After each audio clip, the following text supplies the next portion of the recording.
What's going on, everybody? I hope everyone's having a fantastic one.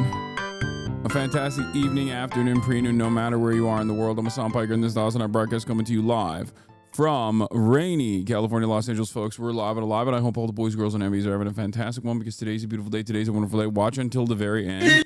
Oh, Jesus Christ. Okay, good one, dude. Good one, Megaphonics. Good one. I'm live, I'm alive, and I hope everyone's having a great one. This is the part of the broadcast where I tell you about my personal news. It is Tuesday, March 11th, 2025. As you might have recognized, the camera is back to being normal, so that's good. This camera is also still very much good as well. But that is actually what I'm going to be talking about, because in terms of personal news, this is when I tell you what has been going on in the world of Hasanabi Piker in between the time period where I press the stop streaming button and press the start streaming button, so help me God. And not a lot has taken place. Not a lot has taken place. Some things have taken place. I ended the broadcast last night, as you guys recall, after watching the Sam Cedar Jube video, the Jube, and the embargo is back on, okay? Because honestly, I feel dumb. I feel dumber. I straight up feel like a dumber person for watching that. Like, I just, you know, when you watch stuff and you're like, oh, I learned a lot from this content that I consumed. And I am a firm and committed believer that you can learn from anyone. You know what I mean? Like, anyone with any opinions, there is always something you can learn from them. But sometimes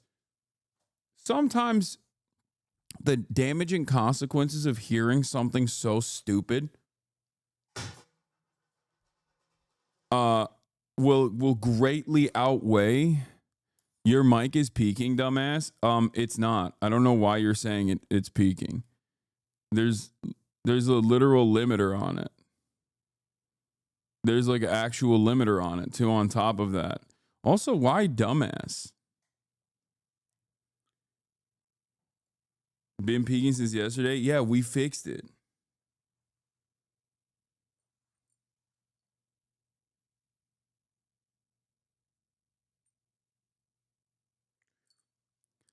David, in an effort to Hasanabi Gaming, the team, in an effort to make my stream like more high quality, constantly does stuff to improve it, and just like Marat, the improvements end up breaking stuff. It happens. It's not the end of the world. You fixed it, but the gain is still slightly not the same as it was before, but it doesn't matter. Yeah, it's because we have a different XLR cable. Here. Hold on. For all the audio perverts out there, here's what the speculation is. David from Hasanabi Gaming believes that the XLR cable that he got is so high quality that it just has way more the XLR cables that he's using just has more clarity, and it's like louder overall, better conductivity, I guess. Yeah, I don't know what it is. It's like a higher quality cable. Cables don't work like that. I don't know. In any case, the XLR cable swag is great. Is bitches too bad? It's true. But yeah. So the Hasanabi Gaming team was working on that last night, fixing the camera, fixing the mic, all this stuff. I didn't do nothing other than that. I basically played a little bit of Kingdom Come, but not a lot. Okay. And watched Dandadan, which is pretty fire. I saw Vinny Hacker. For those of you, I mean, I don't want to give a spoiler, but like the man is a voice actor. Or not Dandadan, sorry, Sakamoto Days. Why am I saying Dandadan? Apologies. I watched Sakamoto Days. And Vinny Hacker is a voice actor in Sakamoto Days, and he is really good at it. And it kind of pissed me off a little bit. I was a little jealous. I'm like, what can't you fucking do? You know what I mean? Like, what is there something? Is there a limit to what you're out there doing? But yeah, he killed it. He actually killed it. In any case, please check your high mid settings on Mixer. It's not the gain, it's just balanced wrong. AV Tech here. Stop. I don't want to hear it. Okay. It sounds good. It sounds good so far.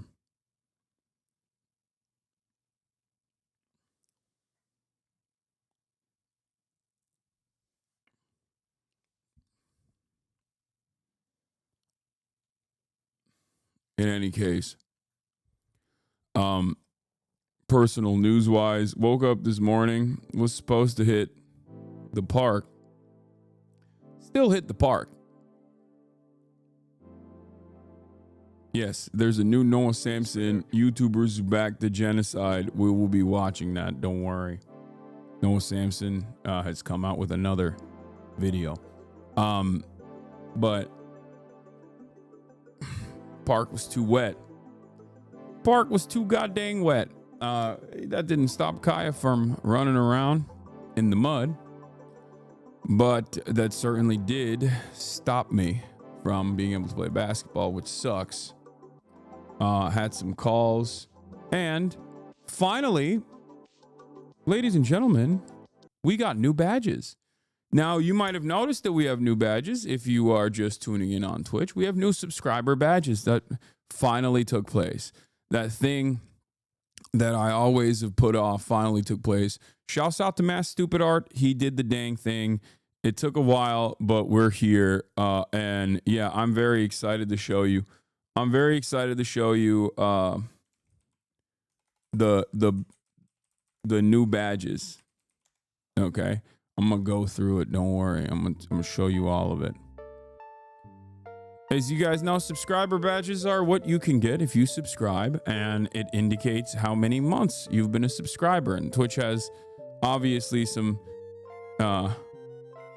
limitations as to what you can do, but I'll show you right now what we got. First and foremost, on the base one, if you are a subscriber for the first time ever, either for $6 or for free or whatever your currency is, okay?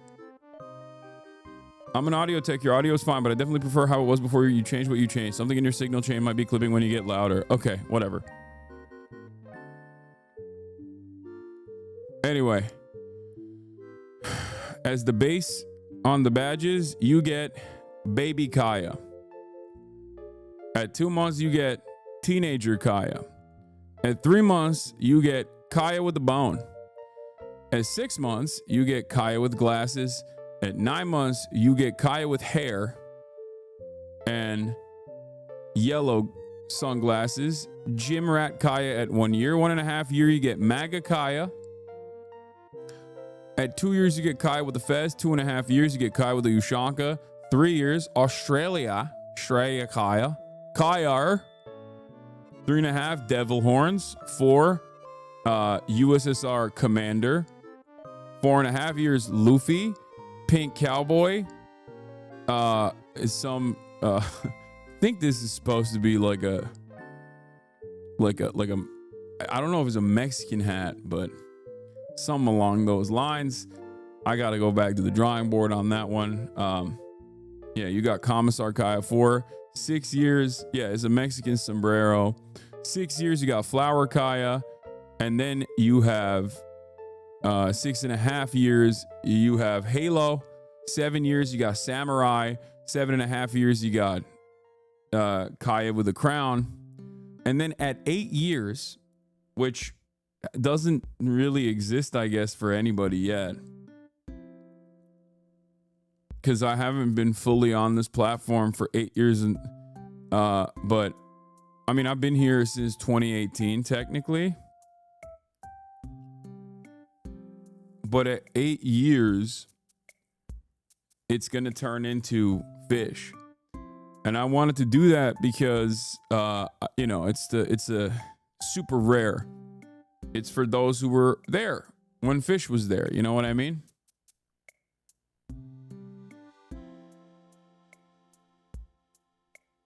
So then it turns back into fish after that. And on 8/31/2027, August 31st, 2027, I will be able to unlock a 10.5-year badge as well. But yeah, that's it. Those are the badges. And you guys all have new badges. And I hope you enjoy it. I mean, I haven't really done much. I haven't really done much in terms of like community stuff in a while, and I hadn't been like putting it off or anything, but I just really, didn't have a lot of time to do it. But finally, I got the emails from Mass Stupid Art, and immediately I was like, I gotta do it. We gotta upgrade some of the stuff. You're almost to 7 years, Hasanabi. Account created 6 years, 11 months, 18 days, and 22 hours ago. Yeah. We've almost been on this platform for 7 years. Isn't that crazy? Think about that.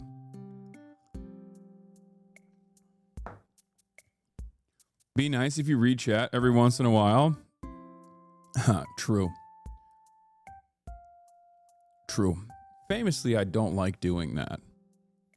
But it would be nice if I did it every now and then. You're right.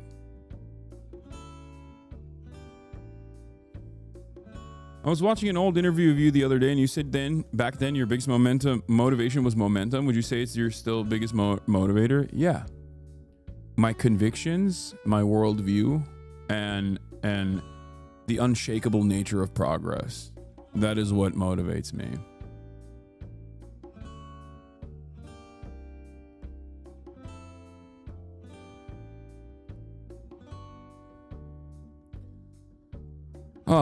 We need more community time. P.O. Box, okay, buddy, etc. No, you're right. You're right about that. Yeah. I've noticed you have a very unfair reputation on social media, especially Twitter, where it's like I see response to a clip of you, like say, "Damn, this is funny, but I hate Hasan. It's crazy." Yeah, because Twitter is a misinformation website. There is not really much else to say about this other than that.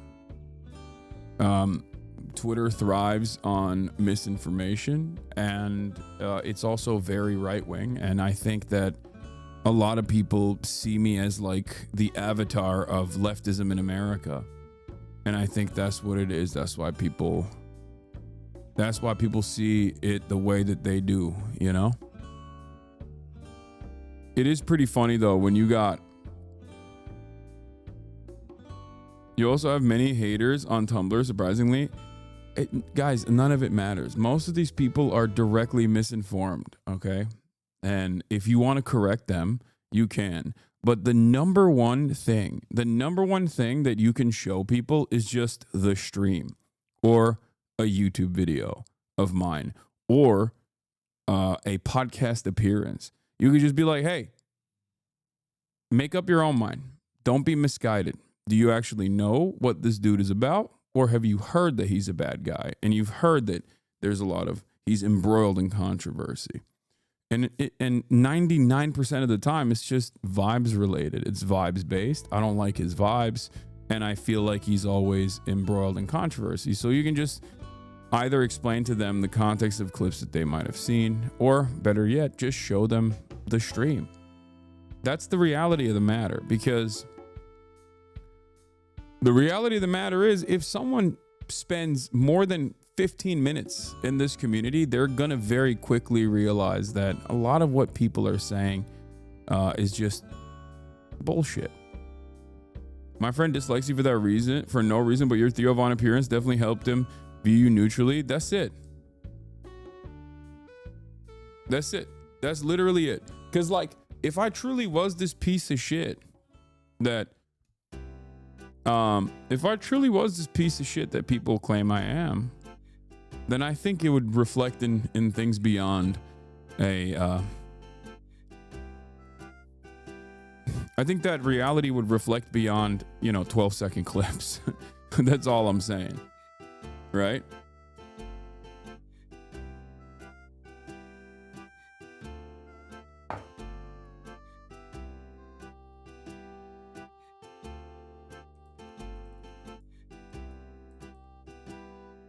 Oh, damn. Patrick Bet David, who would you like to see on the podcast? I said, it's time, Patrick.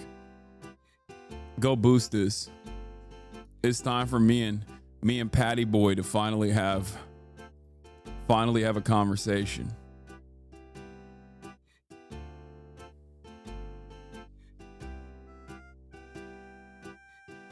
I think you should be used as a reaction more often. Oh yeah, this was funny. Yeah, this person doesn't even follow me, which I find even funnier. Like, this person doesn't even follow me and yet still used me as a reaction to this statement. Rick Scott says Republicans are going to have to cut Social Security. Oh man, if I go on Patrick Bet David, I feel like Vinny would explode, right?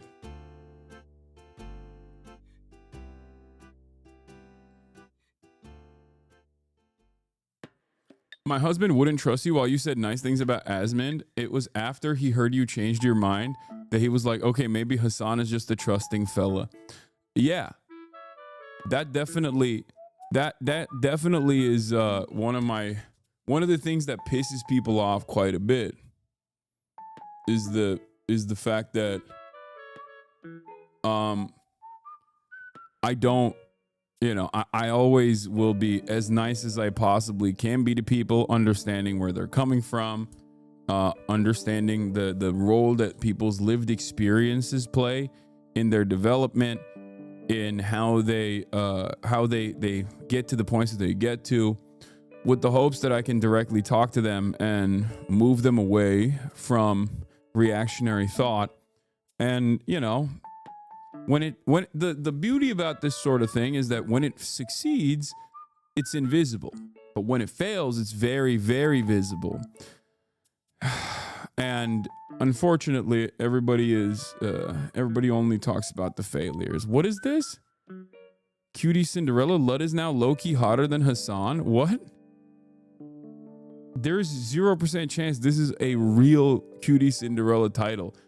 Cutie Cinderella has never considered me attractive even for a second. That's got to be bait. It is kind of funny though to have this version of Lud be the version that's hotter than me. It's a fake title. Have you? What? Where does the alias Hank Piker come from? It's my real American name. When people want to know I'm a real one, I tell them my name is Hank Piker. Anyway, yeah, this was one of the funny reactions that came out of my Jubilee reaction overall. I'll show you this. I'll blast off and then we'll get started. Okay, first of all, you're really gonna tell me that this dude is not gonna start the conversation with a land acknowledgement? Why is this barista looking ass sitting across from Sam Cedar and not talking about how Sam Cedar is not radical enough? Like, this is a card-carrying DSA member in a polyamorous relationship with a non-binary person by the name of Sock, and yet here he is sitting across from Sam, not talking about things from an anarchist perspective and saying he's not going hard enough on how the concept of a shower is actually an unjustifiable hierarchy, but instead he's going to be sitting here being like Donald Trump is our Lord and Savior. Dudes that look like they own a vinyl collection should not be arguing to defend Donald Trump. Dudes who look like they've experimented with pegging and talk about it openly should not be arguing about Donald Trump being great. What the fuck is going on? Yep. Ukraine blasts Moscow. Trump admin can't find reason for deporting student activists beyond hurting Israel's feelings. Economy is pooper. Economy in the pooper. As Trump brings back tariffs. And new Noah Samson vid on YouTubers who defend genocide. Get in now. Twitch.tv Hasanabi. Do we have a blast off meme or what? Breaking Ukraine agrees the ceasefire. Russia agrees first. Holy moly. What is going on? Okay, Ukraine blast Moscow. More like Ukraine ceasefire, question mark? Do we have a blast off meme or what?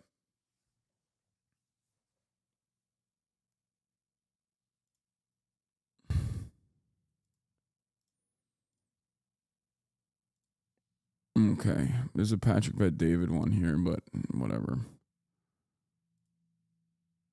All right.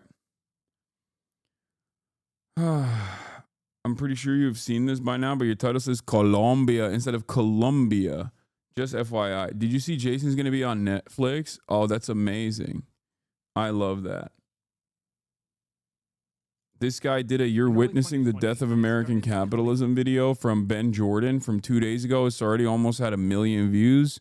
That's crazy. Don't know who this guy is, but I love when like randomly a person will just like a person that I was unfamiliar with, right? Well then, because like I don't know who this guy is. Hi, I'm Ben. Intro to Music and Science. Sorry about my eyebrow. All of a sudden, this guy who does like music and science will just pop off and be like, neoliberal hegemony has actually undermined the working class to a certain degree where the reactionary response to the volatility and economic instability is going to bring about barbarism or socialism. We only have 2 options. And it seems as though many are choosing barbarism over socialism. We must immediately and expeditiously turn around and and focus up our efforts on building a working class that is cognizant of its class consciousness and ready to resist against the growing fascist movements. Now, I don't know if he's going to say all that, but it is funny to me to imagine that a guy who normally does like music theory coming out and being like, American capitalism is dying and we have to fucking... I became a right-wing grifter to prove it's easy. Oh, dang. Another one from It's Been a Minute? This guy's real popping off. He's a science tuber, like a Vsauce type, openly quoting Marx. He goes so hard, you aren't even exaggerating what he says right now. Might not say it's clipping on your side, but for sure there's distortion on here. What?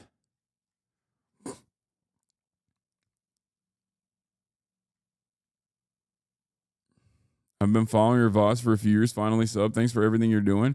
How could I send you links to react to? You just type it. Brave Mutant. You just type it in the chat. Copy and paste it. Begone audio perverts. I know. Audio perverts are like... The reality of the matter is audio perverts are sitting on top of their empire, okay? Audio perverts are sitting in a studio in a facility specifically designed so they can't hear anything, like a pin drop they can hear, okay? With their what is it, open back studio headsets, and they can hear my mustache move in the wind, and they go, dude, I can hear that. It is totally unacceptable. You claim that you have one of the greatest noise gates, and here I am hearing your ass hairs ruffle as you move around on your chair. This is unacceptable. You must immediately compensate me for the audio crimes that you have done. Yeah. It's like me having a 4090 bass boosted goddamn computer only to watch YouTube videos, okay? The audio perverts and I are one and the same in that regard. They have all of that so that they can sit around and listen to me talk about politics. I could be doing this with an Xbox 360 microphone, you know, the type of microphone that you only hear, slurs out of, and people will still watch, okay?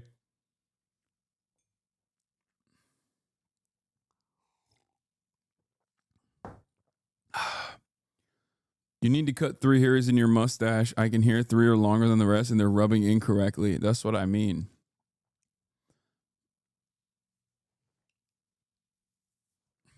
Okay, about the camera, it's a bit dark.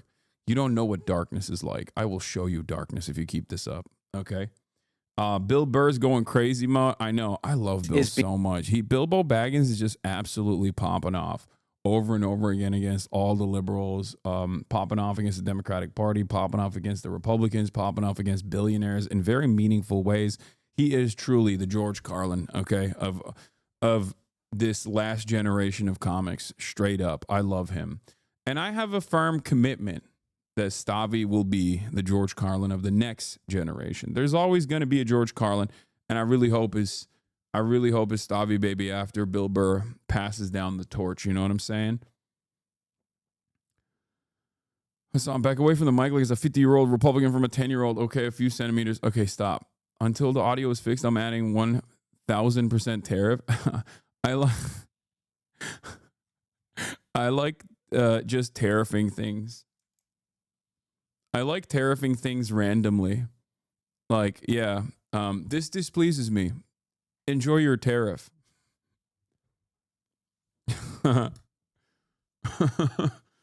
Yeah. Oh, I'm sorry. My Uber delivery came in, and it seems like there wasn't the usual 8 nuggets, but instead there was 7. Enjoy the tariff. Boom, tariff. Putting a tariff. Get tariffed. Bill Burr on the show, I would die. I would die if that ever happened. I obviously would love to have the opportunity where Bill Burr would grace me with his presence, but who knows? You were on audiophile forums in 2021, homerecording.com. How does this Twitch streamer eat on mic without it being picked up? I'm watching Hasan Piker videos on YouTube, and I'm noticing that both the Shure SM7B and with what looks like maybe a Blue Yeti Pro, he's able to chew gum and eat garlic bread basically right next to the mic, and it doesn't pick up at all. Meanwhile, every one of my audiobooks recordings is riddled with little mouth noise artifacts that I have to manually edit out. Yeah, dude, I am... Listen to me. I am the Noisegate GOAT, and people have known about it since 2021, you know? I'm on audiophile forums. I'm not sure how this guy's doing it, but generally speaking, using a gate can help. A lot of gating or possibly an auto mix function on the recorder. Yeah. That's what I'm saying, dude. So I don't want to hear from y'all talking about mouth noises or whatever, okay? President Trump now pimping out Returns of the Apprentice. Dude, Breaking 911 is one of the most insane, one of the most reactionary accounts on Twitter. And it's like kind of subtle sometimes.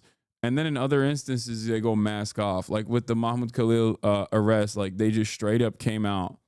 They straight up came out and were like, this terrorist is finally being deported. This sick terrorist pervert is being deported. It's like, you guys suck, dude. You're such a piece of shit. One day a few years ago, you showed your roadcast sentence on screen at one point, and I screenshotted that shit so fast and yoinked it for myself. The art of the deal. Oh, how dare you!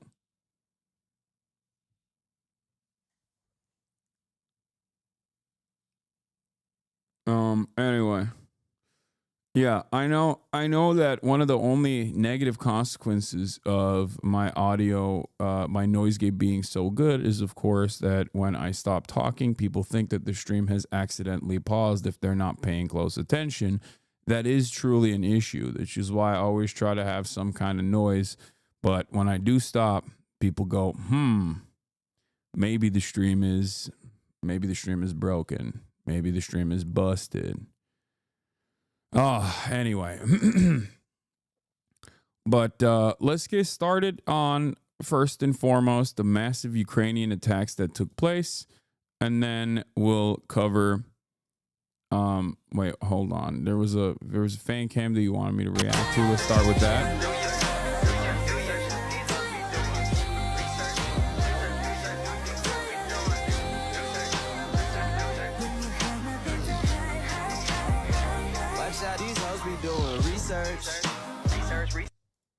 This next video is Oops, I accidentally clicked on this. What is this? I only call my haters broke. Everybody else is just a victim of capitalism. Shoot 38 with both hands, the trigger janky. Hanging out the window with his issues. I ain't going on the rent. 2 grand short of half in the slabs. I'm in. Scratching out. Yeah, This is, yeah, that's true. Only my haters are broke. Everyone else is just a victim of capitalism. My haters are victims of capitalism too, but it's good that they're victims of capitalism, if you know what I'm saying. All right. That's right. Are you using a channel strip or a VST? Please, my family is starving. I don't know what any of those words mean, man. You're crazy. You're crazy. Stop now. Stop it. We're going to be talking about Mahmoud Khalil in a second. Before we get started, before we talk about that, obviously, because that's an ongoing situation, of course. Let's talk about Ukraine. Let's talk about Donald Trump and Tim Pool's favorite country. Ukraine is an enemy of mankind. It is kind of crazy how the guy who was openly paid by the Russian government to do anti-Ukrainian propaganda and his statements are now being echoed by the current president. What do I mean by this? We made fun of Tim Pool slamming the table and saying, Ukraine is an enemy of mankind so many times over. We made fun of Tim Pool, who was paid, by the way, from the Russian government to say these things. We made fun of Tim Pool saying, you have to apologize to Russia. He said, Zelensky has to apologize to Russia for just kind of looking sexy, kind of looking like they wanted to be invaded. And now we are unironically living in a reality where Trump is demanding that as well. Like, that's where we're at. We are officially at the stage where Donald Trump, the president, is repeating the statements coming from the baldest political commentator who was paid by the Russian government. Wild set of circumstances. Real wild stuff. Anyway, what is Ukraine doing in the process as they are stuck between a rock and a hard place, as the American side basically demands more from Ukraine, demands more extraction from Ukraine? Well, they're trying to hit back to the best of their ability. They hit Moscow with a massive Ukrainian drone attack. Let's take a look. Massive Ukrainian drone strike on the Russian capital overnight. According to Russian state media, defense forces intercepted more than 300 drones fired at Russia, with 91 of them specifically targeting the Moscow region. Officials say one person was killed and several others wounded. The attack unfolded just hours before. Like, I'm not exactly a fan of any nation hitting back against targets, some of which are around civilian areas. But, like, what are these guys supposed to do at this point? Like, I want Donald Trump to actually put together a ceasefire. That's what I want. And apparently it might happen. But it's just crazy to me that Donald Trump's actions out and about, consistently talking about how, Zell Disney ain't shit. He's a dictator. He's the reason why Vladimir Putin invaded Russia. All this stuff is most likely agitating Ukrainians, is probably contributing to a ceasefire not happening. This is what's frustrating to me about the Trump commentary on this. For critical talks between the US and Ukraine on ending the war with Russia. That meeting in Jeddah, Saudi Arabia, is set to begin in less than 2 hours. And it comes less than 2 weeks after the last US-Ukraine meeting at the White House ended quite badly. This time, Volodymyr Zelensky is not expected to take part in the actual talks with the US, but the Ukrainian president is in Saudi Arabia meeting with the Crown Prince. The top American diplomat says he wants to know what concessions Ukraine would be willing to make, adding that these talks will be key in determining whether the US will lift its pause on military aid and intelligence sharing. CNN's Claire Sebastian's following all of these developments, joins me here now in London. Claire, let's get to that massive drone attack we saw images of there in Moscow overnight. I guess the timing of this, unlikely to have been a coincidence with these talks set to get underway in less than 2 hours. Yeah, Christina, look, we haven't officially heard anything from Ukraine. What about Russian concessions? I don't know what the Russian concessions are going to look like, but I am not very confident that there will be any Russian concessions, considering how Trump has talked about this issue. This is ending this war once and for all. Because the reality of the matter is, Donald Trump is, like, openly in broad daylight, saying a whole bunch of stuff that is pro-Russia, okay, in a way that I think undercuts a potential ceasefire negotiation. I think he's bullying. I think he's bullying Zelensky far too much. I think he's undermining his own side in this process far too much. That's it. Like that is the reason why I have no confidence whatsoever in the Trump administration actually giving anything to the Ukrainian side that will make the Ukrainians feel like all of the dead were worth something, you know? And I think that has to happen. That has to happen because it is the moral thing to do. That also has to happen because that is important for stability.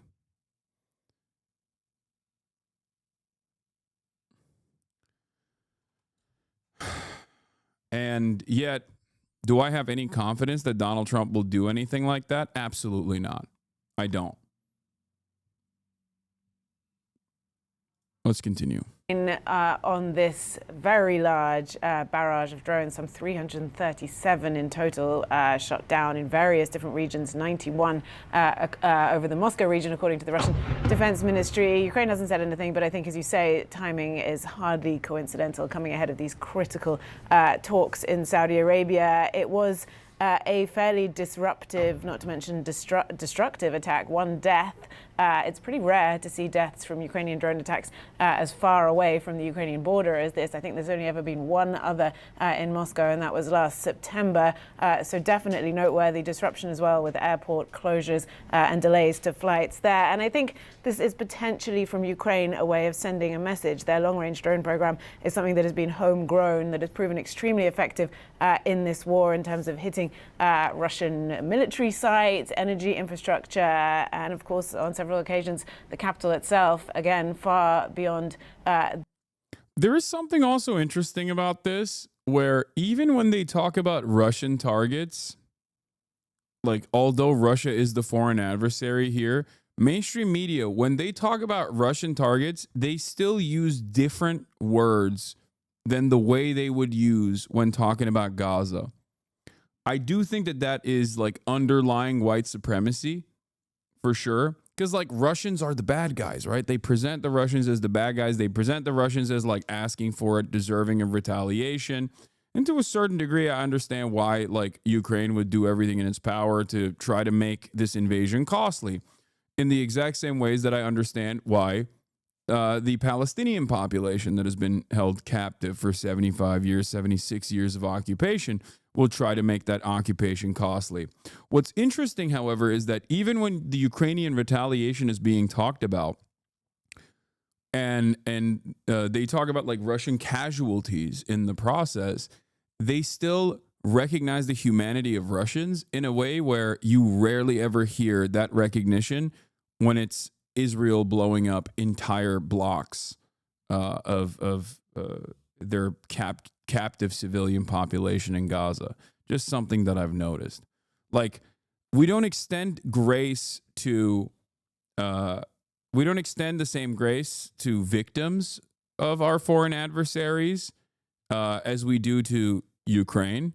We do not extend that to people in Gaza, but we don't even extend the level of grace that we offer to our foreign adversaries who are experiencing retaliatory attacks in comparison to the civilian population of Gaza. It is wild to see. The border, they claim, as of now, according to the defense minister, to be the world's largest producer of tactical and strategic drones. So this is, to quote the US president, a card potentially that they can play in this war and in peace talks. And as I said, this is happening on this extremely critical day diplomatically. In terms of what these talks in Saudi Arabia today could bring in terms of a path to peace, I think the expectations have been lowered somewhat by the US side ahead of this. Marco Rubio, the US Secretary of State, saying that this is really more of an exploratory meeting, that the US will be in listening mode, he said, and they're really just trying to figure out which concessions Ukraine will be willing to make, which they will then present to Russia. Incidentally, a source familiar with the matter has told CNN that Steve Witkoff, Trump's Middle East envoy, is expected in Russia later this week. We don't know as of yet who he will be meeting with. But in terms of this meeting today in Saudi Arabia, I think the first job for Ukraine is to repair the damage from that Oval Office meeting less than 2 weeks ago. Marco Rubio saying that potentially there could be a deliverable there when it comes to unpausing U.S. aid. He said the meeting will be key, and if they come out and, quote, feel good about that, then potentially decisions would be made on that front. So it's a little nebulous what Ukraine is supposed to do, but I think the suggestion there is that they will have to continue. Why is Saudi Arabia the mediator here? Because they're an oil giant. I mean, there's a couple different reasons. Because they are the main beneficiary party of OPEC Plus, which Russia is also a part of. So they have some level of influence over Russia because of the financial ties that they have. They also are looking to be in the good graces of the Western world. They actively do this with the sports washing that we've talked about. But beyond sports washing, I think that they want to become a more important player in the region, like a geopolitical player. And Trump will gladly give that to them. Trump is a massive fan, of course. As you guys know, he's a massive fan of Saudi Arabia. He loves the money that they have. So I think those are some of the reasons as to why Saudi Arabia is at the table. I mean, obviously, they will never come close to my GOAT, Erdogan, right? Erdogan is the table. He's at the table. He is the table. Make no mistake. Saudi Arabia is just trying to be like Qatar. They can't even be, but they'll never be like Turkey. Continue with the sort of charm offensive as they try to repair that relationship and restore U.S. aid. Breaking this morning, Russia accuses Ukraine of launching a massive drone attack on Moscow. Explosions seen rocking the city overnight.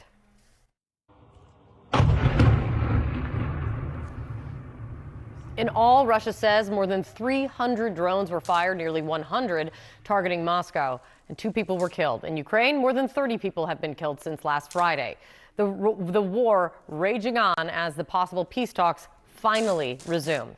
CNN's Elena Trina is standing by for us at the White House. Let's first go to Alex Marquardt in Jeddah, Saudi Arabia for the latest from there. What are you hearing? What is the latest, Alex? Well, Kate, this meeting has been underway for almost 2 hours now here at the Ritz-Carlton in Jeddah. They are behind closed doors. We have seen that video of the 2 delegations at that long table with Saudi officials at the head, Rubio and Waltz on one side across from the Ukrainian delegation led by the Zelensky Chief of Staff, Andriy Yermak. The vibe from both sides is quite good after a week and a half of really tumultuous relations. But coming into this meeting, Secretary Rubio said that he is hopeful that it will go well, but it's clear that he wants to hear something from the Ukrainian side. He said that they are in listening mode. They want to hear what concessions the Ukrainians might be willing to give in order to achieve some kind of peace deal with the Russians. Luckily, Donald Trump is not there, so they can actually have a normal conversation.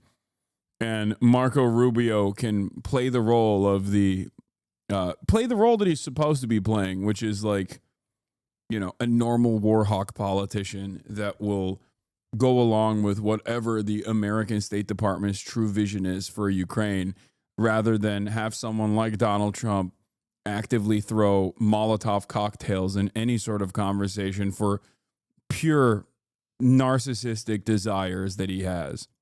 Now, a few of us reporters spoke with Andriy Yermak, Zelensky's chief of staff, ahead of this meeting. He declined to say what concessions specifically they could offer, but here's a little bit of what he did say. Now we think it's necessary to discuss the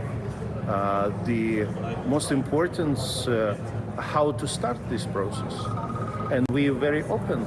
We're very open, and we want to have very constructive, deep, friend partners conversation with our American partners.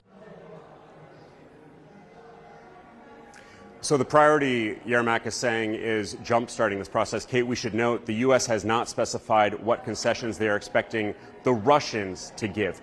You talked about the military and intelligence aid that has been halted for Ukraine. Rubio is saying that this meeting is key to essentially getting that turned back on. And then we have this massive Ukrainian strike against Russia overnight, perhaps one of the biggest carried out by drones since this war began. More than 300 drones fired at Russia, certainly coming at a very symbolic time.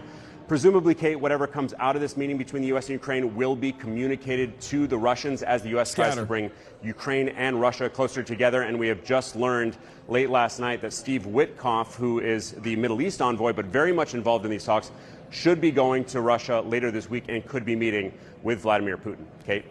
Yeah, I mean, really what you're encapsulating perfectly is just how critical this week may shape up to be when it comes to trying to find a peaceful end to this war. Alex, thank you so much. Alex is going to be standing by, a lot to come out of Jeddah, but let's get over to the White House now. Elena Treen, as I mentioned, is standing by. Elena, what are you hearing from there this morning about all of this? Well, look, Kate, I think this meeting today is as much about trying to get the relations between the United States and Ukraine back on track after that, acrimonious Oval Office meeting about a week and a half ago now, as it is about trying to find really an off-ramp to this war and beginning in earnest the peace talks with Ukraine and Russia to find an end to this. But look, when I talk to White House officials, Trump administration officials, repeatedly what comes up in my conversations is they want specifics from the Ukrainians and Zelensky about what they are willing, as Alex laid out, to concede on. And that's really going to be, I think, a crucial part of this meeting today. When I spoke with one White House official, they told me that they're looking for Ukraine to commit to what they characterized as, quote, concrete deliverables for this peace process. And I've also spoke about this directly with National Security Advisor Michael Waltz. He's repeatedly said he needs to see some real specific action, specific things laid out by the Ukrainians for them to feel comfortable moving forward. Now, one thing just to keep in mind as well is just how fragile the relationship between President Donald Trump and Zelensky, the Ukrainian president, is at this moment. Yes, we know that the president and many White House officials felt they were happy with that letter that Zelensky sent the president last week, where he kind of laid out all of the things that they were looking for following that disastrous Oval Office meeting. But the president is still very wary of Zelensky. Just this weekend, he argued again that he believes Zelensky is not grateful for aid to the United States. So all of that kind of playing out in the background of this meeting. But again, I think so much of this is really trying to get them back on track of the relations as much as it is really trying to move forward with peace talks. Kate? Absolutely, Elena. Thank you so much. Just as the war rages on, thank you very much. Elena Treen is going to watch this closely from the White House for us. The insistence on the U.S. requesting concrete concessions is so sus, especially considering how the U.S. is posturing against Ukraine. I mean, I think that the demands being made from the Ukrainian side for concrete concessions is understandable. That happens for both sides. The fact that it's publicly being made and never actually being never actually presented as like concessions from the Russian side, that part is worrisome. I think that in and of itself shows where their actual goals are, like what their actual goals are. And their goals seemingly is to just get Ukraine to say, shut the fuck up, eat it. You're going to get nothing. You're going to get nothing out of this. Ukraine's presidential office. But then again, I don't know, because what the Trump administration says and what the Trump administration does are two entirely different things. And it's fairly frequently. Like they will say, we're going to do tariffs. Then they'll say, we're not going to do tariffs. They'll say, we're going to do mass layoffs. Then they will be like, oopsie, we're not doing mass layoffs. You know what I mean? So even with Ukraine, while Donald Trump has actively positioned himself as like a guy who is definitely on Vladimir Putin's side on this process, on this bargain, there are obviously going to be contradictory statements that he makes, because that's what he does. That's just how Trump is. But there's also the conflicting interests from the State Department, the conflicting interests from capital owners that have to be factored into this equation. Having said that, the reason why I can't tell you honestly where this is going to go is because, like I said with Vladimir Putin, Trump is an actor that is sometimes very unpredictable. He's just unpredictable. He just says shit and then does the opposite. You know what I mean? I'm an NMP law viewer. Fuck Hasan. I'm leaving. Wait, what? What did I... What? Why?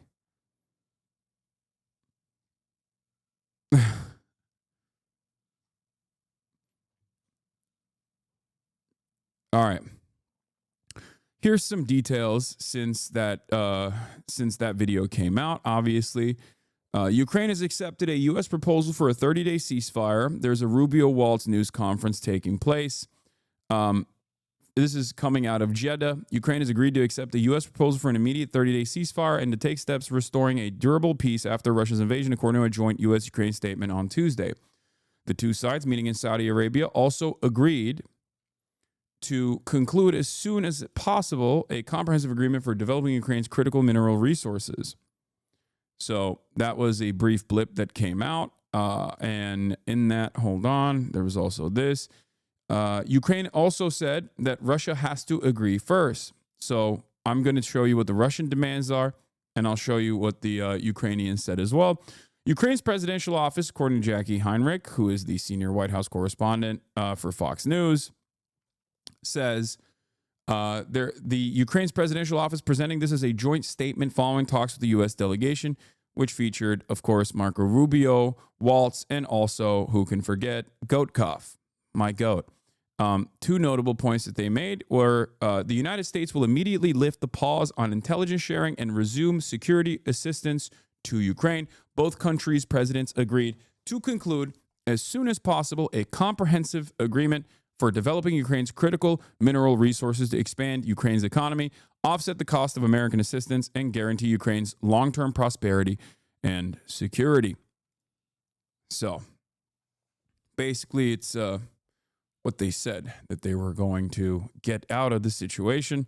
But after a little bit of attrition, it seems like the Trump administration is, forcing Ukraine's hand, predictably, as of course they were inevitably going to do. How do we know that they were inevitably going to do that? Well, we know that they were inevitably going to do that because Trump is right when he says we hold all the cards. Technically, he is right. He shouldn't be saying it like that, but it is correct. Majority Report, thank you for the raid. Did Majority Report just raid me? Is that what's happening? Why is someone saying Emily Ratajkowski is a Hasanabi head? Anyway, hope you had a good stream, Majority Reporters.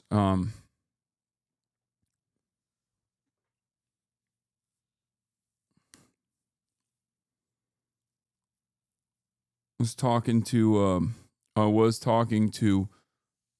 Uncle Sam earlier about his debate. Anyway, the Ukrainian delegation reiterated the Ukrainian people's strong gratitude to President Trump and the U.S. Congress and the people of the United States for making possible meaningful progress towards peace. Ukraine expressed readiness to accept the U.S. proposal to enact an immediate interim 30-day ceasefire, which can be extended by mutual agreement of the parties and which is subject to acceptance and concurrent implementation by the Russian Federation. The United States will communicate to Russia, and Russian reciprocity is the key to achieving peace. Let's take a look at the conversation that took place now, and then I'll give you Russian demands as well. Today, we made an offer that the Ukrainians have accepted, which is to enter into a ceasefire and into immediate negotiations to end this conflict in a way that's enduring and sustainable and accounts for their interests, their security, their ability to prosper as a nation.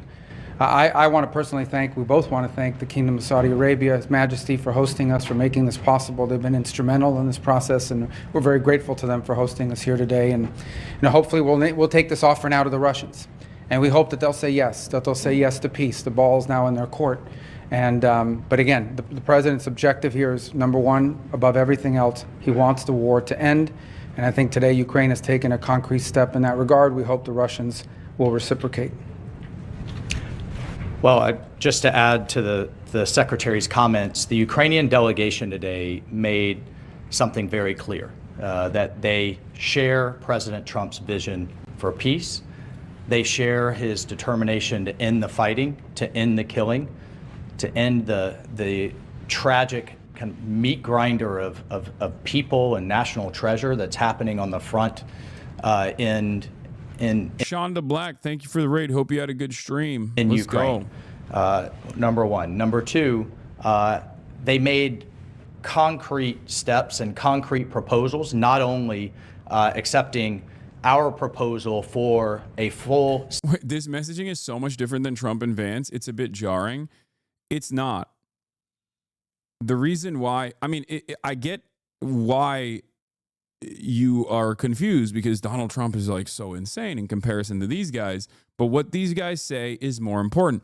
That's why when Marco Rubio came out on Caitlin Collins in the immediate aftermath of the Ukrainian talks collapsing after Donald Trump and J.D. Vance did the pettiest thing possible, I told you over and over again, what matters is what Marco Rubio says. Not because he has a lot of power or a lot of influence in the room. I think Donald Trump still has all this influence, but Marco Rubio will defend Donald Trump's posturing. He will change his messaging to defend Donald Trump's posturing. But at the end of the day, the reasonable heads will dictate the foreign policy. And if you recall, when we watched Marco Rubio talk about the Ukrainian negotiations, where it's at, where it's going to possibly go, I remember telling you, it's most likely still going to stay the course. And it's obvious that it is staying the course in terms of like establishing a mineral deal and like, and doing the bidding of the State Department, whatever they have made, whatever assessments they have made, rather than just enforcing petty grievances upon our proxy in this process. Ceasefire, which you can see the details of which are in our joint statement that we released together. But we also got into substantive details on how this war is going to permanently end, what type of guarantees they're going to have for their long-term security. And this is so funny. What? U.S. Secretary of State Rubio, I can assure you this, we will not be providing military aid to the Russians. Wait, what? No, there's no way this is real, man. Get out of here. I don't believe that did he actually say that? That's such a weird thing to say. Did he actually say that? If he did, why did he say that? That was something I joked about. That was something I joked about yesterday or the day prior where I was like, remember with Noah, I was talking with Noah about this, where I was like, they're gonna help Russia invade Ukraine harder. And Mark was like, we're not doing that. We're not. Please. We are doing that. We actually are doing that, but there's good reason for it. prosperity, but also really looking at what it's going to take to finally end this, the horrific fighting. The other piece that I just want to make very clear is President Trump started this diplomatic effort in the Oval Office, talking to both leaders, both President Putin and President Zelensky back to back. And now it's so funny. So much of these, so much of the statements that department heads have to do is just like glazing Trump for no reason. They just have to do it. Like this could be a 30-second statement, but the only reason why it's 11 minutes long is because for 10 minutes and 30 seconds they have to talk about how great Donald Trump is for yelling at Zelensky and how wonderful it's been, how wonderful it's been that that the Trump administration has been actively undermining our proxies in this conversation, the wronged party that was invaded by the foreign adversary. That's just there's like 20% meat. The rest of it is all bone. Okay. now that shuttle diplomacy continues. We have a named delegation in terms of next steps from the Russian side. We have a named delegation. Donald Trump is like, we need to do a mineral deal immediately so we can start putting tariffs on Ukraine. I love tariffs. Tariffs are my favorite. There's nothing I like more than tariffs. Tariffs to Ukraine. In terms of next steps from the Ukrainian side, I will talk. Donald Trump wants to ease sanctions on Russia so they can tariff Russia. To my Russian counterpart in the coming days.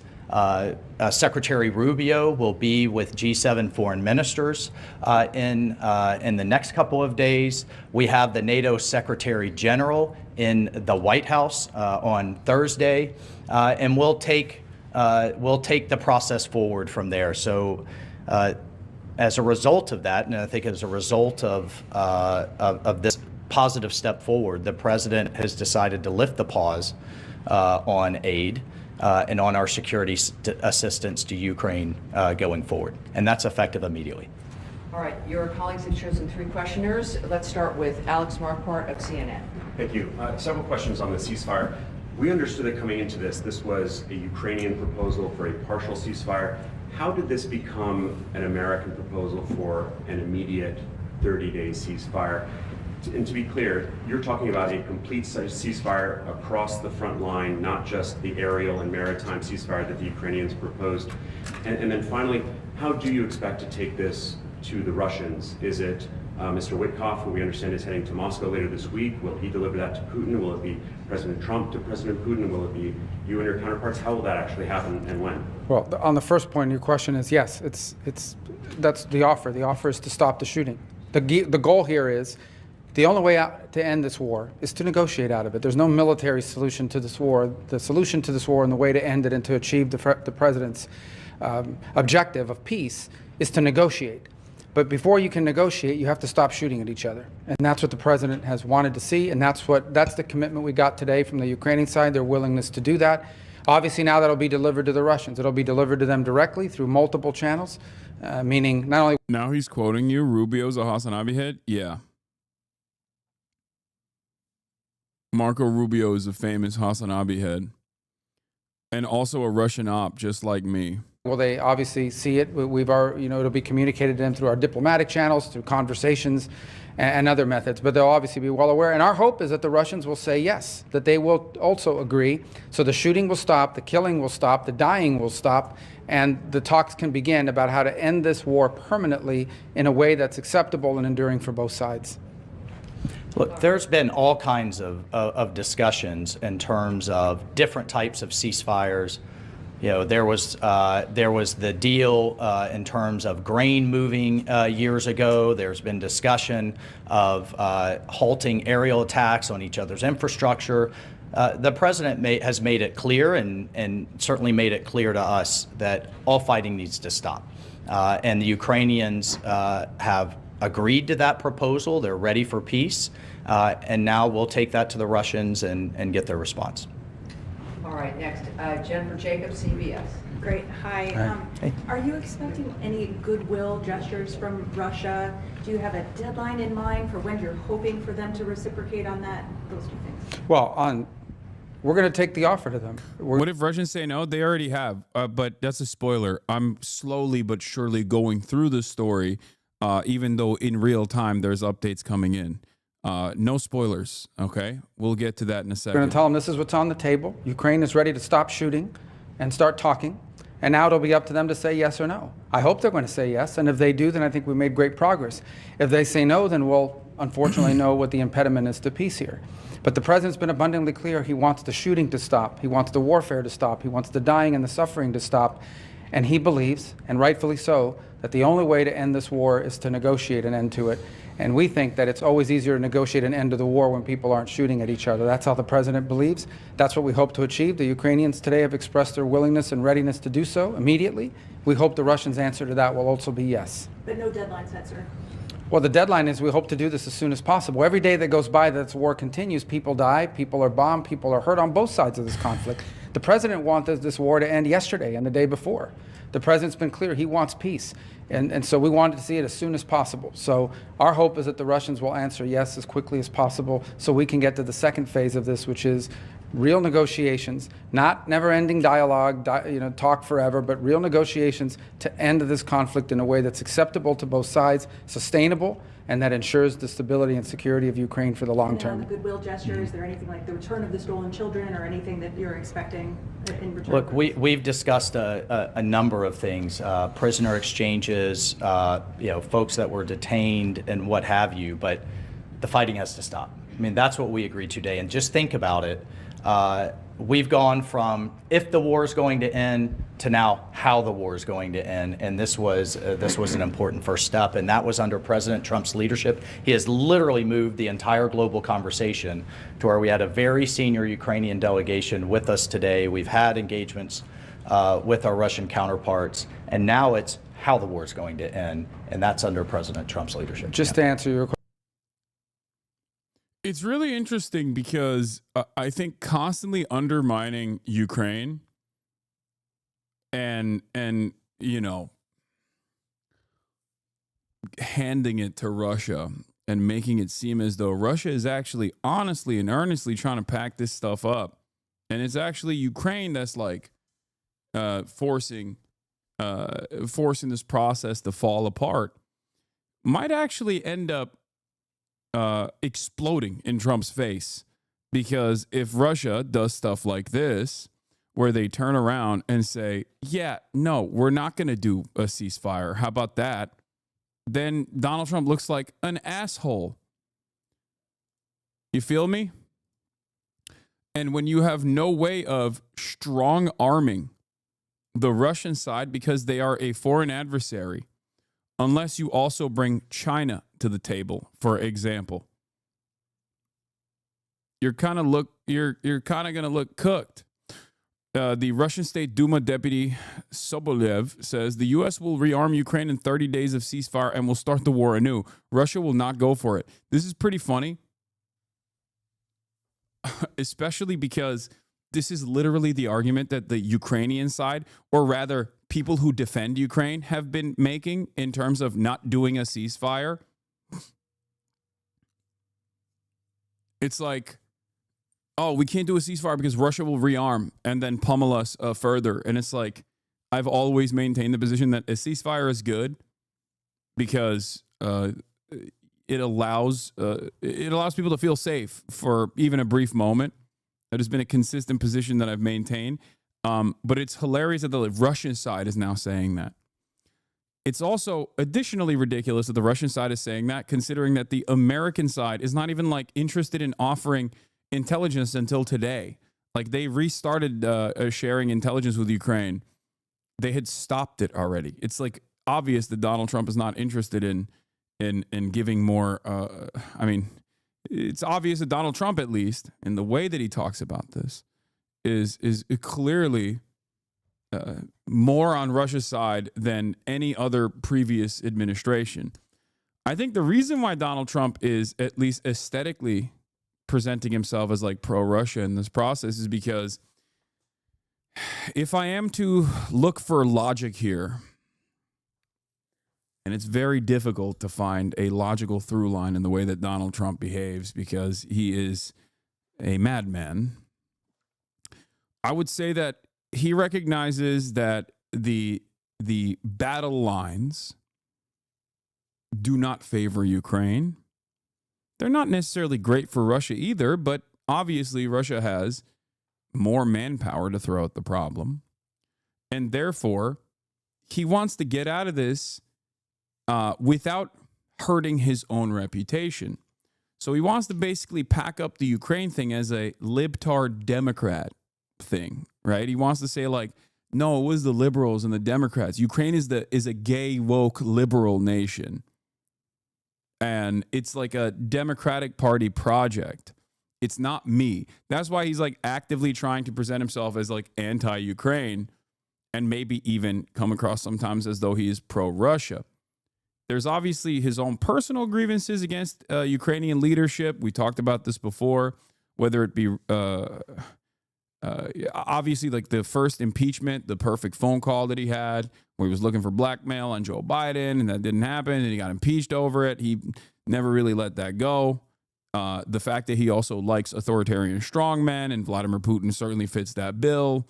These are all additional reasons as to why he is more sympathetic, seemingly, to the Russian side.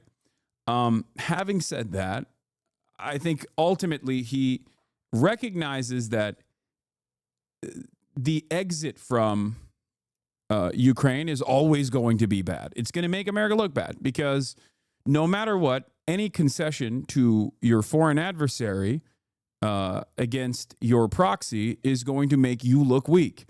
And Donald Trump does not want to look weak, so he's trying to pass the blame off to the liberal administration, making it seem as though he's like, I don't care about this Ukraine stuff. It's not me.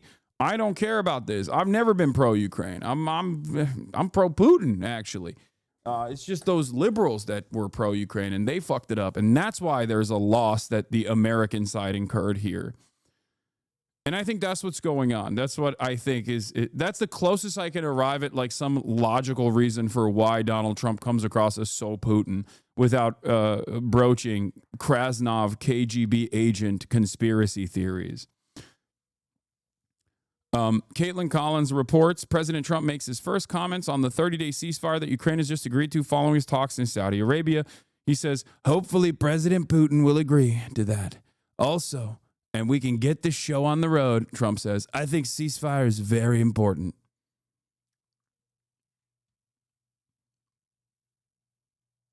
So we'll see where that goes. But it doesn't seem like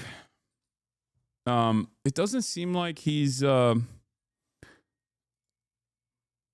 doesn't seem like the Russian side is all too interested. Here is from the political editor of Bloomberg UK, in exclusive, Alex Wickham. He says, Vladimir Putin has made deliberately maximalist demands ahead of negotiations to end the war in Ukraine, which he knows are likely to be unacceptable to Kyiv and Europe, Western security officials told Bloomberg. There is no indication Putin is willing to compromise on any of his goals, and he is ready to continue fighting the war if he does not get what he wants, the people said. The assessments about Putin's intent cast doubt on whether he is serious about negotiating a realistic, lasting peace settlement with Ukraine. The compliance, they complicate Trump's efforts to secure a deal and clash with the president's belief that Putin wants peace. Putin has said Ukraine must formally commit to neutrality, abandon any ambition to join NATO, demilitarize and recognize Russian claims to annex territory. Lavrov has ruled out European peacekeepers. There is no sign those maximalist demands have changed. It raises the prospect that Trump would have to agree to all of Putin's terms if he wants a deal or walk away. Both would risk rupturing relations between the U.S. and Europe and seeing Ukraine fight on without U.S. support. Does it have to be a conspiracy theory that Trump is a Russian agent to assume that it's all about the dollars and he sees more potential for his personal interests aligning with Russia and Putin? Trump, Moscow, hotel and businesses? No, this goes beyond that. The president, the head of the state, especially when it comes to dealing with foreign adversaries. Like in Saudi Arabia, yes. But in Russia, no. A head of a state is still going to have to factor in the material interests of the military-industrial complex and things of that nature. They can't just I think they'll get snipped up real quick if they were to step out of line far too much. Question one more time. The goal here is peace. That's the president's goal. The best goodwill gesture the Russians can provide is to say yes to the offer that the Ukrainians have made. This is what's really interesting about this is that because of Trump's aggressive posturing against Ukraine, seemingly on the side of Russia, all the way up until this very moment, they've set themselves up for failure in a spectacular way. If Russia turns around and says, yeah, no, then Trump is going to look like he undermined Ukraine for no reason, and he got cooked by Vladimir Putin. I don't know why he felt as though Putin would be committed to a full-blown ceasefire. I mean, there are some reasons as to why Putin would want to do a ceasefire. Those reasons, of course, are that he also doesn't want to maintain, permanent military conquest, and he is having his troops die. Things of that nature obviously play a role in your decision making. But it is interesting to see Donald Trump go out the bat this hard. To basically attack Ukraine and leave himself this vulnerable.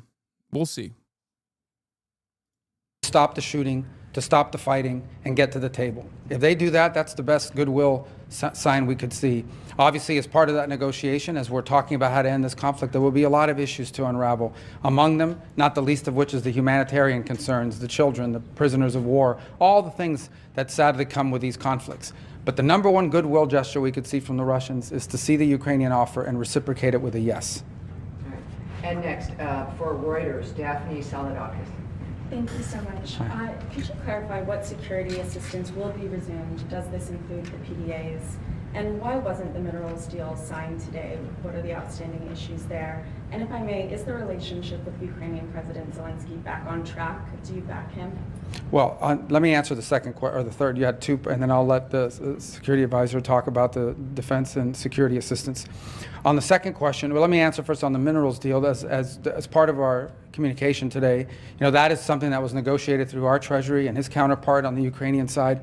And so the president, and you see that expressed, both presidents will instruct the appropriate members of our governments to bring to finality the signature of the deal and the signature of this agreement. So that was communicated today, and that's going to happen. That was not the subject of our talks today. I thought I expressed that on our way in.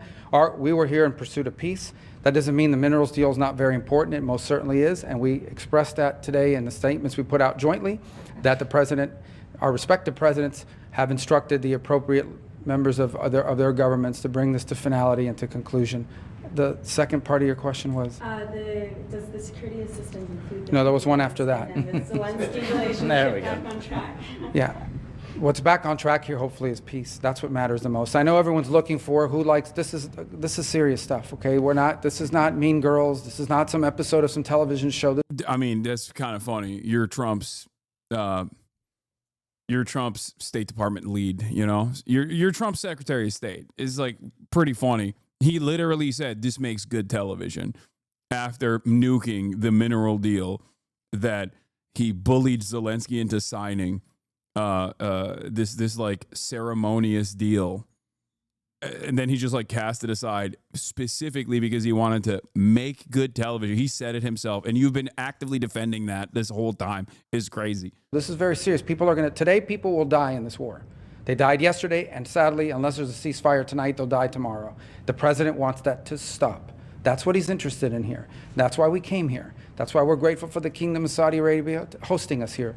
And what we leave here with today is a commitment that the Ukrainians are ready to stop fighting. They're ready to stop the shooting. So that's such a good point. Being forced to give concessions to Russia, it makes him look less weak if he frames Putin as his friend in the fight. You know Trump so well, Lamau.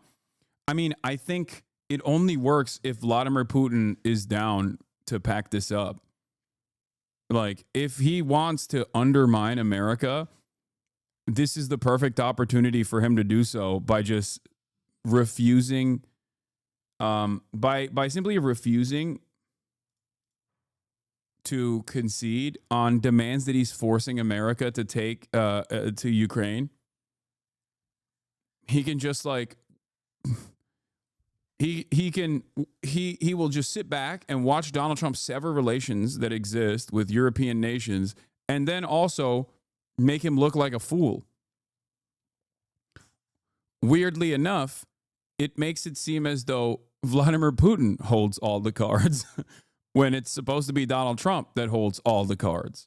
So that they can get to the table and bring about peace for their country and for the world on the security. Well, I mean, you're just taking your deck of cards and you're handing it off to Putin for no reason. I want a ceasefire. Like, there are a lot of things that get lost in the madness here that Marco Rubio has also presented, that even Donald Trump has mentioned as well. There's a brutal honesty to the way that the American government operates and the way that Donald Trump talks about certain issues. Now, we're not even focusing on those things because Donald Trump is still actively undermining his own ceasefire negotiation that he's supposed to be presenting in this situation. It's a ridiculous self-own for no reason. Echo enough. President Trump's president of peace. That's what he's demanding, and he's willing to take tough measures on it. From Hasan. I know. You should be getting your news from real American patriots that are apolitical, like Asmongold, or people who are active sex pests who have hired Prince Andrew's law firm to belittle his victims like Destiny.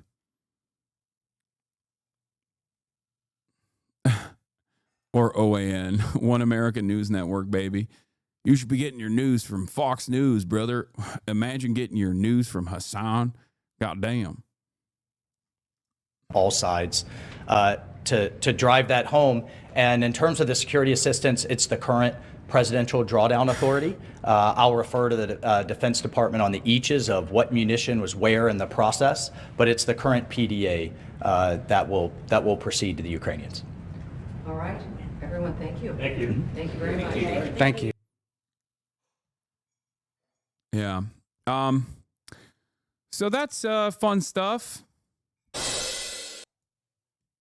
That's fun stuff overall. Great stuff overall. On the Ukraine situation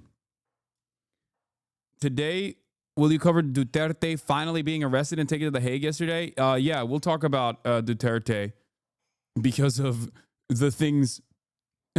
Ironically enough, Duterte is being prosecuted by the ICC for war crimes. And what's really interesting about it is that it's the same. The reason why he's being prosecuted is the reason why he's being prosecuted is the things that Donald Trump really liked about him. His assassination campaigns against drug dealers. But before we get to that, here is Donald Trump talking about the end of the world. Let me go back to what happened in the Oval Office the other day. I call it a smackdown of Zelensky. It looked really rough, but then again, at the end of the day, you may have your deal back. So was that all the art of the deal, or what specifically ticked you off? Well, you know, he was able to, it was like taking candy from a baby, what he did. He's a smart guy, and he's a tough guy. And he took money out of this country under Biden like candy from a baby. It was so easy with that same attitude. And I just don't think he's grateful. We gave him, in my opinion, $350 billion. Europe is in for $100 billion. We gave him $350 billion, and he's talking about the fact that they have fought, and there's a bravery because somebody has to use the weapons. But without those weapons, don't forget, I was the one that gave him the javelins that was able to knock down all the tanks. Obama gave nothing. Look, if I were president, that would have never happened. You wouldn't have had Russia going into Ukraine. You wouldn't have had the whole situation with Hamas and October 7th. It would have never happened because Iran was broke. They had no money. They weren't giving it to Hamas or Hezbollah or anybody else.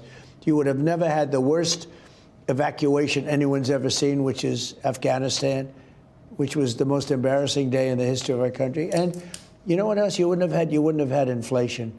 We had record-setting inflation under Biden. It was a killer.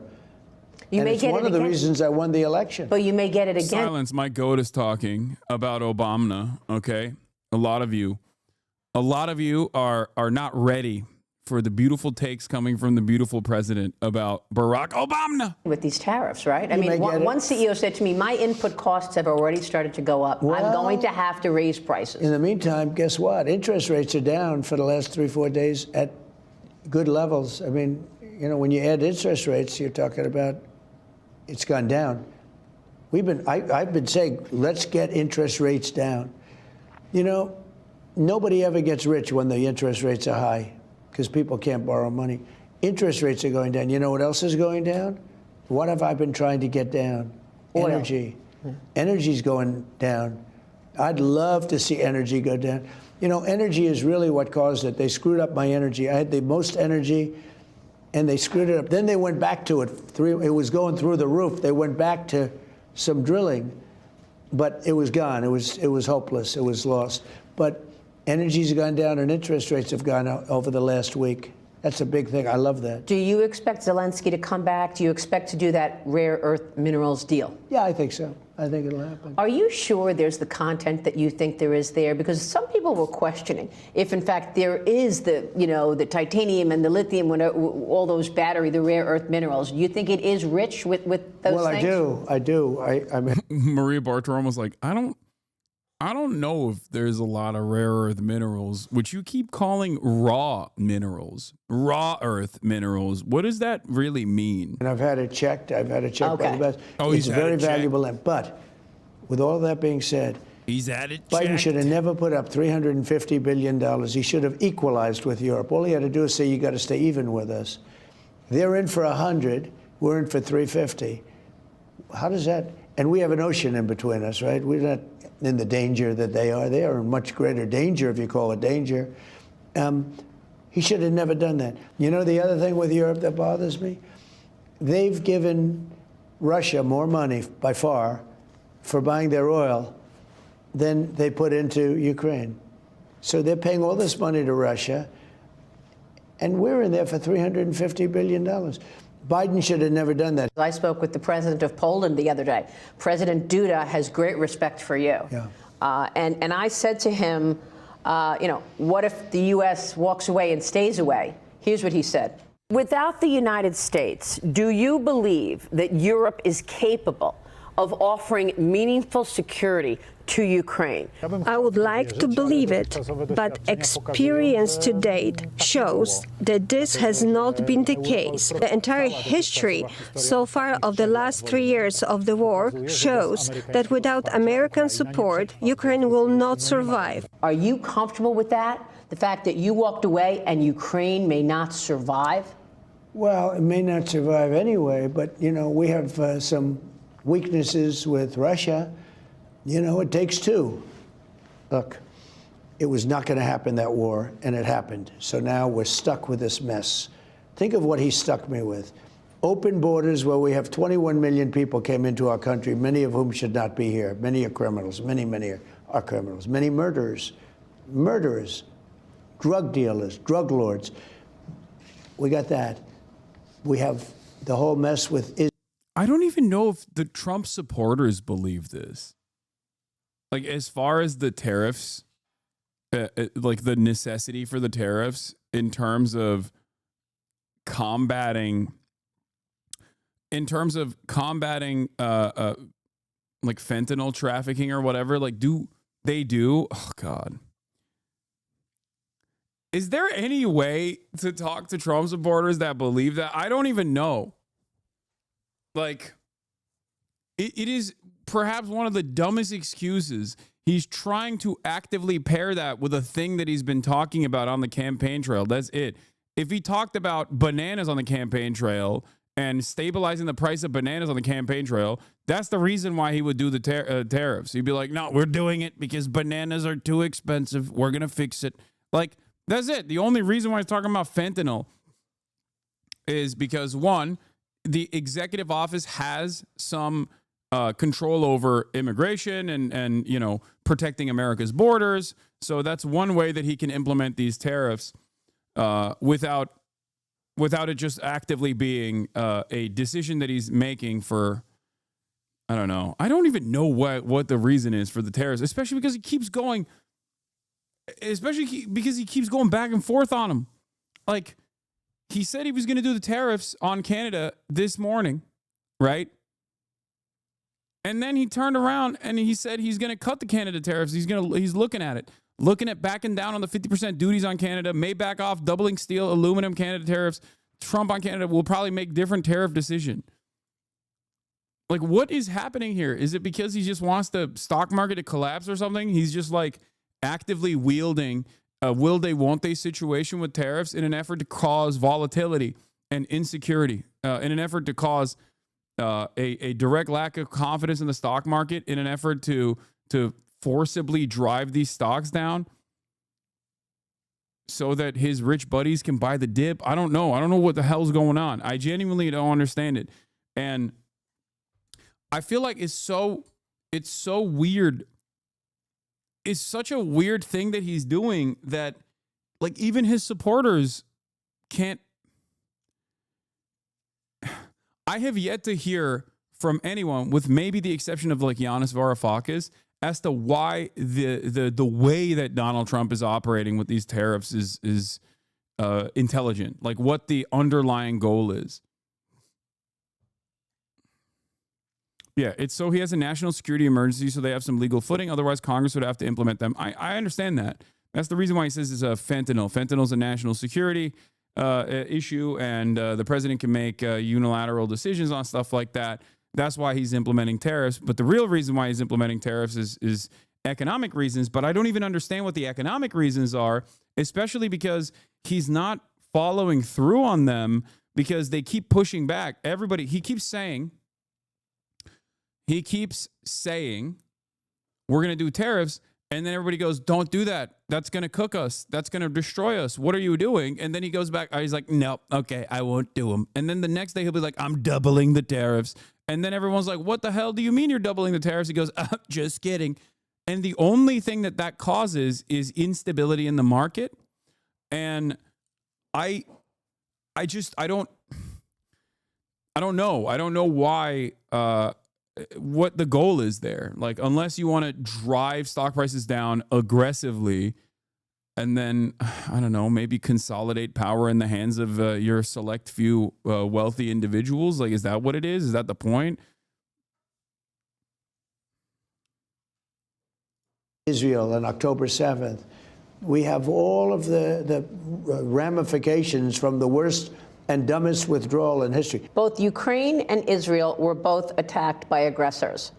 Is America treating both countries similarly? Are they treating the aggressors similarly? The funniest thing that he did also is that he had like a White House meeting this morning. And that was ongoing. I don't know if they live streamed it or not, but he sat in front of a Tesla to defend Tesla stocks. Like he personally was trying to bring up Tesla stocks. Like, we are so far removed from normalcy at this point. It is kind of crazy.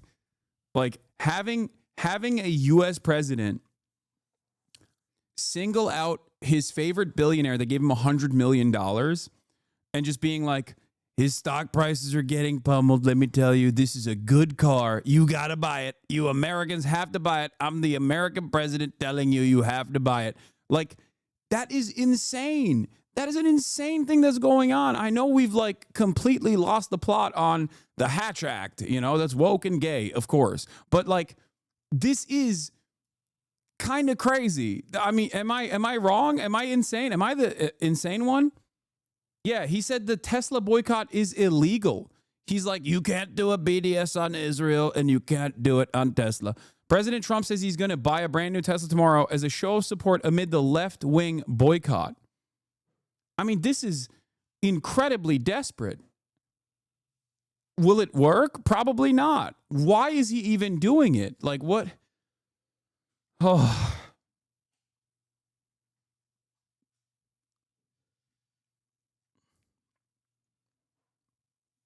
He's a dumbass. He effectively treating the United States like his business, and we haven't seen his track record. Yeah, I mean,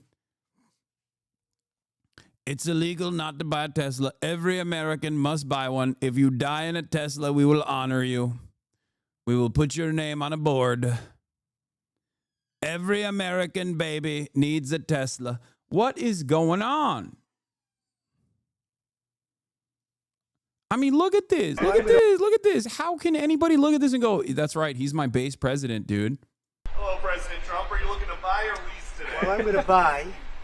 And I'm going to buy because, number one, it's a great product, as good as it gets. And number two, because this man has devoted his energy and his life to doing this. I think he's been treated very unfairly by a very small group of people. And I just want people to know that you can't be penalized for being a patriot. And he's a great patriot. Dude, this is so embarrassing. And he's also done an incredible job with Tesla. And I mean, nobody else has a car company started up in the last 30 years that's been successful. I don't think so. And not only successful, but super successful. And because he's able to find billions and billions and billions of dollars of fraud and waste and all of the things. I mean, our country is going to be very strong very soon because of a lot of the things that he's done and a lot of the things that I'm doing. And there's no better team, but there's no better for what we're doing. There's nobody like this, and he shouldn't be penalized. And when I watched the other day, I said, I can't believe it. It should be the opposite. People should be going wild. And They love the product, but because he's finding all sorts of terrible things that have taken place against our country, they want to penalize him in an economic sense. And I just think that's very unfair. So I just wanted to make a statement. I'm going to buy one. Now, here's the bad news. I'm not allowed to drive because I haven't driven a car in a long time, and I love to drive cars. But I'm going to have it at the White House, and I'm going to let my staff use it. I'm going to let people at the place use it. And they all are all excited about that. I'm not. Donald Trump actively, Donald Trump has been actively undermining electric vehicles, ruining the possible grid of the electricity grid that is a necessity for Americans to confidently use electric vehicles. And he's now turning around and being like, but Teslas are good. It's very good. It's like you can't on the one hand destroy EVs across the board, and then also on the other hand, like this, Trump is trying to halt EV charger build out. Experts say it's not that easy. This is from February 7th. Like, he has gone against not just Tesla, but like all electric vehicles unconditionally as a EV owner. Okay, I'm frustrated by this. But part of that has played a role in obviously Tesla stocks, alongside, Elon Musk being so closely associated with this administration, an administration that is actively undermining electric vehicles' future in this country, has caused Tesla stocks to plummet. Right? So now he's trying to fix the situation just for Tesla. Just for Tesla. Nobody else. Teslas are so good. And he says, Trump says he will label violence against Tesla dealerships as a form of domestic terrorism. He's like, if you draw a penis on a Cybertruck, you're going to jail. You're doing terrorism. Hurt Israel's feelings, terrorism. Draw a penis, hurt a Tesla owner's feelings, terrorism. It's kind of funny because, while there is central planning in China, and obviously they've played an active role, the government has played an active role in heavily subsidizing EV production and flooding the European and global markets with affordable Chinese electric vehicles. I don't even think the Chinese government would be like, if you were to say that BYD is bad, we are going to assassinate you. Like, the country, not necessarily known for free speech protections, probably wouldn't go, oh yeah, if you had any criticisms against BYD, you're going to Chinese jail. Amazing stuff coming from the free speech country.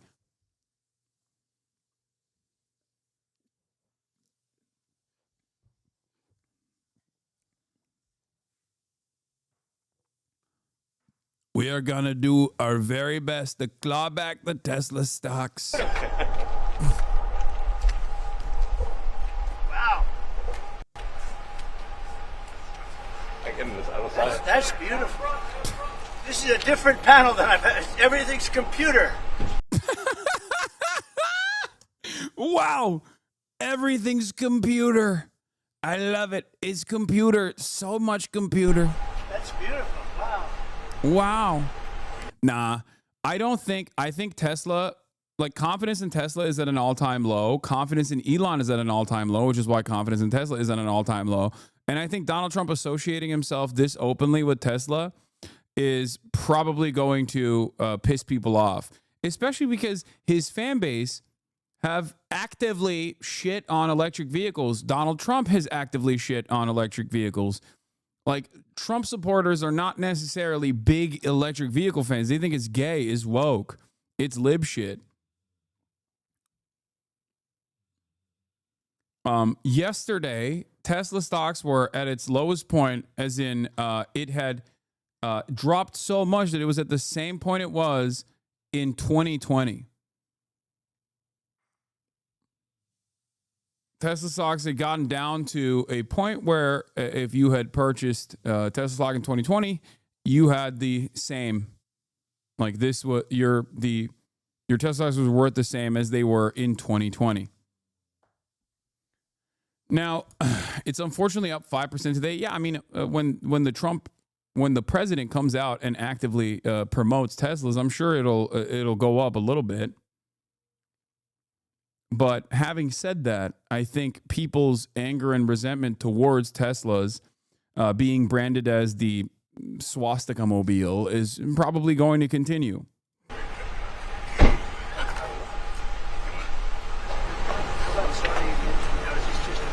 Yeah, it's just a brake and an accelerator. I don't want to give Secret Service a heart attack. That's beautiful. Yeah. Beautiful. Please buy more Teslas. Should I? Oh, it's not. So, do you want to actually drive it? You don't want me to drive it, do you? I saw Biden do a. I'll tell you, it could be. Once in the Jeep. Yeah, It's very easy to drive. That's you're the only one that saw it. So it's like driving a golf cart, basically. It's very simple. It's very simple. So it's literally like a golf cart that goes really fast. There's no gears. This is really amazing. It's really amazing. Let's take a look at a couple of these. Think Biden could get into that car? I don't think so. Still talking big dookie on Biden. Big Brandon. Get Brandon's name out of your mouth, sir. Not allowed to use it. Can you believe it? It's live now. Very strong, heavy. It's all steel, stainless steel. But the cars themselves. So what is this one, Elon? That's a Model Y. That's a Model Y, so I have a lot of information, including the price. Yeah. I want to make a good deal here. You know, I do notice this. They have one, which is $35,000, which is pretty low. Let this man do full self-driving, man. Come on, please. I have a lot of confidence in Teslas. And I just want to thank I have a lot of confidence in Teslas. I really, really, really, really want Donald Trump to do a FSD. Just click on the FSD and drive away into the sunset, baby. See where it takes you. Come on. Tesla Come stores. on. These are innocent people who've done nothing wrong. You know. But nobody's been, I mean, it hasn't been, there's been some physical damage, a little damage, and we want to keep it that way because I don't want to say this, it's just not the appropriate, but law enforcement's out there watching everybody. We don't want this to happen. And not to somebody that's been so good to our country. He didn't have to do this. He didn't have to go through this. And we can't let it happen. And aside from that, I happen to love the product. It's a lot nicer if you also happen to love the product. And he's done a really good job. Go ahead, Peter. Is there, I guess this is for Elon Musk, is there a discount? President Trump wrote the art of the deal. Is there any kind of room for negotiating here? Let me answer that. I know he'd give me a discount, but honestly, I don't want to ask for one. You know, I'm president, so I want to pay full price. And what is your message, President Trump, buying a new car while there are some folks who will see this clip at home and they are struggling with their retirement accounts down at the moment, uncertainty about work. Who are you from? Well, Where are you going to with? do great. I think our country had to do this. We had to go and do this. Who's They've asking taken this away question? other I don't like you. Countries have taken away our business. They've taken away our jobs. I did it initially very strongly against, as you know, China and some others in the first term. And it was a very successful term. We had no inflation. We had the greatest economy in the history of our country. And then we had COVID, which we had to straighten out. So I didn't want to be doing anything with respect to other countries at that time. And we did a great job with it. We handed the stock market over. It was higher than it ever was. And think of that, higher than it ever was to that point before. And nobody thought that was even possible. We did a great job. But we had the greatest economy in history. This economy, in my opinion, is going to blow it away. But what I have to do is I have to get the workers back. I have to get the factories open. We have 90,000 factories and plants are closed from what you had just prior to NAFTA, which is not very long ago. 90,000, think of it, 90,000 factories and plants are closed from what it was, and it's just not right. So, and we gave it away. presidents before me gave it away, and I could name every one of them. But they gave it away, and we're taking it back. We're taking our jobs back. And one of the things I'll say, by the way, speaking of Tesla, he manufactures more cars. I mean, he opened this incredible plant, one of the largest plants in the world, in Texas. Could you talk about that, Eva? Yeah, it's worth noting that the Tesla cars have the most U.S. content of any cars on the market, so they're the most American-made. We have the biggest factory and the most advanced automotive factory in Texas that we've opened and continue to expand. And so this is very much these are great products. The Model S is one best car ever. Best car ever. So all these cars have won incredible awards. So they're great cars and they're American-made. And I think, try it. You'll like it. And I'm just saying, beyond the cars, they're great. But we have to celebrate somebody that has the courage to do this. He could have said, I'm not doing anything. I'm not going to get involved. Let the country go to hell. He didn't want to do that. And remember, he's going to find, and we're up to almost $500 billion worth of waste and fraud and abuse. $500 billion. We give him $2 billion here, $2 billion there, not millions. It was a bet. If it was $1 million or $2 million, that's a lot of money. But we're talking about billions of dollars being given to defunct, scams, given to people with nothing. They have nothing going. They open up a subchapter S corporation, and they put $2 billion into it from nowhere. And we've caught a lot of them. I wish we could catch all of them, but we've caught a lot of them. And he's been largely responsible. So we have to celebrate him. And it's not that he's conservative. I don't even know if he's conservative. I will tell you this. It's pretty funny to think that, like in the first Trump administration, people would talk about the Hatch Act, right? People would talk about the Hatch Act and be like, "Oh, Trump is violating the Hatch Act." Like now it's just so that's the expectation. The expectation is just like, yeah, no, he's gonna do that, and there's not really much you can say. From our standpoint, American cars, American-made. He employs thousands of people. He's got, at the same time, he has the most modern plants in the world. I said, I don't like what's happened to you. I'm going to do it. I didn't even know he was going to come. What do you mean? He's never asked me for anything. He endorsed me, and he never asked me. I didn't even know he was going to endorse me. The guy has never asked me. He's not saying, in fact, I could go a step further. I ended the electric mandate. Okay? I ended the electric mandate. And I figured, when's this guy calling to raise hell with me? Like, yeah, he ended it. It ruined me. If I were him, I would have called. So on that, because he's probably even better than I am. Mr. President, is Elon Musk rubbing off on you? Is electric then the way to go? It's not that I'm not. This isn't for electric or gas because people have their choices. Yeah. I'm just saying that I know people that have these cars. I know one man. We see him all the time. Yeah. He's constantly. He has 5 of them. Yeah. He thinks it's a. And he was a big guy for Ferraris and other things. And he says, "Man, it blows him away." I know other people, they have 3, 4, they love them. They love them. And some people like the gasoline, and they should have their options. Right. I'm all about options. But I'm telling you, I ended the electric mandate, and I was waiting for a call. I said, did Elon call yet? They said, no, sir. The next day, what about Elon? Did he call? He never even mentioned it to me, never complained. Until this moment, I'm just bringing it up. Who would do that? Yeah. He has never asked me for a thing. And he's built this great company, and he shouldn't be penalized because he's a patriot. He's an incredible patriot. And I don't even know if he's a Republican. I really don't. Yes, sir. Yes, definitely. The stock market dropped today. Well, I'm not sure if he was. Well, you're going to have stock is also drops, and markets are going to go up, and they're going to go down. Yeah. But you know what? We have to rebuild our country. Our country has been stripped of its jobs, of its factories. And I'm tired of seeing where they build apartments, cheap apartments in an old broken down. Tired of seeing where they build apartments, cheap apartments in an old broken down factory. But you have factories all over the place that are empty from many decades ago. And we're going to change it around. And it's all taxing policy. You know, it's really a policy because we have great workers, great people. It's really a policy of taxing and incentives. And I'm bringing the incentives back. And I'll tell you what, numerous plants, and I don't want to mention specifically, but I'll mention this one, numerous plants in Mexico and other places that were under construction or soon to be under construction are now coming here, and they've dropped that. because it was unfair what was happening. Mexico, they were building Eurochatter asks, what is the Hatch Act? The Hatch Act of 1939 is an act to prevent pernicious political activities. It is a United States federal law that prohibits civil service employees in the executive branch of the federal government, except the president and vice president, from engaging in some forms of political activity.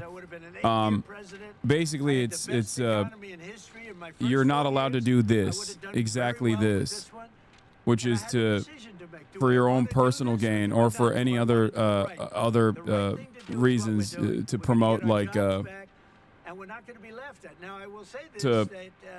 it's basically to stop Donald Trump or other presidents and other civil servants from doing exactly this, which is a QVC / hashtag ad for a specific product. Why?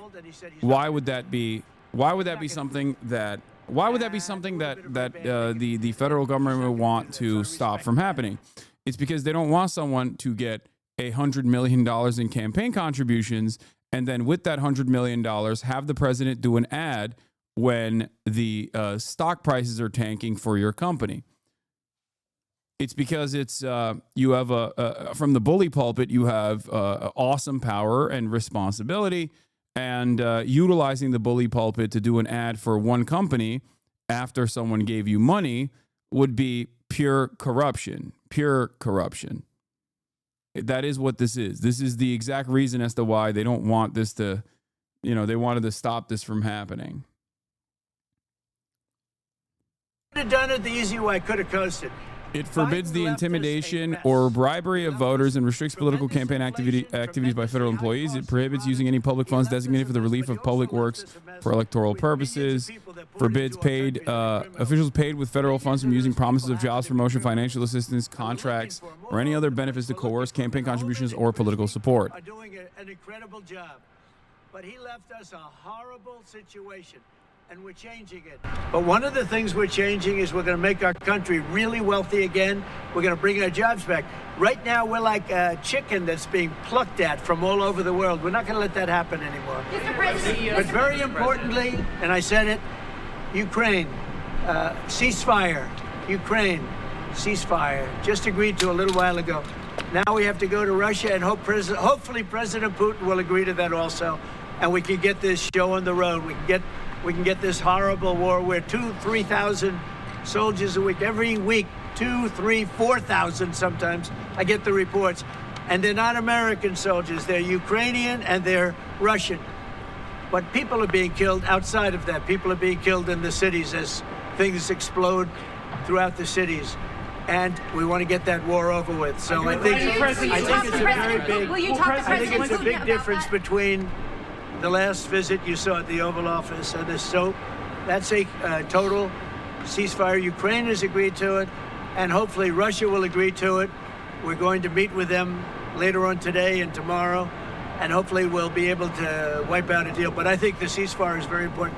If we can get Russia to do it, that'll be great. If we can't, we just keep going on and people are going to get killed, lots of people. Is Zelensky invited back to the White House? Sure, absolutely. Mr. President, you mentioned the ups and downs in the stock market. You said it'll go up, it'll go down. But do you and your tariff policies right now bear any responsibility for the turmoil we're seeing this week? Biden gave us a horrible economy. He gave us horrible inflation. And I think the market was going to go very, very bad. If anything, I have a lot of very smart people, friends of mine and great businessmen. They're now investing because of what I'm doing. Because long-term, what I'm doing is making our country strong again. I guess the exemptions given to the president and vice president in the Hatch Act is part of the reason why the media is not talking about this either.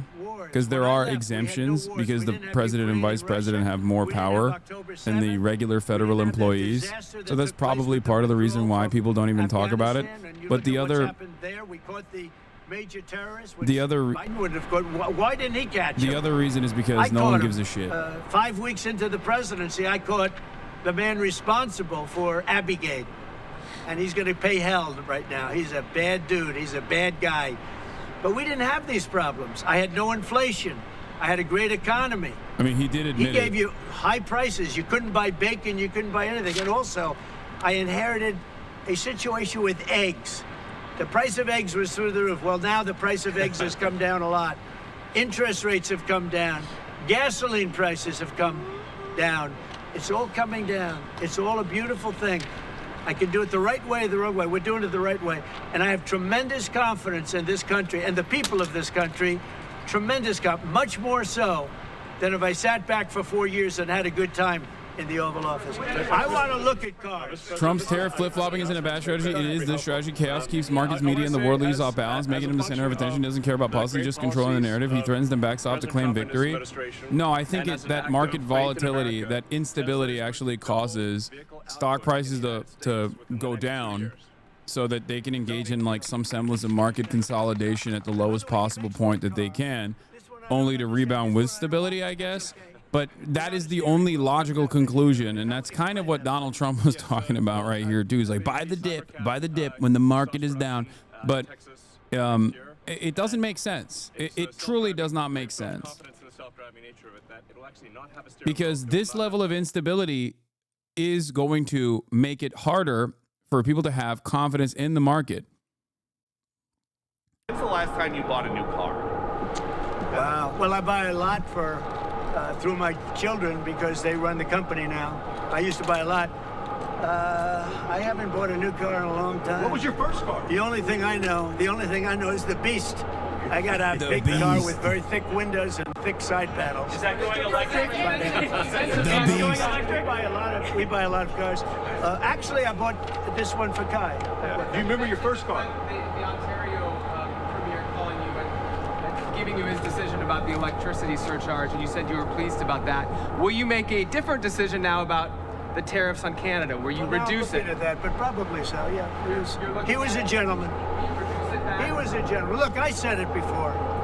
We give Canada $200 billion a year. We subsidize Canada between all of the things we give them and trade. We give them. We don't have to have cars made in Canada. We don't have to have lumber from Canada. We have tremendous lumber. We have tremendous trees. All I have to do is unfreeze them from some of the restrictions that were put on. I can do that with an executive order. We don't need energy. We have more energy than anybody else in the world. So we spend $200 billion a year subsidizing Canada. We don't have to do that. And frankly, the way that gets solved is Canada should honestly become our 51st state. We wouldn't have a northern border problem. We wouldn't have a tariff problem. They don't have much. They spend very little, as you know, the least of almost anybody on military. And we spend the most of anybody on military. We have a great military. I rebuilt the military during my first time. We're going to have to rebuild it a little bit again. Not that much, but we're going to have to rebuild it a little bit again. But Canada would be great as our cherished 51st state. You wouldn't have to worry about borders. You wouldn't have to worry about anything. And by the way, Canada is very highly taxed, and we're very low tax. We're considered a low tax nation because of me, because I cut the taxes so low. So the people of Canada would pay much less tax. It makes a lot of sense. And by the way, when you take away that artificial line that looks like it was done with a ruler, and that's what it was. Some guy sat there years ago and they said, "Rah." Well, when you take away that and you look at that beautiful formation of Canada and the United States, there is no place anywhere in the world that looks like that. It's so on Greenland? And then if you add Greenland, that's even. That's pretty good. It's gonna look beautiful. Okay? I'm gonna look at this. I'm gonna make a decision. Do you want to hear what my decision? Let's see it. Okay. What's your best of these cars? What do you think? Well, the car that I drive is the Model S Plaid. Which is that one? That red one in the middle. I like that. Yeah. I like that. It's 0 to 60 miles an hour in 2 seconds.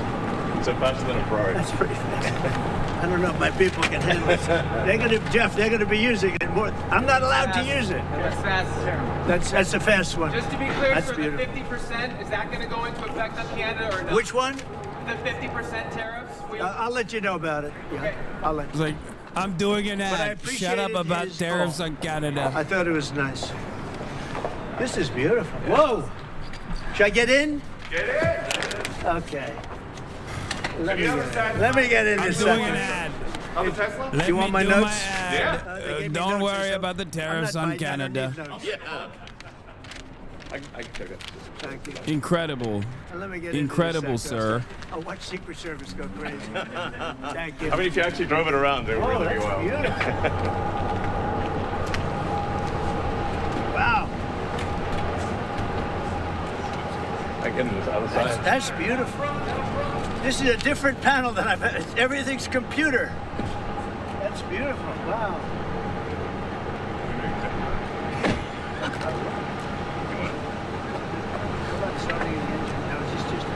Yeah, it's just a brake and an accelerator. I don't want to.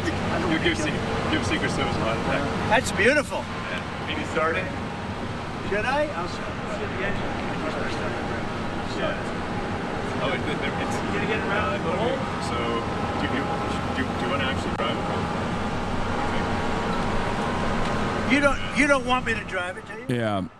Ethical reacts dictate that we must watch this ad, but if you want me to skip this ad, then subscribe for $6 or for free with a Twitch Prime, and I will skip this hashtag ad that Donald Trump is doing for Tesla very clearly. You can also get gifted a sub, okay? If we start a hype train and get gifted enough subs, which you can, once again, subscribe for free with a Twitch Prime, okay? I will skip this hashtag ad. Throwing bagels on the wall. Thank you for the 5 gifted subs.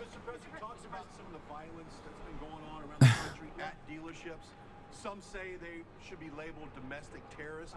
The one-time Tesla cars are not, are not experiencing electrical failures is right here in this moment, Cheeky Scarecrow, thank you for the 5 gifted. Stiff Magnetico, I think. Thank you for the 20 gifted subs. Hitbox, thank you for the 5 gifted. That others are unable to do. When you do that, those people are going to go through a If you big skip a Tesla ad, you're a terrorist. We're sending you to Guantanamo Bay. It's beautiful. It's beautiful. Cuba is a beautiful place. Guantanamo Bay. We will send you there. You're doubly going to Guantanamo Bay if you are also hurting Israel's feelings. Don't hurt Israel's feelings and don't skip a Tesla ad. You will go to Guantanamo. We'll black bag you. At the business roundtable, especially with the Well, I have a roundtable to make it a little while. I just consider this much more important because I want to buy one of these. My whole staff is so excited because I told them they're going to safely use them, and they can't believe it. So Margot, wherever you are, Margot, she's going to use it. They're all going to be using it, and they're going to have a good time using it. And do I think it's alarming that the vague definition of terrorism is now being applied to basically anything Trump feels is not good? Yes. I think it's probably not good that now Trump is considering vandalism against Teslas to be an act of domestic terror, hurting Israel's feelings to be an act of domestic terror. It's definitely not good. Do you think there will be a recession? I don't see it at all. I think this country is going to boom. But as I said, what else will he consider to be an act of terror? Maybe he'll say, if you don't like the tariffs, if you say my tariffs are ruining the stock market, that's an act of terror. You're going to jail. Was right. And what do you say to Americans? If you look at what I've said over the last 10 years, Trump has been right all the time.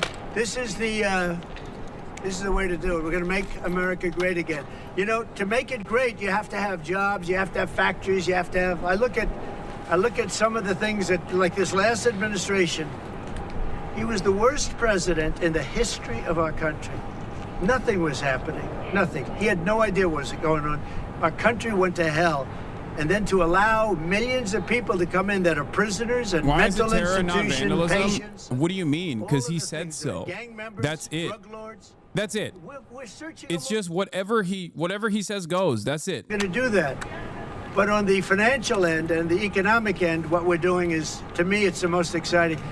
Our country will be greater than ever before, and it won't take too long. And what's your message to Americans right now, sir, who are worried about the stock market? What's your message to them as they watch it? Let's go see the Cybertruck. I did buy one of. He's like, don't leave yet. You still haven't done the Cybertruck ad. That's what he said. He said, hey, get back here. He said, get back here. You haven't done the Cybertruck ad yet. In terms of imagination, I think I have a great imagination. Who else but this guy would design this, and everybody on the road is looking at it? It's amazing, actually. Not for good as soon as I reasons. saw it, I said, that is the coolest design. It's. Do you agree with that, Brian? I mean, I do. It's amazing. It's very cool. Yeah. You got to give him credit. We want the future to look like the future, and it's kind of what kind of truck would Blade Runner drive? That was the design idea. It's really amazing. Yeah. Hey, Elon, are you planning to remain CEO of Tesla while working with President Trump? Is there any thinking on your future at the company? As we're talking about Tesla, I'm wondering what your thinking is with leading the company going forward. Yeah. I'm CEO of Tesla, and you should. Yeah. Any more plans of additional vehicles besides the ones you have now? Well, New models? The Cybercab coming out next year. The one with no steering wheel. Are you gonna buy one of those? No, sir. We'll pass. We're too old-fashioned. Yes, So, Mr. President, when you look at the market selling off, that didn't concern you, and Nope, where do you see it doesn't going? concern me. I think some people are going to make great deals by buying stocks and bonds and all the things they're buying. I think we're going to have an economy that's a real economy, not a fake economy. It was a fake economy. They were putting in all government jobs. You see what happened last month? We had more real jobs, and government jobs are way down. That's going to continue. Those are real jobs. Those are jobs that keep the country going. You can't have all government jobs. You have no income to pay the workers. Yeah. And a lot of those workers didn't show up to work. That was the other problem. And President Trump, there's this protest leader from Columbia University that the administration is moving to deport. And he said that his arrest is going to be the first of many. How many? I think we ought to get them all out of the country. They're troublemakers. They're agitators. They don't love our country. We ought to get them the hell out. I think that guy, we ought to get him. I heard his statements, too. They were plenty bad. And I think we ought to get him the hell out of the country. I watched him. I watched tapes. Specifically, I watched tapes. And you can have them, okay? You can have them. And you can have the rest of them. Let them go to school. Let them learn. Columbia used to be a good school.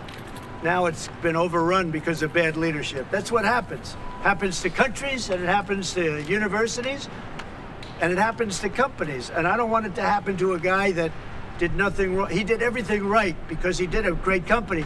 But what he did by coming into government to help government from years of abuse, from decades of abuse, and you see that when you look at Social Security, where you have 200-year-old people on the rolls of Social. That's just, he uses the word care.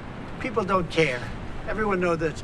But it's also, I believe it's also large fraud. I think it's that, but I think it's also large fraud. So I'm just telling people, this man is a great patriot, and you should cherish him. You should cherish him. You know, I have a little statement. We have to take care of our high IQ people because we don't have too many of them. Mr. President, and we got to take care of them. And if you guys look at the Social Security Administration and you guys are looking for fraud and waste and abuse, can you guarantee people who are concerned about an interruption to benefits that there will not be? Yes, we're going to be very careful with any interruption to benefits. In fact, only by tackling the waste and fraud in entitlements like Social Security, Medicare, can we actually preserve those programs for the future. Because with unchecked fraud and waste, we won't be able to afford them. The president's very dedicated to solving the budget deficit, which if we don't solve the budget deficit, we're going to go bankrupt as a country. If we go bankrupt as a country, there's no Social Security, there's no Medicare, there's no nothing. And to sort of echo what the president was saying, what really matters is moving people from jobs that are relatively low productivity in government to high productivity in the private sector, increasing the true output of products and services. That's the real economy. That's what actually enables Americans to have a higher standard of living, and that's what's happening. And that's, I think, you'll see the truth of that in the months to come. And we're going to make it really much stronger by taking people that don't exist or taking people that shouldn't be there out, by taking illegal aliens that are on Social Security or Medicaid and Medicare, by taking them out, we're making it much stronger. The country will be much stronger, but it's going to really be stronger economically. And when you look at what we're doing, I've been called by so many companies. Yesterday, as you know, I had a meeting with some of the biggest tech companies in the world. And all they're talking about, IBM was there. We had a lot of them. Dell, Michael Dell was there. We had a lot of great companies, Hewlett Packard. And all they're talking about is investing in this country. Yeah, I think a lot of people, a lot of CEOs are legitimately legitimately worried about speaking out of turn because they just don't want to draw the ire of the Trump administration, who has demonstrated its willingness to tank companies, hit him with like insane things that previous administrations wouldn't dare touch. Trump will do anti-capitalist things at the behest of his own narcissistic desires. He will go after companies. He'll do it. I mean, he's look at him. Look at him just playing around with the stock market like this. Markets we've ever had, and it's going to be really fueled by what we're doing. You had to see these companies yesterday. They're investing billions and trillions. They're investing trillions of dollars here. They wouldn't have invested 10 cents. Mr. President, will you talk to Vladimir Putin about this ceasefire deal? Do you think you need to have a conversation with him to get the Russians to agree? I'll talk to Vladimir Putin, yeah. When will I you want to talk get, to him? look, that's the other, it takes two to tango, as they say, right? So hopefully he'll also agree, and I really think that would be 75% of the way. The rest is getting it documented and, you know, negotiating land positions, etc. So you'll talk to him this week about the deal? So, yeah. So and when do you have the anticipate meeting him in ceasefire person? in place on the Ukrainian side. How close do you think then you are to a total ceasefire with Well, I hope it'll be over the next few days. I'd like to see. I know we have a big meeting with Russia tomorrow. I have a very special guest coming on the stream in a second, by the way. Sue. The people have done a great job. Marco Rubio's been great. Steve Witkoff's been great. Michael Waltz. They're all, every one of them. They've really stepped up. They are into it. They want to see two things. By far, number one is death of people that aren't citizens of our country, but they're people, just like you. In person. People. And we want to stop. And we also don't want to give billions and hundreds of billions of dollars away. We're in there for $350 billion. And there was no reason this war would have never happened if I was president. So it's a very sad thing. Thank you all very much. I love Tesla. Which one did you buy? Tesla. Mr. President, Which one did you buy? I love Tesla. The one I like is that one. And how does this work? And I want that same color. Are you going to put down a credit card? Elon, would you take a personal check from the president? I do it the old. I give checks. Sure. I like checks. You know? I think his credit's good. do you still have access? You know, I like a check better than this modern system of all of a sudden there's money in your account. Nobody knows. I like signing a check. You sort of. But we're gonna pay, and I don't want a discount. He would give me a discount. But if I do a discount, they're going to say, "Oh, he got benefits." I don't want any discount. Wait, what do you mean? Vanity plate? He got benefits. He already gave you $100 million in campaign contributions, and you're doing this as a benefit already. You're doing this because Tesla stocks are down. You're doing this because his association with you has caused a lot of people to go, "Oh, I'm reconsidering the purchase I made for this company that I thought was liberal when I made this purchase." And you're over here being like, "No, I'm going to defend him. I'm going to claw back the stock prices." Tesla, selling Tesla stock is illegal. Not buying more Tesla stock is also illegal. We are doing everything we can to make it so that you have to buy a Tesla. Not buying a Tesla is also illegal. Some people would say, "Well, let's use somebody that failed in business for his whole life." You know, this guy has been amazing.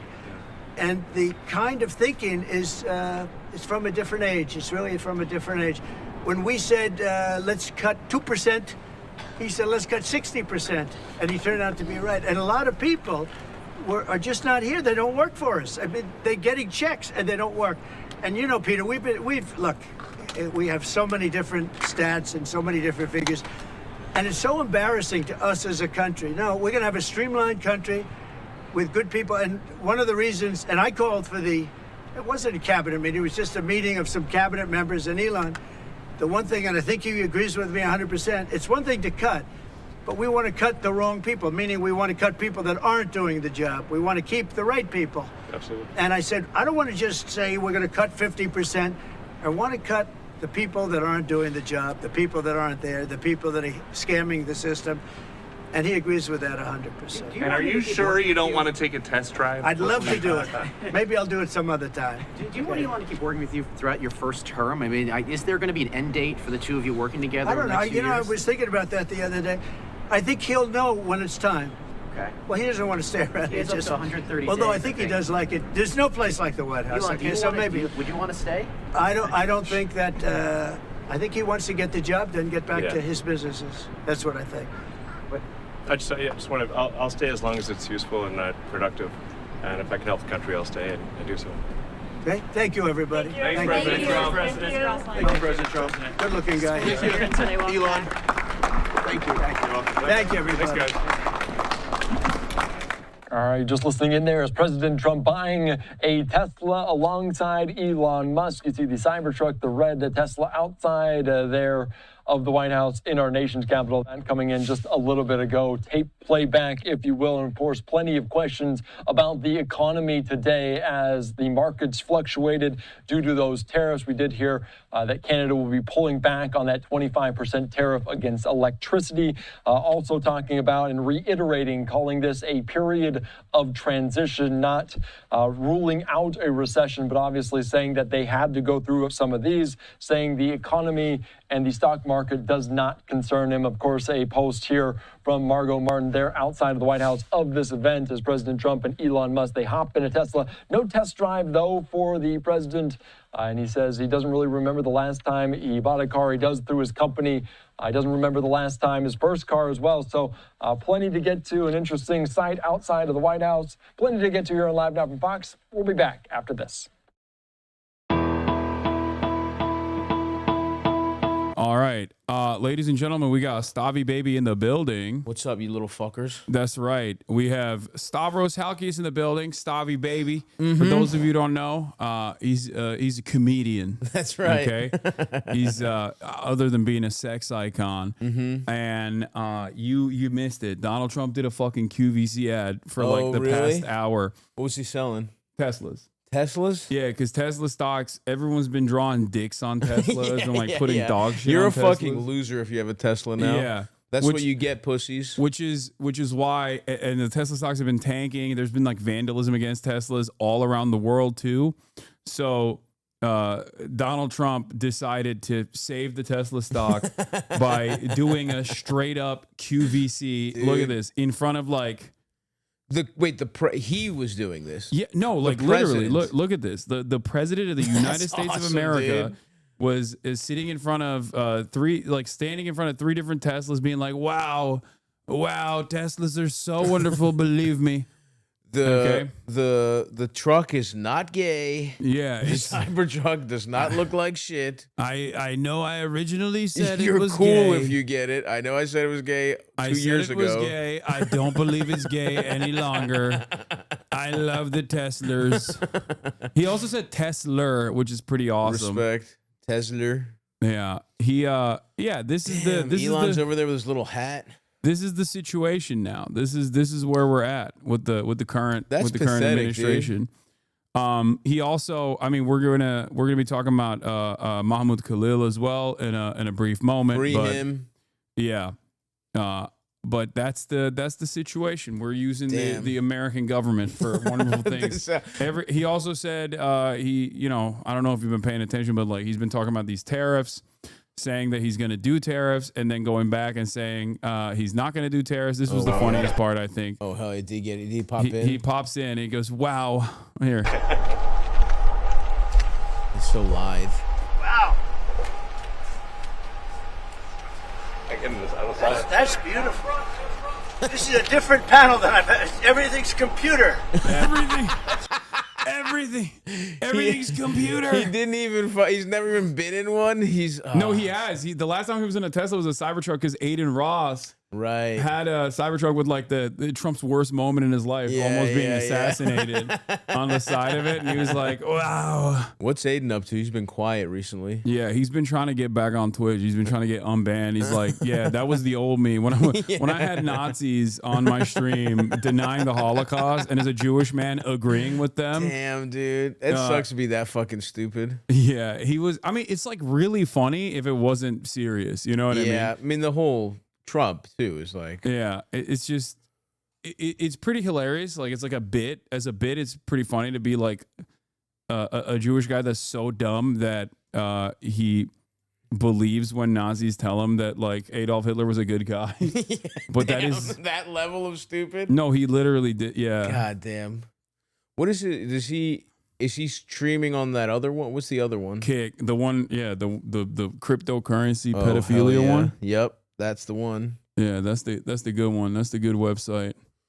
Yeah, what kind of content's he up to, man? Let's plug him. Yeah.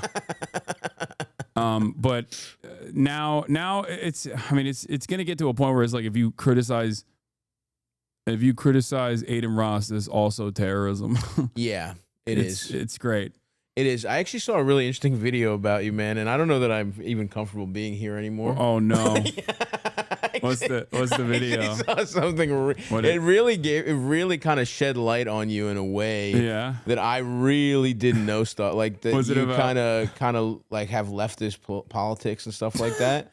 And I actually feel betrayed. Yeah. And so I'm actually just here to let you know this is the last time I'm ever coming on the podcast. Oh no. Yeah, dude. I'm actually here to let you know that I'm actually do not fuck with all that stuff you were saying. Yeah.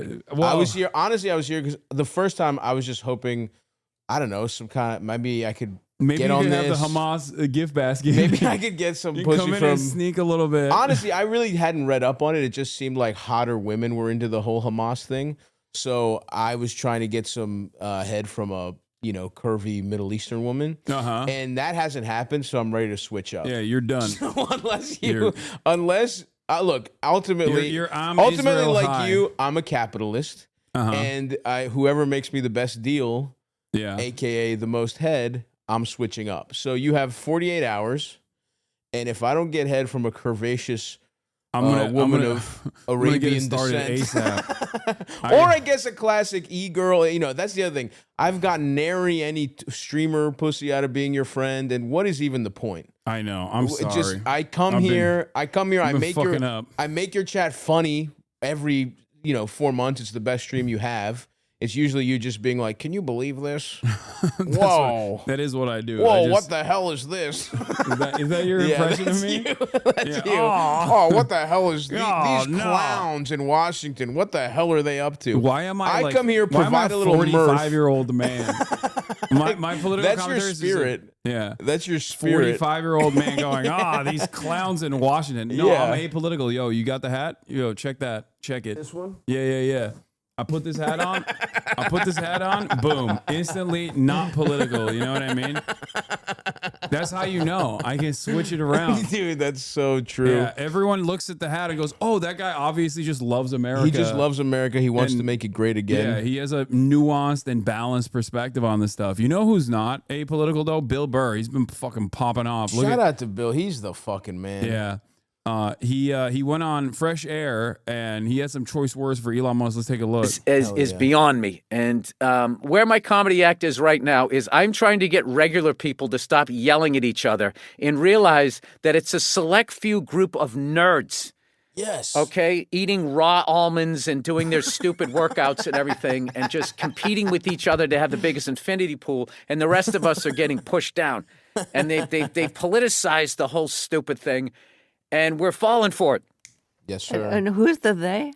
Besides people who eat almonds? That idiot Elon Musk. Oh. That guy, he's going to, who evidently is a Nazi. I just refuse to believe that it was an accidental 2-time Sieg Heil. Yeah, what a dork. And he does it at a presidential inauguration. This is why I hate liberals.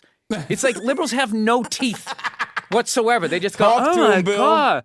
Can you believe I'm getting out of the country? I'm just like, you're going to leave the country because of one guy with dyed hair plugs and a laminated face who makes a bad car and has an obsolete social media platform? You're going to leave? Get his ass. Why doesn't he leave? Yeah. Why isn't he stopped? He's South African. He's not even American. He doesn't even go Get here. him out of here. What are we so afraid of this guy who can't fight his way out of a wet paper bag? Let's fuck him up. Yeah. Let's throw hands. Yeah. So, first of all, watch out. that could be terrorism. Donald Trump has declared that the vandalism against I did see Teslas that. are now considered an act of terror. Wait, against Teslas? Yeah. This is pathetic, man. Yeah. This is they're tattling Yeah, if you're you draw a tattling dick. because you draw a dick. If you got, I won't actually say that, but we should be offering.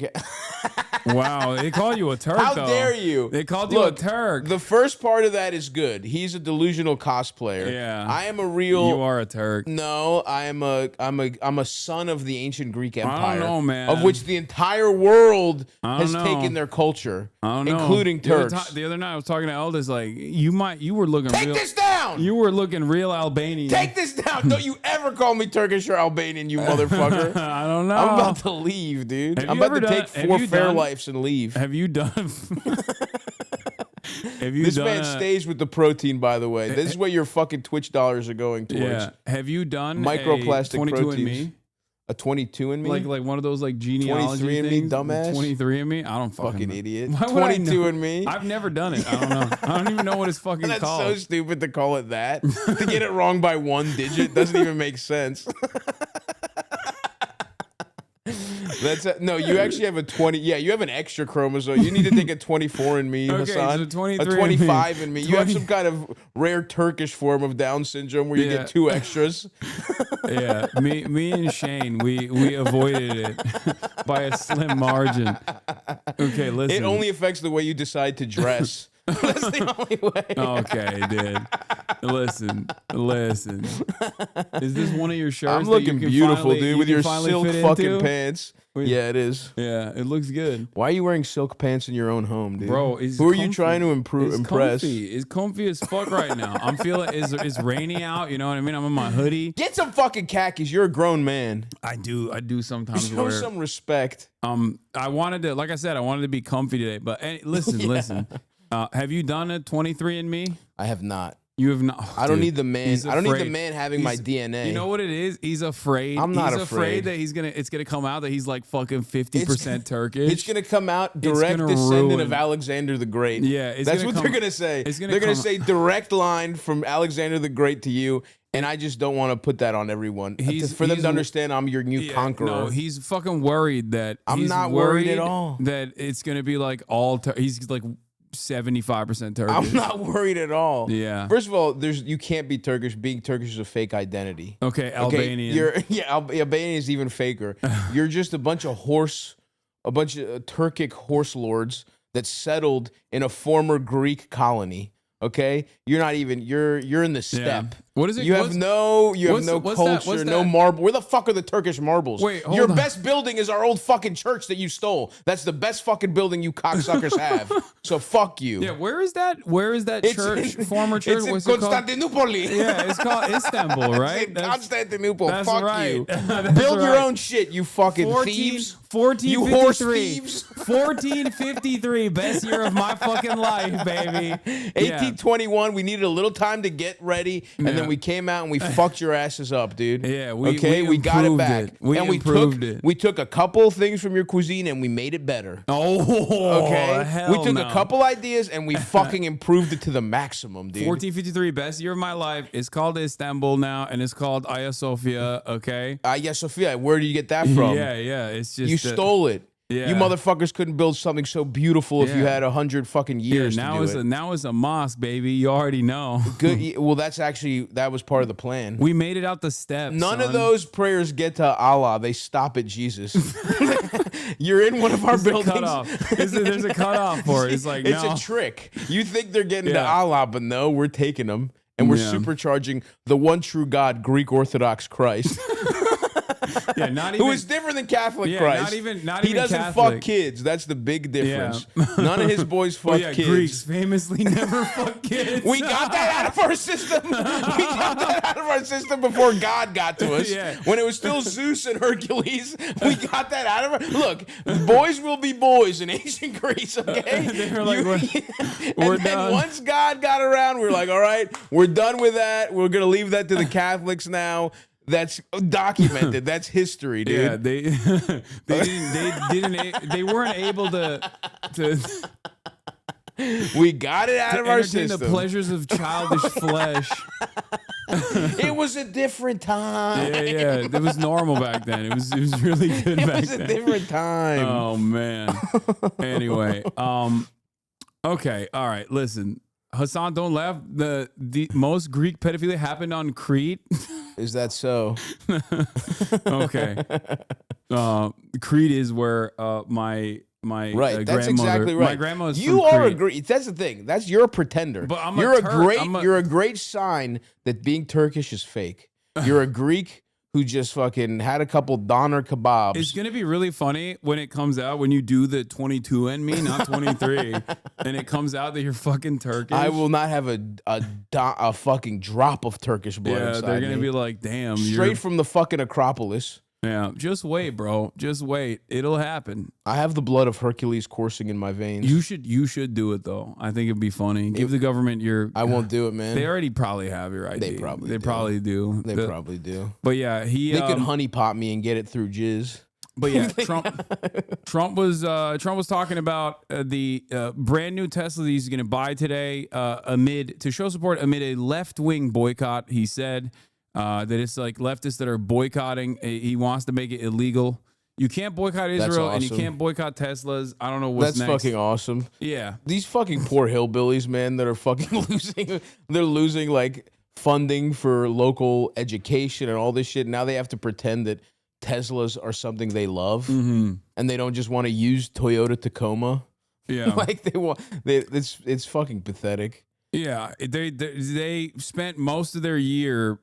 They spent most of their life calling electric vehicles gay, like woke libtard shit, only to now turn around and be like, "Nah, I love that. It's actually patriotic, sir." To switch up. Yeah. Meanwhile, the economy is fucking collapsing. It's great. Damn. Great stuff overall. Donald Folks, Trump is buy tickets to the Dreamboat Tour while you still can. Oh, yeah, that's right. Yeah. While the economy is still going. This might be the last time you can come to a comedy show. I thought your I thought this was your best set. Thank so you, far. brother. It was really good. Thanks, like man. all the old one is like, this one was, man. This one was actually well, good. Some of us are artists that try and get better at our craft, not dickheads that spend 12 hours just kind of sleepwalking through our job. And we know that Zoomers without a good relationship with their father have nothing better to do, and they stole someone's fucking credit card and it's on auto renew. So some of us kind of have to actually progress as artists. You gotta make a living over and somehow. over again. Okay, you gotta make a living somehow. Oh man, you had John Mulaney open for you, which Mulaney is crazy. Mulaney popped out. Yeah, he's the man. His show it's wild. It's tricky making a better comic open for you. Yeah, I won't even. There's no debate there. He's the fucking man. Yeah, Watch Mulaney's show, but I'll plug Mulaney's show, folks. Oh yeah, he did. It's He live has a Netflix on show, right? It's live on Netflix. He's doing something really interesting where it's actually a live talk show because all these other talk shows are fucking it's interesting annoying. to have a live talk show. Yeah, well, an actual production. Again, an actual production. This not, fucking not guy. a fucking, not a webcam. Just because you got a more expensive webcam, let's not pretend. This is Netflix approved. These cameras are. I'm sure this is Okay. going on Netflix. The day you're on Netflix is the day culture is dead, by the way. The day they just cave and put streamers on television, No, we're all fucked. we would be fucking cooked. I don't disagree with you there. I think that'd be awful. No, But yeah. he's got fucking. I think on the first show, Michael Keaton, Fred Armisen. Are you gonna be on it? We're trying to figure something out. I'm gonna try and get on this season. Okay. He's the man though. Mulaney's so fucking funny, and that show's Yeah. gonna be cool. Yeah, I'm excited to see it. I'm excited to see you on it, especially. yeah, I That's can't right, wait. John. I know he watches. So. Yo, he's a big. Yeah, he's a big time. He's a big Hasanabi head. Yeah, he was starstruck, dude. Jake Paul got a Max show. That's true, but isn't that like about boxing? No, or that's some it's shit? like a reality show, dude. Yeah, They trolled everyone thinking those guys were gonna fight each other, and then they were like, "Oh, it's actually them," I don't know, swimming in their pool. I've done a cameo on a Netflix like true crime documentary or something. I don't know. Really? That's what some chatters are saying. Here I'm gonna show you guys something. I was on Theo Vaughn's podcast, as you guys know. Shout out to my boy. The leftist Joe Rogan, Stavros Halkias was also on the Theo Vaughn podcast, but there was a point. And now he is doing the mallet. There was a point where I actually brought you up. I wonder. Let me see if I can find it through the transcript real quick, because I want you to address this. Interesting. I want you to address the daggers that I threw your fucking way. Okay, man. Wait, how do you find the transcripts now? Nice, man. That's how you insult someone Find a video where you had your shit together enough to get it all out. Don't do it in front of a man's face. Yeah. Just find a time where you insulted me and play it. How do I find it? I wonder. I got the transcript in front of me, but it's not showing up. Dumbass alert. I wonder if I can figure out exactly where Dumbass it was. Like alert. towards the end.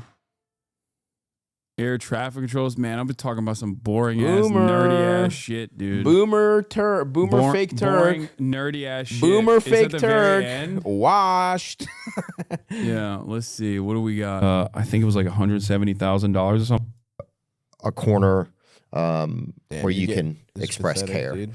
You're just Hassan clicking Piker, thanks around, so dude. much, dude. Wow, dude, I'd love that's to good. That was really funny. Okay. Where he says, shut the thank you fuck so up. much. Can you This guys is called leave? live production. All right, it's not fucking This easy. is why your show sucks. It's not easy, bro. It's not. It's actually so hilariously easy. Yeah, it is pretty fucking easy. Oh, here it is. Here it is. Here it is. You're a comedian as well. I'm obviously very good friends with Stavi as well. I know very you. good to stretch. Always, yeah, I fucking lied. I lied. I Good to lied stretch. straight to his face. I was like, he's my fucking enemy. Okay, Yeah, he's go cool. with him. Damn, he said he's cool. Yeah, that's crazy.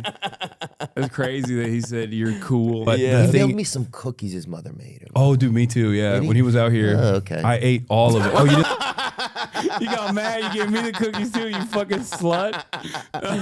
Yeah, he's been. I he's give been my boys farming. cookies. He's been farming those Greek cookies. Yeah, I make. I like can't 'em? make I my know. boys cookies. Yeah, no. I liked him. I'm just sad that they're bipartisan snacks he's sending out. But no, I'm Oh, joking. yeah, I'm damn. joking. No, Listen, no. he's been- It was he's so been- sweet of him. It was just only friend of mine that did that. Very Yeah. sweet of him.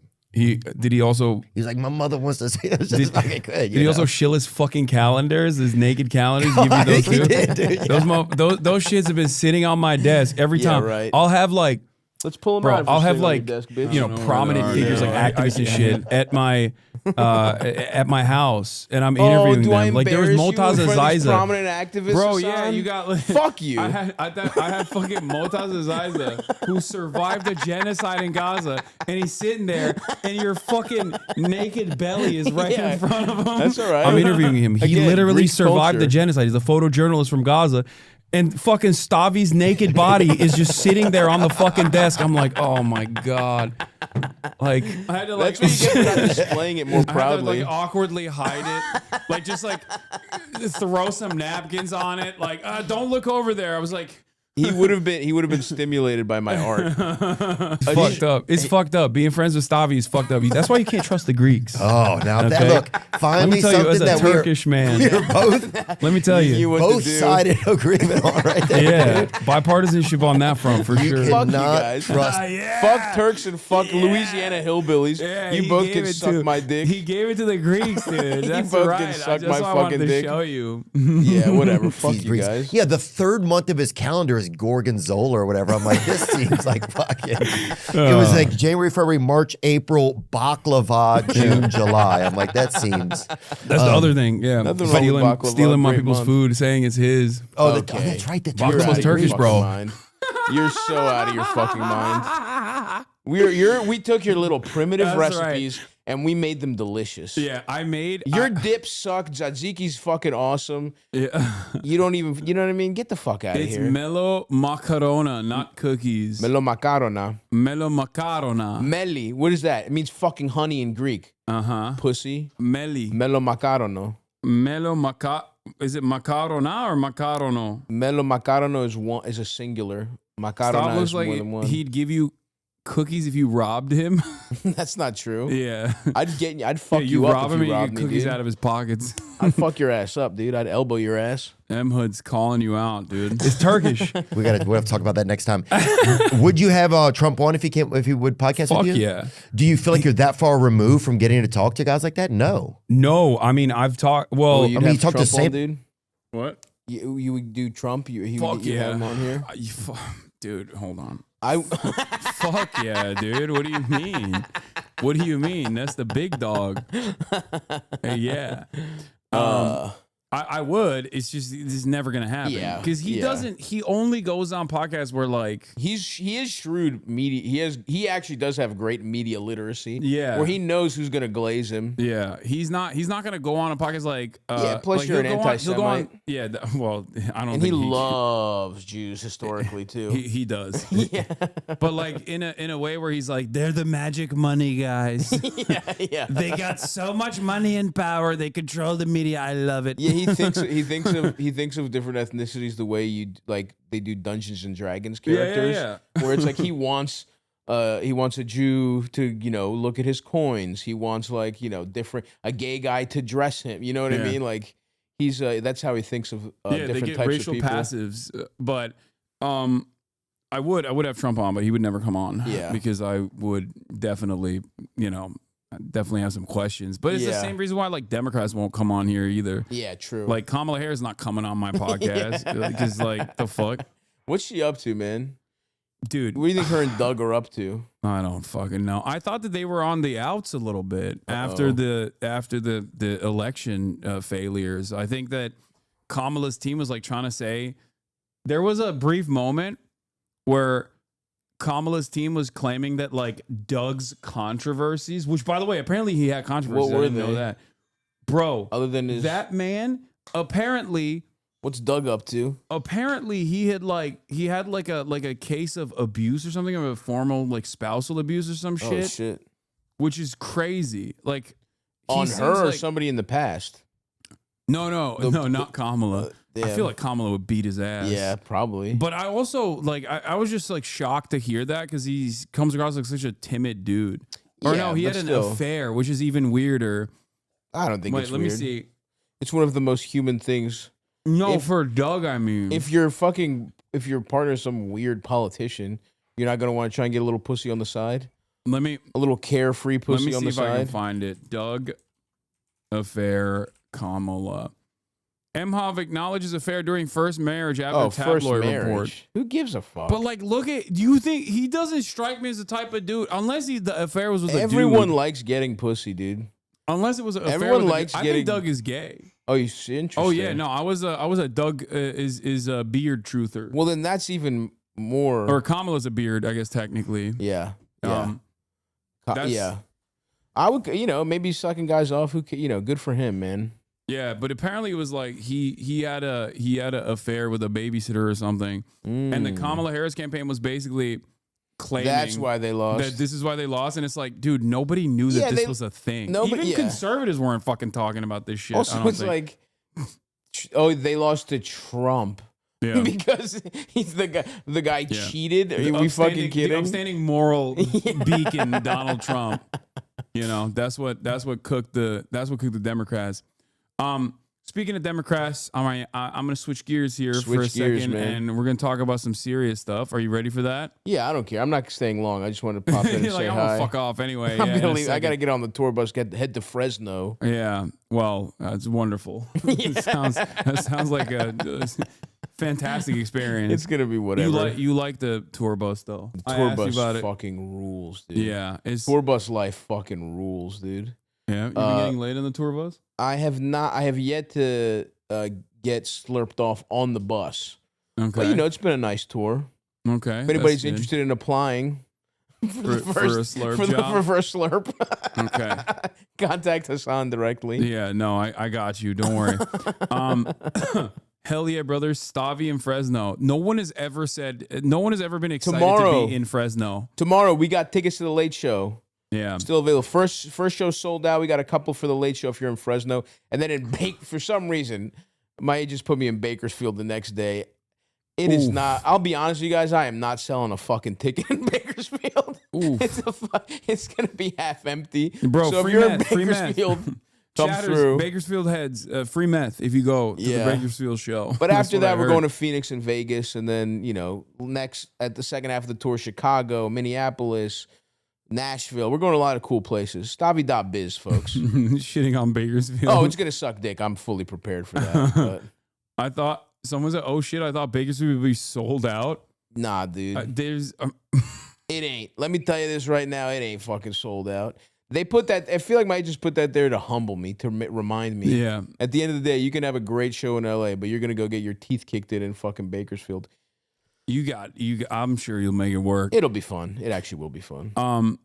But switching gears away from the tour real quick, we're going to talk about Mahmoud Khalil. Okay. I don't know if you know who this person is, but I think I saw what happened. Yeah, Where they just you're fucking completely woke. they completely just fucking disappeared a guy. Yeah. He had a green card, right?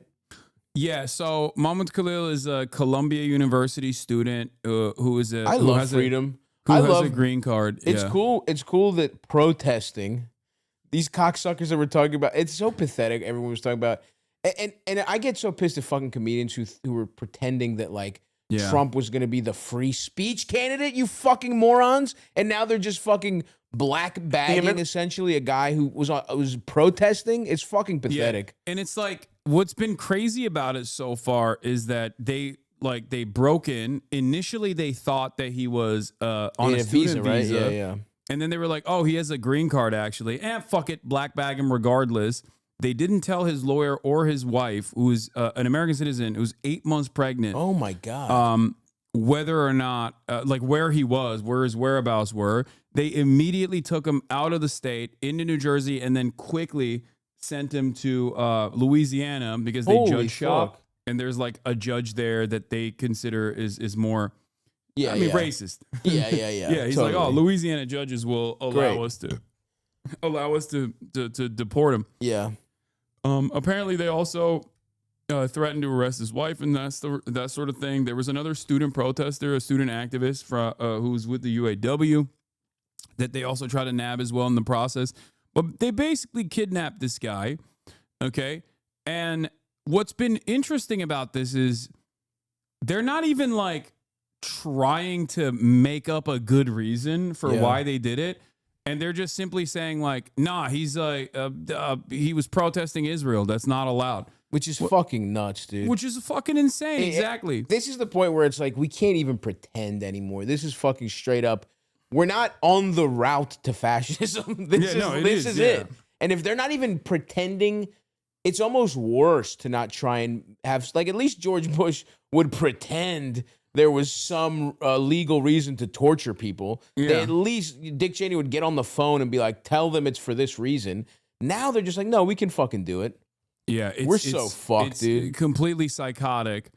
And their defense of it has been like abysmal overall, where there's reporting that's coming out that, first of all, they're talking to the Free Press. White House official told the Free Press, which is Barry Weiss's institution. That's great. That dumb bitch called it the Free Press. Yeah. Yeah. The not lying newspaper. Yeah, which, so free, where they actively work to if you're anyone of Arab descent, their entire goal is to make sure that you never get a job ever again. God damn, dude. So White House official told the Free Press that the basis for targeting Khalil is being used as a blueprint for investigations against other students. Other students for protesting in fucking America.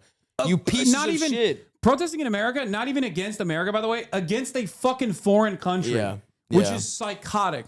Anyway, Khalil is a threat to the foreign policy and national security interests of the United States, said the official, noting that this calculation was the driving force behind the arrest. The allegation here is not that he was breaking the law. So they openly are just saying, like, they're openly admitting he's not even breaking the law. We just don't like that he is critical of Israel. That's fucking nuts, dude. Yeah. I mean, this is fucking crazy. Yeah, and the State Department has not publicly disclosed the specific evidence on which it based its decision to order the arrest of Khalil, who is a green card holder. The INA provision explicitly says people shall not be excludable or subject to restrictions or conditions on entry into the United States because of their past, current, or expected belief statements or associations, if such belief statements or associations will be lawful within the United States, but it allows for an exception. If the Secretary of State personally determines that the alien's admission will compromise... Personally? Yeah. Who made this cock? Who is it? Is it Rubio? Well, I Who mean, is it? I guess they're just like giving a lot of extra power to the head of the State Department. If they are like, yeah, this one guy, I don't like his fucking vibes. That's nuts. Yeah. And the Board of Immigration Appeals has said that under the provision the State Department is using to detain Khalil, a letter from the Secretary of State conveying the Secretary's determination that an alien's presence in this country would have potentially serious adverse foreign policy consequences for the United States. Just off vibes? Yeah. just off fucking vibes in general. This is fucking nuts, dude. Yeah, and it's As the I mean, it's pretty. Republican call Sarah McBride miss. Okay, we're not going to talk about that right now. Okay, Jesus Christ. Yeah, they're also being transphobic, but just wait. Let me focus shocked. on this real quick. But yeah, it is. I think it's a wild admission. This is from Zeteo News. That they're just actively saying like he didn't do anything. He didn't like violate any crimes whatsoever. 13 representatives have signed they've come out and made a statement officially saying 13, that's it? Yeah, I don't know why. That's 14. fucking nuts. But they closed it apparently before they could release it. I don't know why it's not like an open petition. This is fucking pathetic. If the Democrats can't even do this. Because like AOC and stuff were not on this. The 14 Congress members who signed the letter. But like there are Representative AOC's chief of staff confirms that the letter was still open. She would sign it. But basically, yeah, 14 of the 535 voting members of Congress, including Palestinian American Representative Rashida Tlaib, have signed a letter calling on the Trump administration to immediately release Mahmoud Khalil. They warned the administration's illegal actions set a dangerous precedent and shred constitutional rights to free speech and due process. Yeah, hell yeah. This is like, what I find very interesting about this is that like, obviously, one of the things that like AIPAC and the Israel lobby does very well is basically, you know, move in the direction of like violating Constitution, like the First Amendment, for example. But they don't do it like this outwardly. Yeah. Even though like they've quietly been able to lobby Congress and state representatives to basically to make it illegal to protest against Israel in like 36 states so at this fucking point, which is pathetic. crazy. Whenever I talk to any American, doesn't matter what their opinions are, motherfuckers who think like all Arabs are strapped with a TNT to their vest. yeah. When I say that, they go, "What the fuck do you mean it's nuts. illegal to protest It's the state nuts. of Israel in 30 plus states?"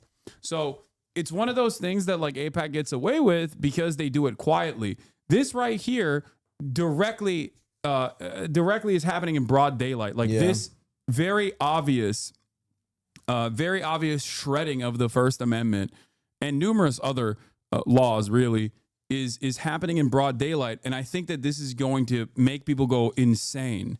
Hopefully, that's the scary thing. If this doesn't, what the fuck will? Yeah. And it's interesting because like the White House is like typing out shalom while they're talking about like this is dude, if you're a Nazi, this is your heyday. Yeah. Okay. You literally are just like, see everything we've been saying. Yeah. See? Yeah. You know what I mean? You got the White House writing shalom when they're talking about fucking deporting an American legal permanent resident. Like it's psychotic. You know what I mean? Insane, yeah. It's like, well, Trump's got to build the fucking Riviera, dude. yeah, I think it was Noah who says something like, hold on, let me see if I can find it. Noah tweeted about this where he was like, this is like a David Duke fantasy that the White House is just like actively contributing to. Whereas like, hold on. It's fucking insane, man. Yeah. What is this? Where and is just it? this fucking guy. It's like, first of all, protesting and freedom of speech. It's like, you should be, that's the whole point of this fucking country. Is you can say whatever the fuck you want and the king can't fuck your ass. You can literally. That's the whole point. That's the other side of this. Like you could literally be like, Hamas is fucking awesome, and you should be able to do that. That's the whole point of a free society. Yeah. What are we doing here? Where And it's like, say Nazi shit. I agree with it, but like the whole point is you should be able to say horrific fucking shit. Not that we're saying this is horrific, but it's like you can say protest. horrific- That's the whole fucking point. Yeah, you can say horrific shit, and then other people can also say horrific shit back to you. But like the federal government is not supposed to literally arrest you. That is the whole point. The entire idea. It's not a violation of the First Amendment when like private enterprise decides like, oh, you can't fucking, say this or whatever. It's shitty, and it certainly covers back speech in the avenues where you can use your speech, right? But you can't as long as the federal government doesn't go, hey, we're throwing you in jail for saying this, and it's a thing that I don't like you saying, then, that's still technically in defense of the First Amendment. We've completely dropped that. Yeah, tamping down on anti-Semitism by cutting NIH funding, National Institute of Health funding, and explicitly saying it's because of Israel is something David Duke came up with. For real. Yes. Yeah. And now when everything gets worse, they have that they're setting up a couple boogeymen right now. Yeah. And and this is happening at a time when like, obviously people are, people are not too fond of Israel to begin with. Like even Republicans are not super hot on Israel, and they're like the one group that remains that is like unconditionally dick riding Israel into oblivion, like the evangelicals, right? Right, because they think God can only come back when Jews control that part. Like it's so nuts how much of our foreign policy. It's like fucking anime. It's like, fucking stupid, dude. Yeah. But yes, I do agree. But they're them like slapping fucking shalom every time they do some shit like this. Why are they doing that? That's nuts. Like, I don't understand it. I genuinely don't. I think he's just like they're just flexing. I guess they don't give a fuck if like people see this and go, oh my god, this is like incredibly. This is it. This is it. Jews are actually control the White House. Like, Is that literally the fucking plan? I don't understand this shit. Yeah. This is fucking nuts, dude. This shit has gone quick.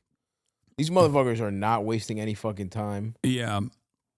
But one of the other sides of this is that like the Democrats looking at the situation that will absolutely not just stay to like, people of Arab descent, but will extend to, of course, anti-Zionist Jews as well, and then all minority groups eventually when they feel like different groups are fucking being annoying to the Trump administration, are doing a horrible job fighting against this.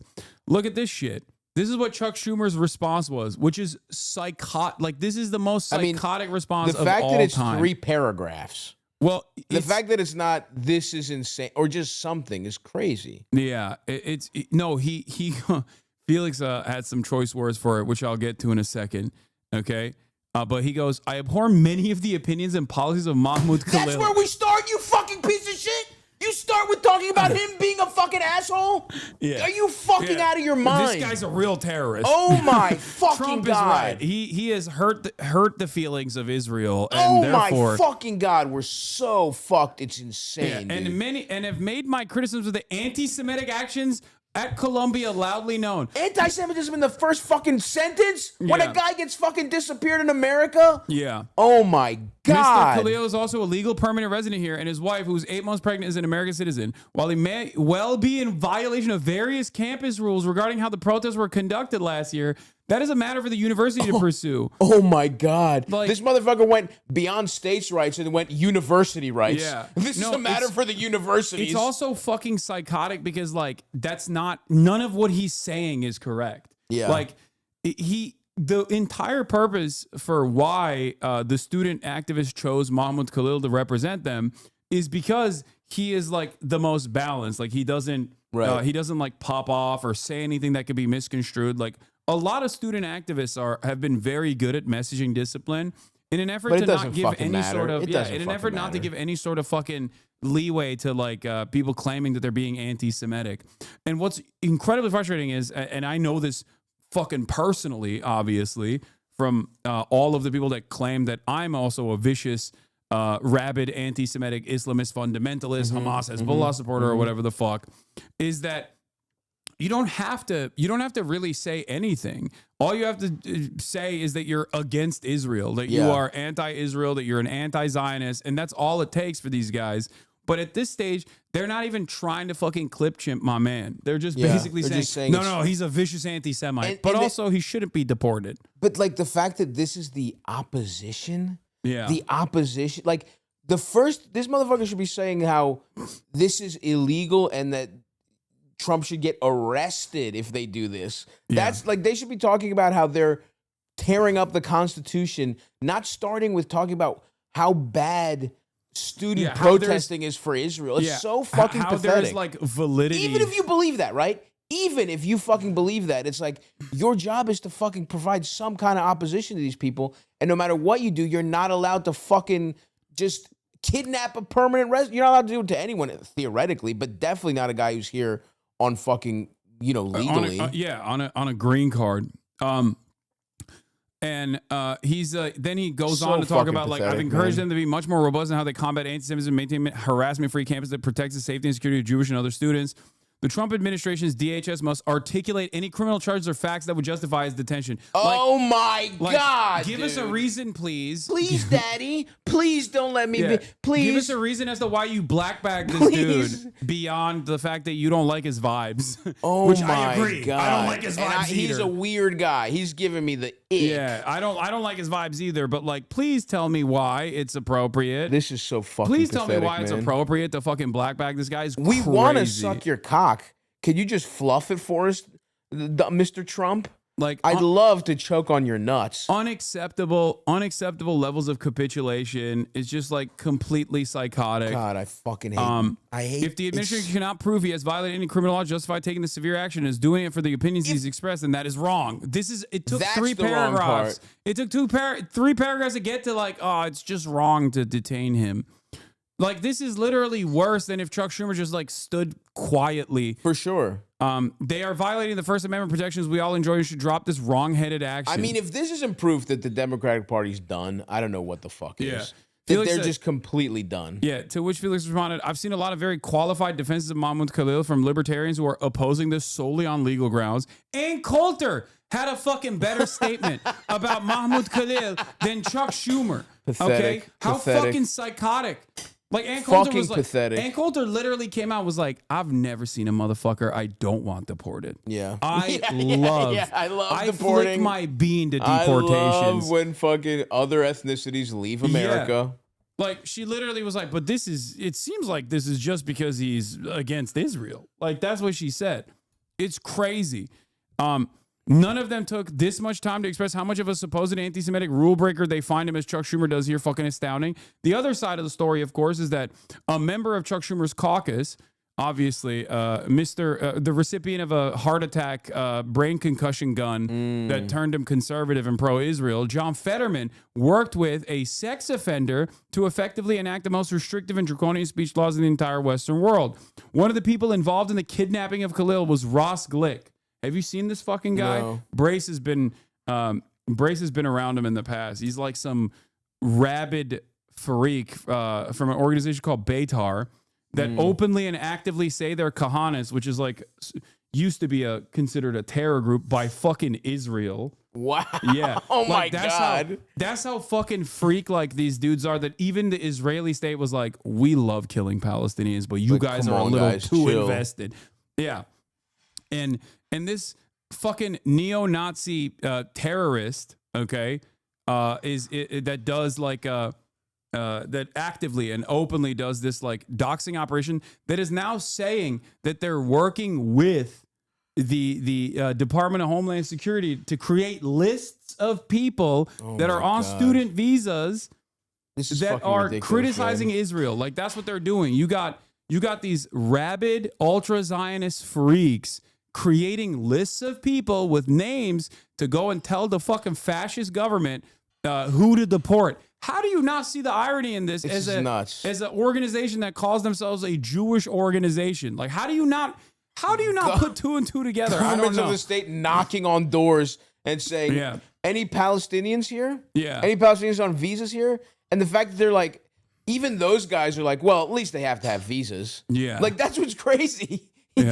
Like, this guy it's on a fucking green card. Yeah, and he appears to have a close working relationship with Senator John Fetterman. Ross Glick, a pro-Israel activist who previously shared a list of campus protests with federal immigration authorities, said that he was in Washington, D.C. for meetings with members of the Congress during the Barnard Library demonstration and discussed Khalil with aides to Senator Ted Cruz and John Fetterman, who promised to escalate the issue. He said that some members of Columbia's board also had reported Khalil to officials. This unfolded very quickly because it was obvious, Glick said in an interview Monday. Everybody was upset. He recalled of his meetings in the Hill. The guy was making it too easy for us. Yeah. So fucking ridiculous, man. His website prominently features a fake legal notice informing visitors that he is not a convicted sex criminal. Yeah. Public notice and legal warning. Upon information and belief, false and defamatory statements against Ross Glick have been posted online in various sources such as New York Post and Palestinian News Network. The New York Post. Yeah, the New York Post The is New against York this guy. Post says this guy's a fucking pervert. Yeah, Unbelievable. Well, it takes one to know one. You know what I mean? Like, they were just jealous of his revenge porn operation. Was They that were what he's doing? Yeah. What a piece of shit, man. Yeah, this is the New York Post article. The disturbing story behind New York City's revenge porn perpetrators. Jesus That's Christ. Ross Glick. I mean, he looks like such a piece of shit. Yeah. Cool stuff overall. The Baytar USA account is insane. No, I know. They are just like, our wars with Gaza, not Hamas, the people of Gaza. It's wow. crazy. Just saying it, man. Oh, yeah. No, they just, and the Department of Homeland Security is working with them. Like, at the behest of a foreign nation. Like, what are we doing, bro? What are we doing? This is so fucking pathetic. This is so fucking like, aren't they smashing the turbo button a little too fast? Doesn't it feel like they're gonna run out of NOS pretty soon? What I don't understand is how these dummies have deluded themselves into thinking that these guys who keep saying America was founded on Judeo-Christian values are not going to turn around and be like, just kidding. It's just founded on Christian values, dumbass. Like, what do you think happens to you in that situation? You know what I mean? Something cool. They're going to be like, ooh, let's seize the assets of all these wealthy Jews. You know what I mean? Like, that's what's coming. That's the next step here. And it's so weird that these dudes are like, nah, we'll be fine. Like, yeah, I mean, it just doesn't make any fucking sense. Well, I just think, are they even thinking about that? Or are they just like, what we need to, we have an opportunity to finally steal Gaza. You know what I mean? Like, to kill everyone. Like, are they even thinking about that? Yeah. Or do they just think like, eye on the prize, let's, you know, especially these Baytar fucking freaks, are they like, let's finish this genocide? We'll they're a figure it out. 501c3 registered nonprofit that takes tax deductible donations, by the way. Blood in God. We demand, I mean, these are fucking and this is in response to, these are the names of the Palestinian babies Israel killed before they reached their first birthday. Unfortunately, it's likely an undercount. And they're like, no, we want more of it. We want more baby blood. Jesus it's like, fucking Christ. I can't think of a worse way to just look at like thousands of years of anti-Semitic propaganda. Yeah. Like Baytar coming out and being like, no, we love drinking the blood of children. It's so fucked is up. like an insane fucking way to operate. Like, it just doesn't make any sense when you're just saying like, no, all the blood libel actually that has fucking historically caused pogroms we are going to take ownership over it and say it's real. We're doing it. We're gonna treat it like the N-word and reclaim it. We're gonna treat it like it's gonna be cool to do it now. It is straight up. It is straight the fuck up. Like just the purest fantasies of a David Duke style person to behave like this, and the administration is leaning into it, which is also wild. Yeah, it's not even like. It's not even like, you know, sort of like implied support. It's just so hysterically like, oh, yeah, we're going to supercharge this. I mean, the AI shit was the AI fucking video. Oh, the AI, what, the insane. AI Gaza video? Yeah. Yeah. What is this? Free all the hostages who have been tortured, starved, raped, beaten, and still in tunnels in Gaza by Hamas since October 7th, 2023. That's what he quote retweeted the Senate Judiciary Democrats with. Insane. 2 minutes ago. What the fuck are we talking about, man? I hate this fucking You're a piece fucking of shit. U.S. senator. No, he's just Felix calls him the golem. What did happen to this guy? What happened to him? He got hit with he had a fucking aneurysm, dude. That's what it is. And it like unironically made him pro-Israel and incredibly fucking conservative. It's crazy that a fucking brain damage. The dude. one time a Turk should have won, I guess. I didn't even know anybody's politics. Of course, I was against Dr. Oz for Turkish reasons, and I had no idea what Fetterman stood for. But I guess probably would have been even better. Dr. Oz would have been better. Here's House Minority Leader Hakeem Jeffries' statement on Mahmoud Khalil. Once again, doing the same thing that Chuck Schumer did. Mahmoud Khalil is a legal permanent resident whose wife, an American citizen, is 8 months pregnant. Okay, starts off strong. Yeah. But still, to the extent his actions were inconsistent with Columbia University policy and created an unacceptable hostile academic environment for Jewish students and others, there is a serious university disciplinary process that can handle the matter. Who gives a fuck? Like, who gives a fuck, you fucking idiots? It's just like, dude, first of all, you have no evidence for this. Like, you're just fucking making shit up, okay? Students protesting at fucking Columbia campus, especially a campus that historically has had to right the wrongs of the way they treated their student protesters who were on the right side of history during the fucking Vietnam War. It is psychotic to turn around and be like, yeah, this time it's actually a severe violation. They should be not deported, but like they should be kicked out of the university. It's like fucking bullshit. He should be kicked out and maybe go to jail, but this is too much. Yeah, but in America, in the context of the arrest and detention of Mahmoud Khalil, the DHS must produce facts and evidence of criminal activity. That's what they're begging for. They're literally like, please. They're like, give us an out to support you. Yeah, please give us a reason for Even why. if you believed this and you were good at politics, you would understand the opportunity you have to make these people look like fascists, which is what they're doing. Even if you were just a cynical politician that was like, that does love Israel, you could be like, well, but we could nail fucking Trump here if we talked about how un-American he is, and we can get libertarians on our, like, but they're not even fucking shrewd enough to do that, or they're too scared. I don't even fucking know. You know, both parties are unimaginably invested in dick riding Israel into oblivion, and here are the fucking results. You got smarter Jesus Republicans Christ. who are using the Israel conflation with anti-Semitism as an opportunity to do insane harm, as an opportunity to just completely erode what remains of the fucking First Amendment in this goddamn country. And the Democrats are championing it, or at most, they're basically being like, just do it by process, please, sir. It's fucking pathetic, dude. Yeah. It's just so fucking crazy. Just with no other details, someone who's a legal permanent resident getting disappeared with no fucking information. That's it. We don't need to know anything fucking else. That's insane, and that should fucking scare everybody, dude. Yeah, it's completely ridiculous, Such dude. fucking pussies, man. Yeah. We're so fucked. God damn. At least I get to go on my fucking tour bus and watch the Family Guy Freaking Sweet collection on DVD. Yeah. That'll help me out. That'll help me chill on my way to Fresno. Are you out? I'll give you 10 more minutes, man. I pissed you off into... you actually got me to care, and I'm pissed off now. Yeah, I'm sorry, dude. I was in a nice, not really paying attention to the news mode. I had forgotten how bad the world was. I was having fun doing stand-up comedy, and now I'm like, damn. By the time this tour is over, fucking, they might fucking deport Eldest for being a white Albanian Muslim. Yeah. You think they're not coming after the Greeks? Just Nah, wait, bro. we're too smart. We're Just too you fucking. fucking wait. We're dude. too fucking smart, You think dude. your Christianity will be a shield for you? Just wait until I'm a baptized Greek Orthodox Christian. I've renounced Satan. Just wait until they fucking Not us, until they dude. come after We're the too Christians. sharp. Yeah. We're too fucking sharp. They're gonna say the Greek Orthodox Church is actually fake. How dare you, man? Yeah.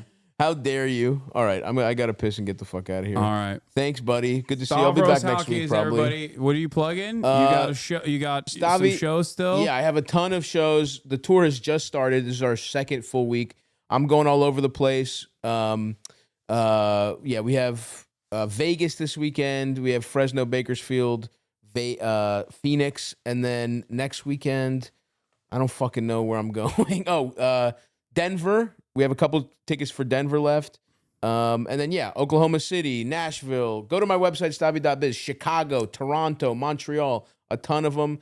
Thank you, guys. You know what? I won't say anything that might get the stream in trouble, but, you know, I'm feeling a little feisty after this news, but yeah. All right, guys. Thanks, buddy. All right. Stavros Halkias, everybody. Let's Start a Cult is now also on Hulu. That's right. All right. You need help with the... Hold on. I'll help you with the fucking door.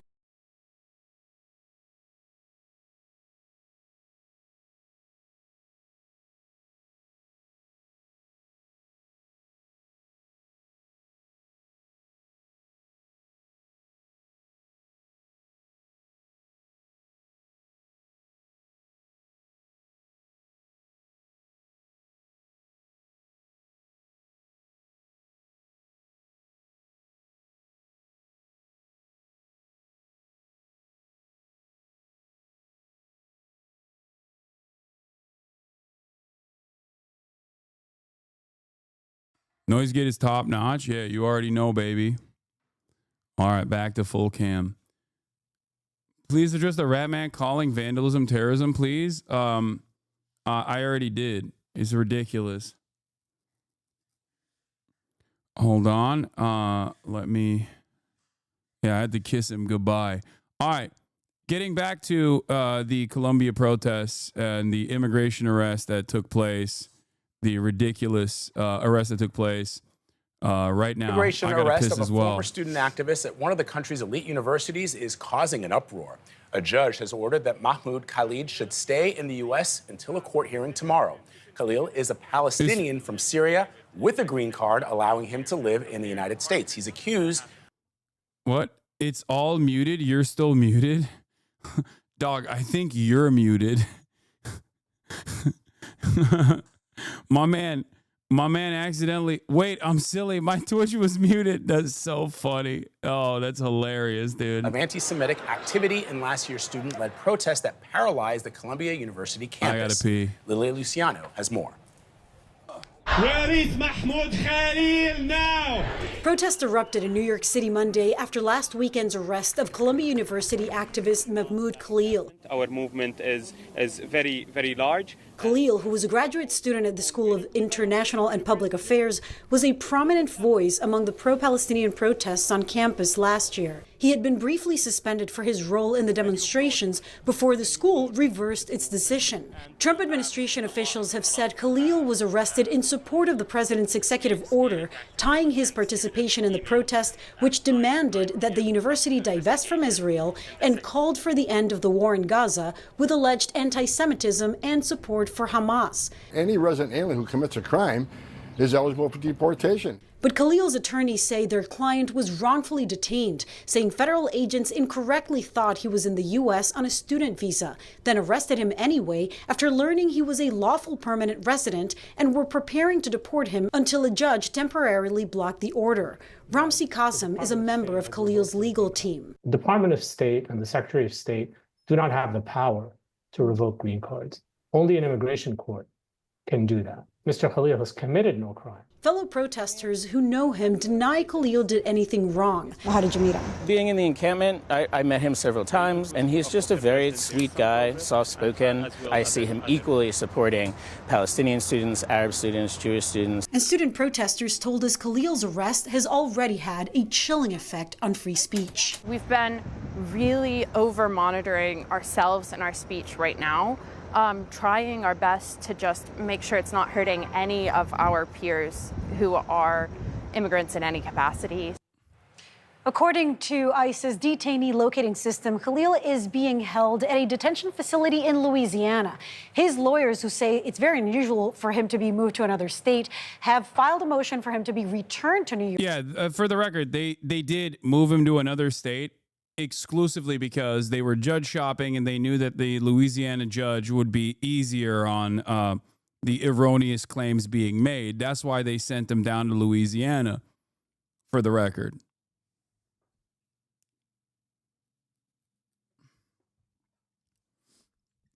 The entire purpose of this process is to create a chilling effect on speech. That's it.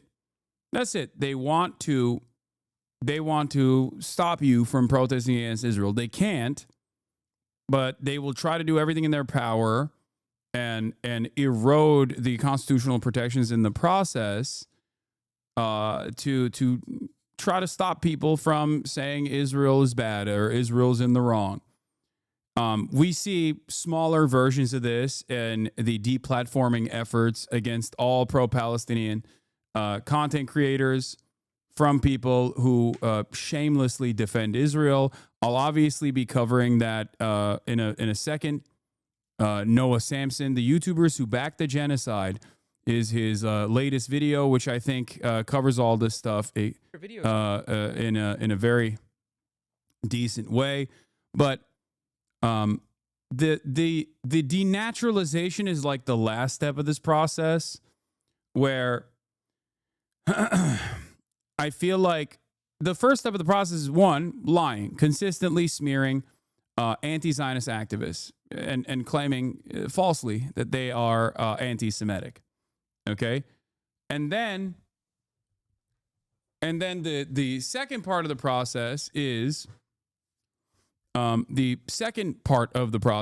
to then go after some of the easier targets, like people that have less legal protections overall, something that can tie along with the agenda, tie along with the agenda of the administration that's coming in. For example, immigration. So then you go after student activists that are on a student visa. Asman was going hard and demanding everyone to support this deportation and keep saying it's because he supports a terrorist org. Yeah, Asmongold is a fucking idiot who doesn't understand the genuine consequences of this. This is a direct violation of First Amendment, of the First Amendment, okay? That's number one. Number two, Asmongold thinks a real violation of the First Amendment and free speech rules is when video game titties are 3 pixels smaller, okay? I'm sorry. If you're getting your nose from this person, you're a fucking moron, all right? That is one of the stupidest fucking things I've ever heard from any human being. The idea that we should deport people that have offended the sensibilities of the apartheid state, a fucking whole-ass foreign nation, is ridiculous. No one, and I mean no one, who stands and defends this policy that the Trump administration is trying to implement and will most likely fail to implement can ever turn around and say that they're fucking pro free speech ever again. We already knew that nobody was really for free speech, but this is the most obvious instance of a violation of these principles. It's not when video game titties are smaller. It's when the federal government tries to implement criminal penalties for you exercising your fucking speech. That is a real violation. Doing it at the behest of Israel is also incredibly insane. New York. His wife, a U.S. citizen who is 8 months pregnant, said in a statement that she wants him free, so he is, quote, holding my hand in the delivery room as we welcome our first child into this world. Gail. Lilia, thank you. More protests are expected today over the Trump administration's attempt to deport a pro-Palestinian activist. Mahmoud Khalid is accused of anti-Semitic activity for his role in helping lead demonstrations at Columbia University last year. ICE agents took him into custody over the weekend, and a federal judge blocked his deportation, at least for now, with a court hearing set for tomorrow. CBS News correspondent Lilia Luciano joins me here in Studio 55. Good to see you. So he has a green card. What is the Trump administration saying about trying to revoke it? Well, first, the Trump administration has said that they revoked his green card. I talked to attorneys, including one of his attorneys, who say that DHS does not have the authority to do that, that there needs to be a process, that there needs to be a court hearing, and that's in part what's leading to this hearing tomorrow. His attorneys are also very concerned about the fact that he was moved from New York to Louisiana. I asked what he used to. Are you referring to revoking a green card as denaturalization? No, denaturalization is the process in which someone who either had a green card and became a naturalized citizen, or someone who was a natural-born U.S. citizen loses their citizenship status. A green card is technically not denaturalization. The revoking of a green card is technically not denaturalization because you are not a naturalized citizen. The point of a green card is that you will eventually become a naturalized citizen and you will be able to vote and things of that nature. There's a couple additional protections that you get as a naturalized U.S. citizen. Okay? Are you scared, Hasan? No, I'm not fucking scared. I'm not. And stop asking me if I'm fucking scared, okay? This is not about me. You have to understand. Like, me withstanding anti-Semitic smears, like smears that I'm anti-Semitic or pro-terrorism or whatever, is not the same as someone with very little legal protections being deported for being made into like the first victim of this fucking fascist administration. There's a long way to go until they go to a fucking rich Twitch streamer. All right? It's not, I don't find it appropriate to talk about my own situation. No, and I'm not fucking scared. Everyone can suck my dick. If I was afraid, I wouldn't be talking about Israel all the goddamn time. If I was afraid, I wouldn't be talking shit about this administration. There's a lot more money to fucking make sitting around and talking about how apolitical and how centrist I am and then glaze everything that the Trump administration is doing. Plenty of people do exactly that. Okay? You were born here. What is the chat saying? Yeah, there's also that too. Yeah. Even if there was more threats being made that against me that I don't voluntarily reveal to you because that's just background noise, that still has not shaken my confidence and has not changed my commentary. Okay? And it's not from, this platform in general. I'm not talking about being potentially deplatformed. Suspect that explains that, and they said that it happened immediately after he filed a petition for a release, given that he is a green card holder, given that he has not been charged or convicted with any crimes, and they feel like that might have been retaliatory or perhaps seeking a more friendly jurisdiction. So far, the Department of Homeland Security has talked about his activities, or called his activities, as aligned to Hamas, which of course is designed a terrorist organization. So what they're saying is his activities on campus. I have been trying to find, and there have been many publications of and videos of his activities, and I haven't, heard or seen. And even if he did, that's what's also fucking insane. Even if he was like, Hamas is awesome and I love those guys, you think it's appropriate to fucking revoke the green card of a legal permanent resident? Like, what the fuck are we talking about, dude? What are we talking about? That's ridiculous. It's completely fucking ridiculous. I'm sorry. And I'll tell you the inverse of this that is not happening. You know who is unironically running around with a green card, harassing students, and actually violating the law openly in broad daylight? Shy fucking Davide. That motherfucker has a green card too. He's an Israeli citizen with a green card. Okay? And he also happened to have all of his wishes be addressed by the Department of Homeland Security. Shy David is a green card holder. He has actually openly and actively violated the law. He has harassed a bunch of women of color, students. Is he getting fucking deported? No. Get the fuck out of here. You got a serial stalker and harasser who is routinely trying to dox people and routinely going after students as a person with power inside of this goddamn, oh my God, it's not that big of a deal, holy. Wait, what?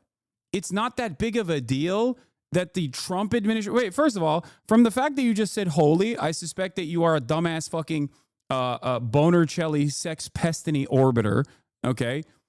Oh, holy, it's not that big of a deal. I thought you guys hated Donald Trump. Now you like Donald Trump because he's going after fucking... I unban you. You can respond to it. Now you like Donald Trump because he's going after fucking student activists that are pro-Palestine? Is that what's going on? What happened? What happened to your fucking political convictions? You think this administration is not eventually going to come after your fucking loser ass too?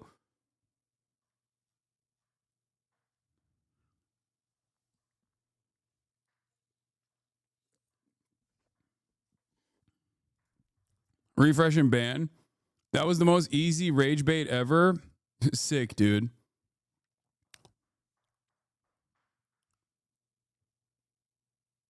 That's crazy. Man, your favorite content creator had to hire Prince Andrew and Danny Masterson's lawyers to go after credible accusers that have been victimized by him, and you're over here in here fucking going, I just did la rage bait, not realizing that like this shit will inevitably come back to you as well. Okay, if you think this is a good thing, you are out of your fucking mind. If you think that this is not going to inevitably impact you, you are the dumbest person on the fucking planet. La rage bait. I shit my pants and now everyone says I'm stinky. What a funny rage bait that I engaged in. I've made a fool of myself.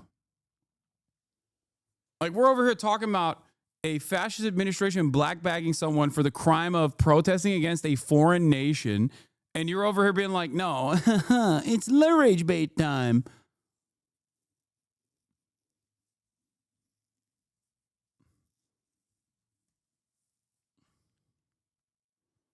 The Reddit meme.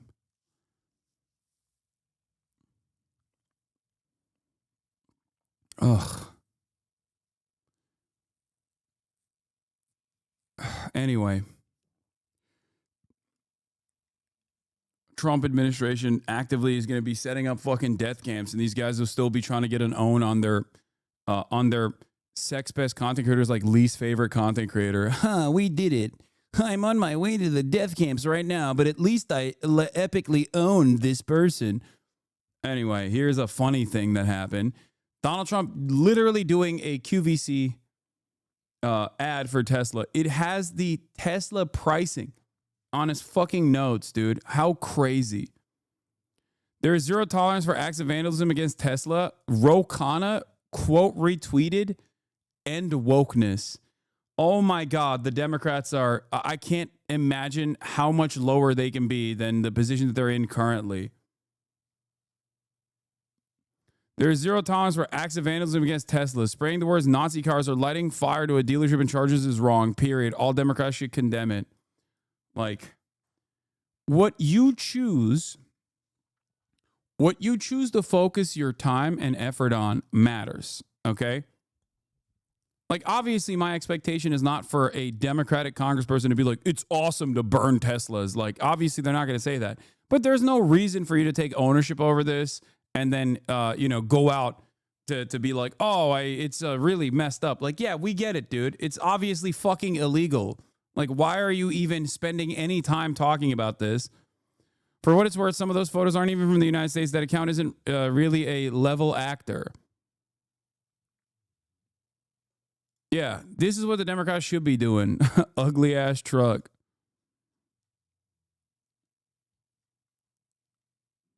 I hate this. They have nothing. They have nothing to... They have no dog in this. They just have no dog in them. They have no interest in fighting back. There's nothing. They just constantly turn around and get owned by the stupid ass. They constantly turn around and get owned by the dumbest people on the fucking planet, the Republican Party, as they actively make things worse for everyone. Asked people who protested with him, colleagues, any addresses to support Hamas or any kind of crime where they show that he's tied to Hamas. We're still waiting to hear from the government what exactly it is that they're alleging, because if it is just the act of protesting, what I've heard from multiple faculty members and students is that this was actually a person who wasn't leading the protest, but was actually a negotiator between the administration. As in, he was the guy that the administration talked to. Obviously, the administration knows better than anybody else. If they had any reasonable grounds to, like, kick him out of the school, they would have fucking taken it.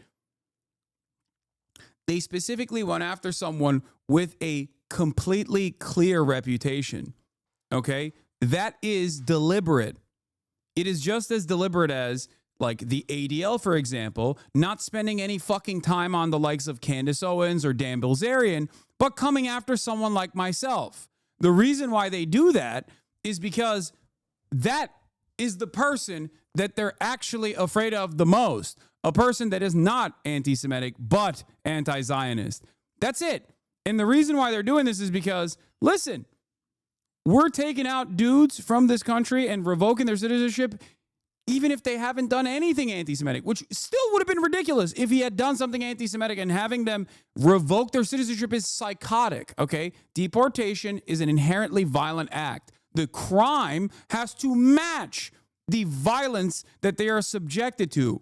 The punishment has to fit the crime. You can't just be like, I don't like what you're saying, you're done.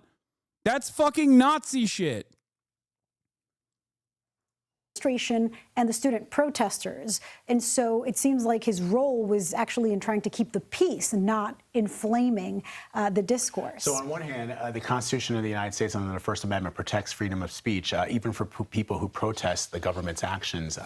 But in the past, there have been instances of cases that have gone to the Supreme Court where prosecutors, federal prosecutors, have argued that people who are, for example, communists or people who are anarchists and who are not American citizens, but who are here legally in the country, have been deported over those activities. But as you state, yeah, that's also insane, by the way. The fuck do you mean?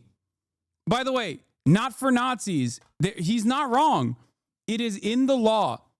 If you have taken a citizenship test or whatever, or if you've actually filed any fucking forms for immigration paperwork, yes, the American government still to this goddamn day, it's way before the Patriot Act, by the way, the American government still to this day will ask you if you have ever maintained any sympathies towards communism.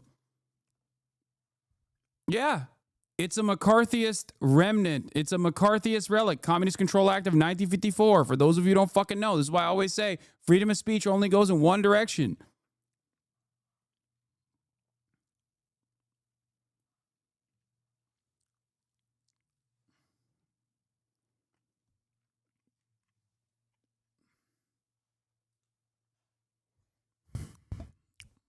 Yeah, the Communist Control Act is an American law signed by President Dwight Eisenhower that outlaws the Communist Party of the United States and criminalizes membership in or support of the party of the or communist action organizations, defines evidence to be considered by a jury in determining participation in the activities, planning actions, objectives, and purposes of such organizations. If you want to understand why the American people are so fucking reactionary and so insanely fucking anti-communist, this is the reason.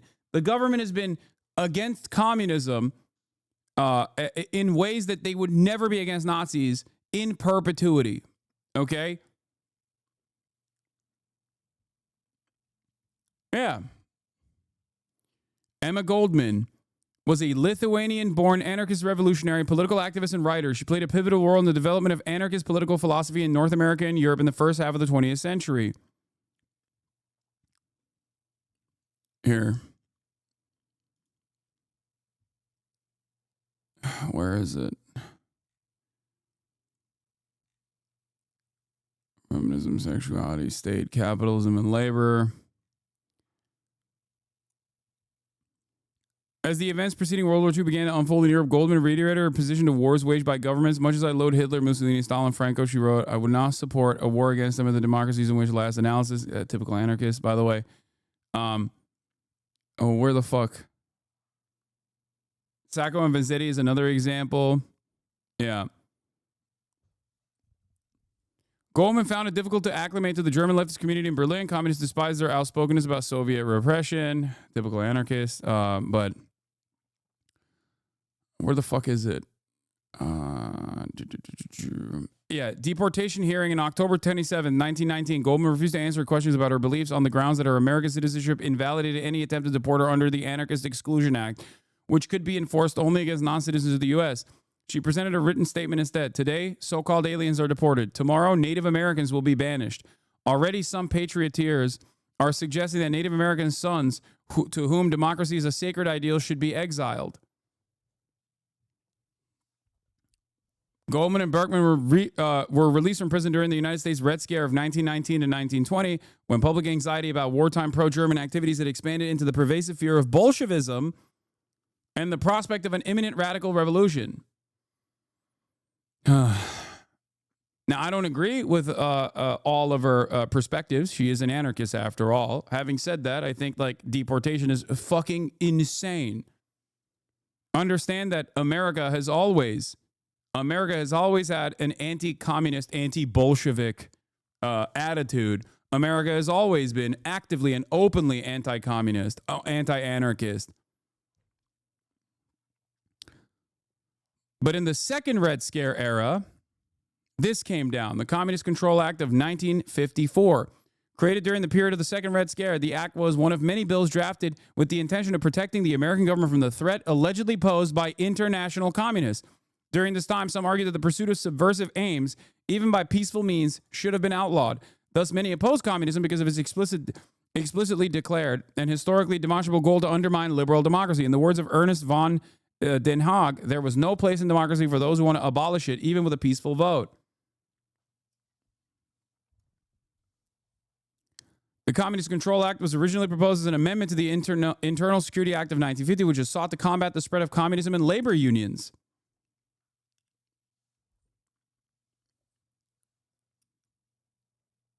Apart from its secondary focus, which it's still to this day illegal. It is still to this day illegal for a labor union leader to be a out and about communist. Apart from its secondary focus, which concentrated on the illegality of communist front organizations, i.e. labor unions, the bill was drafted with the intention of tackling the root of pro-communist sentiment in the United States, the Communist Party. In its second section, the CCA of 1954 portrayed the Communist Party as an agency of a hostile foreign power. The party was described as an instrumentality of a conspiracy to overthrow the government and as a clear present and continuing danger to the security of the United States.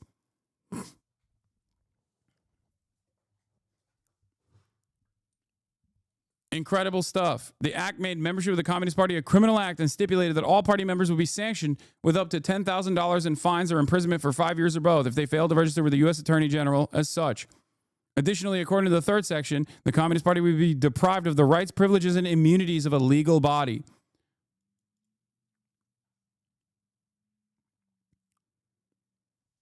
Do U.S. citizens not learn about McCarthyism? I actually don't know if they do. I don't know. But if you're wondering why even leftists, even card-carrying leftists who consider themselves to be radicals, for example, oftentimes have incredibly reactionary takes, this is the reason why. Because American politics has always been insanely anti-communist. If you are an anti-capitalist of any sort, you are an enemy, okay? That is the way that it's always been presented, and political persecution has happened consistently against any kind of revolutionary figure in this nation. The first Red Scare, the one no one remembers, created J. Edgar Hoover when Attorney General Palmer rounded up and deported every immigrant they could tie to leftism. Like Nixon, Palmer used it to violently separate leftists and black Americans. 1919 was the nadir of U.S. relations.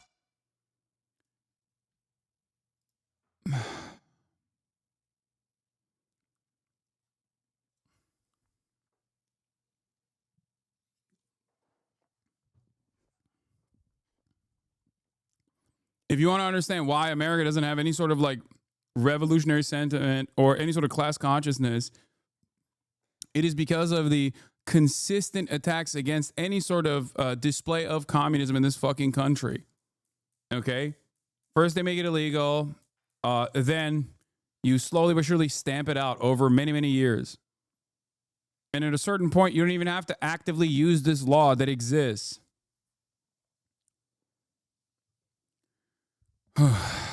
Because people do it. People do it themselves.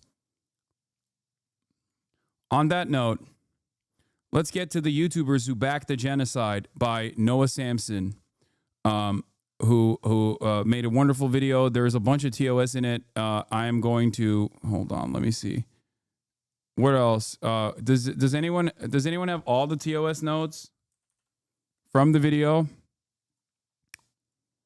Let's get started. And want to help me make more of them and faster, consider joining my Patreon. Thanks. About a month ago, the 6 million subscriber YouTube channel H3H3 Productions released a video called Content Nuke Hasan Piker. In this video, the host, YouTuber Ethan Klein, alleges that the political streamer Hasan Piker is an extremist that supports terrorism and terrorist groups. And over time, I started to learn that my co-host, he really likes terrorists. Promotes anti-Semitism and is radicalizing his viewers to do the same. He accuses Hasan of being a rape denialist and goes on to accuse him of prolonging what he calls the Israel-Palestine conflict with his radical views. This conflict will never end until people realize that Palestinian liberation and Israeli security are not mutually exclusive. You need both, and it can be done, but not while people like Hasan lie, propagandize, and incite hate. It's people like him, ironically, that prolong the conflict indefinitely. In this video, Ethan also... Yeah, no, it's people like me that prolong the conflict,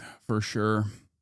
criticizes Twitch, the platform that Hasan streams on, accusing the company of having a systemic problem of anti-Semitism. He cites the company's open support of Hasan, its sponsorship of a live event that Ethan claims was anti-Semitic. I feel like this is indefensible, blatant, obvious anti-Semitism, and this was greenlit by Twitch to appear on their main stage. And its alleged discrimination against Jews through a recent ban on new account signups from Israel. So I'm going to tip my hand a bit here and say at the outset that this video is quite possibly the worst video I've ever seen. It's plagued with factual errors, misrepresentations, contradictions, and overt pro-Israel Bush-era U.S. State Department propaganda. For a more thorough breakdown of all of this video's problems, I'd recommend the YouTube channel Bad Empanada. He's gone point by point with these and debunked them, many of them months prior to the release of Ethan's video. Hasan himself has also responded to most of these claims also months ago. I will leave these videos linked below in a playlist. Given the existence of these, like one should ask themselves, like, how I had the foresight to be able to debunk stuff that came out in a video months prior to the video coming out. How was I able to do that? Can I see the future? Is that what's going on here? That I'm capable of seeing the fucking future? Like I knew what the new contents were going to look like? This is a question that has been on my mind. Like how do defenders of Ethan Klein at this stage not realize that? Did they watch the video addressing? Did they watch the video of mine addressing Ethan Klein's content nuke 3 months or 4 months before the content nuke ever came out? Because if they did, they would recognize that a lot of the stuff that he is pointing to in his content nuke, which I like to call content puke, were addressed already. Did Ethan not know that they were addressed already? Did he do any research on the matter? Does he care about the truth? Does he care about my actual perspective? Or was his goal to simply tar and feather and viciously smear a very vocal advocate for Palestinian emancipation? These dozens of other responses, I'm not here to repeat their arguments, you can just go watch them. No, the real reason I'm talking about Ethan's video today is less about what he says in it and more about what he doesn't say, the things he chooses to leave out. Save for a passing mention of an outdated, vastly underestimated death toll of Palestinians in Gaza, Ethan omits the I sent that video to my girlfriend's brother and he said he didn't address most of the points and said you just spent most of the time saying you weren't anti-Semitic. Okay, well, that's insane. Palestinian side of the story entirely. He doesn't talk about Gaza. He doesn't give any specifics about what Israel is doing there. And this is an issue for a few reasons, but mainly, all of the points he raises are directly tied to the Gaza genocide. The main targets of this video are some of the only groups in the world that have violently resisted Israel's genocide, and the few figures in independent media that are willing to tell the Palestinian side of the story. By leaving out the broader context, Ethan is able to present a false perception to these millions of viewers about the motivations behind the people his video attacks. He's able to frame them as mindless, terrorist-supporting, America-hating anti-Semites, and not what they really are, which is anti-genocide people that are against genocide. Western media manufactures consent for large-scale terror operations across the globe in a number of ways. There are more overt forms, like atrocity propaganda. There are also more subtle ways, like deceptively framing information, using passive language, and creating false perceptions about conflicts through things like burying the lead and lies by omission. All of these tactics are present in Ethan's video and the wider online smear campaign that motivated it, but it's that last thing that I think does quite a bit of damage,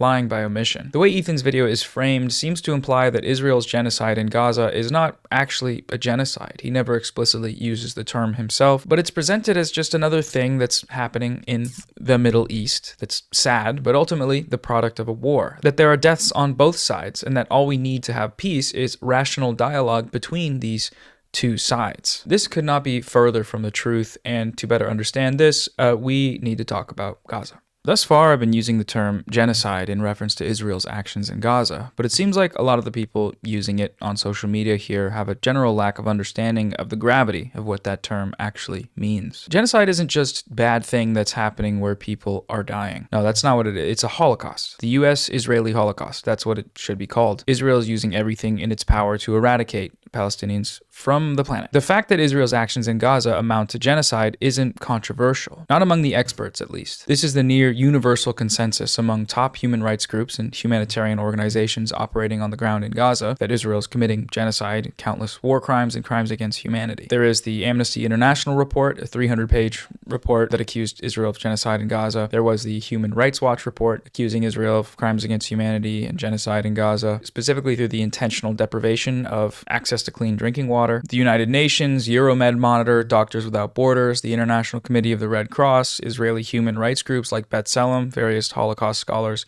they're all saying the same thing. I get this sucks and he's unhinged, but I'm getting really tired of this constant talk. Like, we all get it. We understand your opinion on this. Why not just go back to ignoring his crazy ass like you're done for months? I want news, not Hasan enemies updates personally. If you think that this video is entirely about my enemies and an update for it, I think you're missing the major point here. Okay? Noah's video is not about drama. Noah's video is about genocide, about an ongoing genocide, and how supposedly quote-unquote independent media outlets, okay, supposedly independent content creators who sometimes masquerade as apolitical or centrist have actually carried water for the continuation of this and have actively diluted their audience by lying or by omitting key details, okay? The reason why I'm talking about this also is because this current fucking administration is now moving to deport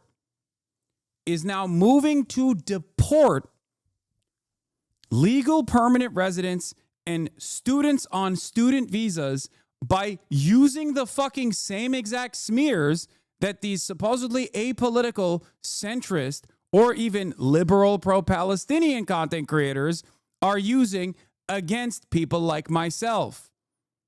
Okay? It's the exact same method that they're using. They're just saying every student that is against genocide, against apartheid, is actually secretly a vicious anti-Semite, and they must be deported from this country. It is directly related to issues that I'm talking about. Last year, the International Court of Justice ruled that the case for Israel's genocide in Gaza is plausible. It was a preliminary hearing, and the final rulings on cases of genocide typically take multiple years, but the ICJ issued several provisional measures to prevent the possibility of a genocide taking place, provisional measures which Israel has failed to follow completely. And then there was, of course, the International Criminal Court, who issued arrest warrants for Israeli Prime Minister Benjamin Netanyahu and former Israeli Defense Minister Yoav Gallant, who are now wanted international war criminals. Towards the start of his video, Ethan mentions a death toll figure of 40,000 Palestinian people. Of course, if you compare the raw numbers, Gazans have lost a lot more than Israelis. 40,000 people have died, and neighborhoods have... 40,000 people have been killed. Okay? It's not just Israelis that get killed. Palestinians also get killed. Palestinians have not simply died. Okay? They get murdered. And the number is not 40,000. It's much higher than that. Have been complete. This is an important distinction.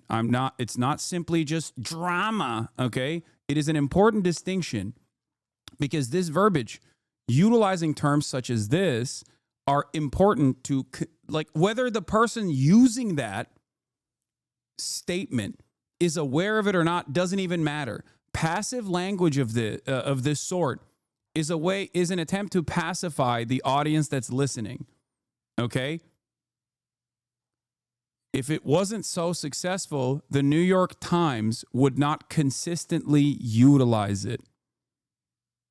Completely flattened during this war. The figure he cites is wrong. It's just wrong. Credible estimates have placed the full scale of the slaughter in Gaza at over 65,000 deaths due to traumatic injury alone, with further projections that include indirect deaths in the hundreds of thousands, potentially over 10% of the population of Gaza. Ethan's brief and false citation leaves a lot of other things unmentioned, like how the vast majority of these deaths have been Palestinian civilians, including over 15,000 children. The United Nations described Gaza as a graveyard for children just months into the genocide, and after that, Israel only ramped up its child killing killing. Ethan does not mention that over 1,200 families have been completely erased from the Gaza civil registry, meaning that every single member of their bloodline has been killed. Nor does he mention that the mass slaughter of these innocent civilians has been intentional. Israel has a long history of intentionally targeting Palestinian civilians for slaughter. This dates back to the Nakba, the ethnic cleansing of over 700,000 Palestinians from their land in 1948, which included the massacre of thousands of civilians. And it's also evident in all of Israel's many previous violent incursions into Gaza specifically. During Operation Cast Lead, starting in late 2008 to 2009, Israel slaughtered about 1,400 Palestinian people. 300 of those were children. During this widespread massacre, Israel ordered people to shelter in schools, so-called humanitarian safe zones, then proceeded to bomb the schools and kill people by the dozens. This practice has continued at an even larger scale in the latest escalation in Gaza.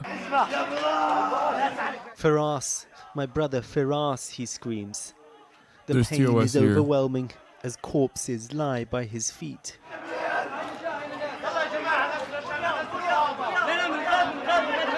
These are the moments just after an Israeli strike on a school sheltering thousands of displaced Palestinians. There's a little baby and his face During is the bloody. 2018 border protests, or the Great March of Return, which were recognized by human rights organizations as being overwhelmingly peaceful, Israel fired on the peaceful crowds with sniper rifles, injuring thousands and killing hundreds. The UN reports concluded that Israeli snipers were intentionally targeting children, medics, pregnant women, and disabled people. Israeli snipers later publicly, gleefully recounted their experiences of hunting 42 knees in one day.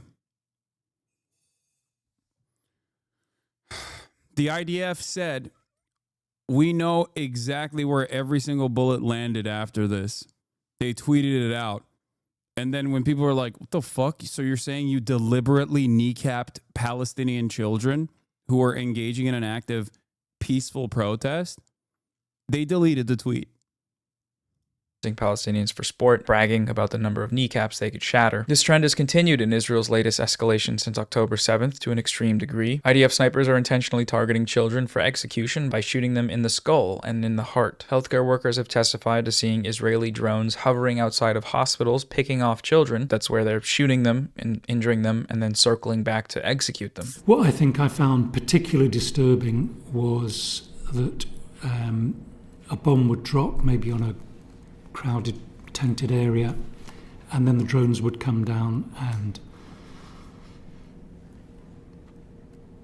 Please take your time. We're incredibly grateful. So the drones would come down and pick off civilians, children. And we had description after description. This is not, an occasional thing. This was day after day after day, operating on children who would say, I was lying on the ground after a bomb had dropped. And this quadcopter. No one is coming after America for killing 400,000, 2 million civilians in the Middle East, blah, blah, war crimes, okay. Why start with Israel? Because you got caught. Embarrassing, right? Only a matter of time. Hell yeah, you're fueling the fire. You spend all day keeping this narrow view and punishing people. Do you think I'm in support of the American invasion of Iraq or Afghanistan? Are you fucking stupid?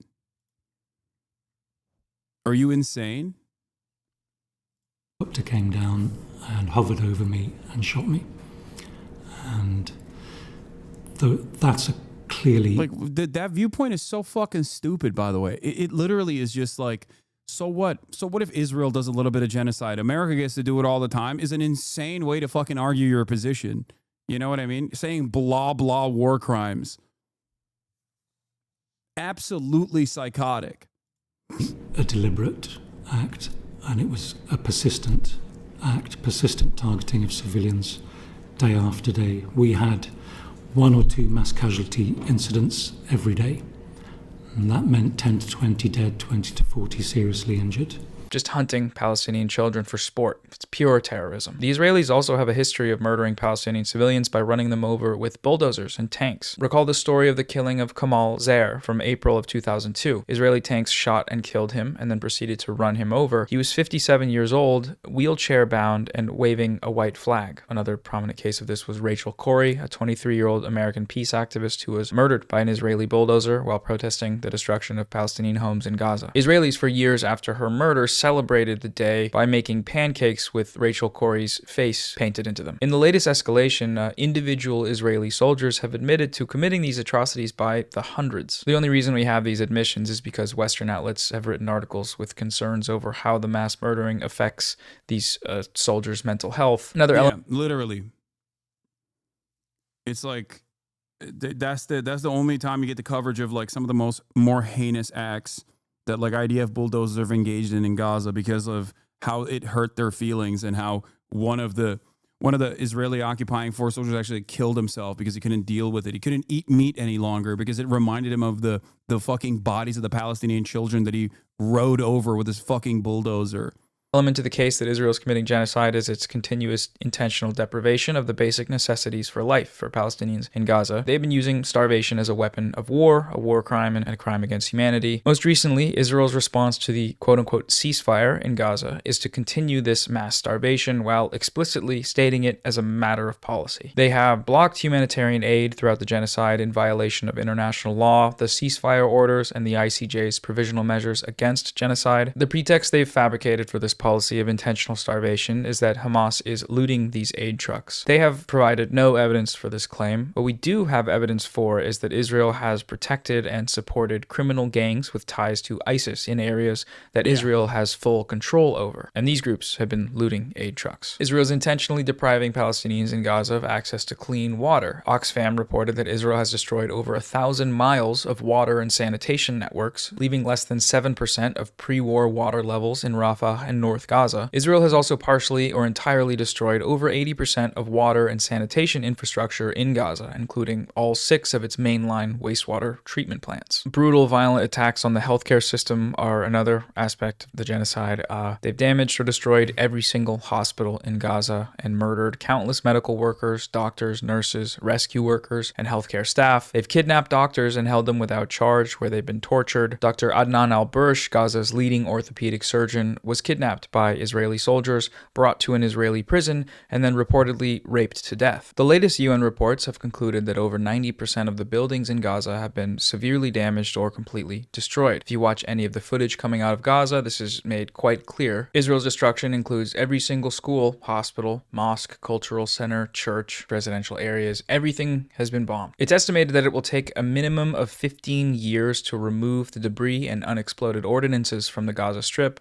That's just removing it, by the way, not rebuilding. In September, the UN released an estimate that because of Israel's illegal and inhumane blockade around Gaza, which regularly limits the transfer of things like concrete into the Strip, fully rebuilding Gaza will take 350 years. Gaza is about 25 miles long and 5 miles wide. It is one of the most densely populated areas on Earth. It is in this area that Israel has dropped equivalent to that of multiple nuclear weapons. Israel has done this with full knowledge that over half the population of Gaza is children. So no, this isn't just a case where 40,000 people died.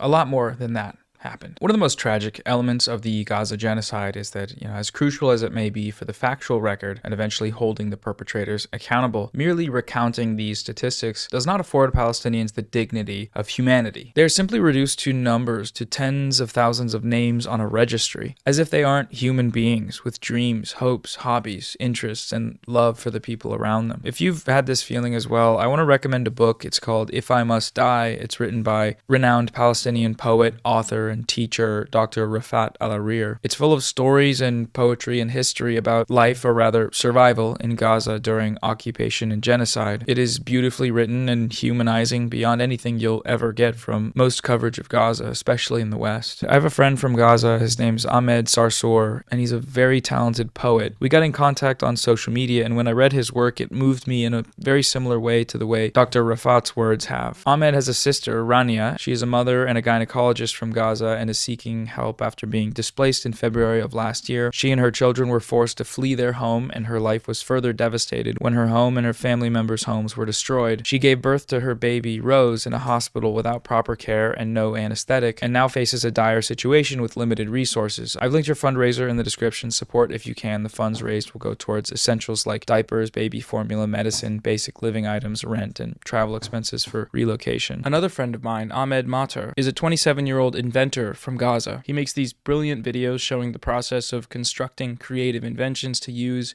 in order to survive in Gaza. After the so-called ceasefire was implemented, Ahmed and his family returned to their home in the north only to find that it had been looted, vandalized, and destroyed by the occupation forces. Support his campaign if you can. I will leave these fundraisers as well as a link to Dr. Al-Arir's book in the description. The book is devastating, though, especially considering the fate of its author. Dr. Rifat was killed by Israel in a targeted assassination in December of 2023. He was killed alongside his brother Salah, with his son Muhammad and his sister Asma, and 3 of her children. This came after having over 30 members of his and his wife's family slaughtered by Israel over the course of their lives. What these numbers also fail to communicate is the weight and depth the effects of this crime has had and will continue to have for generations. To speak only of the children of Gaza, they will forever hold the wounds and trauma caused by Israel's genocide in their minds and hearts. It was reported that when asked, over half of the children in Gaza expressed a desire to die. Many of them already held such wounds, though, of course, but in terms of sheer scale and intensity, what we're seeing now is incomprehensible except to those experiencing it. Throughout these 17 months of genocide, the international community has left the people of Gaza to languish and die. If there's anything we've learned about Israel in the past 100 years, it's that there is no crime they can commit that won't go unpunished, up to and including genocide. In the latest escalation, again, the world has watched this happen and done nothing. And some have, of course, actively made this genocide possible. Most notably, that would be the United States government. The US and the Biden administration is fully complicit in this genocide. They've repeatedly sent billions of dollars in weapons shipments and provided military and diplomatic support. Over 80% of the killing machinery that has been used to slaughter Palestinians in Gaza has been provided by the United States government. They've also provided rhetorical and diplomatic support by whitewashing Israel's crimes against humanity, laundering Israeli atrocity propaganda, and denying and dismissing genocide allegations. That last one should come as no surprise, given that a genocide ruling against Israel does also implicate the United States in the crime of aiding and abetting genocide, since they sent the bombs that made it possible. The ICC is already being urged to investigate Joe Biden and Antony Blinken for their role in perpetrating this very crime. These actions have shown the US to be acting in violation of both domestic and international laws by sending weapons to a regime that is actively and intentionally blocking access to humanitarian aid against a civilian population that they are occupying,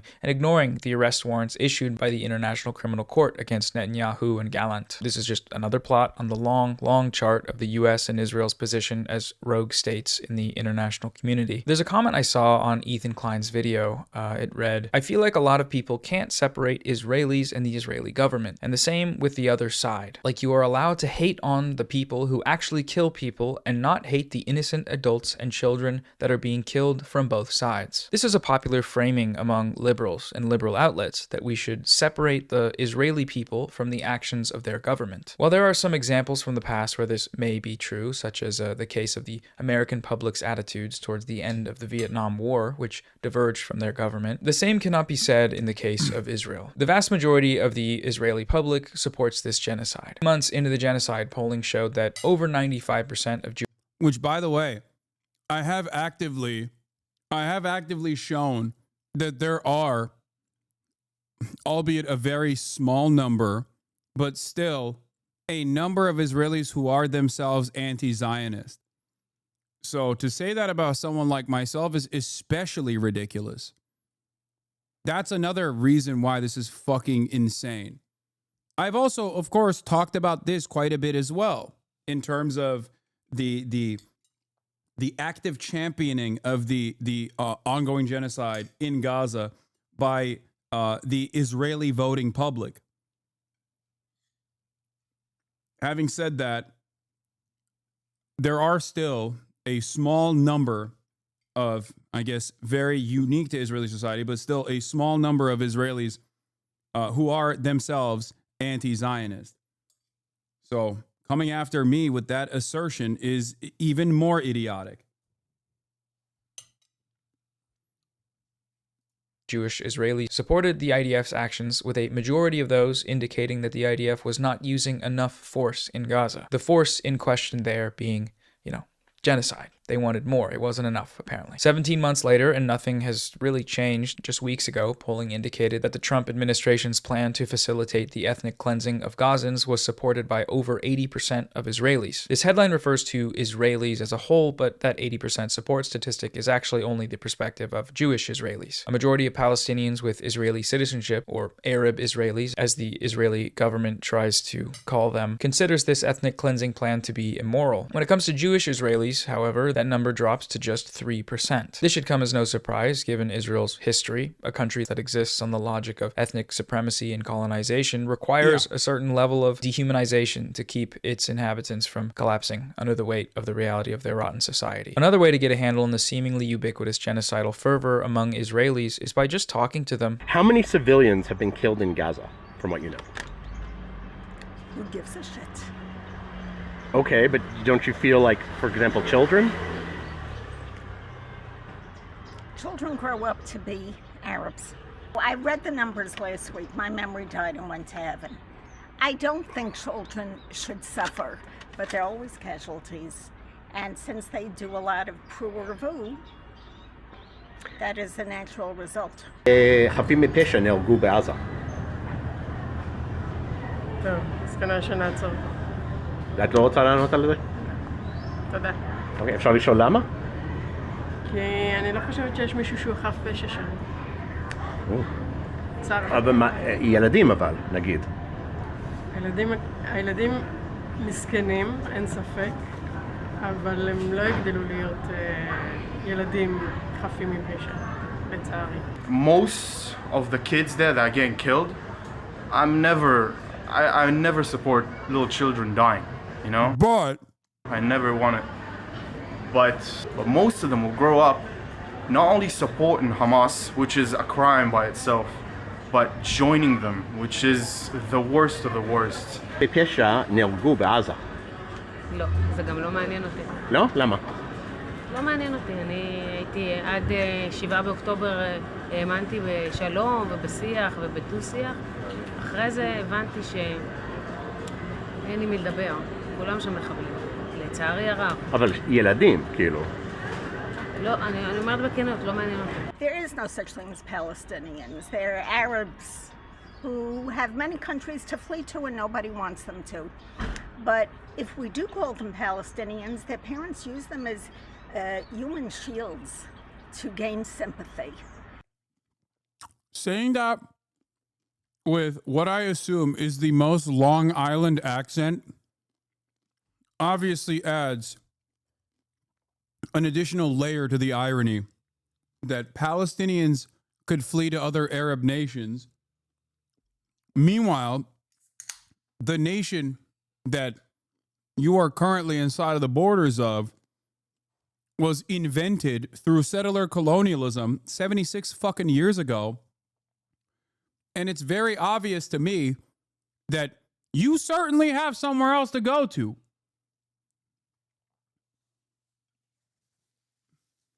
They don't.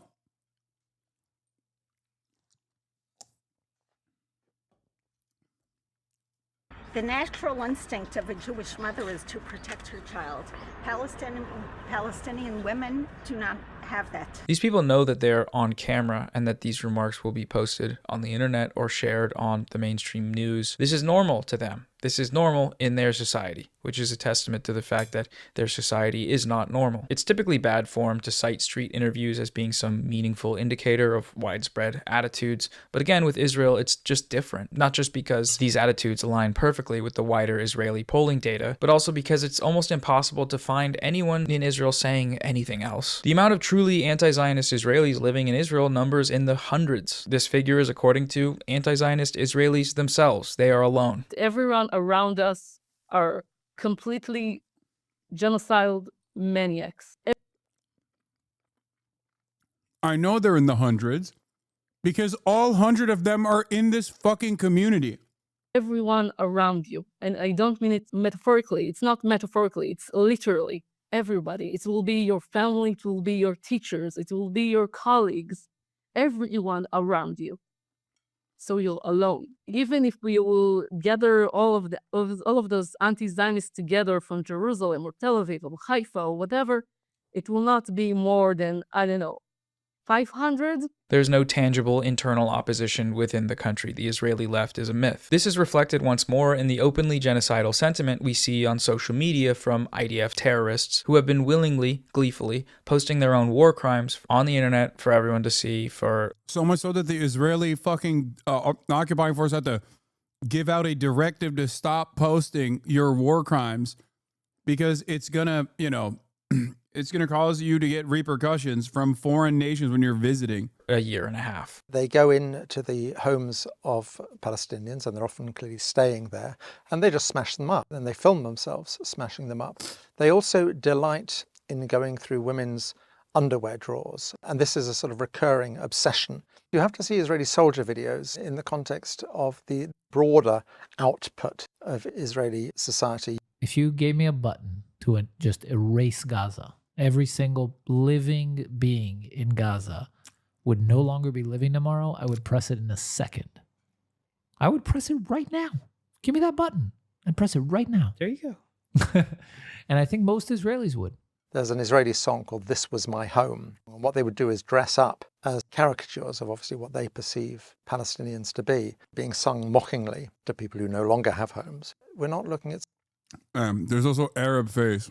Aside from blackface, which they also do, they do Arab face too. Some sort of obscure subculture within Israeli society. This is mainstream Israeli society. People have been keeping tabs on this. There are a number of archives documenting the names and crimes of these Israeli terrorists. One of the most thorough of these databases was created by a historian, Lee Mordecai. It's called Bearing Witness to the Israel-Gaza War. It is presently over 120 pages long with extremely detailed footnotes. There's that one tweet that's like, you know, hitting translate from Hebrew on Twitter is like discovering a lost page from Mein Kampf. This holds up pretty well. Here, let's try it on this tweet. The survivors of the 2025 Holocaust are proof that every trace of the murderous mutations in Gaza must be erased, from delivery rooms to the last elderly person in Gaza. 100% dead in Gaza. That there is Barashi Kinneret, the host of a mainstream Israeli news channel. One more example that I found particularly striking was the Right to Rape protests. A group of Israeli prison guards were placed under investigation after security camera footage leaked showing them gang raping a Palestinian prisoner. The Israeli public reacted in uproar, not because of what they were alleged to have done, but because they were potentially going to be punished for it. Protests were held outside. Yeah, they did a pro-rape January 6th. Of the prison, attended by top Israeli officials. Mainstream Israeli news channels brought on one of the alleged rapist soldiers for interviews, supporting him and his right to kill and rape Palestinian hostages. Again, this wasn't some extremist fluke. It was reflected in broader polling of the Israeli. Why are we watching this trash? Is that who you just said?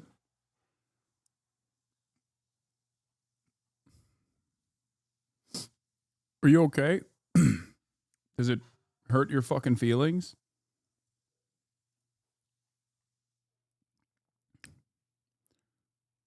Dude doesn't know history. This all happened before the murder. Brandon caused the bird flu. I feel like I recognize his name.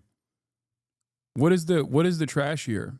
Like covering the atrocities that Israel has done. Why are you fucking calling it trash? What's the purpose?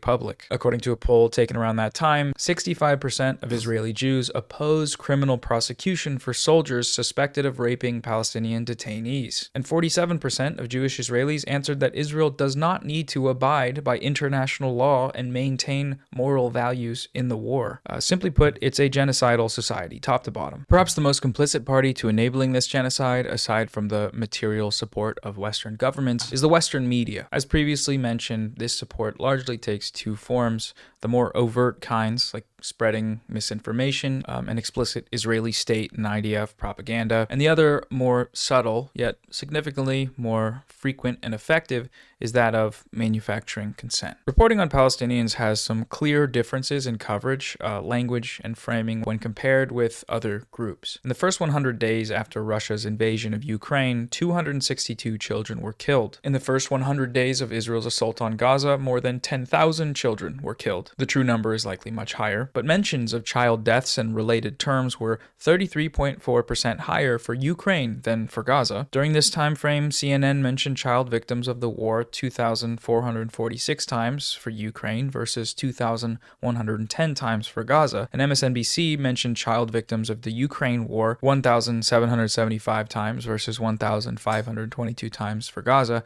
This means that for each child death from Ukraine, children receive the equivalent of 16.1 mentions on air, whereas children in Gaza receive the equivalent of 0.36 mentions. MSNBC did not run a single segment in the first 100 days that focused specifically and exclusively on the plight of children in Gaza. MSNBC ran over a dozen segments focusing specifically on the plight of Ukrainian children during the first 100 days of that conflict. Emotive language was barely ever used to describe the killing of Palestinians. This comes despite the vastly higher death toll over the same period. On CNN and MSNBC, the words war crime and genocide were mentioned 17 times more in the context of Ukraine than in the context of Gaza. Ukrainian victims were labeled as subject to war crimes or genocide 1,790 times compared to just 104 mentions for Palestinians. And we still see this now, obviously. During the hostage exchanges as a result of the latest so-called ceasefire, for example, you may notice that Palestinians detained without charges in Israeli jails, of which there are thousands, they are referred to as prisoners, whereas the IDF soldiers, that is,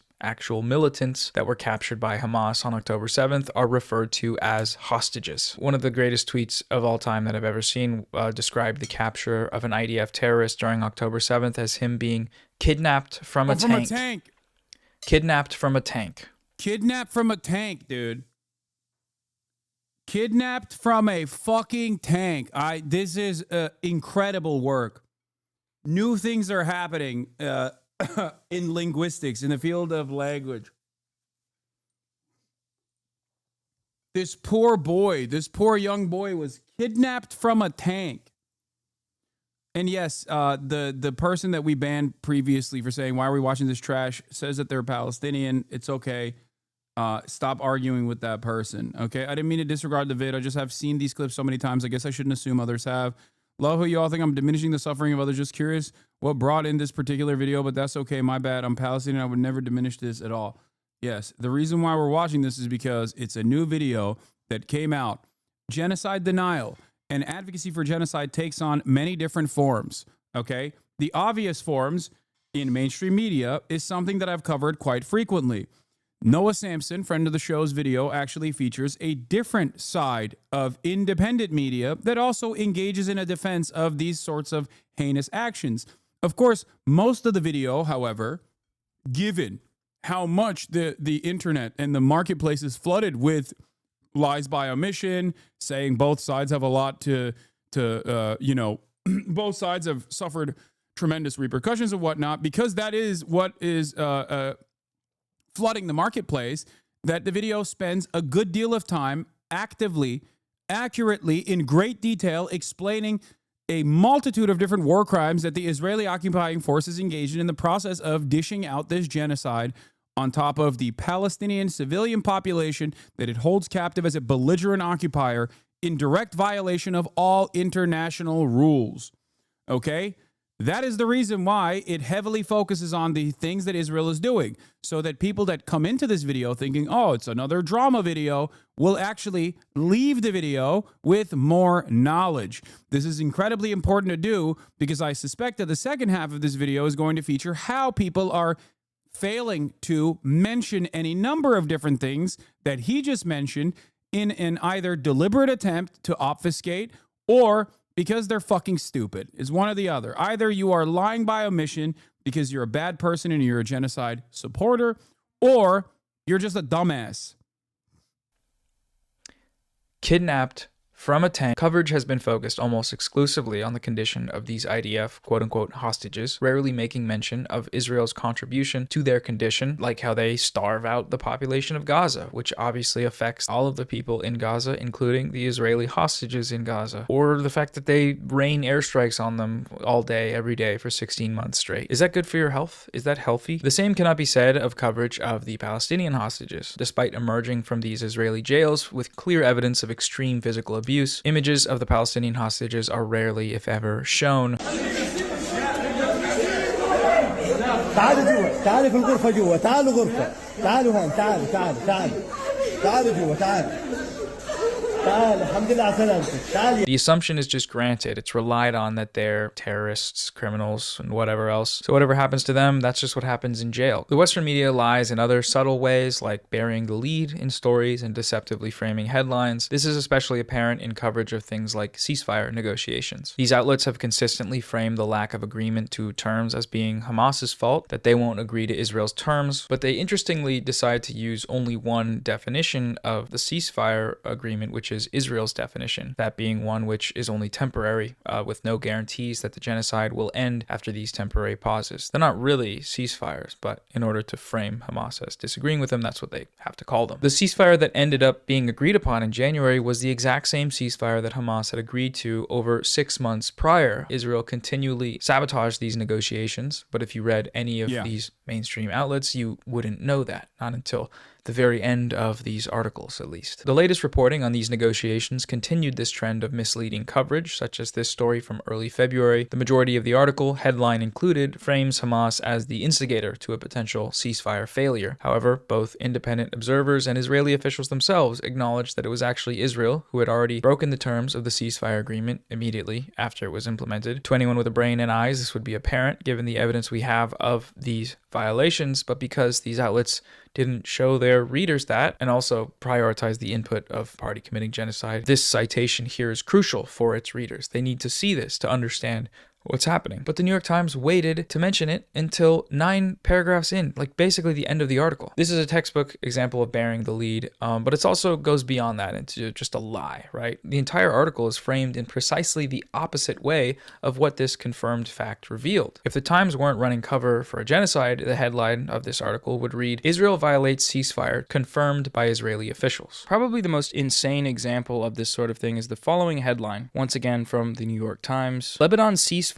appears to hold despite Israeli strike. If Israel struck, they violated the ceasefire. The ceasefire did not hold. Israel violated it. It's just absurd. The genocide is referred to almost exclusively as the Israel-Hamas war. Like the Nazi Holocaust, Israel's genocide in Gaza has been conducted under the pretext of war, but the genocide aspect, of which there is, again, broad consensus has taken place, is omitted from this framing. Every single article that mentions this so-called war should be immediately citing the expert consensus that it really is not just a war, that it's a genocide. That doesn't happen, though. Trump recently made a number of statements explicitly supporting U.S. assistance to the ethnic cleansing of Gaza, including land development by U.S. companies. One tool I found helpful to compare these differences in this sort of coverage is Ground News, who are also the sponsor of today's video. The coverage from right-wing outlets, such as Red State, frames the comments as explicitly positive. Trump and Netanyahu unveiling a bold plan for Gaza and peace. On Ground News, this outlet has a low factuality tag, which means that they often omit key details. Some liberal to left-leaning outlets like New York Magazine, an outlet with a high factuality label indicating they typically rely on well-researched reporting, did explicitly call Trump's proposed plan a case of ethnic cleansing. Other left-leaning outlets centered the extreme nature of his language in the headlines, such as The Intercept, with an article titled, "Trump, the U.S. will take over the Gaza Strip," or the proposed plan's effect on Palestinians, like Middle East Eye, with their article headlined, "We'll own it. Trump wants to make Gaza a holiday hub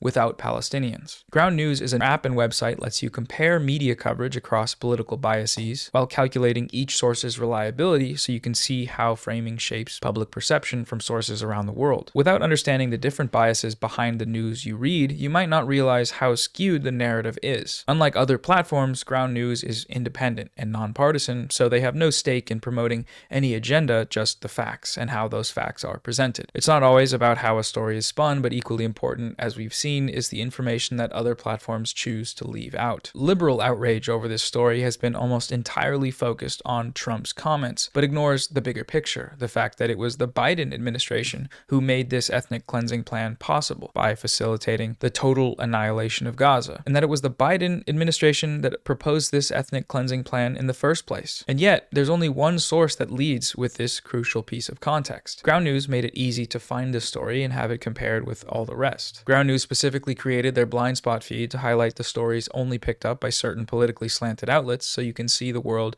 as it is, not through the partisan narratives these outlets want you to. These are just a few of the ways that Ground News helps me research stories, stay informed, and understand the way information is being presented is just as important as the information itself. I highly recommend checking it out. For a limited time, you can get the same all-access Vantage plan I use for 40% off. It's just $5 a month for a platform that actually encourages you to think for yourself. Go to ground.news/Noah or scan this QR code to sign up today. Thanks again to Ground News for supporting the channel. Now let's get back to the video. When Israelis and top Israeli officials participated in the right to rape protests we talked about earlier, protesting the Israeli right to rape and murder Palestinian hostages, these events were summarized by the New York Times as unrest. They were framed around the protests' effect on the party that just unrest that was doing the protest, that is again the right to rape protest, and not on the fact that Israeli guards raped a Palestinian hostage, it was captured on video, and that the case was clear-cut enough that they actually called for an investigation for once, unlike 99% of previous cases of the IDF abusing, raping, torturing, and murdering Palestinians. In this article, the guards' actions against the Palestinian hostage are described vaguely and passively as just abuse, and it is not revealed until the very end of the article that the abuse took the form of the guards raping the man with an object. The follow-up story on the prosecution of these soldiers uses this same disgusting. I need you to understand something, by the way. That's called burying the lead. An outlet like the New York Times knows exactly what it's doing when it actually covers the truth, like the kernel of truth at the heart of this argument, all the way in the last fucking paragraph. Just so you understand. That right there is a deliberate attempt to also misinform the public.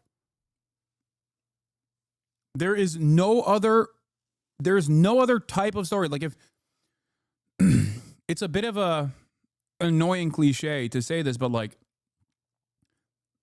if there was a pro-rape riot in Russia, do you think the New York Times would cover it with those terms? Where Russians in annexed territory were actively raping their Ukrainian prisoners. And then the Russian government was like, oh, in the interest of avoiding war crimes investigations by an international authority, we must use the principle of complementarity as a deflecting mechanism, as a shield, right? Because that was the underlying reason as to why Israel wanted to even prosecute these rapist concentration guards. Because they knew that there was a war crime tribunal that was being put together. And in that process, they just wanted to say like, oh, well, we actually prosecuted ourselves, so you can't prosecute us on this. Because the ICC only has jurisdiction if the country that they are potentially putting in the legal crosshairs is actively not investigating these issues. That is complementarity. The ICC does not have jurisdiction if the country can maintain its democratic, maintaining its aesthetic democratic process. Okay, because then they could just simply say, no, we actually did prosecute ourselves. You're wrong. You don't need to prosecute us.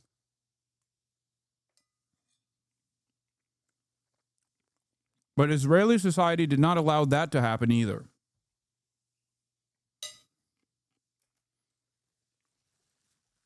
Framing. Rape with an object is whitewashed in the headline and most of the article as simply just being abuse. This is yet another case of the framing of false neutrality, as this quote-unquote divide between the Israeli right and the Israeli left in this article doesn't actually exist. In reality, all that divide means is that the Israeli right are pro-rape and murder of Palestinian detainees, and the Israeli left thinks it makes their country look bad. There's no real debate going on here. A personal favorite of mine for its sheer absurdity was an article from the New York Times called "It Can Be Lonely to Have Middle-of-the-Road Opinions on the Middle East," which focused on college students that were seeking space for nuanced perspectives on the Israel-Hamas war. The perspective presented in this article is one-sided. They talk about extremism in student movements, but the only example they give for this point is that of the extremist Palestinian activists. The New York Times calls it a war with no reference to the numerous credible allegations of genocide. It's harder to justify having a conversation about nuanced opinions of genocide,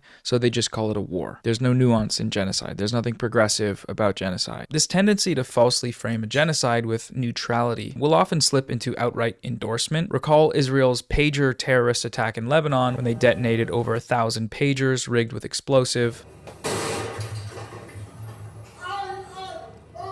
This was a widespread mass terrorist attack that indiscriminately targeted civilians and left hundreds dead and permanently injured and disfigured, including a number of children. أول شيء أنا كنت إنه قاعد عم بلعب على التليفون وهي إنه فجرت الساعة 3 إنه قبل ما أنا أحملها عم بلعب على التليفون هيك صارت ترن غريبة أنا إنه قمت حملتها حطيت لي ايرور وسهم إنه عشان أكبس أوكي والضوء صار يغبش على الآخر يعني عشان نقربها على عيوننا أنا قربت عشان نشوف شو فيه بس فقعت ما عرفت شيء. Among those murdered was Fatima Abdullah, a 9-year-old girl. At her funeral, as well as other funerals with large crowds of people, Israel detonated more of these explosives.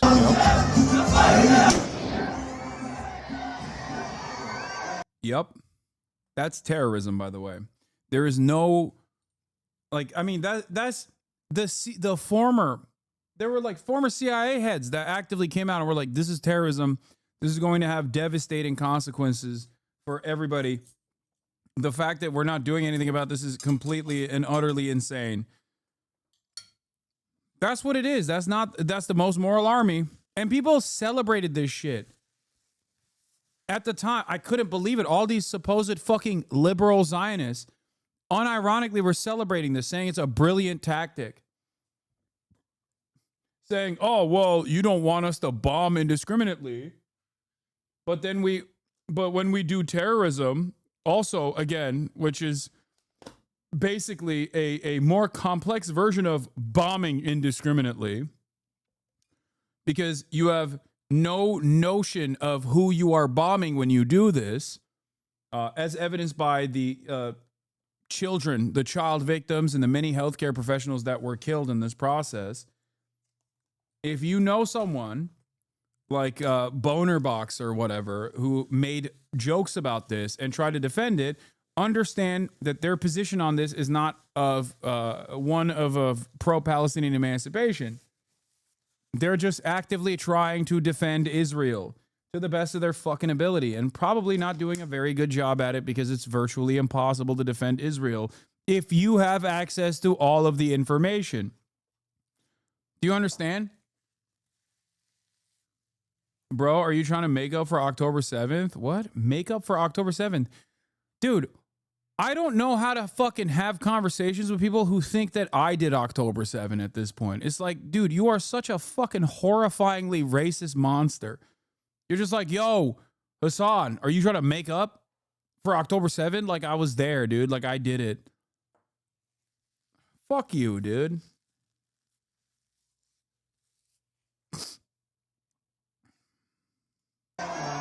Despite this being a child-killing and maiming indiscriminate terrorist attack in violation of international law, in Western liberal media it was presented as a cool James Bond-style operation. It was described using words like ambitious, sophisticated, and daring. The Israeli spy agency Mossad launched one of the most daring and sophisticated deceptions in the history of counterintelligence. An extraordinary act of espionage, an example of Israel's technological prowess. According to the New York Times, the attack restored the aura of Israel's intelligence agencies. Before covering the attack, these outlets always, of course, make sure to mention Hezbollah's U.S. designation as a terrorist organization. Don't worry, guys. They were just terrorists. Nothing to see here. We got the bad guys. They were bad. We are good. Mission accomplished. And of course, as we've touched on a couple times, lying by omission. That's another thing. With every previous example, you see it. The Israeli hostages receive wall-to-wall coverage with no mention of the fact that the majority of the deaths of these hostages were a product of the Israeli military through air airstrikes or firing on hostages while they were waving white flags, or that on October 7th, Israel issued the Hannibal Directive, killing likely many hundreds of its own civilians as a matter of official policy. One of the really effective propaganda strategies that results from these lies by omissions comes in the case of genocide allegations. Western outlets rarely, if ever, actually mention the numerous allegations of genocide levied against Israel. The few times that they do, they're often brief, unspecific, and accompanied with equivocation or lengthy citations of Israel's defense against the allegations. When the New York Times covered the Amnesty International genocide report, the subheading immediately backtracks into running cover for Israel. Israel rejected the charge, the first of its kind by a major human rights organization, saying it was based on lies. The Times went on to spend more of the article sharing the IDF's defense against the allegations than any of the findings from the actual report. Amnesty International gave us 300 pages of facts about genocide.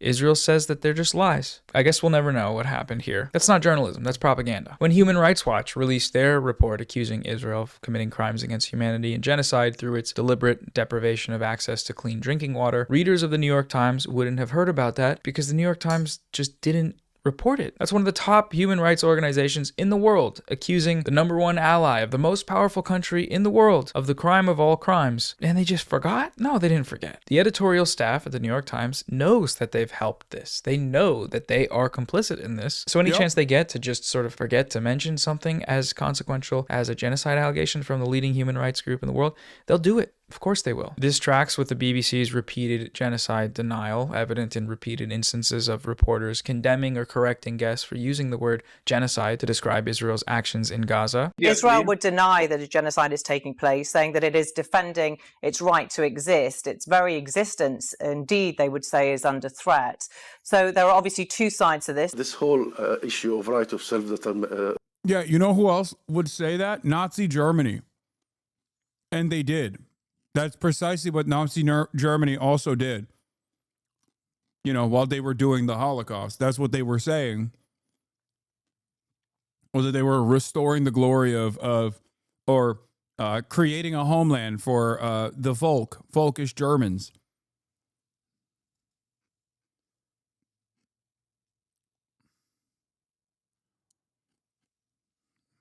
It was complete and utter bullshit then, and it's complete and utter bullshit now when Israel says it while they're doing a genocide.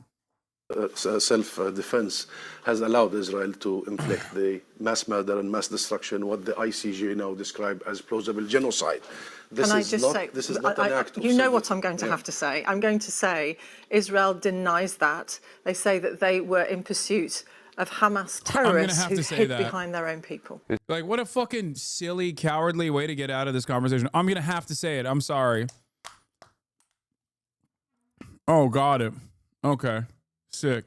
This is a genocide happening in front of our eyes. We have, that word is, as you know, incredibly emotive, and the Israelis, as you know, will be saying that they are targeting Hamas only, that they don't target civilians. Well, that's simply not the truth, unfortunately. Planned, military incursions. Yes, but it's not the truth, unfortunately. Civilians are dying. Civilians are dying, and the way that the bombs are getting dropped, I don't believe are in a targeted way. Nothing from what I'm hearing on the ground suggests that the bombs have been dropped in a targeted way.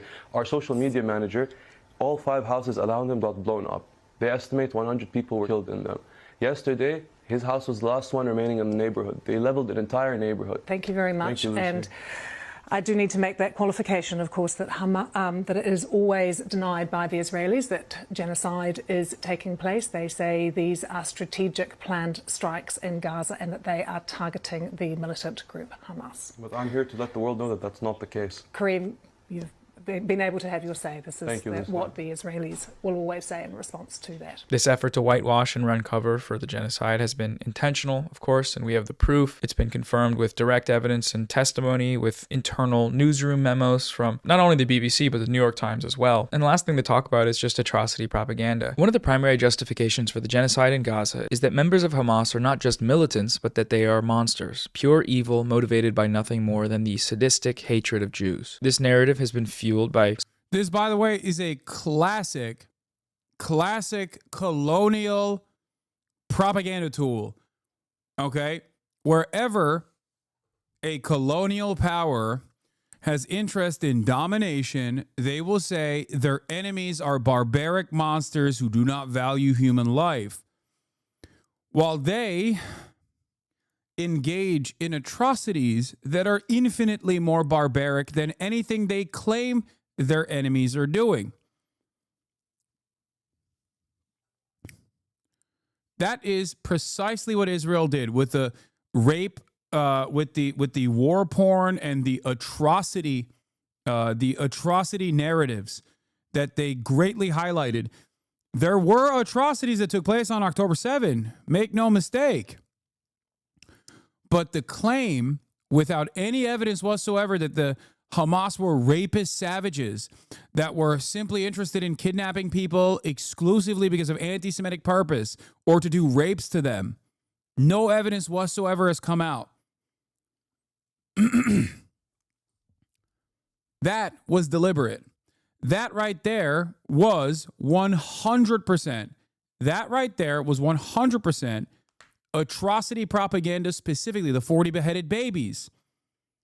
The fact that Joe Biden came out and said that he saw personally a beheaded child, that he months later continued and said that, along with the lies, and said that he knew that babies were lit on fire with kerosene. Bullshit. The only evidence for sexual assault came from one victim, sorry, and that was not on October 7. It was a hostage. That's it. And it's completely unacceptable. It is completely unacceptable that happened. Okay? Make no mistake. Having said that, this does not justify genocide, a statement that I mentioned time and time again. If you think that rape, even if rapes occurred like by the dozens, by the thousands, if you think that it's appropriate to genocide an entire population for that, you are a fucking monster. This is not how you deal with acts of violence against victims. Okay? This is precisely the reason why I don't advocate to nuke Israel, despite the fact that they have been raping Palestinians to death in concentration camps. That would be fucking insane if I advocated for that. So ask people where they're getting this information from when they say mass rapes took place, mass rapes in the hands of Hamas took place. Where is this information coming from? Because the reality of the matter is Israel refused to cooperate with international auditors and international investigators after October 7. They refused. They refused to offer justice to the victims of October 7. Just so you understand.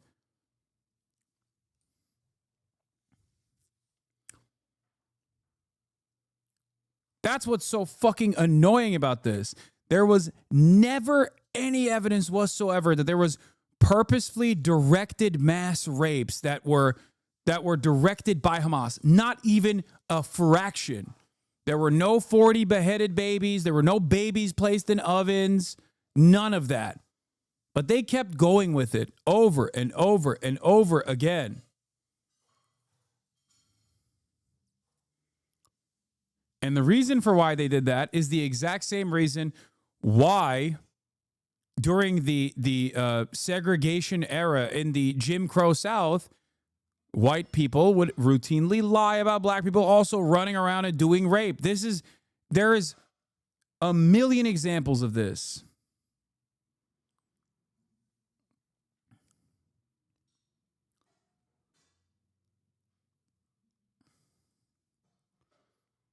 What was so gross about Ethan's disgusting Hasbara video was also him clipping something. Well, he didn't do it himself. He got it from fucking Destiny. Let's be real. It's the same fucking 1p video that we've seen a million times over that even Richie Torres posted about. It was a conversation. It was a debate that I was having with someone saying, Hasan, why don't you deny the rapes? At the time, I was telling him that the reason why I don't deny the likelihood of rapes happening is because sexual violence is a constant in conflict like this. And also on top of that, the fact that once the Gaza wall came down, there were criminal elements that also infiltrated Israel proper. So I'm not going to offhandedly and immediately discount rapes potentially occurring in that situation. It is likely that it happened. Having said that, however, there was no evidence and there has yet to be any singular hard evidence of rapes taking place on October 7. Here is the sexual assaults are a routine part of. Here is the video that they cynically use too. Atrocities. Or no, this isn't the video. There's another one. There's another one that they use. And what's so disgusting about it is that I then follow up by saying that even if there were rapes that took place, it does not change the dynamic for me one bit, because I don't think genocide is appropriate as a retaliation. That is psychotic. If your argument is that genocide is appropriate because hypothetical rapes occurred, or even if hard evidence exists and rapes occurred on this day by the thousands, if you think that genocide is appropriate as a retaliation to that, you are a fucking psychopath. That's it. You are a Nazi. It's an insane Nazi argument. A lot of people cannot comprehend that a captive civilian population is not a monolithic force. Okay? This is the exact same principle behind criminals. Undocumented migrants are doing crimes. And then people turning around and saying, that's why we have to do mass deportation. You think that 20 million people, your numbers, not mine, 20 million people coming from all different parts of the world are all actually a parasitic force here to do violent rapes? Are you out of your fucking mind? It's just pure virile hatred. It's racism. That's it.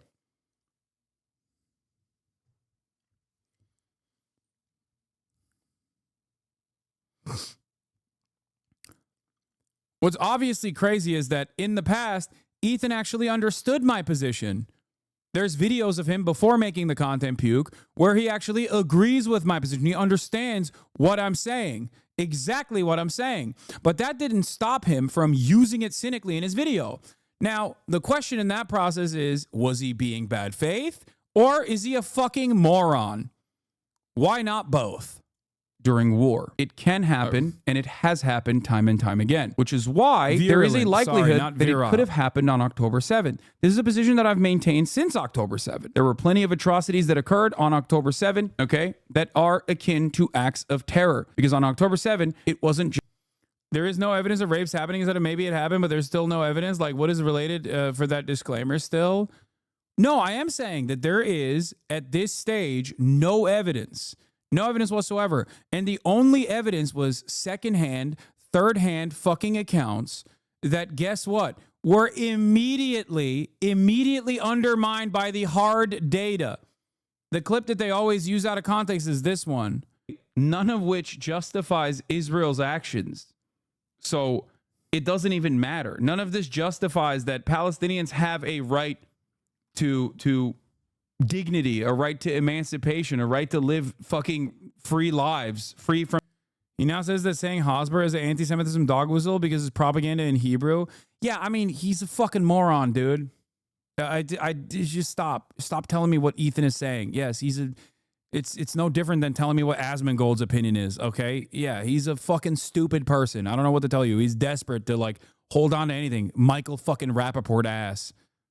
Okay, that's it. There's no redeemable quality at that point. Newsflash, fork found in the kitchen. Stories of horrors that supposedly took place on October 7th. Hamas burned babies in ovens. They burnt babies alive? They put children and burned them to death. They cut the breasts off of women. 400 women shot in the genitals, their breasts cut off as terrorists played with their bloody breasts like a football. They cut. Yeah. And there's videos of me like laughing at that shit or other versions of this. And people will cynically use that as a way to be like, Hasan laughs at sexual assault. No, I'm laughing at the fucking insane propaganda that this monster is fantasizing about that very clearly did not fucking happen. Okay?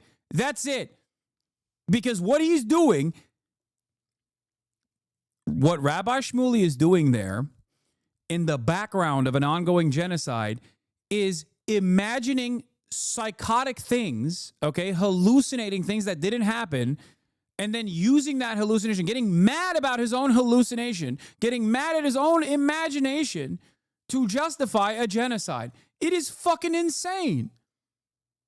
Cut off the breasts of women and throw them around. They beheaded 40 babies. I never really thought that I would see and have confirmed pictures of terrorists beheading children. They behead children. They cut the fetus out of the womb of a pregnant woman. They committed a campaign of systematized mass rape. There is no justification for collective rape. What happened on October 7th was mass, systematic, planned rape and genital mutilation of women. All of these claims are false, complete fabrications, full stop. No credible evidence has been provided for any of them. Many were shown to be deliberately fabricated, and despite this, they were spread far and wide and ultimately used as rhetorical justification to continue the genocidal onslaught in Gaza. The first major place this narrative broke was Screams Without Words, a front-page New York Times story in late December of 2023. This story came as Israel's actions in Gaza were starting to receive widespread condemnation from the international community. The story was thoroughly debunked. The person who wrote it discredited as being a genocidal Zionist with no history of reporting and self-admitting that the New York Times pushed for this story to come to the public despite the lack of credible evidence. The New York Times podcast, The Daily, shelved the episode due to a lack of credible evidence, but the New York Times never retracted the story, which is because they had no real pressure to do so. The false narrative had already prevailed, and that narrative was consistent with the status quo of the American empire, for whom they are running cover. In July of last year, Israeli Prime Minister Benjamin Netanyahu repeated some of these lies in front of Congress. He received a standing ovation. 3 weeks later, the White House approved a $20 billion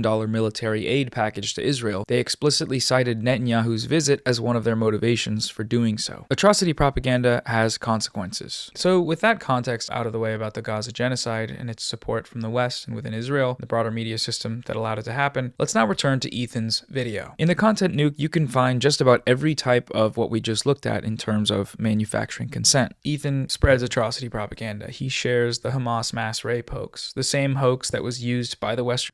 Yeah, not only does he do that, but then he also he's calling you a terrorist on live again.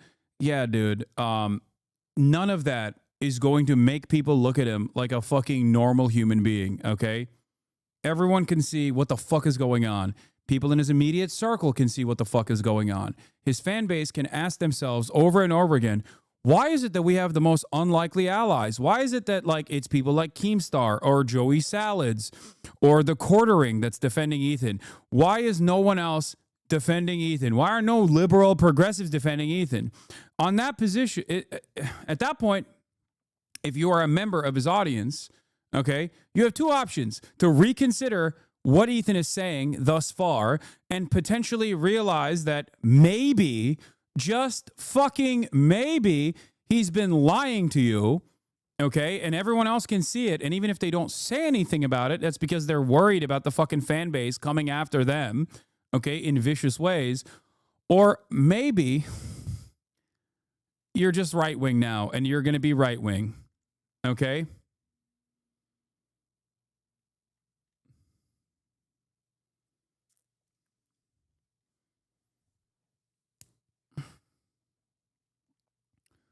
Yeah.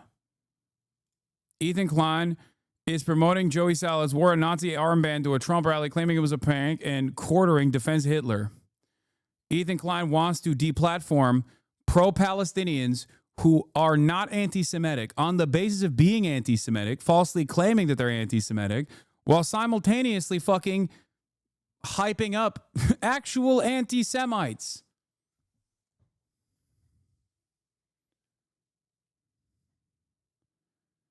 And at no point does anybody go in his fan base go, hold up. Why is it that it's like Asmongold, Destiny, Dan Saltman, Destiny's second in command, Elon Musk, All of these people that are seemingly on the side, Joey Salads, Quartering, Keemstar, why is it that it is people like this that are defending Ethan Klein? Perhaps we might be on the wrong side of this. There's never been a fucking moment where I've defended the likes of the obvious Holocaust denier, anti-Semite, what's his face from Fresh and Fit, the federal agent one. Okay? I'm not running around cozying up to fucking dipshits like this because I think it's heinous. I think it's heinous to fucking be an anti-Semite and a Holocaust denier. I think it's disgusting. You have an agenda. Your agenda is to undermine Jewish people, make Jewish people feel less safe. And you're using a genocide as a fucking backdrop to this. It is psychotic. Ethan Klein allies are Elon Musk, Keemstar, Asmongold, Destiny, The Quartering, The ADL, Tim Pool, Ian Miles Chong, Brianna Wu, Libs of TikTok, Sneeko, XUC, Richie Torres, Nelk Boys, Dan Saltman, Drew Pavlov, Lolly VTubers, Lonerbox, Steiny, Joey Salas, Daniel Silva, Yoav Galant, Sloptubers, Mudahar, Willie Mac Show, Nicholas DeOrio.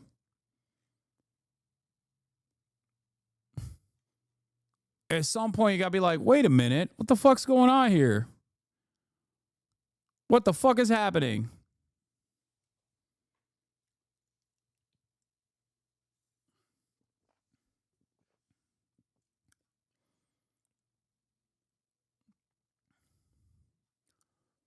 And this is not for Ethan. He obviously is not going to recognize it. But for members of his audience, like, I know at a certain point, you got to be asking yourself, like, why the fuck is it that all of the worst villains are the only people that are speaking out in defense of Ethan's, like, insane defense of Israel and his constant fucking smears against pro-Palestinian content creators? Why is it?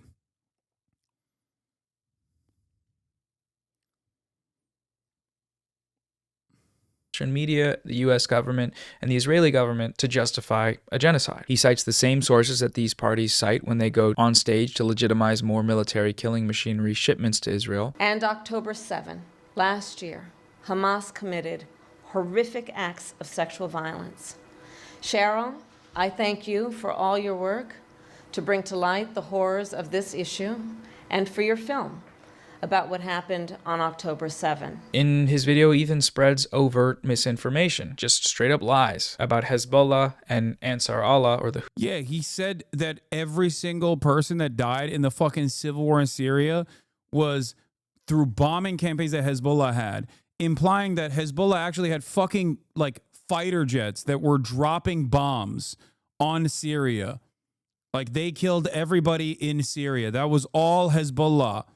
What a psychotic, like, what? You didn't even scratch the surface. Like, you didn't even dignify your fucking audience with, like, basic information.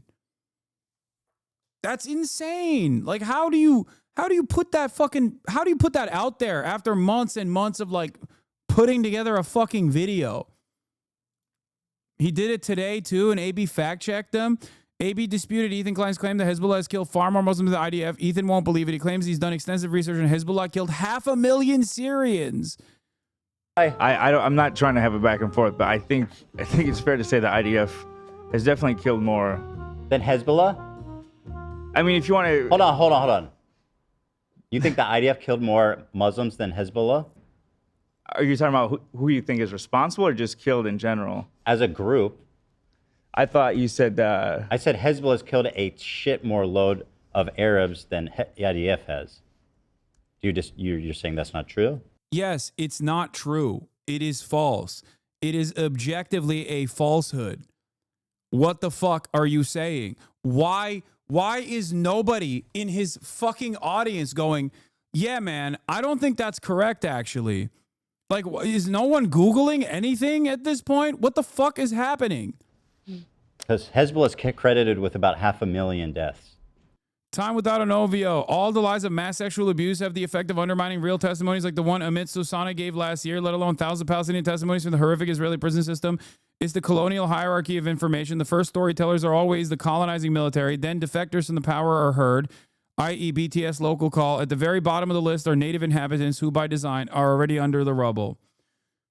Speaking of the one of the 12 anti-Zionist Israeli Jews in the chat, Time Without an OVO is back. We were just talking about the number of anti-Zionist Jews in Israel. Anyway, yeah, anti-Zionist Jewish Israelis living in Israel. Not OVO. Time without an OWO. And Syria. Let's ask our friend ChatGPT. I've looked into this pretty extensively. Hezbollah is significantly. Yeah. No, totally. Are you reading something contradictory, AB? Yeah, I mean, ChatGPT says overall, due to the scale of frequency of IDF operations over decades, they have likely caused more Muslim casualties than. Like, what are we talking about? It's not even a likelihood. What do they mean? You can't attribute the entirety of the death toll of the Syrian civil war to fucking Hezbollah. What the hell? What are you talking about? They had Russian air forces bombing fucking cities, dude. What are you talking about? You think Hezbollah has fucking airplanes? If Hezbollah had airplanes, I doubt they would be fucking using it in Syria. They would be using it in Tel Aviv, okay? Tel Aviv. The fuck? Hezbollah. No shot. Hold on. What was the question you asked it? Hezbollah versus IDF, who has killed more Muslims? Ask if it's including the Syrian civil war. I mean, that makes no sense. I've literally fact-checked this a million times. No, he hasn't. There is 0% chance he's fact-checked this. As a matter of fact, people have fact-checked his statement. People have fact-checked his statement, like Bad Empanada fact-checked his statement. There is 0% chance that he has not encountered a single fucking person, even on accident. I have fact-checked his statements. I fact-checked his statements while he was covering me live, as a matter of fact. So there is no world in which he is completely oblivious to this reality, okay? There is no way. He has to be fucking omitting this detail deliberately. I feel like. I mean, they both suck. They're both fucking terrible. No, what do you mean? They both suck is like such a fucking cop-out. Ethan made a erroneous claim. He made a ridiculous claim. He said Hezbollah has killed more Muslims than the IDF. This claim is untrue. It is categorically untrue. Okay? You can't turn around and be like, oh, both sides are pretty shitty, I think. That's ridiculous. What the fuck? That's Yep. How many that's Muslims that, you know. Killing is horrible. It doesn't really matter. What do you mean it doesn't matter? Of course it fucking matters. You can't say it doesn't matter. Yeah, once you realize that you're wrong, you're like, oh, okay. He used this table as evidence in his video, and literally at the top, it says all the following totals include civilians, rebels, and government forces at the top.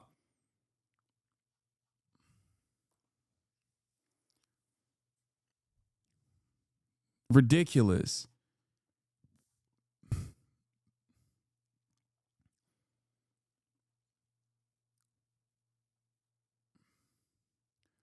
How is anybody not reading this if they're progressive? How is anybody not seeing the real problem is black on black violence that nobody talks about? Because that's what he's doing here. He's literally going, nobody talks about black on black violence, by the way. Like, that's it. That's what he's doing. But instead, he's like, oh, but it's Muslim on Muslim violence. There's a real fucking problem here. Oh, my God. Let's see. Yeah, I mean, I mean, if we trust ChatGPT on this one, I don't know. It says that since 1984 IDF, the number ranges from approximately 91,000. It's funny they use ChatGPT as a true source. If they just type, is Hasan Piker anti-Semitic? ChatGPT says, I'm not aware of any credible evidence or consensus among reputable sources indicating that Hasan Piker is anti-Semitic. In Piker's case, he has consistently repudiated anti-Semitism and hate speech in general. Yeah. Hezbollah involvement in the civil war has been substantial since the beginning of the armed insurgency phase. God, the fucking Syrian civil war is so insane in terms of like the belligerence. Jesus Christ.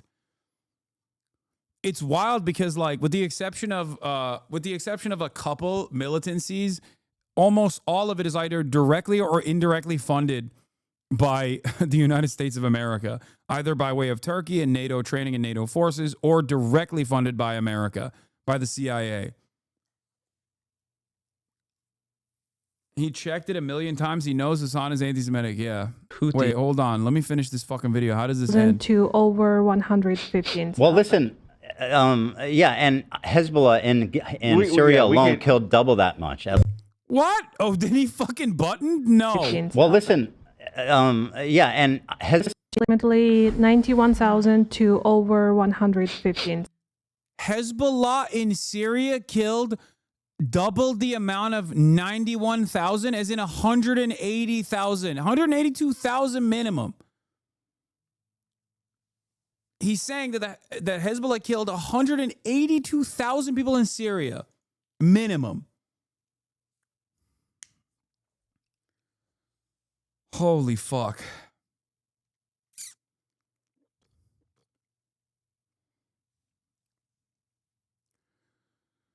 Oh. What Ethan means by research and fact-checking is that he saw the false talking point on Destiny subreddit, then took a screenshot of the wiki page on the Syrian civil war. It's difficult to believe that a grown man can be this invested in a subject he knows nothing about.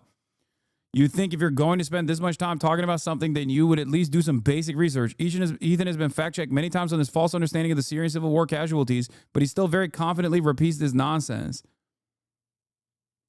It's so important. It is also important to note that for many who don't know, there were many factions fighting in Syria, and many were part of Al-Qaeda, ISIS, or adjacent groups. Some of the groups Hezbollah fought are currently carrying out mass killings of minorities with nobody to defend them. Ugh.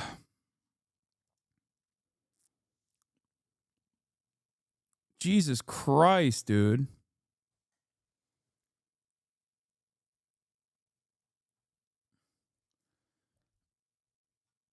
Also, even if the argument is true, by the way, which it obviously isn't, but even if it was true, it still doesn't justify Israel doing a genocide in Gaza.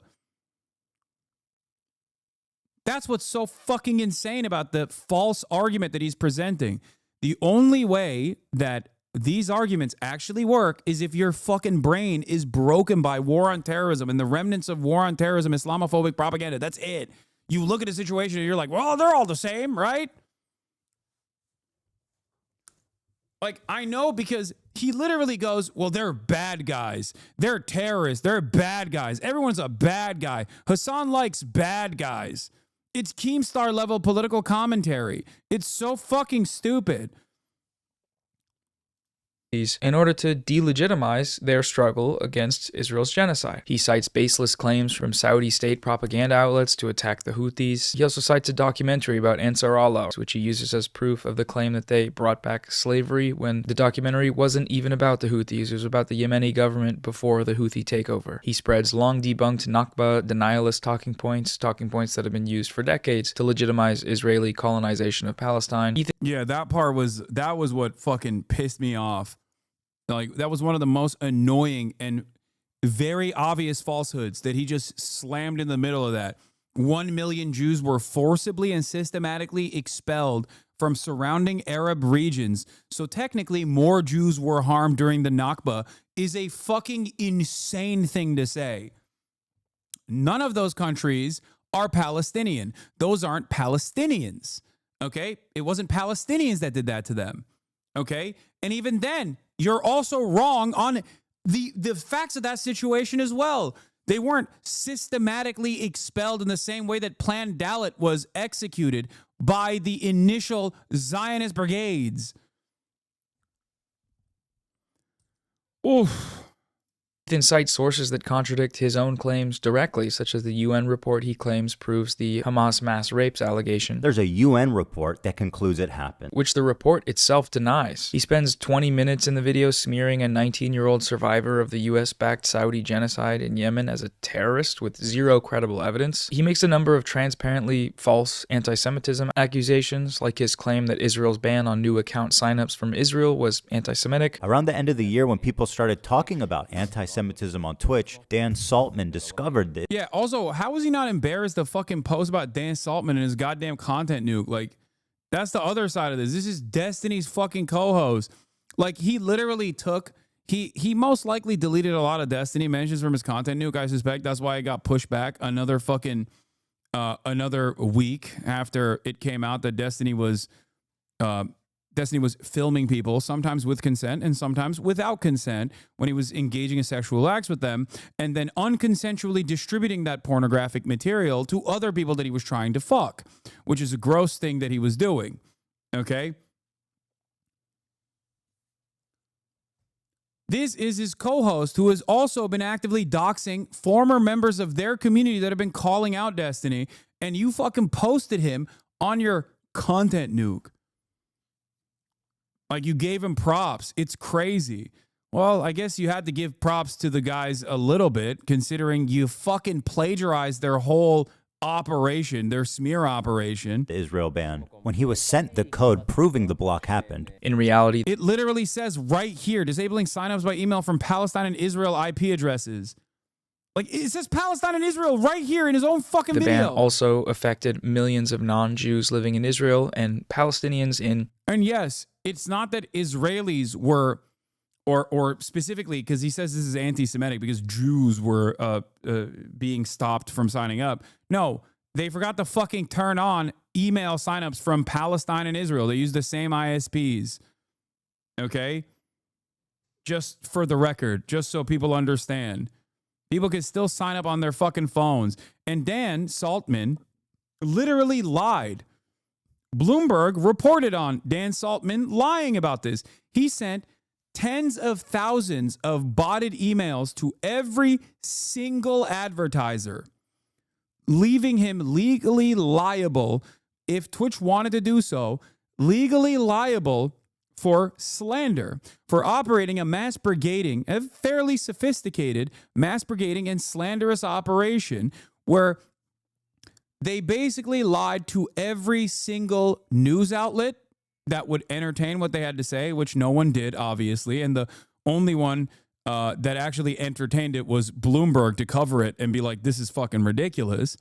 But they lied. They said falsely, which they recognize after the fact, there's video evidence of this as well, where Twitch had purposefully blocked Israelis or suspended Israeli accounts, blocked them from joining the platform. Palestine, as shown in the evidence he himself cites. The IP ban went into effect in both. Like all these Western liberal outlets, like, there's a video of him. Where is it? Someone send me the fucking clip. There's a video of Dan Saltman and Destiny talking side by side about how, like, the Bloomberg reporting. Also, the fact that he has me playing Marvel Rivals in the background is so funny.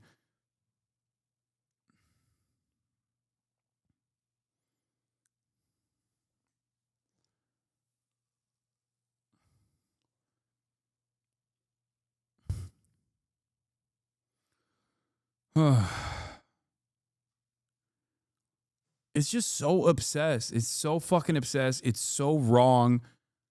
I just don't. I don't know. It's just it's frustrating. Oh, here. Yeah, this is the one. To the editor, and I said this. Here. So I sent this to the editor, and I said this was incorrect, and that I've never said this. Okay. You're sure that your emails don't have the... Yes. You sure? Yes. The emails accused Twitch of suspending all Israeli accounts for a year, a claim the company debunked on a recent post on X. Dan claims he never said that. Then they went back and realized that they had sent tens of thousands of emails to advertisers, to the dumbasses like fucking Richie Torres and everybody else that Twitch had suspended all Israeli accounts for a year. This was a lie. Here is Dan Saltman and Destiny figuring out that it was a lie. Let's take a look. You can go to the site and click the button. It's been the same. Why would I ever say that they suspended Israeli users? I know that's not true. No one would ever say that. So what they're saying right here, I feel like it's just slander, right? Well, no, libel. Libel is written. I've never said this, and they're saying that I have said this. You're furiously tapping over there.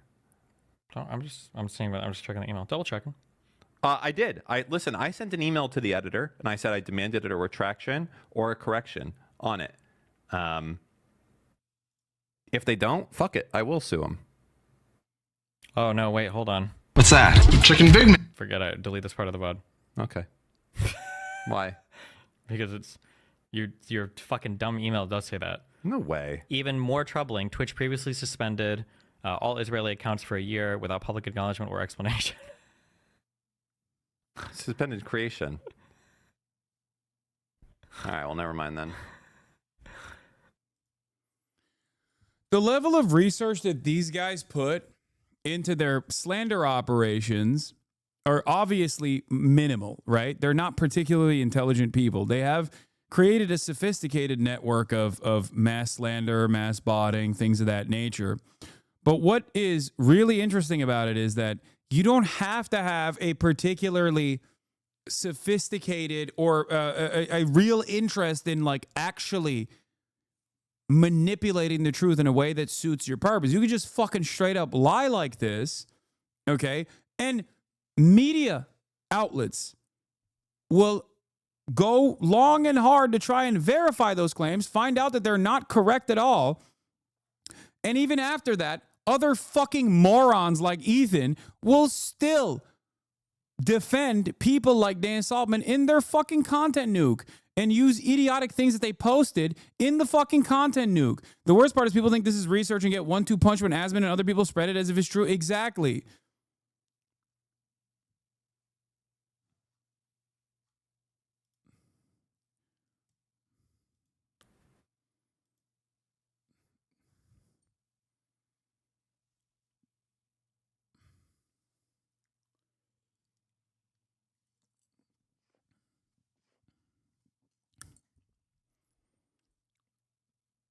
Is he defending him or using a point he made? He's literally handing it to him right here. He's saying the initial investigation made by Dan Saltman.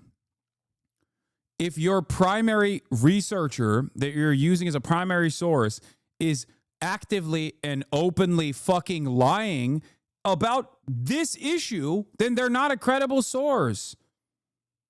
Surely Asmongold will watch this video. Yeah, okay.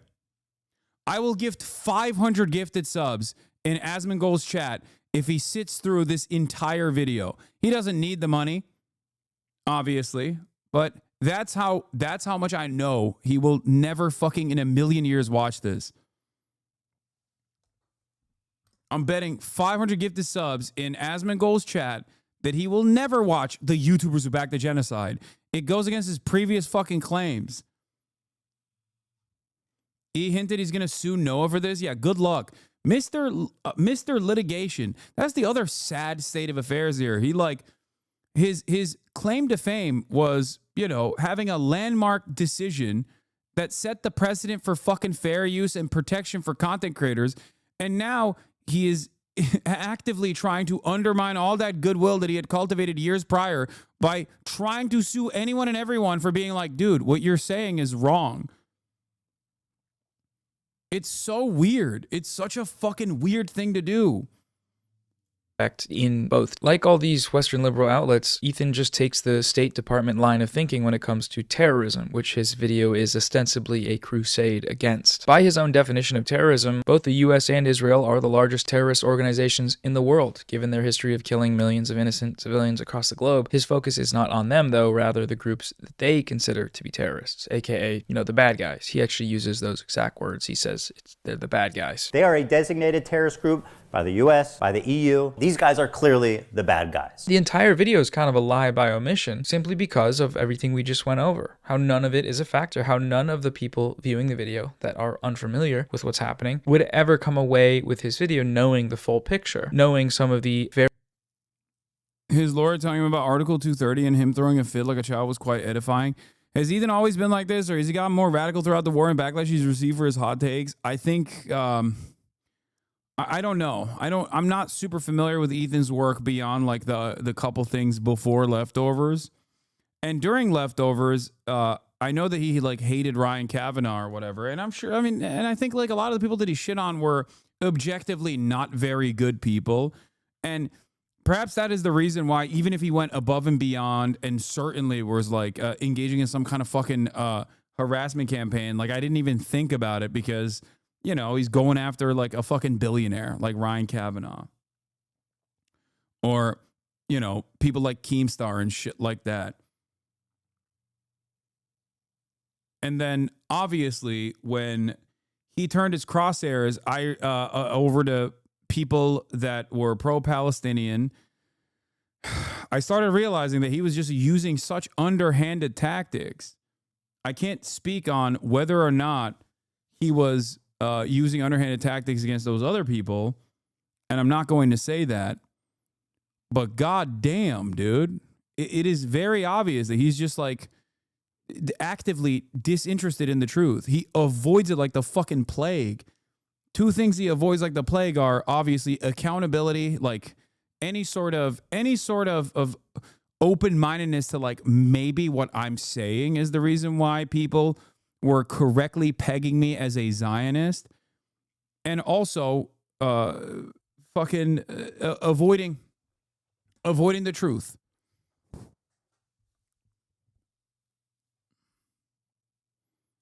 Very valid reasons why someone like Hasan might be critical of Israeli atrocity propaganda, or might support groups like the Houthis for their heroic actions in the Red Sea against a genocidal regime. The biggest issue, I think, is that Ethan manages to do all of this while still calling himself a stalwart ally to the Palestinians. Yeah, that part is fucking also gross. And I've been a stalwart supporter of the Palestinian cause for many years. This is what makes liberal Zionism so insidious. He is using humanistic appeals to things like peace and safety, but doing so in a way that distracts from the actual source of the problem. The problem is Zionism and the genocidal Israeli state. That is what's causing these problems. And people that might otherwise be able to understand if presented with the facts of the situation are simply led astray by people like Ethan, where a more right-wing Zionist... Yeah, he's a stalwart supporter of Palestinians. That's why almost all of his commentary on the issue, okay, revolves around doing the shittiest forms of liberal Zionist propaganda at the behest of Israel, talking about how it's a multicultural society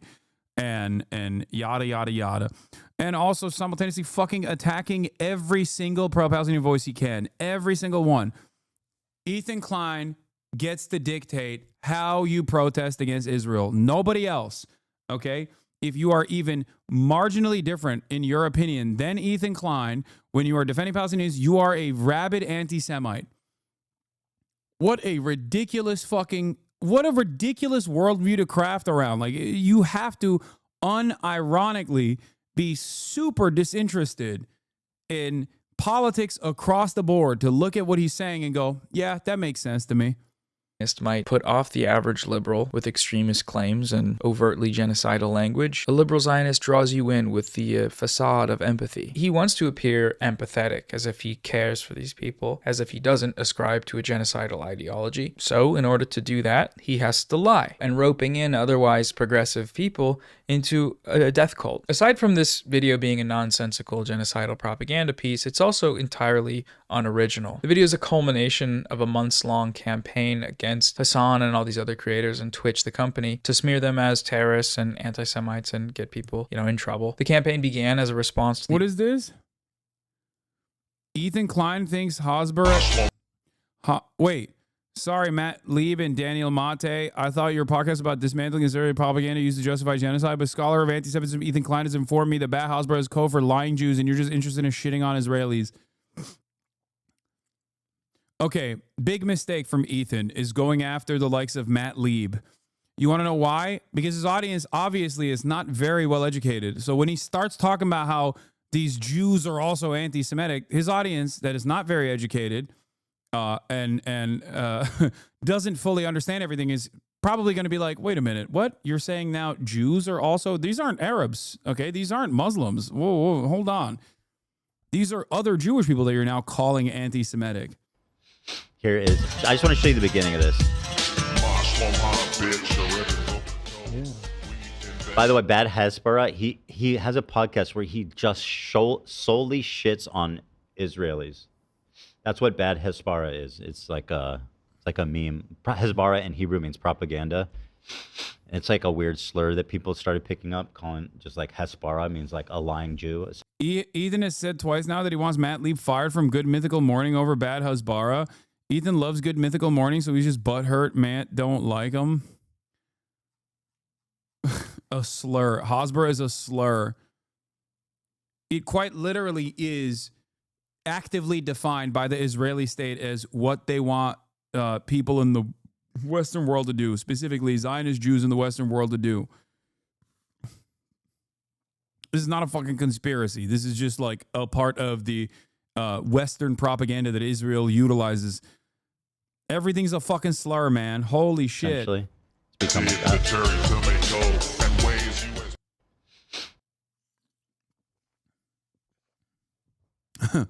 Guy with a 40+ clip N-word compilation. Hasbara is a slur. Yeah. Dude, he is unironically turning into Destiny. It's so funny. Because another guy who has a fucking... I assume Destiny probably has a 8-minute long N-word compilation as well. Maybe not as long as Ethan's. I think Ethan's is 8 minutes long. Destiny also loved inventing slurs like, oh, Gusano is a slur. Or cracker is the real slur. Like... Oh my lord. Yeah, it's actually a slur. Good stuff. The suspension of the live streamer Asmongold. Asmongold made some comments that explicitly justified Israel's genocide of Palestinians.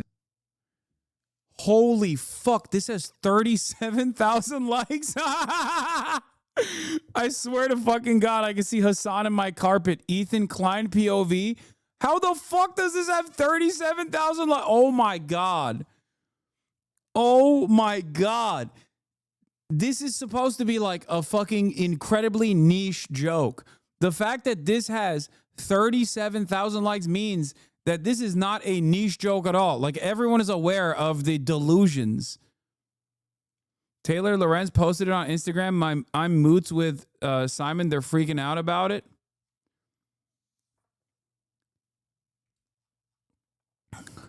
That's funny. Wait, I don't see it. I don't see it either. I think it's just like there's like a little bit of a pattern here. But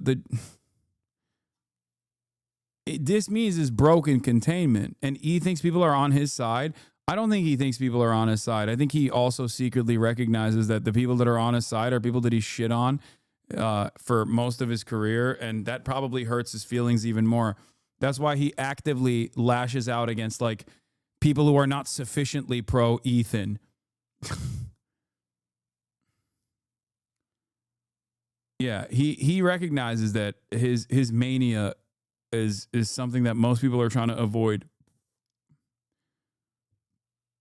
If he has such firmly held convictions and is armed to the fucking gills with knowledge on this issue, he shouldn't cowardly run away from debating me on this matter. It's very odd that he does. It's very, very odd. He should have an open and shut fucking case. And yet, you know, instead, he just keeps stubbing his toe and being like, Hasan is responsible for this. And he's in Gaza. I'm not going to cry a fucking river when people who have genocide that's baked into their laws are getting genocided. They come from an inferior culture. I don't feel bad for them. I don't feel sorry for them. I don't care. I don't support them. Following his suspension for these comments, a community of large content creators, most notably the live streamer Destiny, along with his fan base, rushed to Asmongold's defense, whitewashing and justifying his comments. Meanwhile, Asmongold gets a 15-day ban for having a spicy take on the war. So you have someone like Asmongold, who breathes the wrong direction, says the wrong thing, and instantly gets banned. In this situation, one could, if they were to extend the charitability, could say that Asmongold was probably referring to extremists in the Islam. Yeah, why do these guys always extend the maximum amount of charitability to people like fucking Asmongold? And weirdly enough, Muda is a Muslim himself, which is also crazy because he's also literally openly complained about his own fan base that he has cultivated coming after him with vicious statements. He was not talking about extremists, bro. He said it's, their inferior culture and their genocide is valid. Islamic religion, extremists in the Islamic religion. The case of Asmongold's suspension from Twitch was then weaponized against these pro-Palestine voices, most notably Hasan, in an effort to get him deplatformed. To do this, they compiled a number of short clips taken from Hasan's live streams, using them to accuse Hasan of things like supporting and promoting terrorism, allegedly denying October 7th sexual violence, and making anti-Semitic statements. Each one of the clips and their associated accusations can be... Yeah, I think they had to delete all this shit because Bloomberg wrote an article and they had to literally delete so much of their fucking posts about me on the subreddit. I don't know if it's back at this point, but they were worried that they were going to lose their subreddit because they were so openly, nakedly fucking brigading in their Discord servers and on their fucking subreddits. Look at this. Look at this. Hasan might have Bernie Sanders on Monday. You know what to do. Send emails to his staff with the most obvious terrorist clips. Hezbollah, what? Hamas rapes. Made hostages hate America. Ethan speaks on the Houthis terrorists Hasan interviewed. Terrorism. Let's look at some of these choice fucking subreddit October posts. 7th sexual violence. By the way, just want to point something out here, okay? Snark subreddits are unhealthy. This is a well-established position of mine. I've talked about this before. It's infinitely better not to hyper-focus on people that you fucking despise. What's interesting about this dynamic is that I know this because Destiny's community is a snark community for me. And now Ethan has done the exact same thing. He uses his fucking vast community, even though its numbers are diminishing every single fucking day, as a snark community against myself. And making... Which is why... all of his cries about why certain subreddits won't get taken down are ridiculous. Like he's like, oh, I'm gonna go after that Faumwa subreddit because I think that there's a vast Hamas conspiracy that Hamas is running the drama subreddit of Faumwa. I'm gonna sue everyone.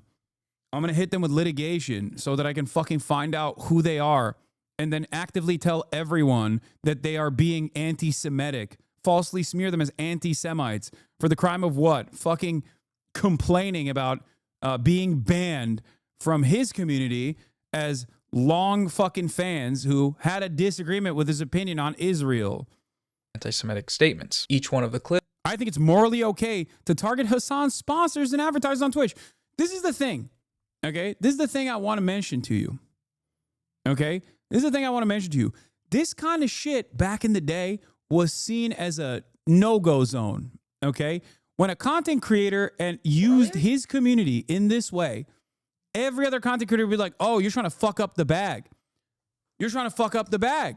You're going to ruin it for everybody else. This is going to have major consequences for everyone. What's really interesting about this process, okay, from the Destiny subreddit is that they very quickly realized I don't really have a lot of sponsors or advertisers.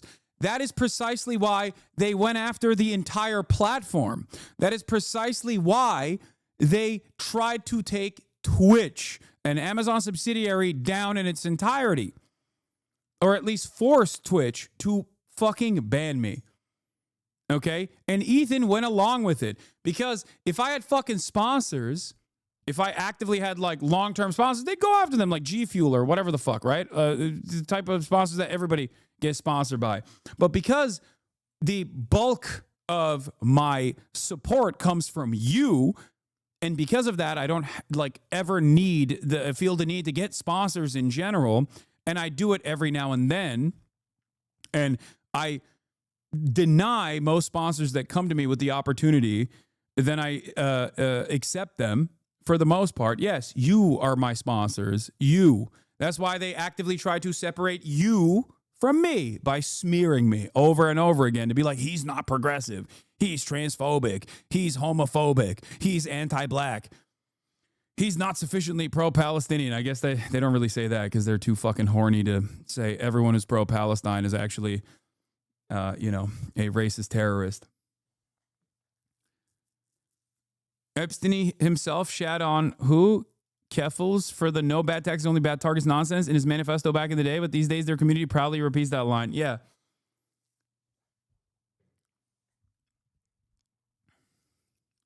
But that's it.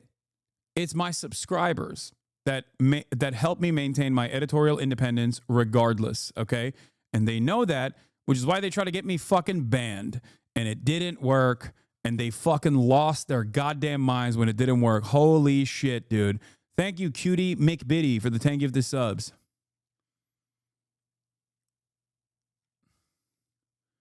Vil Morgar, thank you for the 10 gifted. D Machine Clutter, thank you for the 5 gifted. W Comrade. Are we ever going to have a shareholder day? Bitch, every day is a shareholder day. Every time you guys yell at me over minor issues and micromanage me, that is a shareholder meeting. Anyway. Clips and their associated accusations. Yeah, like imagine fucking going to Bernie Sanders, which also didn't work, by the way. It literally didn't work.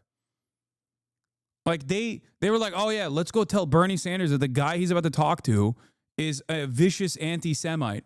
Yeah, guess what, dude? What happened? I interviewed Bernie. He said he really loves my work. How'd that turn out? Accusations can be traced back. Remember when USC invited me to go speak on campus and they got 27,000 emails? 27,000 emails that had the same exact fucking terminology in it, where they were like, don't bring this person onto campus. He's a rabid anti-Semite who also has been banned off Twitch for racism. What kind of racism? Oh, that's right, anti-white racism, because I said cracker. The professor herself said it. 27,000 emails they sent to USC. Didn't fucking work. But when it doesn't work, they just double down. They become QAnon conspiracists. They think I control the media. You know what I mean? It's fucking insane. Back to prominent. Yeah, when I went on Podjon, they emailed the Podjons, emailed the CEO and random fucking producers at the Podjons. Hasan, before he became a terrorist sympathizer. On Destiny's sub. Something weird with Twitch and not letting you create new accounts in Israel. Some of the clips were sourced. Just confirmed. Israeli IPs are indeed banned from Twitch. Twitch is banned on Israel. Featured on mainstream Israeli television channel.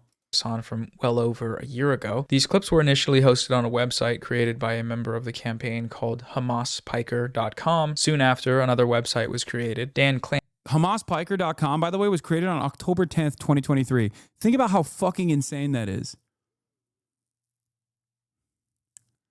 October 10th, October 14th, 2023, as in a week after October 7, these guys were like, ooh, and it was also an IP tracker, I think, as well. Time to fucking use as an opportunity to shit on Hasan. It is fucking crazy. ClancySucks.com, a reference to the CEO of Twitch, Dan Clancy. Another goal of this campaign was to get him fired from the company. This site also hosts all of these clips with their associated allegations: anti-Semitism, terrorist promotion, and rape denial. Eventually, several major YouTubers in the usually apolitical commentary. Yeah, well, what happened? I thought these guys were apolitical. Turns out maybe they weren't. Also, interestingly enough, apparently this is what Ethan's response was to this video. Instead of watching the video, he said, God, these bread tubers are such pathetic fucking rats. When the fuck did I ever support a genocide? ? I criticize your idol Hasan and you all resort to straight up character assassination and horrific lies. By the way, character assassination and horrific lies should be the fucking subtitle of the content nuke.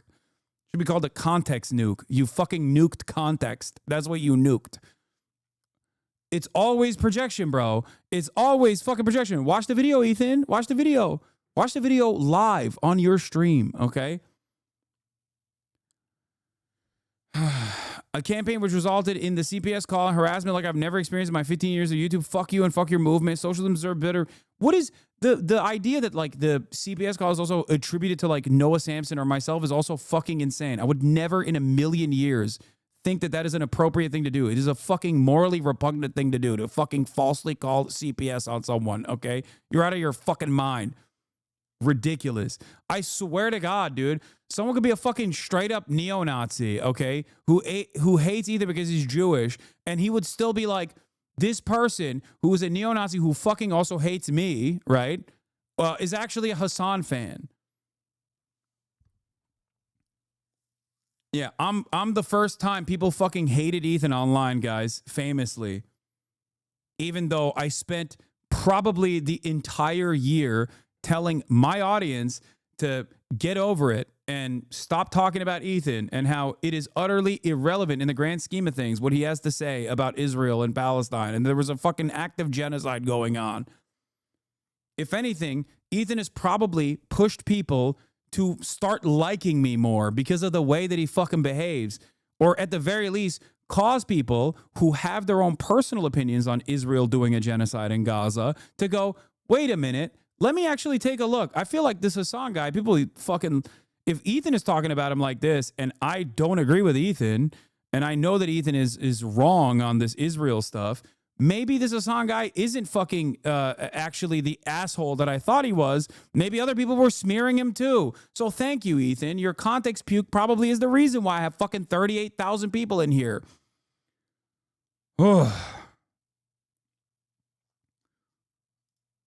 Yeah, that's what happened. It fucking nuked my career. Thank you. That's the other side of this cultish thinking, is that the more the intended effect doesn't happen, the more you lean into like insane conspiracies. I stubbed my toe. It must be Hasan and his anti-Semitic tendencies that caused me to stub my fucking toe. It's crazy. It's a crazy attitude to have.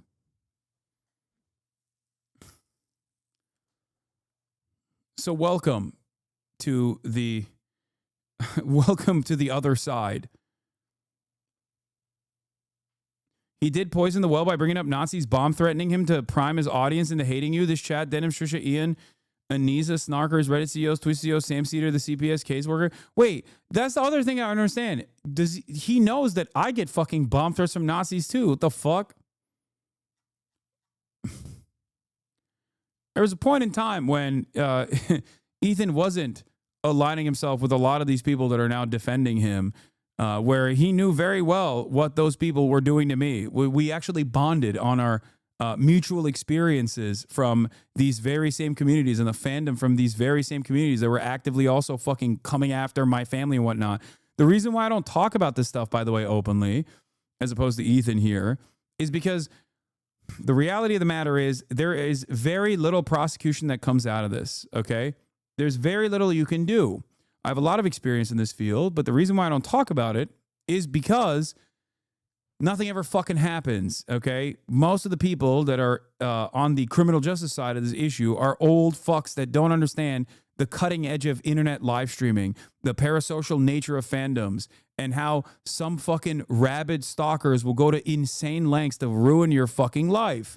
And because, and this is a reality that every single streamer knows, every single live streamer knows, regardless of which platform you're on, okay? That's why I talked about this when Valkyrie and Cinna unfortunately were victimized in broad daylight while they were live by a fucking rabid psychopathic stalker alongside Emeru, who said that they were going to kill them, right? I told you that it's the tip of the iceberg. What you saw is the tip of the iceberg. Every streamer has experienced this, no matter how big or small, but they don't talk about it. The reason why they don't talk about it is because, one, there's not really any sort of serious prosecution that comes out of it, and two, it only creates copycats. Just so you know.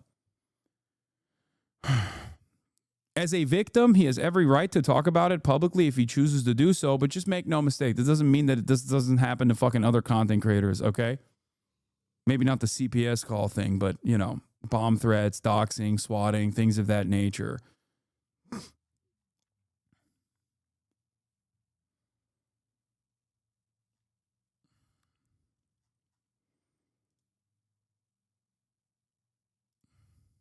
Sphere made videos that signal boosted these allegations to millions of viewers. Most of these videos used the same clips, many of them directly citing this smear campaign's website. There's a website known as danclancysucks.com. Or there's also a website that's been created called danclancysucks.com that goes over it all. Another website, Advertise on Twitch, shows a collection of ads playing before the dishonestly framed clips we've looked at, and the contact information of the companies is provided. It auto-loads a preset email with just one click, allowing participants... Yeah, by the way, I don't even have fucking ads.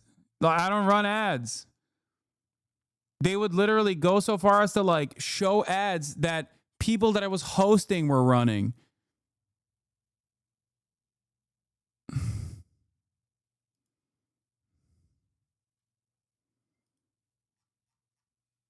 Isn't that crazy?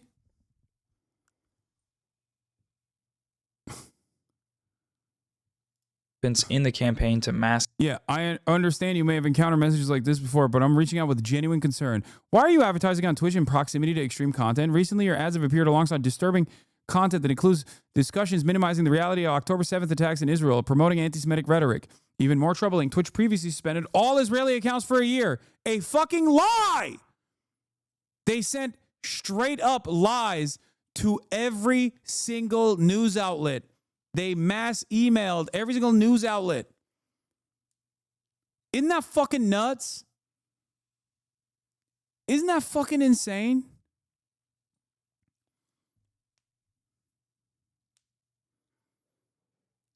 They actively unmasked and doxed Twitch staff in the process. That's what they did. One must ask the question why these guys can get away with doing all of this shit. This is what was happening on the background when I was trying to cover the fucking election. I know for a fact people on my team got emails from them. Yeah, yeah. It's also kind of funny because like the only ones that actually bit the bait were, you know, dish rags like the New York Post or fucking Fox News, for the record. Does it not scare you, not about yourself or what these idiots are saying, but that is now normal for more than 50% of everyone online is a dumb hog? Like, imagine spending this much effort. Imagine spending this much time and effort and coming after me. Yeah, the only people that bid on this fucking dumb fuck bullshit was Richie Torres, AIPAC's own attack dog, its #1 defender. Okay, Israel's #1 defender, Richie Torres, from the poorest district in the country, by the way. And New York Post, which is a fucking right-wing dish rag, and Fox News. They should have been spending all this time and effort doing something positive, you know what I mean? Like, instead of actively trying to deplatform the largest progressive content creator. How fucking psychotic. I worked in a congressional office last winter and would get calls about this Lamau. It hasn't stopped, by the way. If you think these efforts are done, Dan Saltman is apparently actively trying to get Tom Cotton to pull me in front of Congress to also smear me as an anti-Semite. Remember, these guys are liberals, by the way, but they want Tom Cotton. That's who Ethan has aligned himself with. That's who Ethan used in his context puke, his context nuke.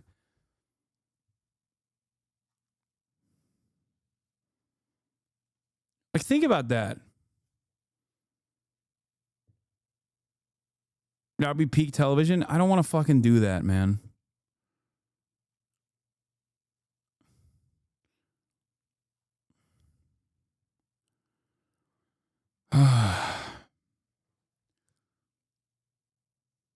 Spam these companies.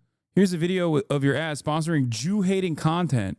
I realize that messages like these often go unread or receive a standard response. However, I wanted to reach out directly. If I continue to see Oral-B ads on Twitch, the impression left is that such association with harmful content is acceptable to your company. Here are examples of content that is not banned on Twitch and ads have appeared by in the past. companies with the related smears. There were several motivations behind this campaign. There were direct material incentives. On YouTube for the past few years, there's a big industry that's exploded in popularity, and it's based on a simple concept. Hasan bad. Hasan Piker is bad, and he's dumb and bad and a terrorist, probably. We can call this the Hasanabi dunk video industrial complex. It's common for YouTubers during low view months to join in on the fun and make these types of videos. Yeah, anytime someone's like career is waning, because people have presented me as the avatar for all things social justice warrior related, or all things that is like liberal, or all things fucking left, depending on what that person's particular perspective is, doesn't really matter. What their ideological background doesn't really matter. That's all they fucking do. Is like Hasan fucking bad. That's how you know rent is due. It's not just on YouTube, obviously. There's also, the Twitter version of this. All those fucking psychotic, stake-funded accounts that rip clips from other people. They do that every now and then too. They hit that like classic, I'll get like 30K likes on this easy. That's it.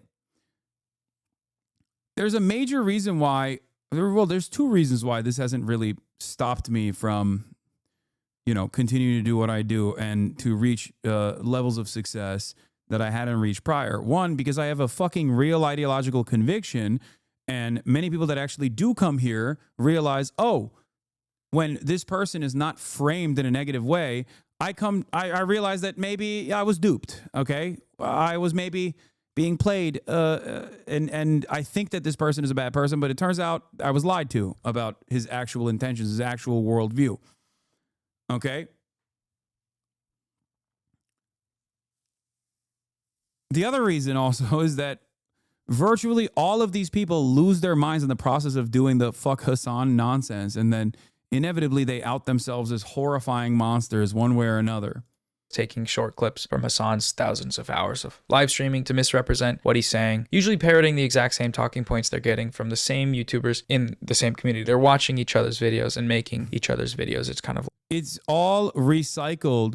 It's all literally recycled shit from Destiny subreddit too, which I'm so glad that Ethan also joined in on the fun there. Like a perpetual cycle of dumb guy slop. It's interesting to see YouTubers that typically cover TikTok drama and gaming content randomly giving their opinions on genocide and geopolitics, but that's the result of such an ecosystem. It's not about the politics, it's about making money by attacking a guy they don't like because the guy in question happens to be a political content creator. They have to try to do politics. It's really funny to watch, honestly. It's also wild because the political content creator in question is an anti-genocide content creator, and the arguments they're attacking him for are anti-genocide arguments. So these creators, they're positioning themselves in opposition to him and his arguments, de facto positioning themselves on the pro-genocide side, anti-genocide. Yeah. It's a great way to not really say anything and not really openly, admit your position while simultaneously taking a position. Oh, I do like, I do like the Palestinians, but this Hasan guy fucking sucks. He sucks.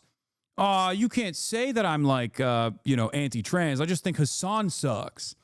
And there are a lot of people who watch these fucking dumbass drama slop tubers. It's a easily consumable form of content.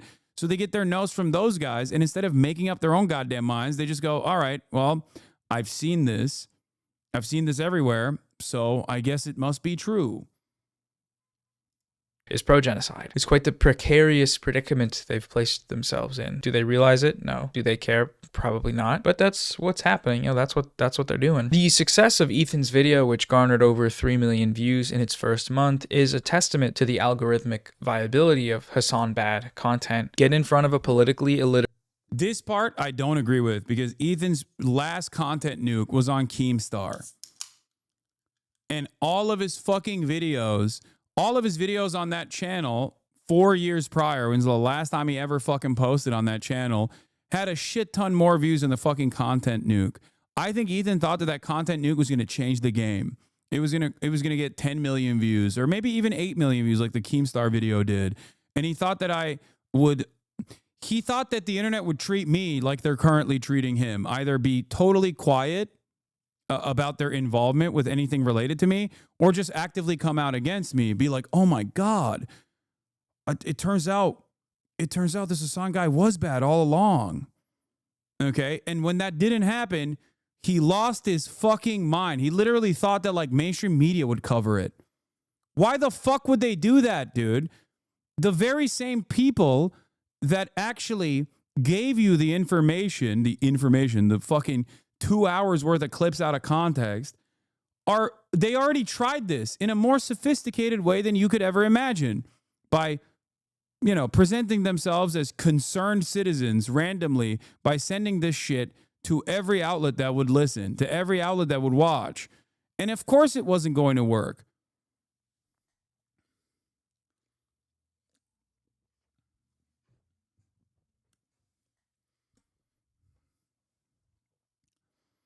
I'm a fan of Nagla and Terrorizer, but I'm saddened to see they jumped on this train and are slowly spreading their focus on attitude to the Vanas crew. I feel like you just made those names up. There is no... What are you saying? What is any of this? What is the words that you are... What? Nagla and the Terrorizer? And the Vanas crew? What is that? No, those are actual streamers. No, those are real people. Those are old gaming YouTubers. What? Why would gaming YouTubers be like, fuck Hasan?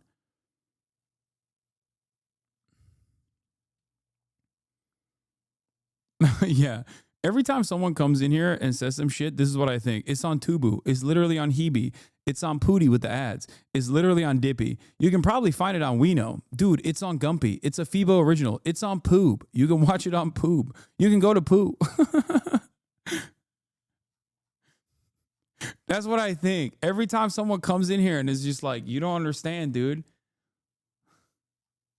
Pootie Poo said this about you on Scourgeberg. I'm like, what the fuck? Listen, I'm sure these guys aren't obscure at all. I just don't know because I'm 33 fucking years old, okay? And I don't watch a lot of YouTube. That's the thing. I'm 33. I don't watch a lot of YouTube and I watch zero Twitch. This is precisely the reason why I have no fucking clue what you guys are saying. Okay? I'm not like undermining their success or popularity. I'm sure they're fucking awesome. Calm down, Gen X, Mark Maron. What is this? Really do in response to this is try to go after other people that are near Caseytron, right? And I don't want to sink to that level. Like, I don't want to go, trust me, I've already gotten some things of people going like, hey, I know Hasan's a part of this talent agency and has like this sponsor and like these people who support Twitch. We should email. And I'm like, no, don't. Stop. Oh man, please. After the election, we'll start looking at all that, okay? It's just... These guys hate each other now, by the way, because this guy victimized one of this guy's friends. So now this guy has actively been campaigning against Sexpestiny for doing sex pest shit. But make no mistake, I suspect that he probably still has a lot of resentment towards me for existing, I think. Just... Yeah.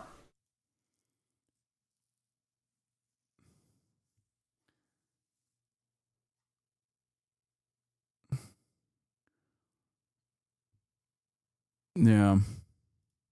Literate American audience and call a pro-Palestine influencer a terrorist. Promoting hateful terrorist music videos. Terrorist propaganda videos. Terrorist propaganda video. Collect. That's the other side of this. Is like so fucking stupid. Terrorist propaganda videos is a video of the Ansar Allah movement talking about Saudi Arabia doing a genocide to them.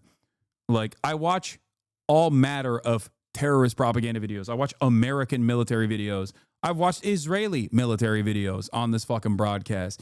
Back in the day, we used to have a fucking tier list of who makes the best videos. We watched ISIS videos on this fucking broadcast, okay? The notion that all of these are across the board the same is obviously ridiculous, but they are using terrorist propaganda videos to just basically say, oh, don't look into any of this, okay? Do not look into any of this. Just know that he's a bad Muslim guy who loves bad Muslims. Yeah, IRA. I fucking used to play IRA, Come Out Ye Black and Tans at the top of the hour, every hour, dude. That's a terrorist propaganda video. That's a terrorist propaganda song. This right here at the top of the fucking hour, every hour back in the day, I used to play this song. Okay? And I would tell you, at the top of the hour, every hour, there's a 3-minute ad break. Ladies and gentlemen, boys, girls, and ambies, if you no longer want to see those ads, all you need to do is subscribe for $6 or for free with a Twitch Prime.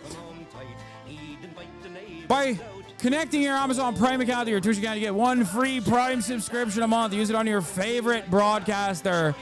A supporter of all things. A supporter of all fighters against colonialism. A supporter of all fighters against empire. Like the fucking IRA. I did, like, that's what I mean. It's just like, one of the funnier parts about this also was that they try to do this with a North Korean song too. Cheers that you loudly let us hear when our leaders of 16 were executed. Come out, sugar like and tans, come out and fight me like a man. Show your wife how you won medals down in Flanders. The IRA Major on like Hathaway from the green and lovely lanes of Calashandra. Come tell us how you slew them old Arabs 2 by 2. Like the Zulus dead Spears and bows and arrows. How bravely you faced One with your 16-pounder gun. and you frightened them down Natives to the marrow. Come out, sugar like and tans, Come out and fight me like a man. show your wife how you won medals down at Flanders. The IRA Major run like hell away. From the green and lovely lanes of Calashandra.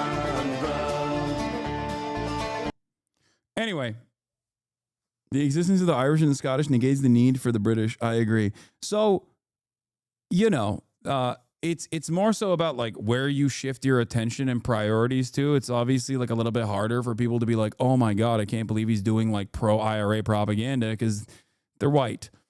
Also, I can't wait to fucking link up with Kneecap when they're out here in the US. It's going to happen when they come out to the United States. Just for the record, yeah. Kneecap will be on this stream, baby. Don't you fucking worry about it.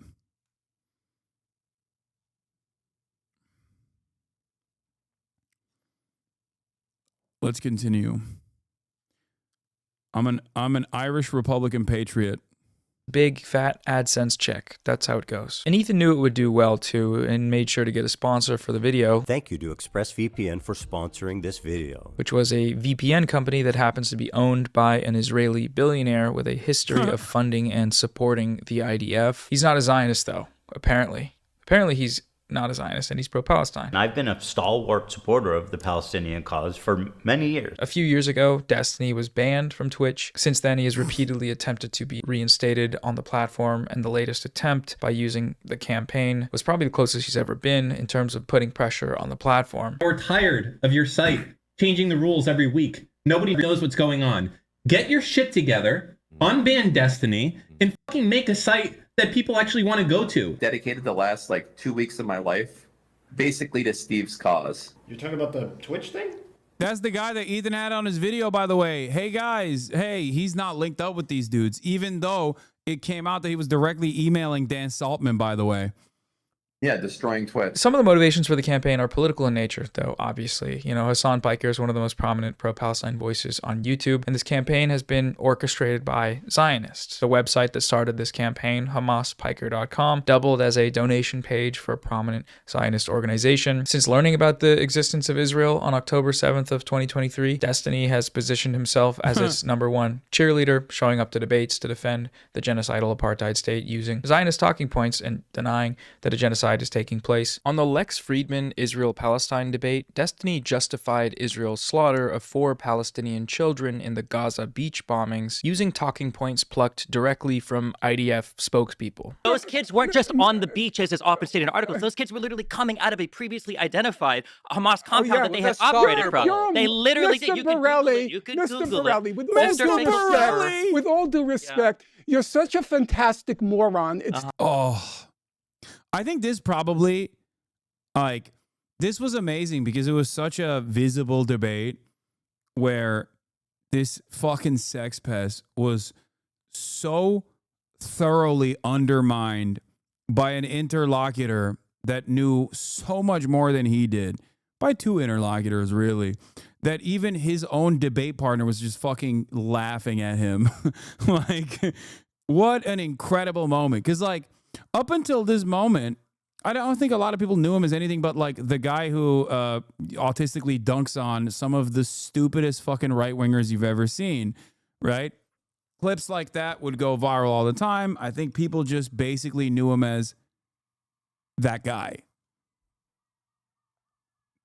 This debate, on the other hand, changed that dynamic, where people found out what he was about. Terrifying. I left Finkelstein's iconic response in there because he is 100% correct. The events of that day were witnessed by dozens of journalists. There is no real dispute as to what happened, except from, of course, the party that slaughtered the children, which is Israel, and in turn, its propagandists, like Destiny. A group of boys. Hold on, sorry. Cousins playing on the beach. There's a now, TOS here. Were running for their lives. Until seconds later, another shell hit. Israel claimed it was firing on Hamas militants at the port, but the dead were 4 young boys. He's also explicitly called for the genocide of Palestinians. Honestly, I'm pro-genocide. Like, it sounds really shitty, but, like, I think that Israel should just draw up its fucking borders about where it is now, and basically Palestinians can go live in another place. That's really shitty, but, like, that's about where I'm at. It's this guy and his community who are it's the source for every one of the arguments that Ethan makes in his Hasan, video. before Do we became a stalwart terrorist, decided something weird on Twitch. advocates for Palestinians normally collaborate with advocates for Palestinian genocide? Hasan's favorite terrorist group is having a Luffy moment. They're killing civilians. No, they do not, in my opinion. Destiny's podcast co-host Dan Saltman, the other main driver behind this campaign and the one spearheading the creation of these smear websites, is also a Zionist. Saltman promoted pro-Israel organizations like the ADL and stopped anti-Semitism, and Zionist politicians like Richie Torres, who... Also, the other side of this story, this conquest to tackle anti-Semitism, is that it's conducted by people who have said, like, a shit ton of actually anti-Semitic things. Like Destiny himself in private logs, or not even in private logs, but like public logs on DG has been talked about saying, like, genocide the Jews and shit like that. Dan Saltman has said a bunch of horrifying things as well about Jewish people in general. Dan Saltman himself is Jewish.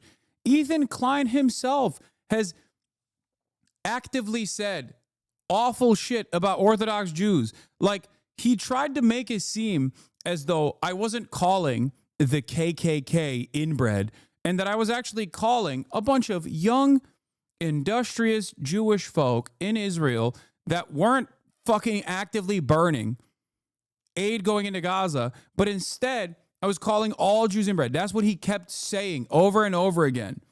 Okay?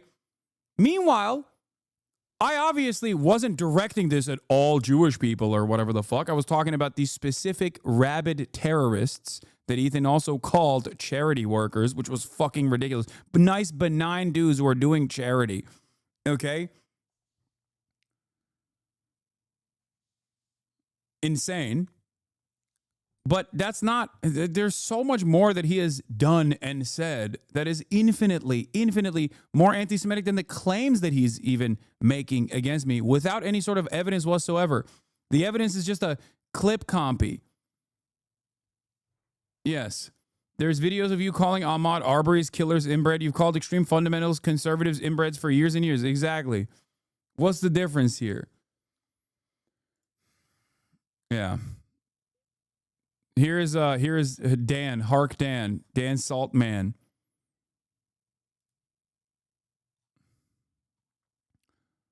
Evolution explains why Jews are so powerful and blacks are not. The only Jews to escape the Holocaust were the smartest of the smart. So the only ones left by definition are the creme de la creme. Now take blacks. The only ones we have in America for the most parts are dumb of the dumb who got caught from the slavers. So it's evolution at work. That's the guy that Ethan posted about and took notes from in his context nuke. That's the guy who he prominently featured in his context nuke. When you argue with us SJW.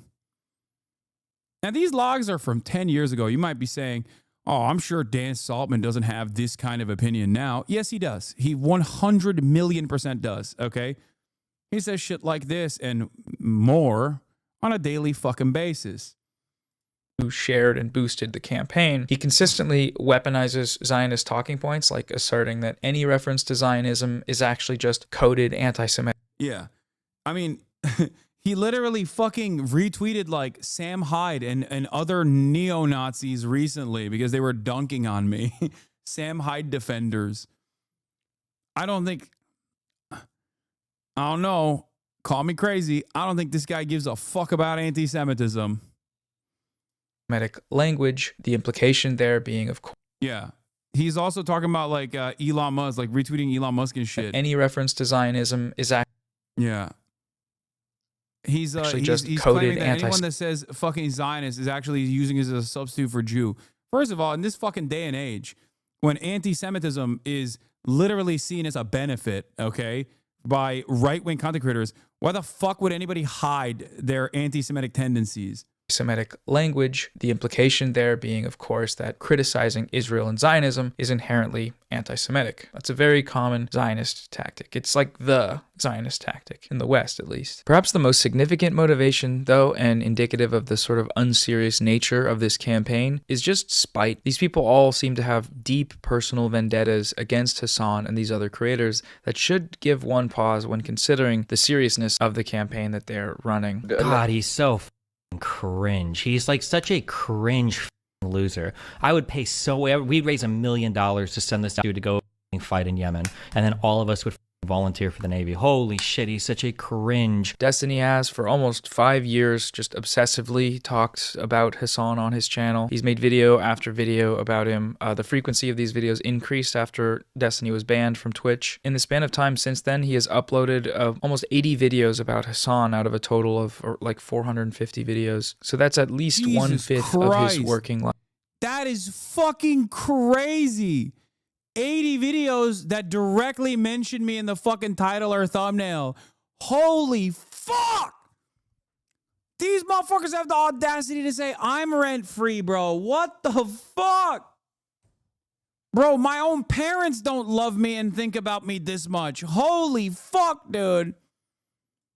Hasan loses it after getting called out beyond irresponsible. 621,000 views. This is literally about IDF bombing a hospital in Gaza, by the way. They bombed every hospital in Gaza. All that remains from this commentary is the fucking ad revenue that he generated. That was the only interest he had in fucking Israel-Palestine, was to find an opportunity to be like, fuck Hasan. And people willingly went along with it. That's why so many people fucking left this community after October 7, only to return later.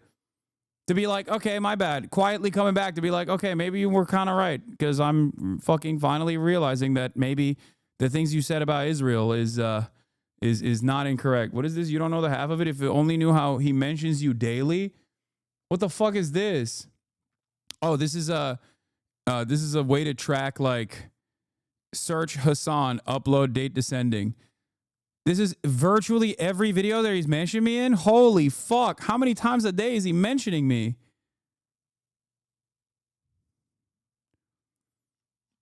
RIP Hasan chilling and streaming. This guy should be fucking worrying about his own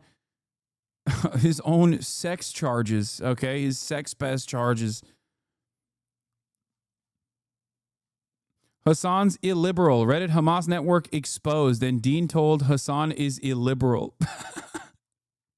Fucking obsessed, dude. Holy fuck.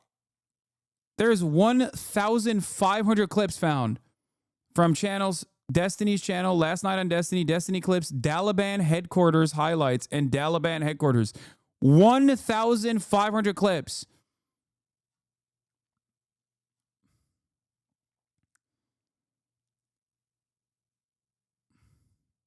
Did you call out Asman's hypocrisy in calling for a politics tag to be added on Twitch, claiming that he himself should be affected by it, then talking politics nonstop every day? Asmongold doesn't use the tag. I'm shocked. Because they tried, after that tag was implemented, people tried to fucking get me banned actively. Except I always have the politics tag on. I'm surprised that Asman doesn't always have the politics tag on. That is literally a fucking bannable offense for the record. I doubt that he doesn't use the politics tag. That would be shocking.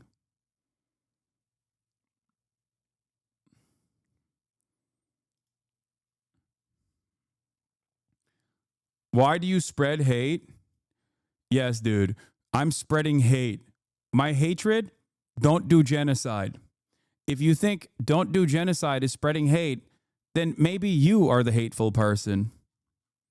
Life spent talking about Hasan. In contrast, in the same span of time, Hasan has uploaded over 1,200 videos, and he's talked about Destiny a total of 5 times. All of which came after the Israel shit.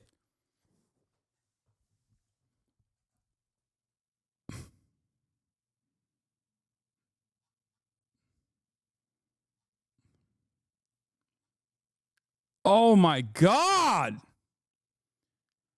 It feels good to finally see someone fucking actively show this disparity. And it's not just me being like, am I going crazy? Like, this man does not stop talking about me.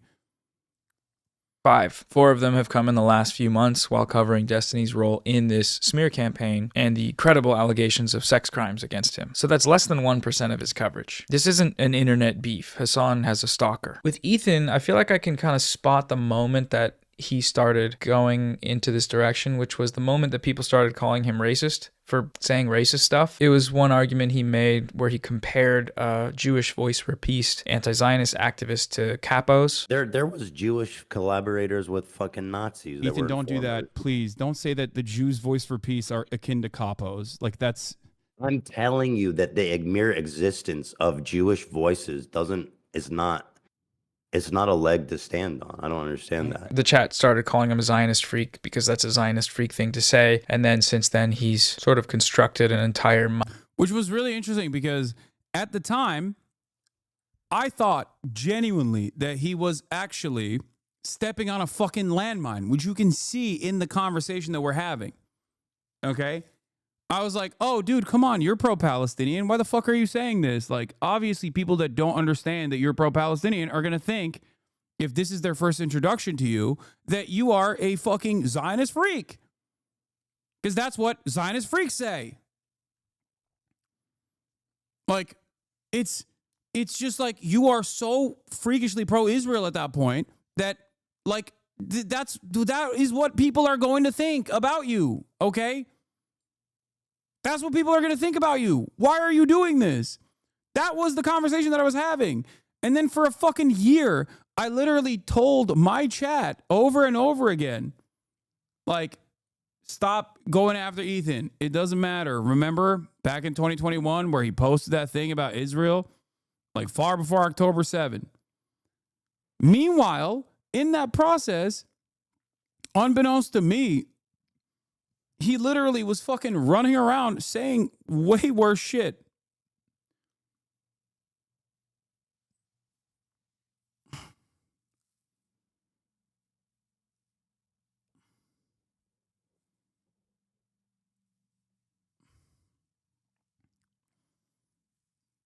Only after did he actively join the battle alongside Sex Pestiny and Dan Saltman and try to get me fucking deplatformed, and also actively went after other smaller pro-Palestinian content creators as well, and actively get them fucking deplatformed successfully, that I go, okay, this is completely unacceptable.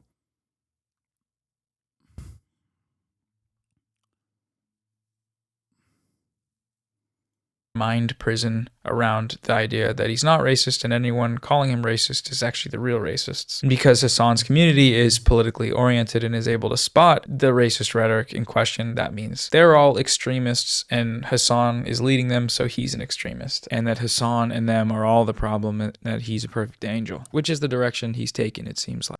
It's also funny because, like, he simultaneously took this position where it was like, oh, if you say someone is a Zionist and they're Jewish, you're actually just, you know, saying that they're a Jew, right? You're being anti-Semitic. But then he would also turn around and be like, 90% of Jews are Zionists. So if you actually criticize Zionism, which is a fascist political ideology built around ethno-religious supremacy and is the underpinning of a settler colonial genocidal apartheid state, okay, which was born out of the ethnic displacement of 750,000 Palestinians, for the record, then if you criticize that ideology, that means you hate Jews. And which one is it?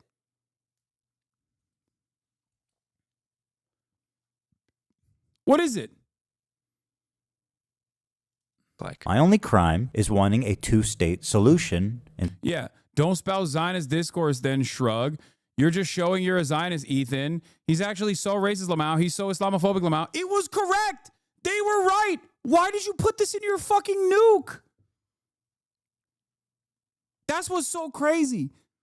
At the time, I literally was trying to explain to Ethan, like, I was like, Ethan, Frogan is a fucking fan of yours. Like, how do you not understand that this person whose, like, village is fucking possibly being bombed? Which later, obviously, when Israel did invade Lebanon, it did happen. But, like, at the time, I'm like, yeah, this person is looking at you as a fan of yours, as a former fan of yours, and is cannot comprehend the words that are coming out of your mouth. Yeah, I like that he made this entire video to be like, look at how look at how wrong these people are for calling me a Zionist, while simultaneously you made a fucking video defending Israel. Instead of one, and thinking it's not okay to kill Israeli civilians. That's it. Israelis are so afraid of genocide, they're genociding Palestinians to expand their borders. Never again, unless it's those dirty Arabs. Like, that's why they're calling me a Nazi Zionist. And now he's just totally gone off the rails. Yeah, Frogan was right. Like, the fuck do you mean? He spends most of his time cowering in fear behind Instagram stories that people can't respond to. Every single one of the uploads on his personal YouTube channel in the last number of months have been targeted towards Hasan. He spent most of his... My favorite is the why does nobody care one. It's such a perfect reaction. Live podcast talking about Hasan and calling him a terrorist and whatnot. What is this? Bro, I have not seen a single one of his fucking Instagram stories. I didn't know he was posting about me this much. Oh my God. Every day? Every single day? No. There was that one Instagram story where Ethan Klein was having to evacuate due to the wildfires or something, and he managed to make the post about Hasan and about how Hasan probably thinks it's awesome that his house might burn down while his family is in the background trying to evacuate the wildfires. Just wild. Ethan Klein has repeatedly denied any association. And then he tried to turn around and fucking criticize me for going and personally evacuating my two friends, Caroline and Will. Okay. I remember that too.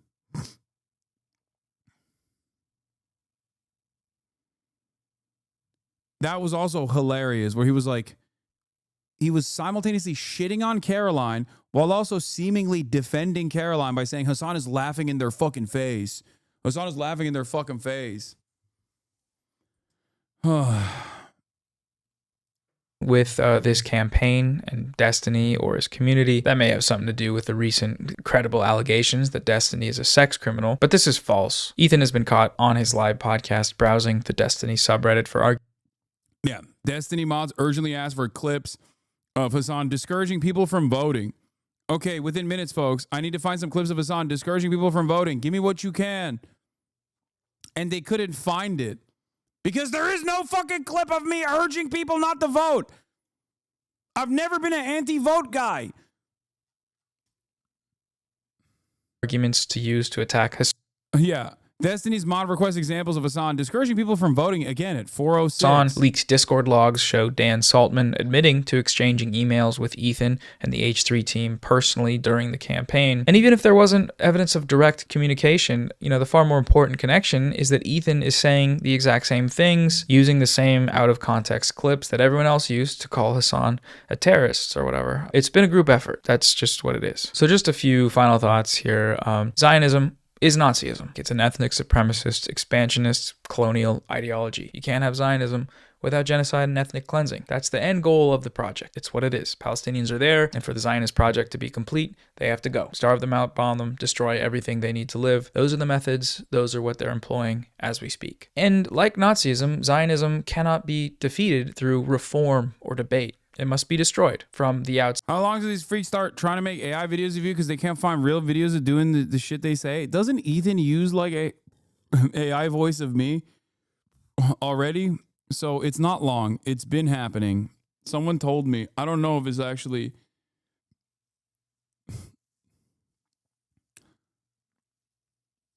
I think that they've been doing that. I know Destiny did one. He did the cringiest AI rap battle where he physically rap battled against an AI version of me. That's a real thing. How the fuck does nobody realize that that is the most insane thing you can do? Like, that is not mental wellness. That is a picture of losing your fucking mind. He used an AI voice of you saying shit in the nuke. No, I'm not going to show you. I'm going to spare you the AI rap battle video because I don't want you to all die from cringe.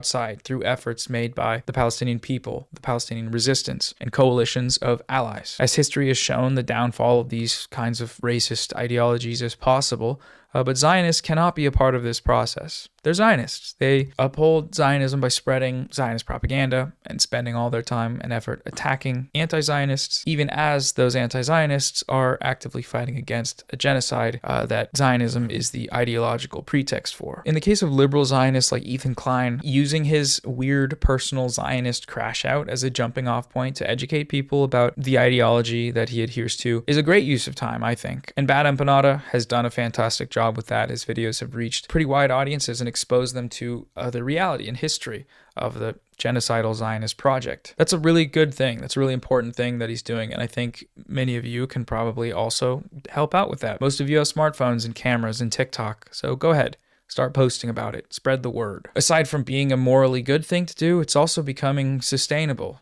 It's algorithmically viable. The Ethan Klein crash out industrial complex is booming, and we can harness it as a propaganda machine to expose Zionism for the genocidal ideology that it is. You may have the feeling, as I often have, that the history books will look back upon these times and those who supported the Gaza genocide with shame and horror. The only problem with that. By the way, E Today shouted out Boner Box as the one people who should be people. E Today shouted out Boner Box as the one who people should be watching, and this is what Boner Box said recently. Guys can literally get proven wrong in the most obvious fucking way, and they will still just chug on like nothing happened. Like, how obviously wrong was it that that story about the Al Ali hospital? The idea that... How obviously wrong was it? The fuck? The fake misfired rocket video was debunked. Israel literally also tried to use the same exact thing at El Shifa a week later. It was debunked again. Israel airstruck. And it's so crazy that this man is still talking about Al Ahli Hospital when every fucking hospital is in rubble, okay? Who the fuck is this for? I don't understand it. Like, who still at this day and age has not made up their minds? Like, either people are just like, yes, I'm pro-Israel. I think everything that Israel is doing is for valid security concerns or whatever. Or people are just like, yeah, no, Israel is a fucking apartheid on a good day and doing genocide every other fucking day. Like, who is looking at this and going, yeah, remember that time when Israel fucking lied about the Al Ahli hospital that I'm going to act like wasn't a lie at all? Like, how are you still holding on to that? It's like debating the details of the Night of the Long Knives in 1946. Yeah, just exactly. And being like, you don't understand. Not all the victims were Jewish or some shit. You know what I mean? Like, Like, what the fuck kind of insane attitude is this? Literally. And flattened a hospital, killing 500 people, which is what Bana Banada said about it when it happened. And even after a year of every investigation, left, right, center disagreeing with you, and still just going to, how do you know Israel didn't bomb it? Like, yeah, they don't care. There's no point. These guys. What do you? That's crazy. Israel allies and Five Eyes repeated their false story. No evidence of a misfire rocket has ever been produced. The bombing was focused on the courtyard of the hospital where hundreds of families were sleeping. There are videos of body parts being picked up off the lawn. After the misfire rocket video was debunked, propaganda switched to claiming the explosion was too small to be Israeli, as if they only dropped bunker busters. Nonsense. Here's the Shifa story where Israel was caught trying the same lie again. I just don't understand why you would try to be so fucking bad faith, you know? No, I unbanned this person. Don't ban him again. That triggered me. Oh man, that's crazy. You're saying that when you got offended by something, I wasn't even directed at you. Have fun with that. You suck, not gonna lie.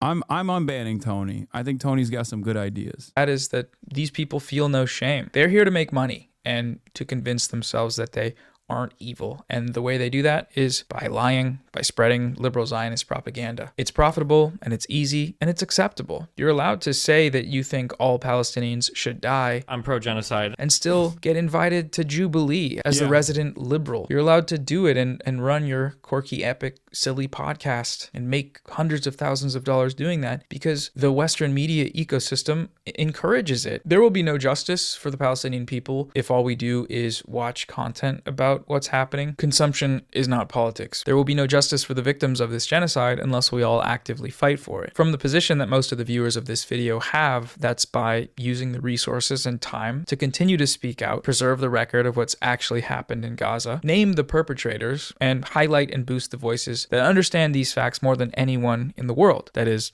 the Palestinian people. Don't stop sharing their stories or contributing to direct aid. I'll leave a document below with some Palestinian voices and outlets that you should follow and campaigns to contribute to. In If I Must Die, Rifat El-Arir tells the story of Yasser Ashur, a young Palestinian survivor of Operation Cast Lead, Israel's late 2008 onslaught in Gaza. During Cast Lead, Israel bombed a UN school, which was also designated a safe zone, killing 44 civilians. Ashur was 14 at the time of the attack, and Israel killed 5 of his classmates and friends. Ever since the massacre, Ashur has tried to honor the memories of his classmates by exposing Israeli crimes. I run a few Twitter accounts with tens of thousands of followers. He said, "The battle for justice for Palestine over social media is crucial, and we have to win it. We don't have Israel's billions, but we have the power of the truth." And that's what we have. We have the truth. October 7th blew the lid off the genocidal Israeli project. October 7th is the reason you're here watching this video today. Israel's response to it has radicalized a generation of people by exposing the Israeli state and its backers in the West for what they are: depraved, ethnic supremacist, genocidal lunatics. That's the truth. We have all these tools to speak the truth, and now's the time to do that. So just do it. I don't know. Don't stop fighting for it. Free Palestine. Great video. Fucking fantastic video. No notes. It is such an obvious imbalance. Anyone with eyes and like a semblance of consciousness can see that reality. If you like my videos themselves. and want to help me make, yeah, go show support to Noah. Share this video far and wide. Noah is a wonderful content creator, as you guys know. He doesn't often make YouTube videos, but when he does, they're fucking bangers.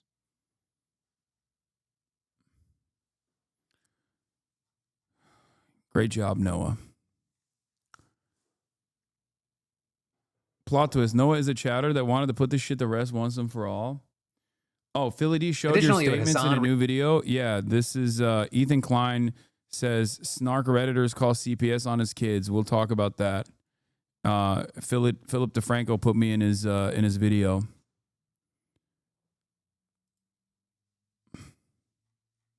this year that we've largely kind of stepped away from things that could be deemed drama in the community. Or there's so many things in the world right now being torn down, set on fire. We've really tried to pivot and focus on most of those things. But this, it's not drama. It rises above, right? And so for those unfamiliar, Ethan Klein is a longtime YouTube creator, very big podcaster. And while this story is heavily centered on a video that he posted yesterday, the actual story goes back a little bit further than that. Because Ethan first said that CPS, Child Protective Services, visited his house during an H3 podcast episode on Friday, explaining. An anonymous call went into them on the 3rd, saying that they were somebody that works at the house, and they wanted to report us because our kids are crawling around eating dog shit and getting viruses. With Ethan then going on to say that a CPS agent had to visit their house, talk to both he and his wife, Hila, look around the home, see the kids, and the agent eventually needs to return to interview the kids because of the call. Right? And then after... That's insane, by the way. I don't know how the fuck, like, I don't understand what the fuck CPS is even thinking that they would do a follow-up investigation as though there's any sort of fucking veracity. Like, guys... I know a lot of you have opinions on Ethan Klein, okay? And regardless of what he has like admitted on clips on YouTube or whatever the fuck, he is a multi-millionaire with fucking nannies and maids and shit. Like, no, I don't think his fucking children are running around and rolling around in dog shit and getting diseases, okay? Like, get the fuck out of here. I think it's I think it's a completely erroneous CPS call. And number 2, I think it's also completely ridiculous to call CPS in general. I would never in a million years entertain this shit. And I said as such when I even found out, about it, when someone in chat, what do you call it? Someone in chat fucking said it. I don't understand how the fuck CPS would actually conduct an investigation. Like, I don't think that there is any world where separating Ethan Klein from his children would be better for his children. That is psychotic. I don't believe that. Brother, he literally said it like, what are people supposed to think? I mean, you can't, dude, come on. Don't behave in the same way that fucking Ethan's drones behave. You can't understand the full scope of a situation involving parents off of what you have deemed off of clips on a fucking podcast. Even if he's voluntarily revealing this shit, you don't know if he's embellishing it because he wants to be funny and not really thinking about what that might look like to people that are watching. Please. I'm being serious. Don't do that. Like, that's you're no better than the H3 Productions subreddit if you behave like that. Okay? I don't know why CPS would take an anonymous call seriously and come back and do an actual investigation. I don't even know if this actually happened, for the record. I don't know anything. I have no idea of knowing what the fuck actually happened. After that, he went into more detail on that incident, the context around it, and what he believes is the root issue in a video that he posted yesterday titled, "This is so fucked up." Not only have they called CPS on us, now they're starting to try to call in a 5150. What is this? Hasan needs to fake his death and join WITSEC, and someone needs to 5150 Ethan and put him in a room. What the fuck? To get me committed. It's really gone on too far, and at this point, I'm ready to take no prisoners, take the gloves off, and call out everybody who needs to be called out. The thing is, once you target my children... Oh, yeah, he had the gloves on beforehand. The fuck? Then a line's been crossed. Because you don't know how CPS works, I still think it's crazy. One, chatter saying you can't do anonymous CPS reports are wrong, especially in LA. 2, is likely department policy to do a follow-up interview. Yeah, I don't know the full details of Child Protective Services and how they operate, okay? But please, this goes beyond swatting and bomb threats, which Ethan and virtually every content creator, myself included, have dealt with regular fucking frequency. Whether we voluntarily reveal that information or not doesn't matter. I'm going to always hit a fucking no-low plea here, okay? I will not confirm nor deny whether or not I have to deal with those sorts of things. Having said that, however, it is a constant in the background of every fucking... It is a constant in the background of every other streamer's lives. Most content creators, unfortunately, have to deal with this shit, and there's no real legal protections against that sort of thing. And most content creators don't actually talk about it. because it just creates more copycats and people doing that sort of shit. CPS is a step, I think, way too far beyond that. It's already too far in terms of like swatting and doxing. You're putting people's lives in jeopardy, but it is completely ridiculous to do such a thing. It cannot be walked back. With Ethan noting that while he held nothing against the CPS agent who visited their house because he was just doing his job, he still found the whole ordeal to be invasive and overwhelming. He's called the pediatrician that takes care of the kids. He talked to them, pretty much sifted through every angle of our life having to do with our kids, and an extremely violating, insulting, unbelievable. Ethan says CPS told him it's someone you know who reported it. Wait, really? I'm a CPS social worker. I want to stress that it's a normal part of the process follow-up. I'm not going to say if someone online did it, but it's also very possible the doctors themselves probably reported, considering the baby had Giardia. May seem like a little odd. Did his baby even have Giardia? Is that true? Or did Ethan just like kind of say that as a joke or whatever? I don't know any of these details. I don't want to know any of these details. I don't really, like, I think this stuff is, my position on this is just completely that it is like, it is ridiculous that he got the CPS called on him. That's what I think. I'm not entertaining any of this shit. I don't, like, I think it's silly to entertain any of this shit. The kid didn't, the dog did. Yeah. Way. You can't believe that you, as somebody who has done nothing wrong, has taken care of your kids, to be subject to this forcible. And dude, you're literally talking shit without knowing details. Are you kind of an out of touch take on CPS though? You're literally talking shit without knowing the details. Brother, I'm sorry. This is ridiculous. You don't know the details. I don't know the details either. I'm saying that I don't know the fucking details. You don't either. If you're trying to pick apart the fucking details off of what Ethan has said, either embellishing or jokingly on the podcast, like clips that that you saw from his podcast, you're not going to understand the full scope of the situation. Okay? That's crazy. That's it. And don't send me fucking clips, okay? Don't send me clips to be like, see, here he is admitting that his child had Giardia or whatever.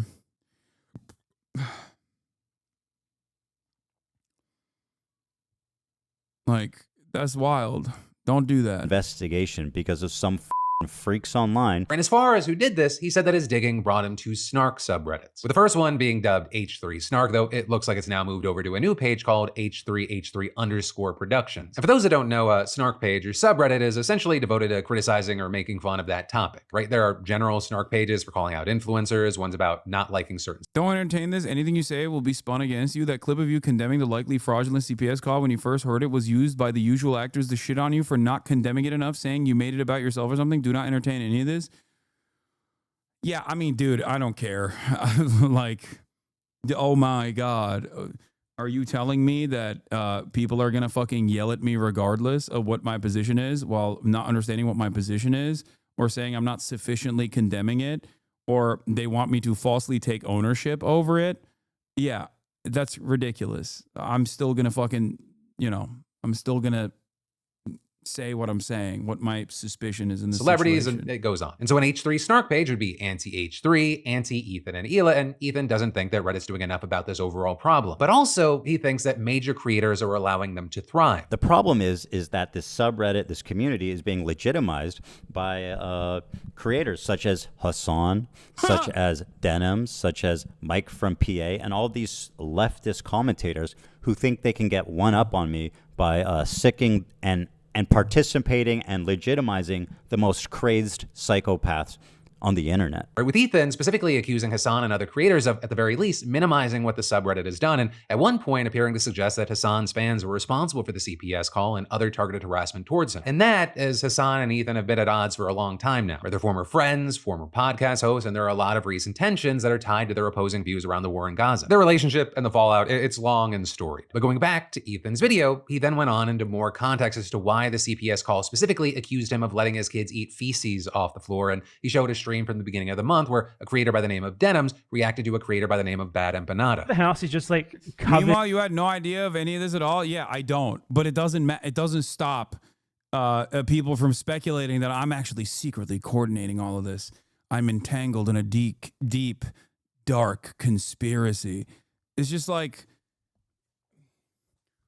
Bro, you can get scared of your own shadow at this point and be like, nope, that was Hasan. Hasan is the reason why I'm afraid. Like, get the fuck out of here. In dog shit.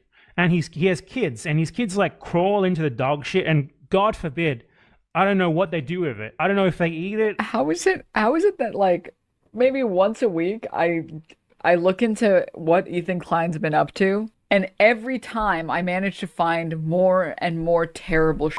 With Ethan also pointing out that the chat was encouraging CPS to be called, but also Ethan said that the idea that his kids eat feces, it's been taken out of context from a story that he told around a month ago. Right in that, because he previously talked about how his dog had an infection that caused it to have. Bonerbox was talking about how you install Reddit mods and a bunch of subs the other day. Bro, what? No. You're fucking joking. Like, see, look, this person's just said, I filed another report at your command, sir. This person is obviously fucking joking, okay?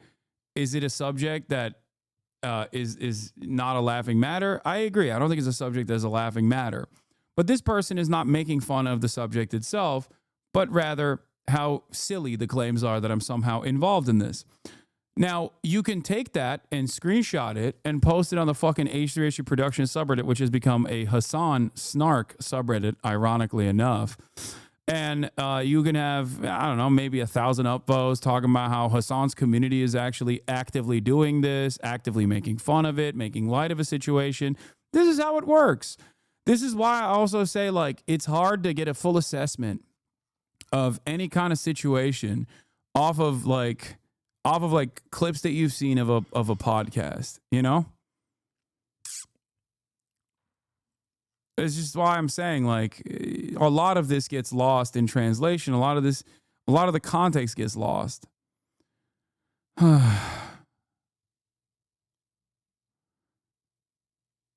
I'll bet money Hasan doesn't even know who's on Reddit. Okay, calm down. I mean, you're not wrong, but chill out, okay?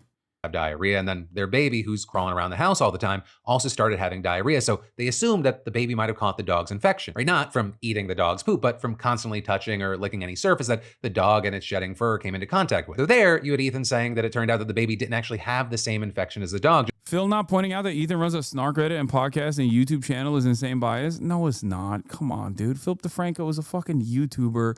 He's not gonna call. While he's talking about Ethan Klein in the most sympathetic light for understandable reasons, because he is a victim in this process, at least with all readily available information, it is reasonable to make the assertion that, like, the CPS call was not exactly appropriate. In that situation, he's not going to turn around and be like, yeah, Ethan Klein has been running a snark subreddit against Hasan. Like, that's an insane expectation that you guys have. Come on. Just some general baby diarrhea, but that's also where the whole notion started, with Ethan adding. And that's why they called CPS. Because my 10-month-old baby, who's just starting to eat solid food, had diarrhea. In the video, we then see Ethan go on to post a story from the creator, Bad Empanada, where he claimed he was behind the CPS call and then accused Hasan of supporting him and other streamers who feed into this snark. In there, accusing other creators like Denims of being insensitive about how serious the CPS call was, and pointing to a moment where Denim said it wouldn't impact his kids because they're so young. Create any bad memory for them. You're not forming memories at 3 years old, and it's very rare that you're forming memories at 5 years old. There's a wide variation across methods, cohorts. The average age of adults' earliest memories is... What? Oh, no. I'm watching other content creators fall in this trap. I fall into this trap all the fucking time. The trap of responding to a chatter. And then I suspect... Look, I don't know anything about what Denim said on this matter, okay? But I'm willing to bet that Denim's probably also said calling CPS on Ethan is not appropriate. I'm sure. But if the only takeaway is carefully clipped shit that makes it seem like she is in defense of calling CPS, and that's the only thing that gets posted on LSF, that's the only thing that gets posted on Ethan's subreddit, that's the only thing that gets posted on Destiny's subreddit, then that's the only takeaway that someone like Philip DeFranco is going to have from this process. Most people don't scratch the surface beyond the information that is packaged neatly for them that goes along with a certain bias. The only way to avoid this kind of thing is to just not even respond to a chatter and then actively try to defend your position, because then Ethan will use it in his video to make it seem like you fucking might as well have called CPS on him. You know?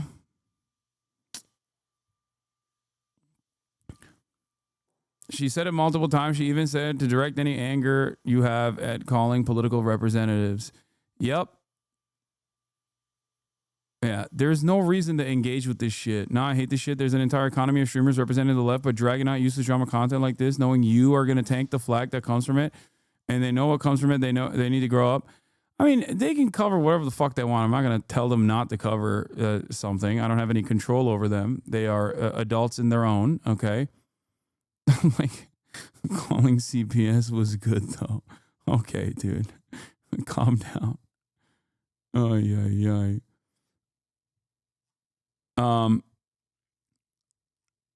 But yeah, that's just how it goes. I know that's how it goes.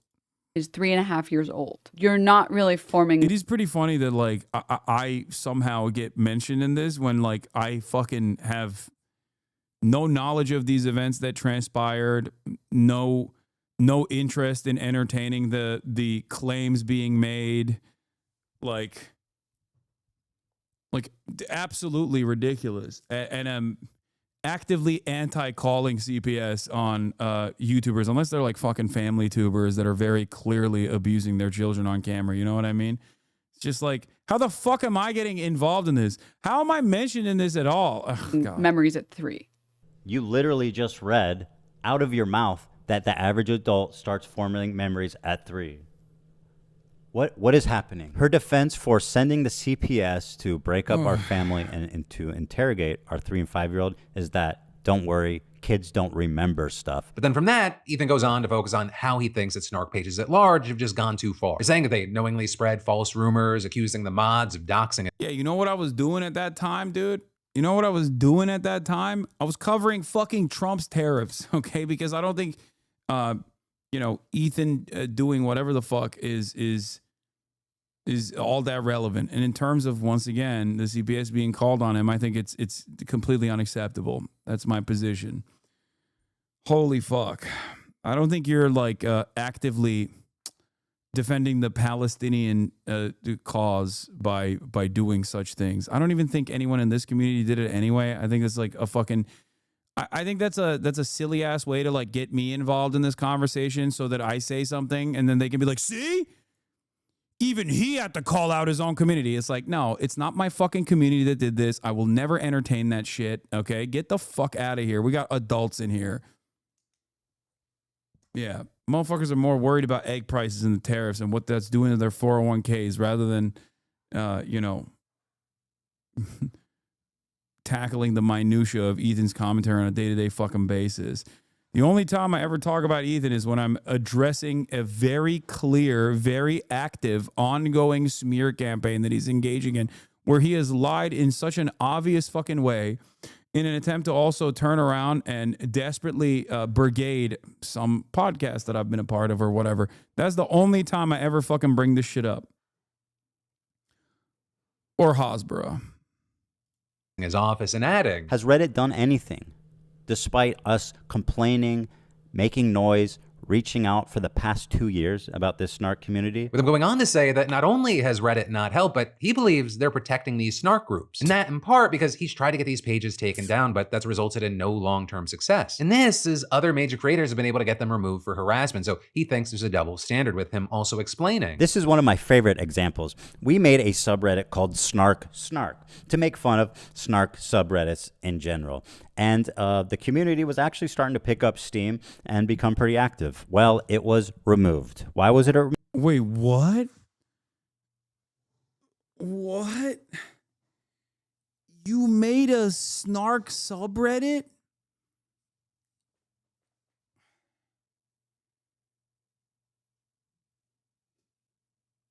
Oh. What the Bro, get off Reddit, dog. What are you doing?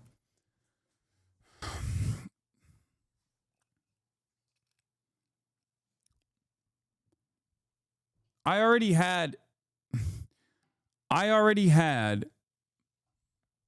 this exact experience a long ass fucking time ago with LSF and with Destiny's subreddit, which still are active vectors of hate. Okay. LSF, live stream fails, used to be a blossoming community where everyone could gather and figure out what the fuck was going on Twitch.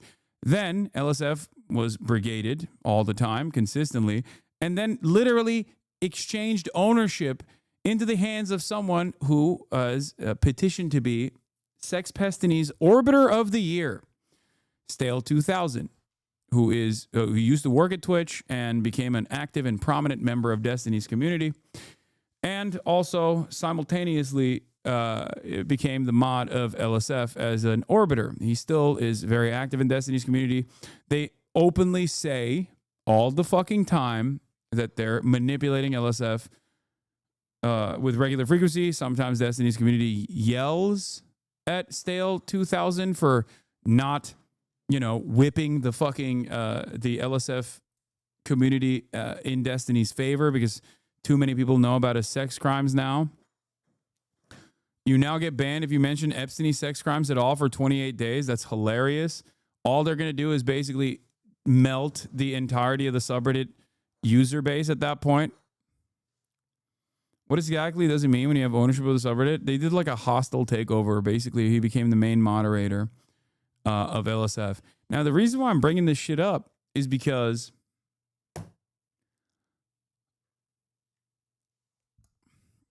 you can either try to actively go to war with a subreddit, but people have a shit ton of time on their hands. And those people who have a shit ton of time on their hands are always going to win that battle of attrition. Or you can just stop looking at these things. Stale said, I don't want to be an influencer. I want to have influence. Oh my God. They still pushing the sex pest? Destiny questions Elon Musk's intelligence. 0 upvotes, 31 comments. Wow, what an amazing clip. Guess we can't all be as smart as someone sending non-consensual sex tapes to a Discord kitten they never met in person. Is this the guy famous for recording a Grindr hookup without consent? He can't go anywhere without people obviously bringing up his sex crimes. Okay? He just can't go anywhere without it. So they can try and actively delete comments, naysayers, people who bring up his sex pest behavior all day, every day, but it doesn't fucking matter. I've been sending you the link of E admitting to creating a snark subreddit about you. Ethan literally said, we created a subreddit. Supposedly it was not him. What is this? Oh yeah, I saw this. I'm going to talk about this in a second. What? Ethan have Klein. to imagine that they are actively participating in it. Because why? When somebody makes a Hasan Piker snark, it gets banned immediately for harassment. What?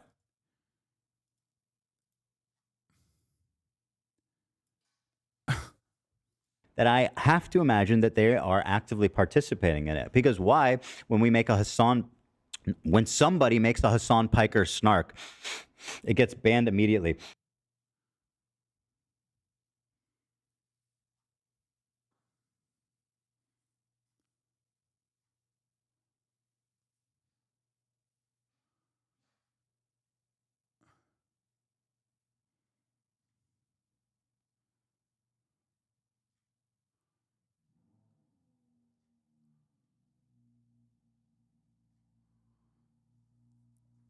For harassment. I don't know what to say about it. I know that there were some Hasan snark pages that were created. I think it was Dan Saltman and Destiny's community that made them, but because they obviously violated the rules of Reddit, I think they got taken down. That's what they constantly bring up. Because they were like openly trying to brigade, like they were using the subreddit to fucking do mass clips. I don't know if Ethan was involved in that alongside Dan Saltman, or if he accidentally said that, but he meant like Destiny made the subreddit, but he accidentally said we. Yeah. What is this? Literally this? What the fuck is this? Reddit, where you decentralize and everyone. Well, you know, there's a new subreddit, by the way. If you guys haven't subscribed to this. So, no, there's not. There is a new subreddit. It's reddit.com/r/Hasan Piker. Isn't that his? That isn't. Is that not his? Oh my god. Yeah, this is Hasan subreddit. Yeah. Hassan's friends supporting a death threat against Ethan Klein. Hassan claims to get a warning for showing Houthi propaganda video on Nick. Complains about Twitch's hyper-visual rules to a very nervous-looking miskiff. What? Wait, how? Did you get it somehow? Not me, but some intrepid people that This got is old fired. Reddit. This is old Reddit. That is actual one? No. No, his is Hasan_Piker. Okay. Who has this? They've had this I'll tell you what forever. happened is that someone saw how insane that he got. This was just a redirect for a long time. Someone saw how It was DDG's community that created them. They were banned because the mods violated the no contacting advertiser rule for their own sub. Yeah, that's what I heard about that. All of this happening without my knowledge, by the way, which is even funnier. Like they're actively making stuff. They're actively making stuff and then failing on their own. And then like it's like that meme of the fucking person that gets on a bicycle and then stabs the fucking tire of the bicycle and then goes, "How could someone else do this to me?" That's what they're doing. Like they're just shadow boxing and constantly punching themselves in the fucking face. Oh, dude, this much investment, it cannot be good for your soul, dude. insane that he got. And they're like, you know what? I don't want to be involved with this, but they gave it over to someone else. And then that person was like, hey, listen, I'm going to start using that. Like, fucking awesome. Go for it. Oh my god. So how does Hasan fit into this broader picture? Hasan is... You don't want the him gun. banned, right? I don't care about Hasan. Well, Hasan is the gun. Dan Clancy's the man shooting the gun. Do you blame the gun or do you blame the man? True. It's a sentient. Do you want to ban guns? It's a sentient gun. It's a sentient gun. Oh, sentient. The gun's choosing to shoot. Okay. It's just being held up. Do you? And who's it's being supported. What about? Why do you focus on all this gossip? Bro, what are you talking about? This is literally someone talking about creating a snark subreddit against me. And then Ethan used that as an example where he accidentally said that he was involved in the creation of this snark subreddit against me. And he's using that in his video where he's saying Hasan was able to take out his own snark subreddits. I didn't. Like, why wouldn't you, chatter? If this was about me, it would be on my fridge. Like, what am I supposed to do?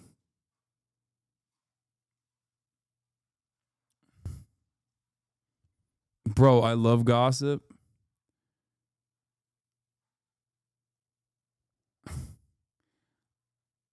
I think he probably said we in that clip on accident. Like, I don't think he actually created it, but maybe he did. I don't fucking know. I don't know. I don't know what level of mania he's fucking operating on. Move for harassment. With Ethan then claiming that the community is reopened. But I don't know why he would actually... I don't know why he would actually actively create a snark subreddit for me when he uses his relatively active subreddit as a snark subreddit for me. There's like posts on there talking about like what clothes I wear, how shitty I look. Like every little thing that I do, they've decided they're against now. Even if like it corresponded to their worldview prior, they've completely dropped that. No more politics. It's just their only expression of politics is now anti-Hasan. Yeah, they talk about how my glasses are fake, dude. What the fuck? So I don't know why he would ever create a snark subreddit specifically dedicated to me when he's just using his own subreddit for that purpose anyway. Even with the Noah vid, none of them watch, just talking shit. Yeah. But the new moderator was also a moderator for one of the H3 snark pages. And with that, arguing that these platforms are protecting people who go after it. So here we are, where it's acceptable to call child protective services on people as an act of political protest on a website, Reddit, in which they do not care, they protect it, they enable it. I saw a clip of you I saw a clip calling you racist for saying Korean men are pretty sexist. Holy moly. That's not going to get a lot of mileage in the girly pop nation, let me tell you, okay? Girly pop nation knows what the fuck is going on with the gender wars in Korea. I was wrong about the gender wars in Korea. I thought it wasn't that significant. I didn't realize how bad the problem truly was. This doesn't mean every single Korean man is a fucking I was gonna say racist. Every single Korean man is a sexist pig or whatever. But god damn, dude, shit is busted out there. We're moving in that direction as well. Don't get me wrong, but anyway. At what point has this gone too far, and how much worse can it get before something is done about it? Right, as far in response to the Giardia and CPS situation, they made a compilation of Kaya pooping / peeing in the house when she was a puppy being potty trained. They're fucking crazy. Shut the fuck up. What?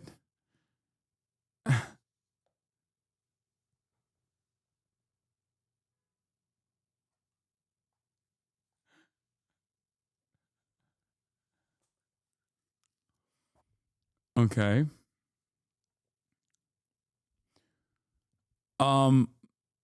That seems pretty crazy.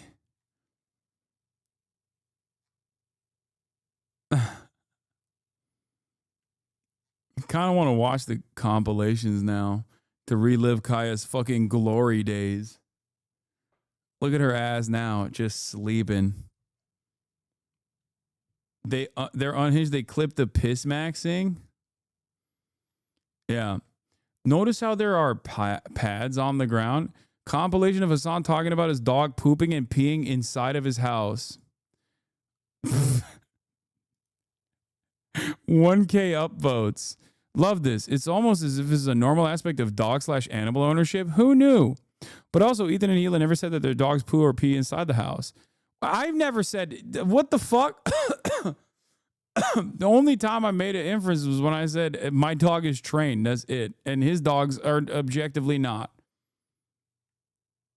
That's it. Why the fuck does this have 1,000 upvotes? Because Kai is very you cute. could lead by example. Maybe she needs to see her dog dad poop outside. There's also mine. Goblin technique. Yeah, no.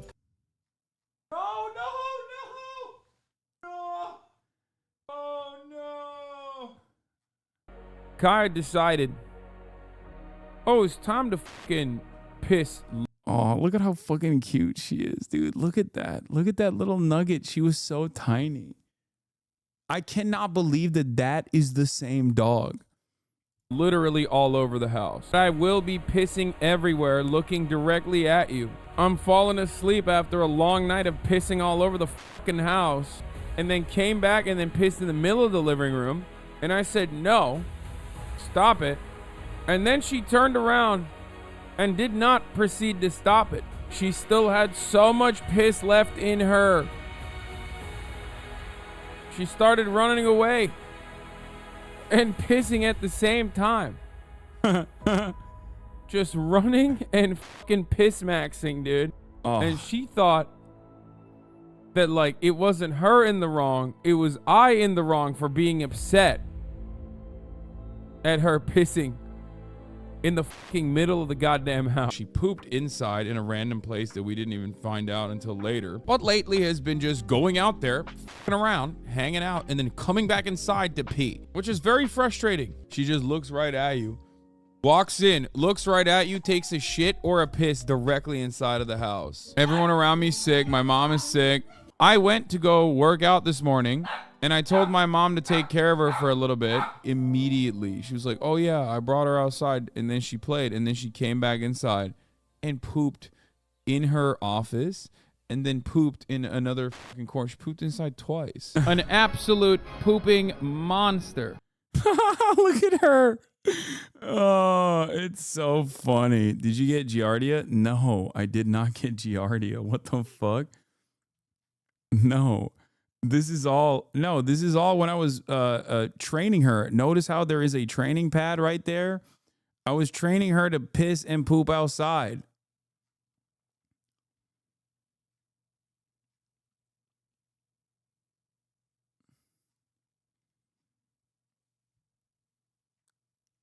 Also, I don't have kids. And I very famously picked it up immediately after the incidents occurred. What the fuck?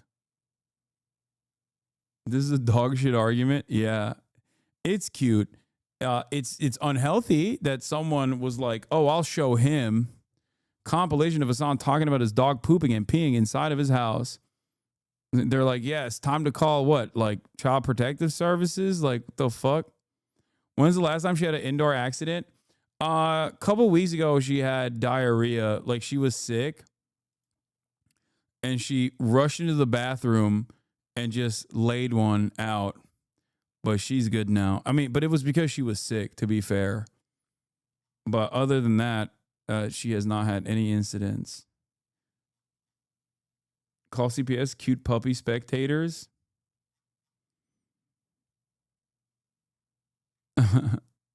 It's pretty funny because, like, Kaya is off-leash trained as well. So, I mean, she's incredibly well trained, as you guys literally know. So this is the process that it took. This is the process that took to get her well trained.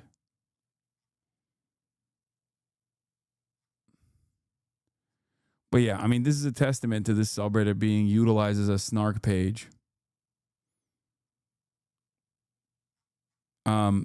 But anyway, weird stuff overall. As far as the reaction to that video, I mean, if you go into the comments, you have a lot of people agreeing with him that it's just gone too far, that targeting children is not okay, right? And that sentiment appearing to come from both people that support him as well as people who have historically not liked him. Folks writing things like, regardless of people's opinions on Ethan, you would think everyone could agree that getting CPS involved is unhinged. Others focusing on the fact that whoever called CPS diverted resources away from someone who may have actually needed them. Though then all of that, while on the opposite side of the internet, including on some of those snark pages, you have people questioning the validity of Ethan's CPS story. You then also had some people that Ethan called out responding, or Bad Empanada posting these on his Instagram story, but then also calling out Ethan, saying that he encourages his fans to go after his ops online and reveals their personal information too. That is true. Ethan does do that, like a lot, which is pretty crazy. Like a lot more than I think is I mean, there's not like any amount that is appropriate, but he does it like way, like that's the type of shit also that I guess he does it on Instagram for the most part. So it's, I guess people don't report it, but like if you were to do that on your live stream on Twitch, you would instantly get banned. Like if I were to do that, I would instantly get banned. Other streamers have been banned for a racist dono. People have tried to get me banned for someone saying the N-word in a donation and me being like, I have your email. Why would you give me your fucking email when you're saying the N-word? Like, why would you associate your email by saying the N-word? And people have tried to clip that to be like, see, he's like threatening to dox someone, which I never did, for the record. Like, I never doxed any of these people. But I'm the only reason why I'm explaining this is because, like, that's the level of rigidity with Twitch's terms of service, which is odd because, like, doing it live on your show is pretty fucking crazy. Deciding that someone is a bad person and then just like actively doxing them to your audience and then having that fucking person and their whole family get swarmed by your fan base.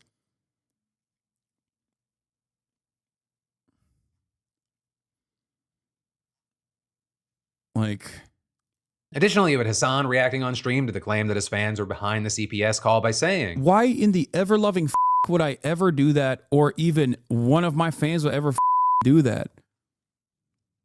He said that? Is there a thing that happens on the planet to Ethan that I am not responsible for? Let me tell you why I would never do that. Because I'm not Ethan Klein, okay? That's right. I would never in a million years entertain such a thing. Never, ever, ever. The fact that people have done that is also insane. I don't know who did it. I don't know what they did. But the notion that, like, I would ever entertain that is insane. It's pure projection. It's quite literally projection. I have not done a fraction of what he has done to me. With Hasan then saying that he's made it clear that he thinks snark pages are problematic. Right, he ended up echoing a lot of that in a statement to us today, writing, I think random people calling CPS on a content creator is insane. It's completely unacceptable. I assume he has nannies and maids to take care of the kids when he's working. Wasting government resources and possibly freaking out little kids of a YouTuber you don't like is gross behavior. I hope Ethan and his family are okay. Now, ultimately, as a recording, that is where we are. Of course, keep in mind, That's journalism, baby. Reaching out for a quote. Why did they ask you for a statement? Like, why is the onus on you to respond to that? I mean, I'm happy that they did. I don't know why. I hope that, you know, people don't come away thinking that I take responsibility over this, because I do not. That is fucking nutty. Hasan, owner of K9 Magazine. We love to offer you a cover. We're Kim K's first cover, but please don't hold that against us. We're looking for socially responsible dog owners. What? Responsible dog ownership? We have a dog overpopulation crisis? The fuck is that? I'm good, man. No, I'm not going to fucking do that. That seems like an insane bit. It seems freaky.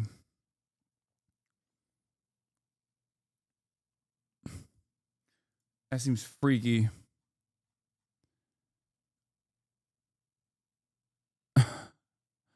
Anyway, I don't know.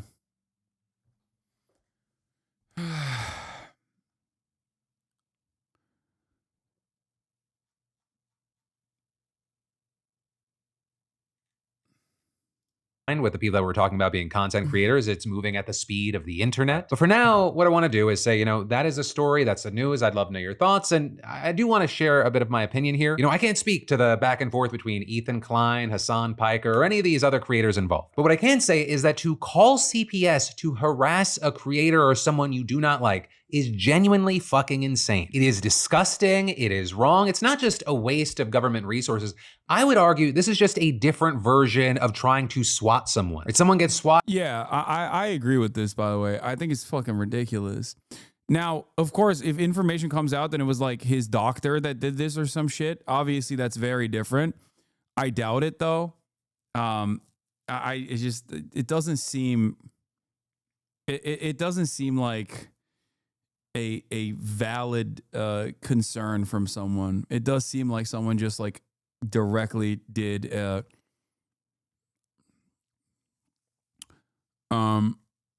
feels like someone just like made this call and did it so that CPS would go and have to look into it and investigate it. And part of the reason why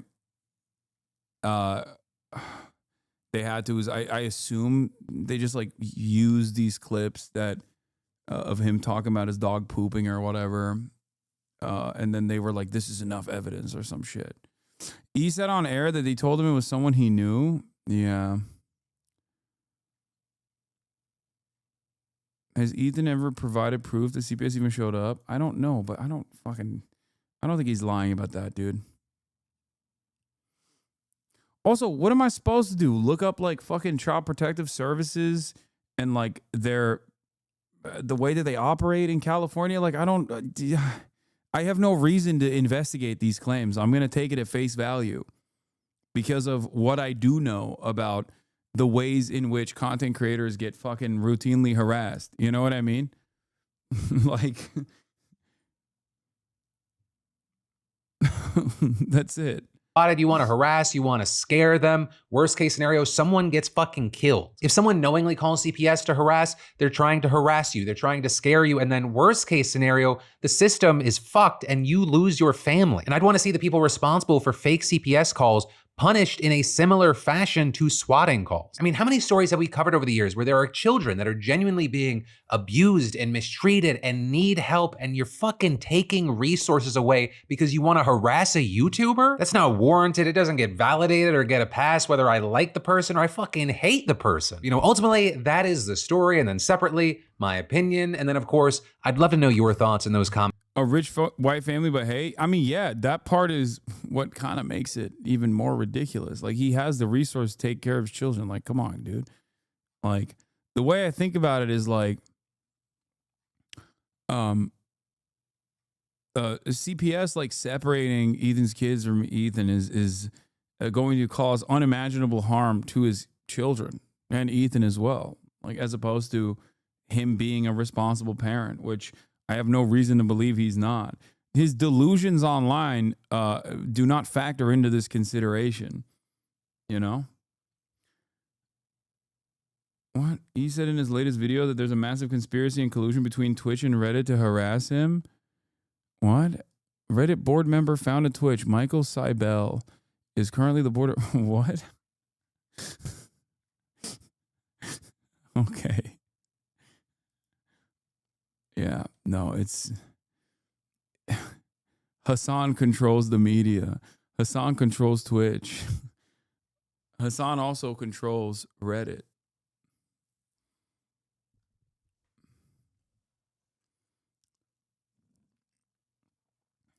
He showed a Google map image of Reddit and Twitch headquarters being close to each other and tried to connect the dots. That's crazy. That's like some fucking InfoWars style thinking right there. Ay, ay, ay.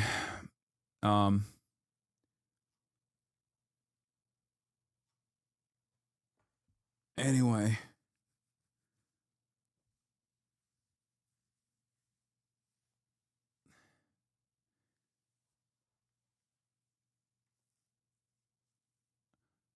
Turks control my media. Why else would be getting big, burly, sexy men on my screen 24/7? True. What is this? If Hasan wasn't hot, no one would ride him this hard. 900 upvotes. Sorry, it's unfair and a hard truth of our society, but a truth nonetheless.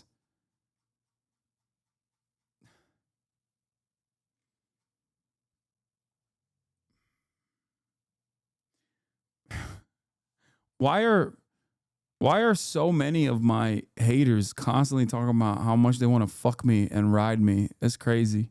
Thank you. Thank you for the compliment, I guess. So much of this turns into stupid sexy Hasan. God, I hate how fucking hot he is.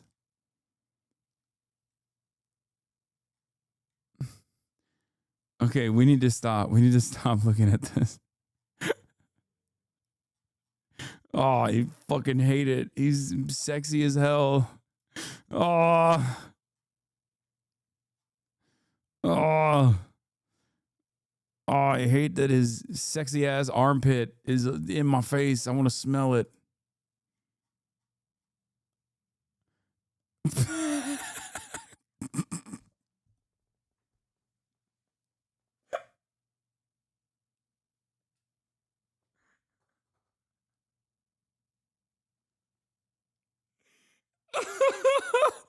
Okay, but someone did that.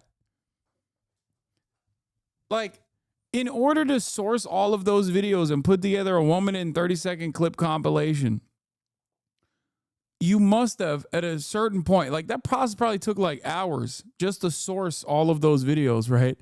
Like, on hour 2, you should have been like, what am I doing? Should I do this?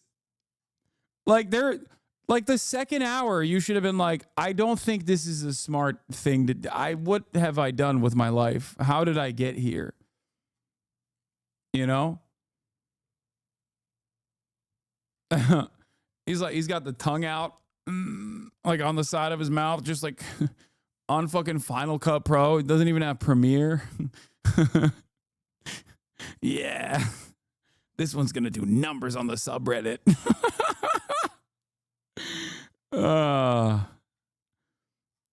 Yo, that's crazy. Holy shit.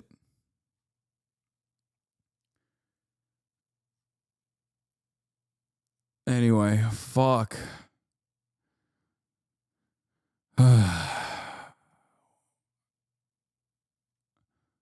I can't believe this is what's happening in the world, dude. What the fuck? People need to dial it back. Oh, this was the last thing I wanted to show. We got an accidental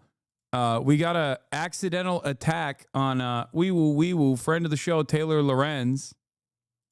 Today, some H3H3 or Ethan Klein affiliated subreddit posted about me and was like, Taylor Lorenz comes out against Ethan Klein, da da da da. I have been getting a nonstop barrage of hate messages, emails, texts, like everything, ever since that happened. So I just thought I would hop on here. I feel like Keemstar doing like a video message, but I have nothing to do with this drama. You guys, I have absolutely nothing to do with this drama. I can't even... Hasan is a true scumbag along with his fan base. Well, if you say so. Is this the Nazi stream? This is why I don't ban these motherfuckers. Okay, mods, you clip them.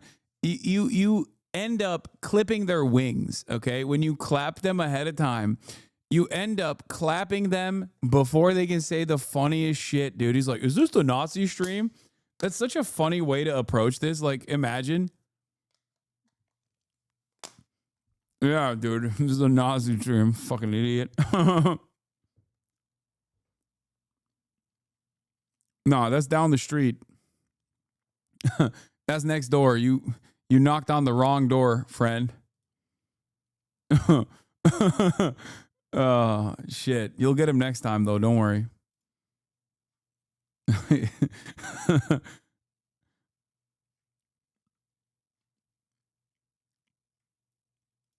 All right, let's keep. Even explain how not tapped into this drama I am.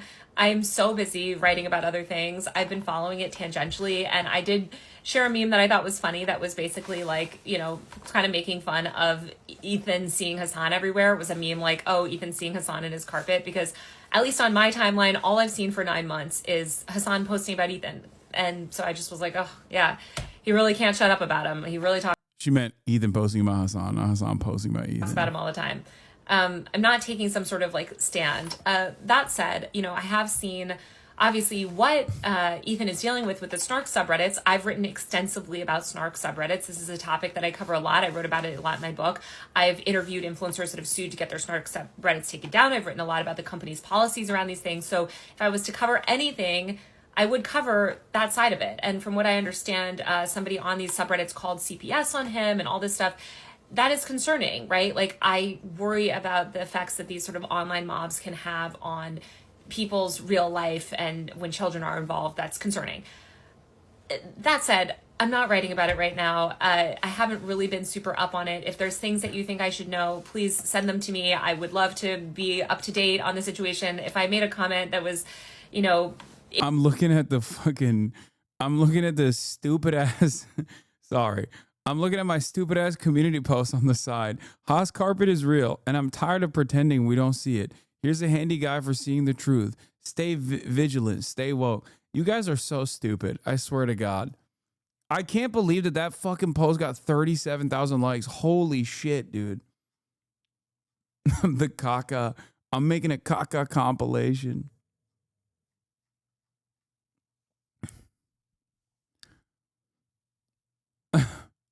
Ignorant or something. It's really just because I haven't been paying attention that much.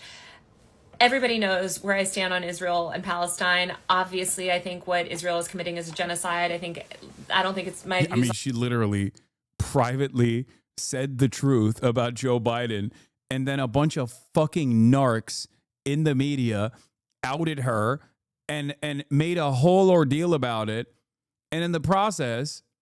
I guess like it actually was beneficial for her overall, because like she left Washington Post, but the reality is like Washington Post fell apart shortly after. And there are still wonderful journalists out there, obviously, that work at Washington Post, many of which I love and admire their work. But, you know, Taylor is one of the, if not the best internet culture reporter out there. And it is a space that, unfortunately, the traditional media has had a very, very hard time getting invested in and understanding and covering. Yes, Gene is great. Jeff Stein is great. Like, there are a lot of great people on these outlets. But the reality of the matter is, in terms of internet culture stuff, a lot of people don't understand the space at all. And I think there's no one that's like communicating to the older audiences that still care about this sort of stuff and want to understand it. There's not a lot of people.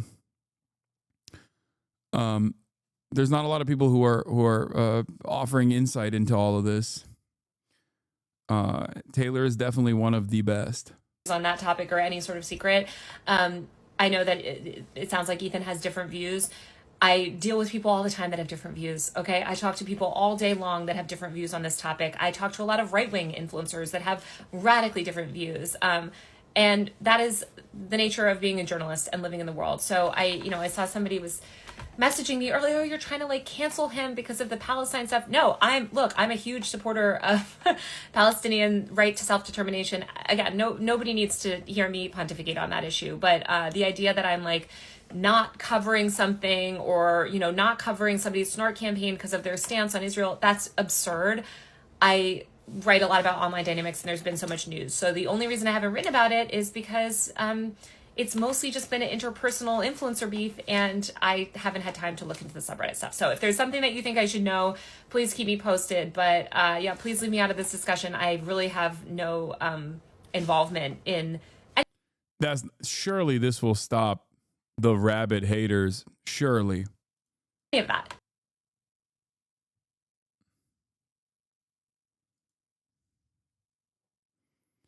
I would encourage YouTuber fandoms to look and realize that there are big things happening in the country right now. I will continue to cover snark subreddits, but I'm not remotely up to date on the situation. I'm focused on bigger political and tech stories. Thanks for your understanding. Yeah. It's like, that's the other side of it, which is that,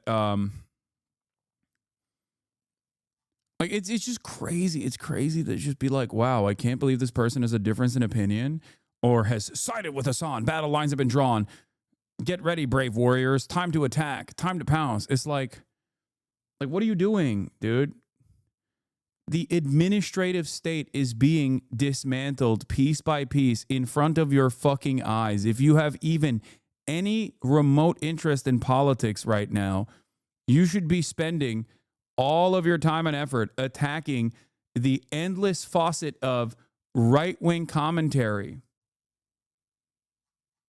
The endless faucet of right-wing reactionary bullshit that's coming out of all of these independent outlets and mainstream media. Like, what the fuck?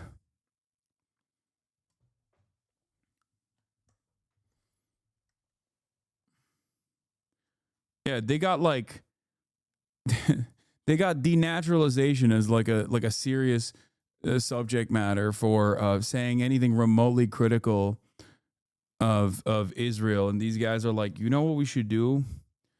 We should go after fucking every single person that is a content creator that has said something mean about Israel or mean about Ethan. Yeah, Gavin Newsom's second episode, or I guess episode 4 technically, is going to feature Steve Bannon. He's doing a wonderful job.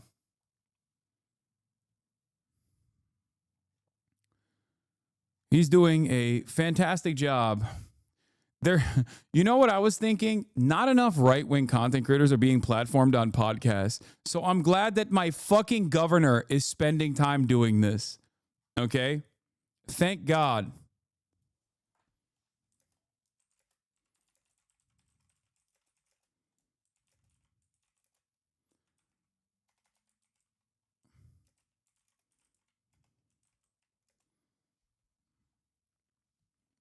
I was just thinking about how not enough right-wing content is.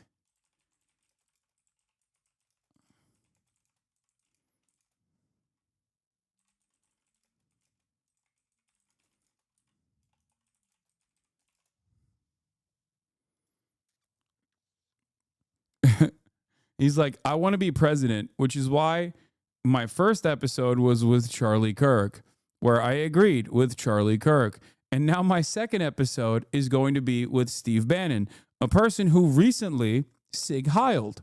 My third episode is going to be Adolf Hitler. That's right. Turns out he's not dead. He was living in Argentina. We found him. I'm bringing him to America. I'm offering him political asylum so I can interview Adolf Hitler.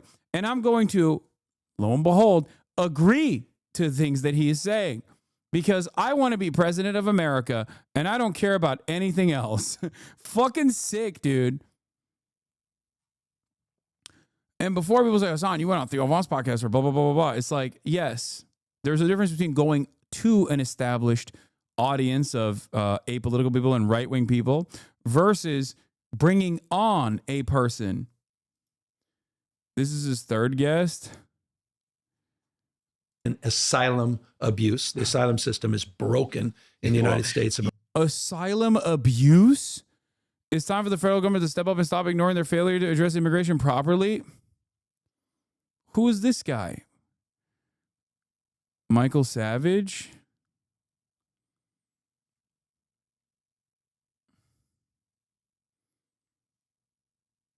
He's an apolitical governor.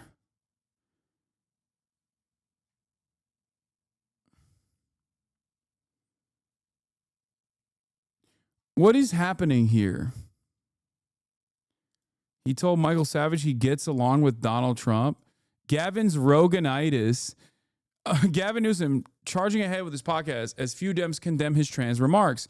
Charlie Kirk clips have 7+ million views. Gavin and Michael Savage, Donald Trump and I are getting along. Next episode posting tonight, Steve Bannon. Okay, he's going to have to level up, dude. I'm telling you, Adolf Hitler. That's great. He's running in 2028, and this time it's going to be different. We are going to be more right-wing than you previously thought could happen. This is the most right-wing anyone has ever been. That's right. Fucking amazing, dude. Woo, fucking awesome. All right, let's watch one good news. Rodrigo Duterte being arrested for crimes against humanity on the war of drugs, and then I'm going to get to some fun reacts. Hold on, I got to pee. You will just have to kill me, said the former president Rodrigo Duterte as he was arrested on board a plane landing in Manila, the Philippine capital. Hours later, his daughter Veronica posted this video of the 79-year-old in detention. What is the law and what is the crime that I committed? The crimes he's accused of, the extrajudicial killings of thousands of suspected drug dealers, first while he was a mayor with his own death squad, and during his notorious presidency of the Philippines from 2016. Many families of those killed say their loved ones weren't involved in the drug trade at all. He's always said he did it for his country. If you have to shoot them dead. And this is what is the human rights idiots are trying to complain. If you insist on a drug war, I will kill you all. I will kill you. Rights groups claim he had over 30,000 killed, and now the International Criminal Court has caught up with him. Not without help, it seems, from the current president, Bongbong Marcos Jr., son of the notorious dictator Ferdinand Marcos. It means two dynasties at war just a few years after an unlikely peace. Duterte's other daughter, Sara, is still Marcos's vice president, albeit with impeachment proceedings looming over her. But the Dutertes still command support, and as the... I think it's crazy because, like, the war crimes that he was arrested for are exactly what Trump kept repeating, saying we should do some of that here in America. Like, that's what's wild about it. It's like the shit that Trump really likes about him. That's wild. The former president is flown to The Hague. The country is once more on edge.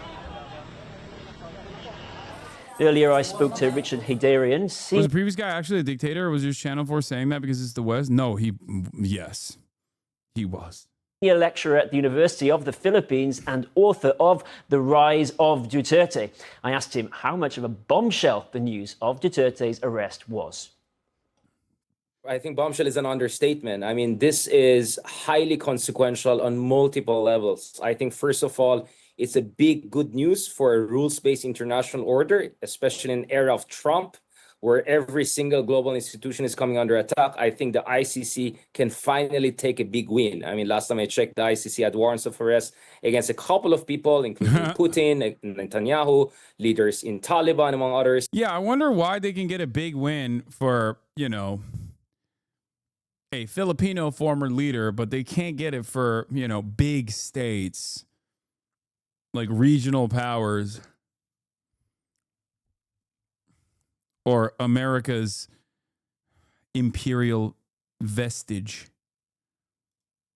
I'm not sure, practically speaking, we're looking at any trial anytime soon for those individuals. So to have someone with the profile and notoriety of Duterte likely within their jurisdiction in the coming hours. You can't blame everything on Trump. The table was set for him. No, I'm not even blaming this on Trump. What the fuck are you talking about, dummy?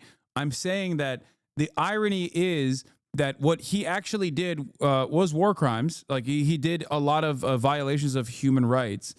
But those violations of human rights are the things that Trump liked about him, because Trump would routinely talk about how Duterte was killing drug dealers, like doing extrajudicial killings of drug dealers and just a whole bunch of people with death squads. And Trump kept repeating over and over again how much he loved that policy.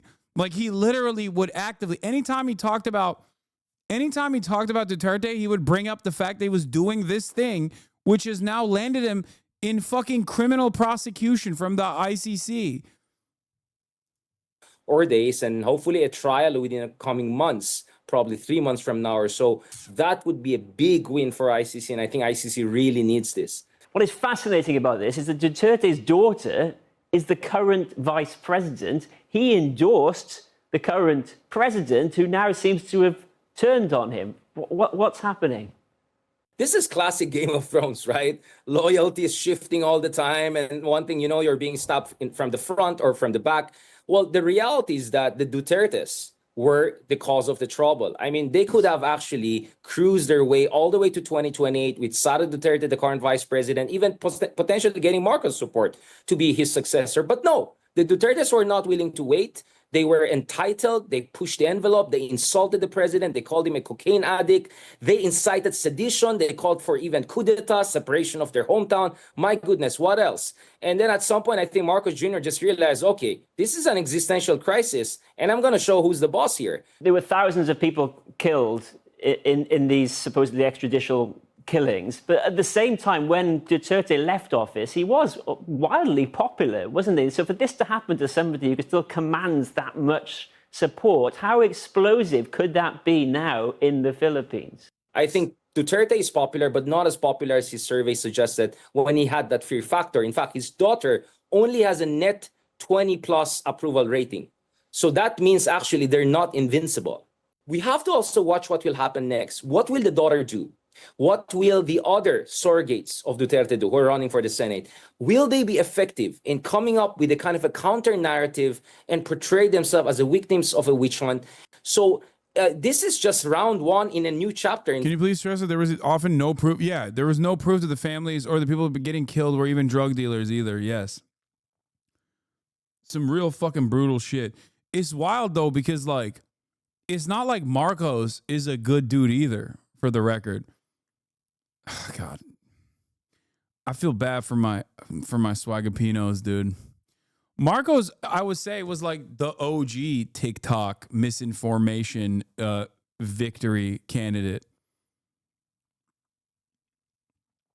That's also kind of wild. Like now that we look back and we're talking about like Romania, right? And how the guy who won in Romania or who was slated to win in Romania potentially got a lot of support because of like TikTok campaigns, and there was probably like external some external forces there. Like that's the speculation from European leaders, right?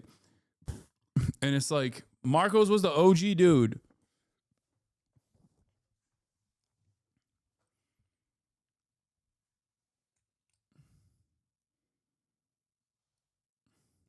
Philippine politics. Richard Haydarian, thank you so much. Not Marcos. I mean Marcos Jr. Obviously, Marcos Sr. is fucking way worse. Oh.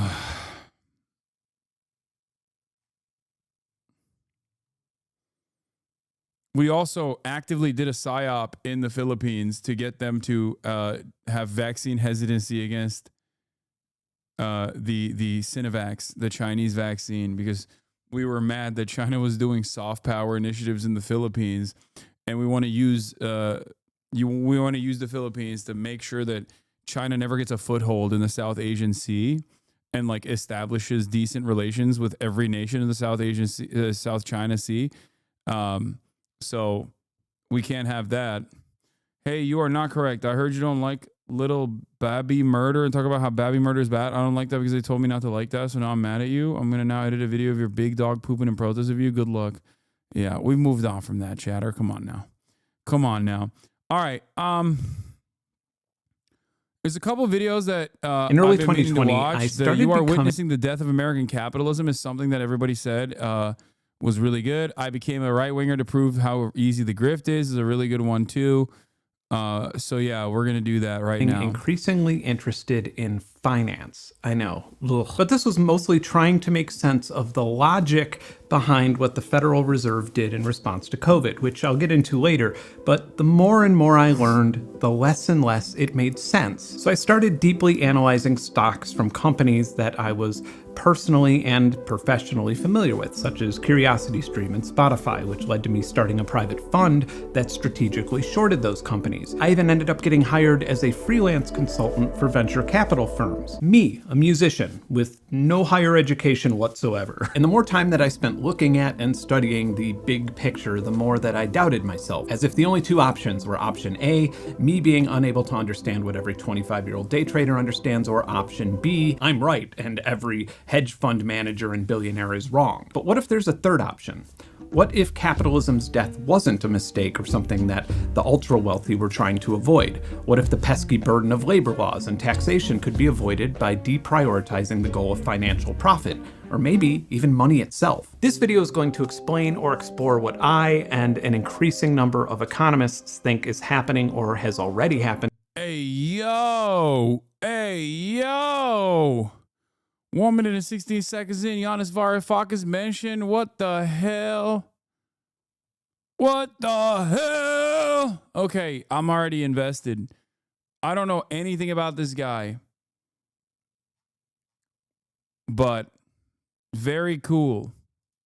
To capitalism. More importantly, I'm going to try to encapsulate the unsettling socioeconomic reality that we're living in, as so much has happened in the last decade that it seems foggy to us.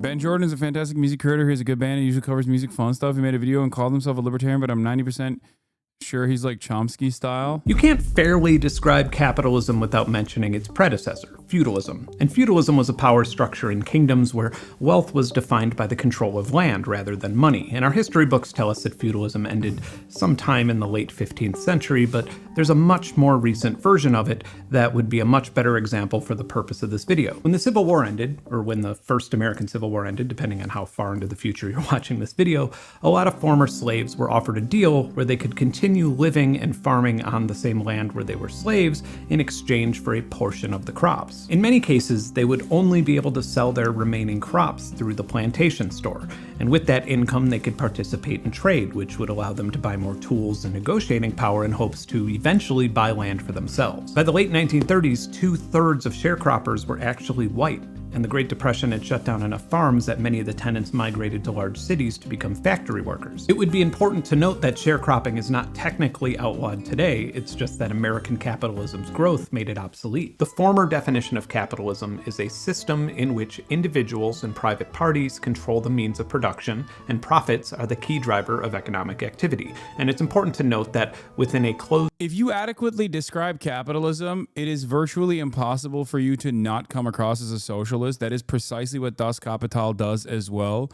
The class dynamic described and the inherent contradictions within the capitalist organization of the economy is not supposed to be a criticism of capitalism.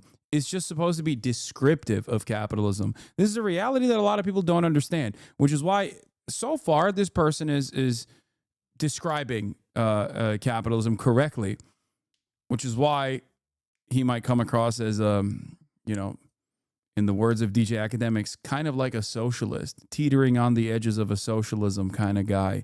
System with no new variables, capitalism's success can almost exclusively be measured by the velocity of money. The classic example is the farmer and the mechanic. This tiny economy has $50 total. The farmer trades $50 to the mechanic for tractor repair, and then the mechanic trades $40 for corn from the farmer, and then buys a barn cat for $10 from the farmer. And in this cycle, $100 has changed hands, so the velocity of money is measured as 2. This is calculated as the velocity within a time period equals the total sum of transactions over the total of money in that economy. In a larger modern economy, the classic way to increase the velocity of money is to reduce interest rates, but when spending becomes reckless and leads to higher prices and reduced currency value, the classic move is to make borrowing more expensive. Governments around the world either control or have a lot of influence in interest rates, and some people think that because of this, the Federal Reserve should be abolished. And nobody could predict exactly what would happen if the Federal Reserve was abolished, but it would almost certainly result in a lot of turbulence in the market that would leave a lot of victims in its wake around the world. A really useful way to understand how wealth is distributed is to stop using money as a commodity and use something that people actually use or consume. Let's say a can of Coke Zero from a 12-pack. A person with $100,000 in a traditional investment fund like Vanguard would come out to about 312,000 cans of Coke Zero in 2019. That same investment, untouched, is worth about 330,000 cans of Coke Zero now. So sweet. 18,000 cans of Coke Zero for free. Now, on the other hand, a person working for minimum wage full-time in Iowa would have made 43,360 cans. I'm sorry, but this is fantastic. I think he's doing a great job describing capital accumulation versus wage labor, a distinction between the capital owning class versus the wage laboring class, and how one's wealth will grow even during periods of stagnation, regardless of what kind of input that they have in terms of labor, in terms of the work that they put into it, whereas the other will not. Cans per year before taxes in 2019. Today, in 2025, they're making 22,177 cans. Somehow, this person got a 49% wage cut, while the person with the market fund got free soda. Amazingly, through the miracle of inflation, the money decreases in value for everyone, while the actual wealth itself moves up to the top. The concept of the stock market was proposed in 1792, but it wasn't until... By the way, that right there is at the heart of the wealth disparity that Americans experience and fucking constantly complain about. And that is precisely the reason why that other dumbass yesterday, when talking to Sam Cedar in the Jube debate, was talking about how, well, the top marginal tax rate actually paid a larger share of the overall taxes after they had their taxes cut. And it's like, yeah, dude, because their fucking overall net worth exploded. What you're supposed to look at in that process is the effective tax rate of the individual, okay? Or the average effective tax rate for the top 1% versus the 99%, the bottom 99%. Or even better, look at the top 10% versus the bottom 90%, okay? That's what's significant, not the fact that they paid an overall larger share of the taxes. Of course they paid an overall larger share of the taxes because they fucking made a shit ton more money. Was the overall net worth that they accumulated in that process adjusted? Was that 4% swing simply a 4% swing for them, or was it significantly higher? 1830, when the first stock was sold on the New York Stock Exchange. It was initially filled with railroads and banks, but by the next decade, everybody with a business idea wanted to have their name listed. This rapidly stimulated both technological and economic growth, and by the end of the century, the middle class was getting more and more familiar with investment. By the 1920s, you might be seen as a fool for not being involved in stock trading. In fact, you might be seen as a fool for not borrowing money to buy stocks. Many middle class investors were borrowing with a 1-to-3 ratio, meaning that they would borrow $300 for every $100 they invested. This sounds absolutely insane, but it didn't seem as risky due to the introduction of futures. In the mid-1800s, the Chicago Board of Trade had a pretty great idea to make grain trade a lot more reliable and a lot less volatile. Rather than grain farms having to guess what demand would be at the end of the season, they could sell it at a discount in advance. A future is not a stock or share, but a contract guaranteeing a future transaction. It just so happens that I have a whole bunch of healthy female chicks who will shower me with more eggs than I know what to do with in about 3 months, and I really could use a little bit of extra money to build an addition to their coop so they could have room.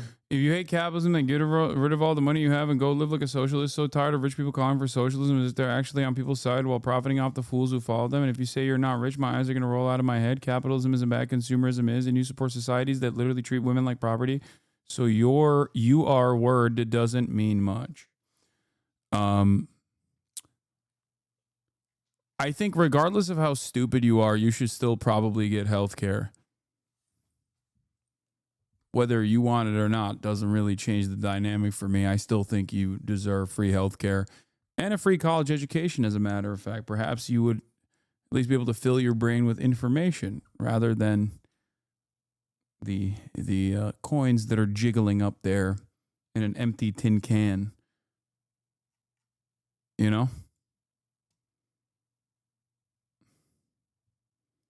Room to run around with and be healthy egg layers when they become adults. So you, being an opportunist and a capitalist, can buy my egg futures off of me and then sell eggs to restaurants in the summer at a profit and make money without ever having to shovel the heaping amounts of chicken. You obviously haven't lived in a society with universal healthcare. I have. It sucks.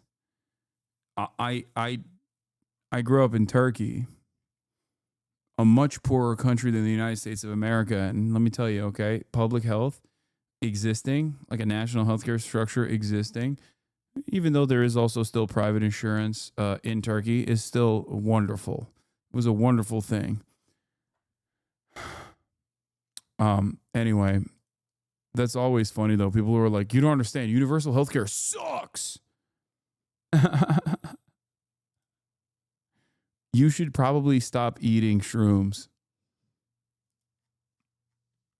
Shit that I'll have to shovel. All right, let's go back to the 1920s. By 1919, due to the popularity of futures and people's willingness to borrow money to buy them, a farmer could get $2.09 for a bushel of wheat. This was inflationary to say the least, and even made the sharecropping economy I mentioned earlier more desirable for a brief period of time. It started getting really out of hand, so the Grain Futures Administration was formed and implemented a large mandatory daily ledger and reporting system for traders. The U.S. Secretary of Agriculture would repeatedly suspend the reporting system, creating more volatility and more opportunists taking advantage of that volatility. Then, in October... Were you an adult in Turkey who had to pay taxes and you're rich and your family is rich, so don't pretend you understand the impact of those taxes? Yeah, rich people famously love paying taxes. Yeah, it's actually a very common advocacy from rich people to advocate for higher taxes so you can pay for fucking social safety nets for the poor. Famously, that's what rich people always advocate for. You don't even make sense in your own mind, dude. You're just fighting your own internal demons right now. That's why I'm saying I'm going to be authoritarian, okay? I'm going to be authoritarian right now. Let me tell you something. I am going to, in an authoritarian manner, I'm going to force free healthcare on you. I'm going to force free healthcare. That's sweet, sweet free healthcare on you. It doesn't matter if you don't like it. You're going to be like, no, I want to die to curable, treatable diseases. I want to die. I'm like, no, you're not. You're not going to have medical bankruptcy. I don't give a fuck if you like it or not, okay? You get to have no say in this process. I'm the dictator. And you know what I'm dictating? Free fucking healthcare for you, bitch. Don't give a fuck. You can complain about it all day, every day, but you're going to get it. And you're going to get a free college education as well. And an opportunity for a jobs program, okay? A federal jobs program where you can have great benefits on top of that. You can fucking say, I don't want it. No, I hate those things. I don't care. Yes, that's going to happen regardless. And you know what else I'm going to do? I'm going to punish the fucking wealthy. I'm going to punish the super wealthy, corrupt capitalists, okay? I'm going to punish them. Oh, I'm sorry. Did you sell spoiled baby formula knowing full well that it was spoiled? Guess what? You're going to jail, bitch. Oh, I'm sorry, Sackler family. Did you actually fucking create a massive opiates crisis? Well, guess what? We're not giving you a slap on the wrist, okay? You're going to prison. You're going to prison. Doesn't matter if all the poor people in the chat are actively saying, no, we're going to defend the Sacklers and their honor. Excuse me, sir, you can't do that. That's sounds a lot like authoritarian communism or whatever. It's going to happen regardless. That is my dream, okay? Whether you like it or not, you're getting these things. You're getting these fucking benefits.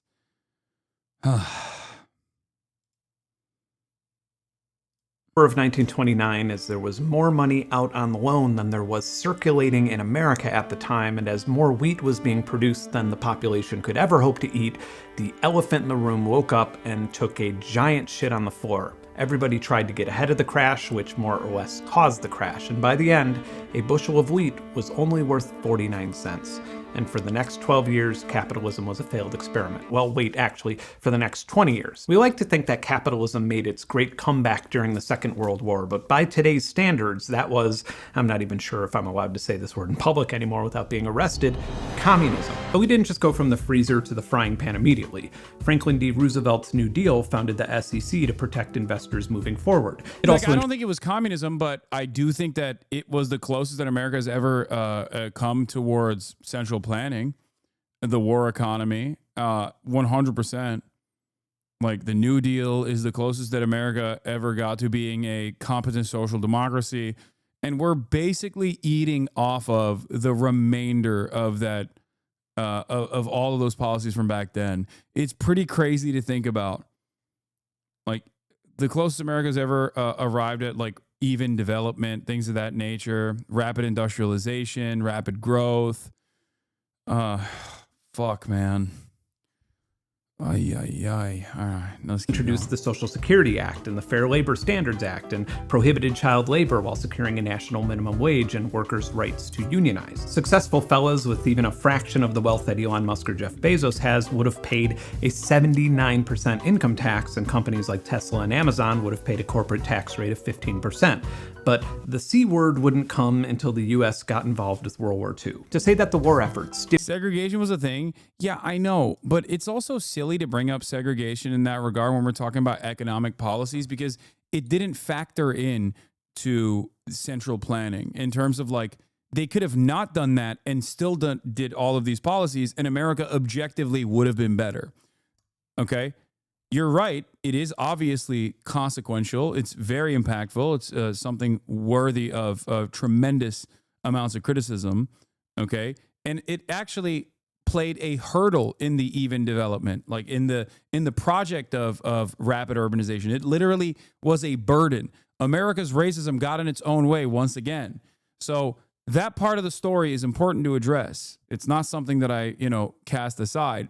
But as far as like the policies that were implemented at the time, like racism did not actually make the policies better. You know what I mean? It's not like if we had abolished segregation at the time, like it simply would not have worked. To me, I feel like this is no different than. To me, I feel like this is no different than saying, well, Nordic nations are small and homogenous, and that's why they make it work. Like, no, that's not the case.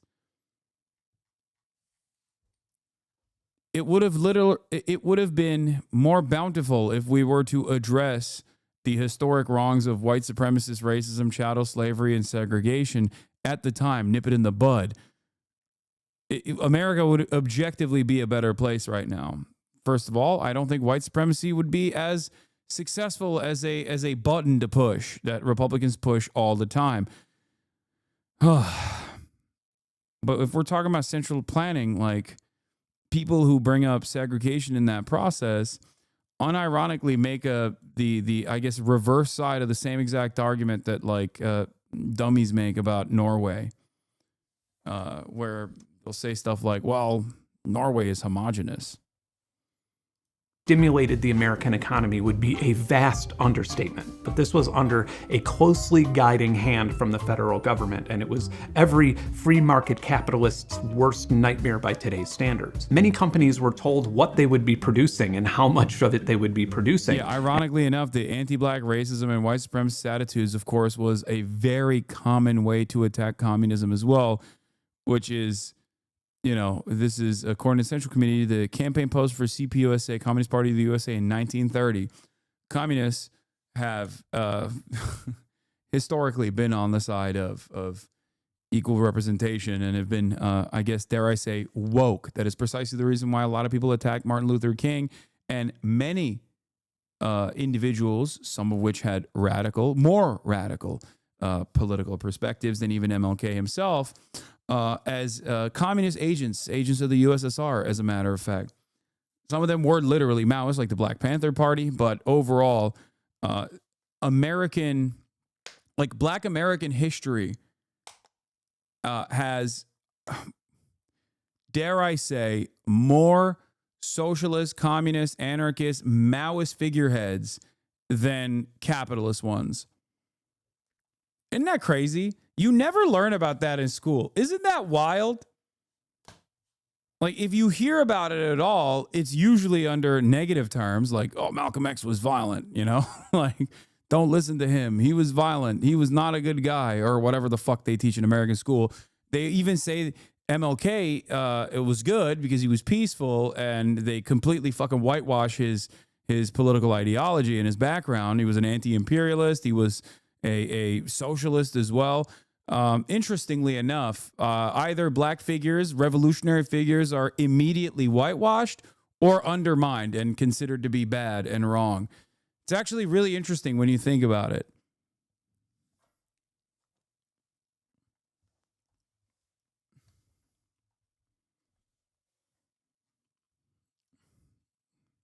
Perhaps there's a deliberate reason for that. Anyway, let's continue. And how much they would be paying their labor force. American citizens got ration books and stamps and were only allowed to buy specific amount of staple consumer items like bread and sugar. And if you wanted to buy a car or gasoline, you had to justify a need to the government. Most consumer items that came in metal containers, which was like everything back then, could not be purchased again unless you recycled the container first. This rationing more or less lasted until 1947, and into the 1950s, fellas like Elon and Bezos would have had their income taxed as much as 92%. And again, yes, in modern times, this sounds like a capitalist's worst nightmare, but it resulted in a 37% growth over the next decade and made America the richest country on earth. It is now literally referred to as the golden age of American capitalism. And despite a few brief bumps in the road, things just kept growing and growing and growing exponentially, making us richer and happier and...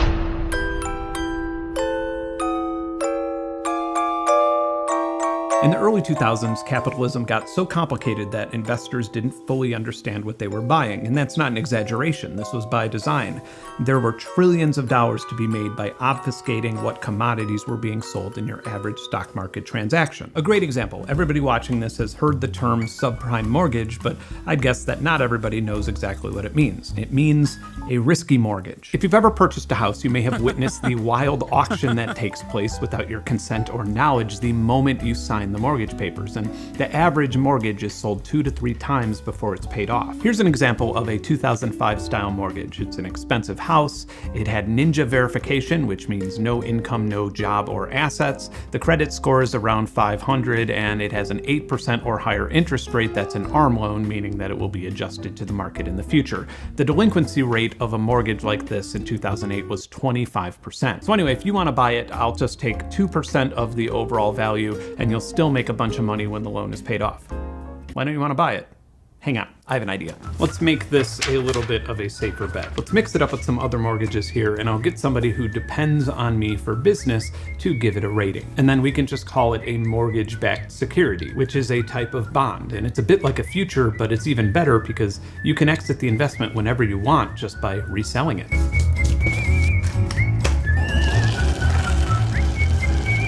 Now look at this. If that little risky mortgage forecloses, the loan will still be backed by all of the others. And I bet you can't even make out which one was the original loan. And this isn't like some risky stock. This is an investment on housing and land. And you and I both know that God ain't making any more land, right? It is the bedrock of American capitalism, and it's a safe place to put your money. It's gone.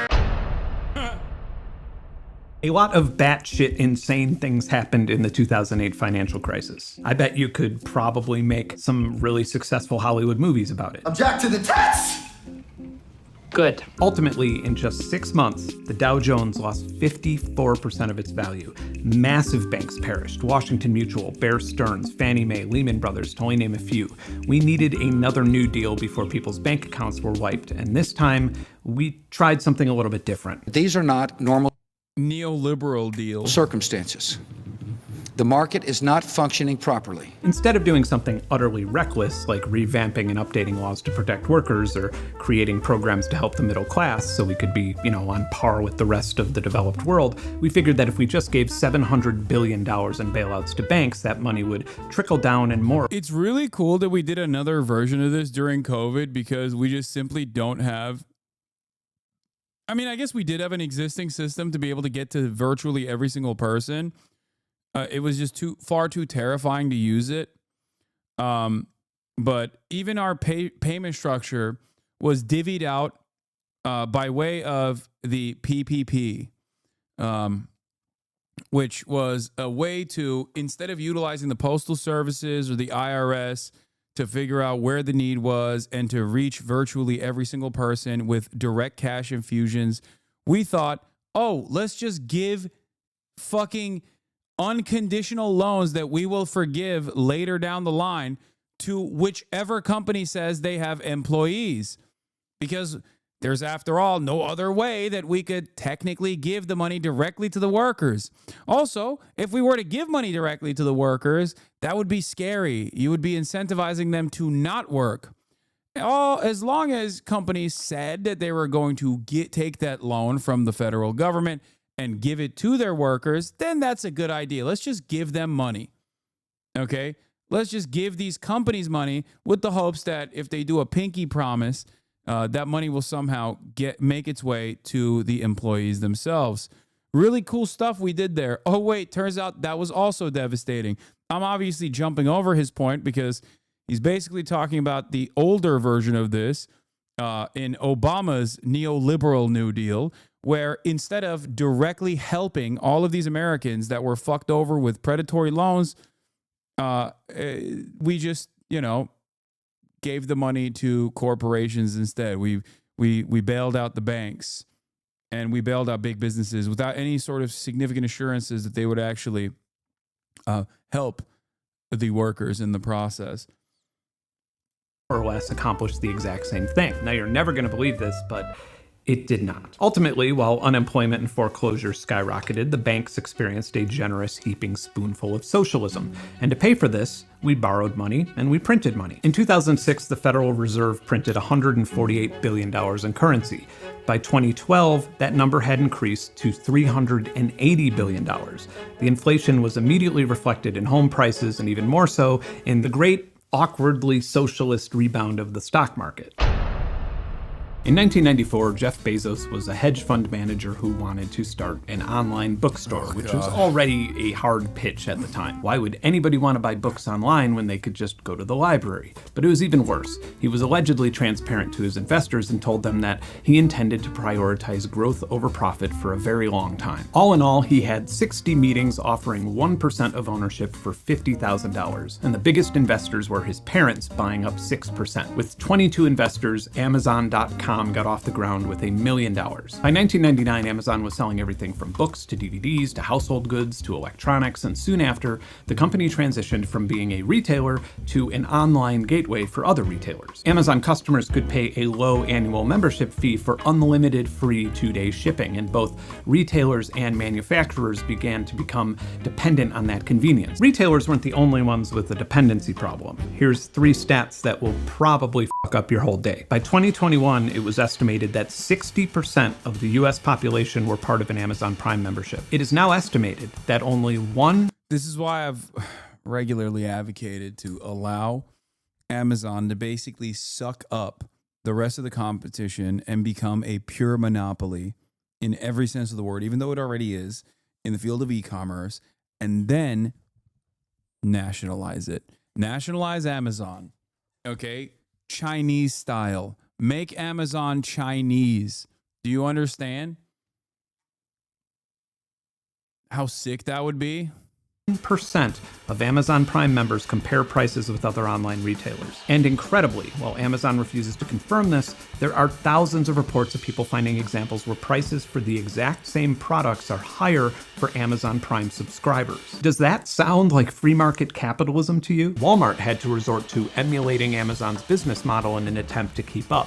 A decade ago, Amazon had surpassed Walmart's market cap despite Walmart having over 10,000 massive theme park-sized stores worldwide. Walmart is far from the only company trying to mimic Amazon's growth and choke point strategy, and that's a vast understatement as fast scaling and blitz scaling has become a normal game plan for startups. The definitions vary a little bit, but fast scaling generally means to prioritize growth initially with an open-ended plan to make a profit later. So for example, if I wanted to fast scale a lemonade stand, I would make a pitch deck for venture capital investors that proposed selling lemonade at 50% of what it costs for me to make it. This would literally using underhanded tactics and taking advantage of extra money that you have to monopolize and consolidate any market whatsoever, and then slowly but surely, once you have created almost complete corporate consolidation by way of one company or two companies or three companies, where you can engage in the act of not illegal price leadership as opposed to the very illegal price fixing, you can just slowly turn up the dial year over year. And then you got people going, why the fuck do I have to pay for extra baggages? Why am I having to pay for a fucking luggage, carry-on luggage? I didn't used to have to do that. What the hell is going on? Oh, food is no longer free on the flight. Okay, got it. Wait a minute. Seems like the seats are getting smaller. What the hell is happening? You know, that sort of thing. That's another heavily, that's another marketplace where there are direct monopolies in certain flights, or an oligopoly, an effective oligopoly where it's like one or two or three companies. It's also an industry that is a natural monopoly anyway. Airlines, there's a massive overhead, like a massive natural barrier of entry to enter. Anyway, let's continue. Grow my customer base significantly and starve out the neighborhood children who I'd be competing with. And then once I disrupted the lemonade market successfully, I'd work out a volume deal with lemon plantations and lower my costs while slowly raising prices for the customers so a profit could be realized. Blitzscaling, on the other hand, is a lot more reckless and assertive. My VC proposal would be to sell lemonade at half the cost, but buy out all of the neighborhood children for their stands. And then I'd buy some lemon plantations and I'd pay $100 million to have the local football stadium renamed Ben's Lemonade Stadium, and every person in attendance would be given free lemonade if they downloaded my app. You may be asking how on earth that would ever make a profit, but we're gonna figure that part out when we've dominated 80 to 90% of the lemonade market and have millions of lemonade drinkers. Right now, we just need to concentrate on disrupting. That probably still sounds like a terrible investment, but if you buy into the initial seed round of the investment, you'll have the opportunity to sell that equity at a premium in a Series A or Series B, or even better, during an IPO launch when the company enters the stock market valued at, I don't know, $15 billion. To investors in this stage, it's much less about profit and more about a lucrative and risky game of hot potato. An excellent example that we're all familiar with is Uber. Here's the original pitch deck proposing the disruption of the taxicab industry. It's nearly delusional, claiming that a city's medallion system for cabs is a monopoly and that licensed cab drivers paying for the medallions have no accountability. In the future, digital taxicab hailing can make, I guess, lifting up your hand unnecessary. And when they say luxury, they mean prestigious vehicles like used Priuses. And these Priuses driven by non-employees who sign up can be used to drop your kids off at school or transport the elderly. Uber has had over 25 rounds of funding that it has used to... So much of Silicon Valley companies revolve around disruption language. Aman korkuttun lan. Oh. Oh, vay be. Okay, yeah, she has it.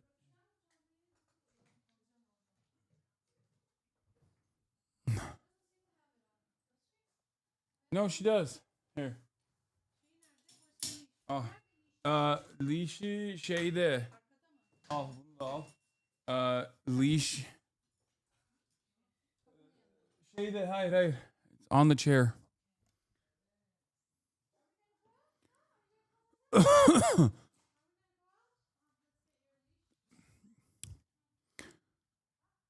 What was I talking about? Oh, so much of the disruptive ways in which these guys work is basically undermining pre-existing regulation, whether that be labor laws by, contracting everybody.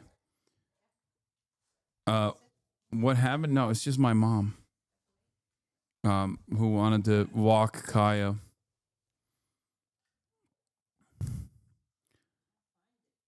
And, like I was saying, so much of that is basically disruption is just a code word for the evisceration of pre-existing regulation. That's all it is. Like, if you have to employ people, then you have to pay for their benefits. But now you can actually disrupt that market by having contractors that are unaccountable. Raw dog its way into the cab economy and pay for everything from lobbying local governments to settling hundreds of lawsuits. Naturally, once the traditional cab industry was more or less destroyed, the prices got jacked way up, and between 2018 and 2021, the average price for an Uber ride rose 92%. Those early pre-seed investors who unloaded equity when the company went public will obviously never have to work again. Public investors did not fare so well, and the great Uber IPO launch crash shit show made some of us think that maybe, finally, people are learning not to be bullish about companies that have an annual operating income of negative billions of dollars. And despite this, by 2019, the American stock market gained an impressive 30%. We're back, baby.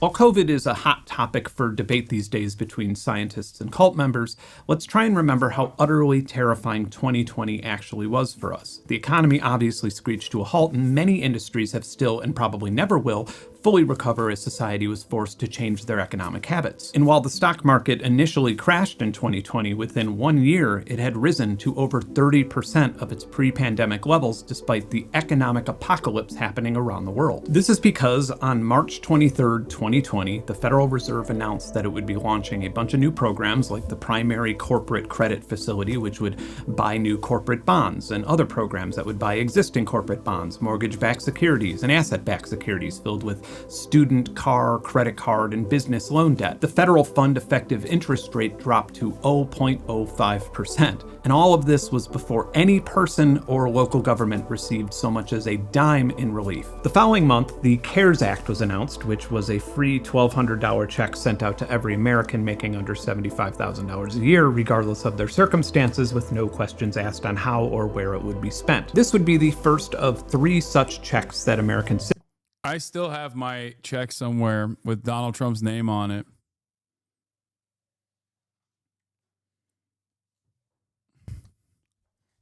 I never cashed it. Or I might have cashed it.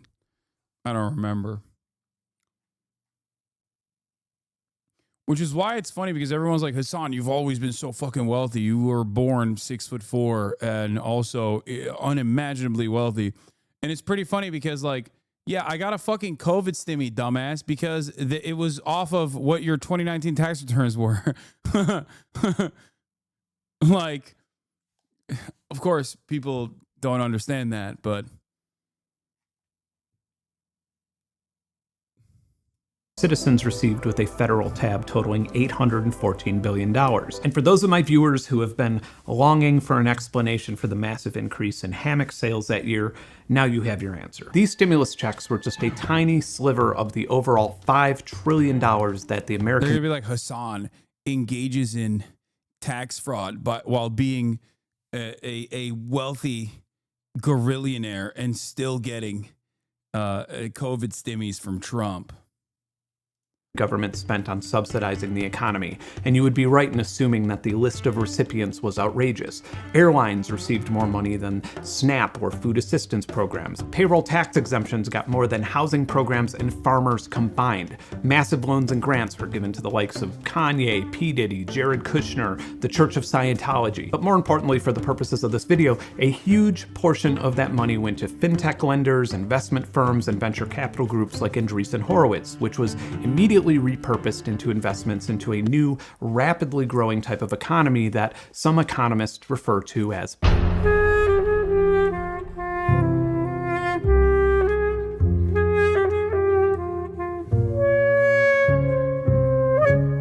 To help properly explain post-capitalism, I need to remind you of the utter absurdity of just having $1 billion. Not only is it impossible to spend on even the most lavish things that you would desire, but it's also very much not like having a garage full of cash. For example, if Elon Musk, with his value of $450 billion at the time of me recording this, if he negotiated a deal to buy South Africa with its total gross domestic product valued at $381 billion, he wouldn't be able to afford it due to the value of his holdings dropping significantly as he liquidated the equity. If 13% of Tesla's shares immediately went for public sale, it would create an enormous surplus and the company's value would crash. All net worth does is obfuscate things. Cash is only powerful when you're broke, and it's only valuable when you need or want something that you otherwise couldn't get without cash. What I instead want my viewers to be concerned with is your personal levels of power or control over the things that you earn, consume, and trade. In 1996, the US stock market had around 8,000 companies listed,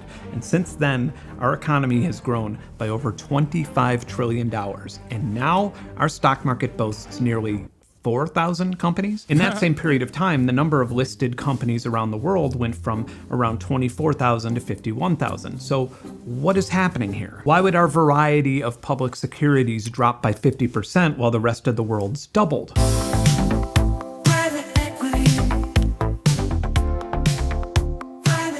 The term private equity means more or less what you would expect it to mean. These days, it's usually a larger company or firm that buys smaller companies and either transforms them from public companies to private companies or just keeps them as private companies, as opposed to a publicly traded company that has a lot more obligations with the Securities and Exchange Commission. In the 1990s, it was estimated that about 2% of the businesses in the US were owned by private equity, and that number has since grown to over 25%. And this includes everything from chemical companies to farms to vets to grocery store chains to food delivery apps to gyms to medical facilities to drug companies. And many of these related businesses are owned by the same investment firms or their partners, which sets the stage for an entire gallery of anti-competitive business practices and tax shielding using tactics like dividend recapitalization. In fact, this is almost unnecessary these days, as a newer trend is private equity firms literally giving one of their portfolio companies a value and then selling it to themselves. But the classic private equity business model is borrowing and raising as much capital as possible to buy and sell companies at a profit.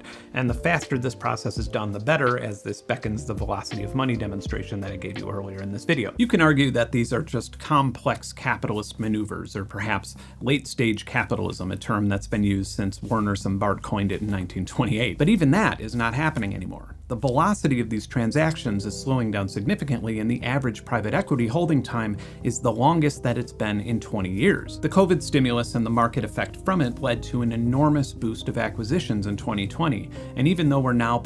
Hey gamers, this is also making video games gay. All right? Just remember that. It's making video games homosexual.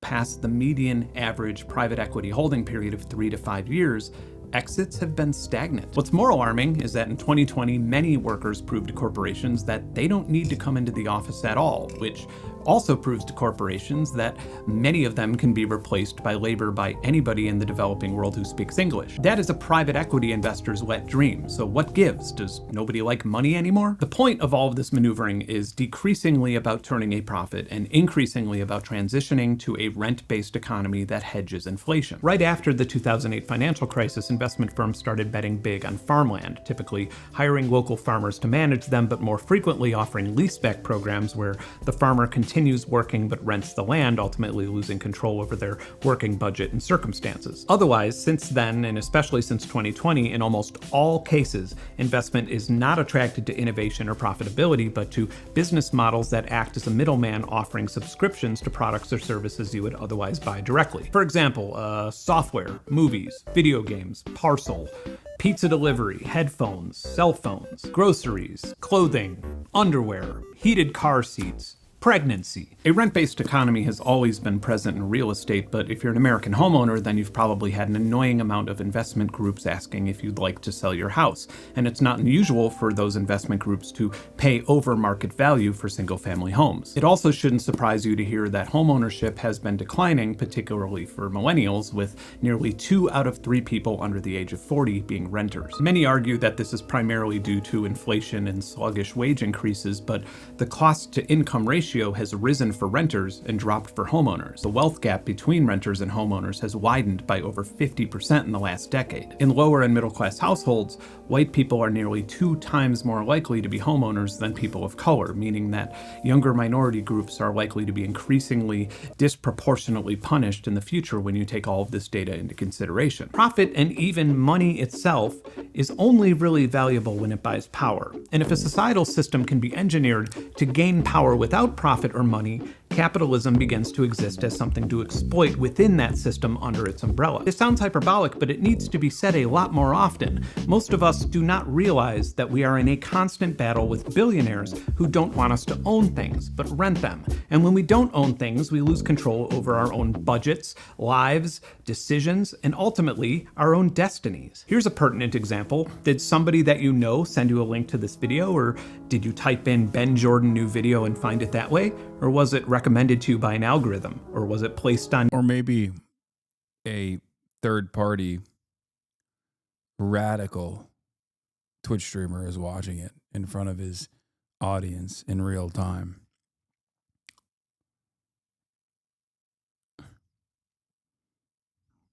On your sidebar, or did it autoplay when another video ended? This next and final chapter is very much about the type of transaction that you and I are having right now. Me working without benefits, guaranteed pay, or protections to make something to use as bait to get you to either watch targeted advertisements or pay $14 a month without even being offered a chance to indefinitely play the video file offline on your own device. And while you do that, your every move is being harvested for data to empower the company. Let's take a look at this definition again and let me know how well it describes our little transaction here. Capitalism is formally described as an economic system in which individuals and private parties control the means of production, and profits are the key driver of economic activity.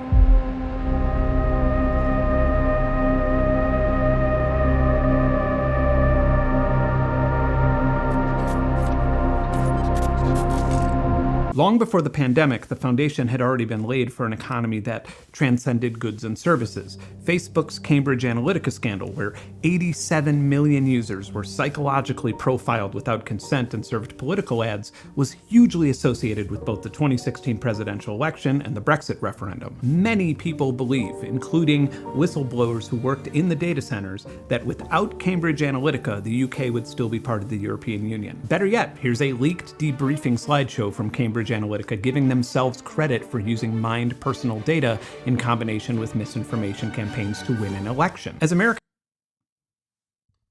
for me, I think, wait, what is this? Edit, I get it, we don't like sponsors. Let me clear something up. Fundraiser for UNICEF Ukraine. This video isn't anti-capitalism, and Ground News is transparent about their methodology, which is vetted by third parties. It's not a comparable business model to news aggregators. We're not getting paid anymore or any less if you sign up as a CPM deal. Finally, let's put me in a rough spot. I don't normally work with sponsors for the many reasons the grievances outlined in the comments here, but pulling this will cancel a whole lot of aid for people who desperately need it. I've had plenty of fundraisers, and none of them perform anywhere near as well as me working with a sponsor.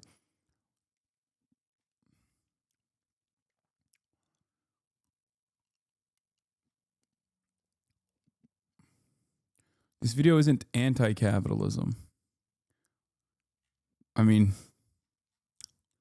whatever. Sure. Okay.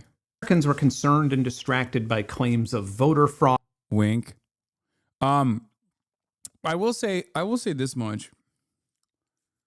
My position on Cambridge Analytica stuff is that, like, if American and British collective consciousness could be undermined by targeted advertisements like this, holy fuck, we have a serious problem. And we do. Like, we have a much larger problem than Cambridge Analytica. Do you see what I'm saying? This is what I said even back when the Russiagate conspiracies were popping off. Like, our lack of education and our lack of interest in, like, teaching people how to do critical thinking, it has unironically created a national security concern. And since that happened in 2016 and then onwards in the UK after that, I promise you things have only gotten worse.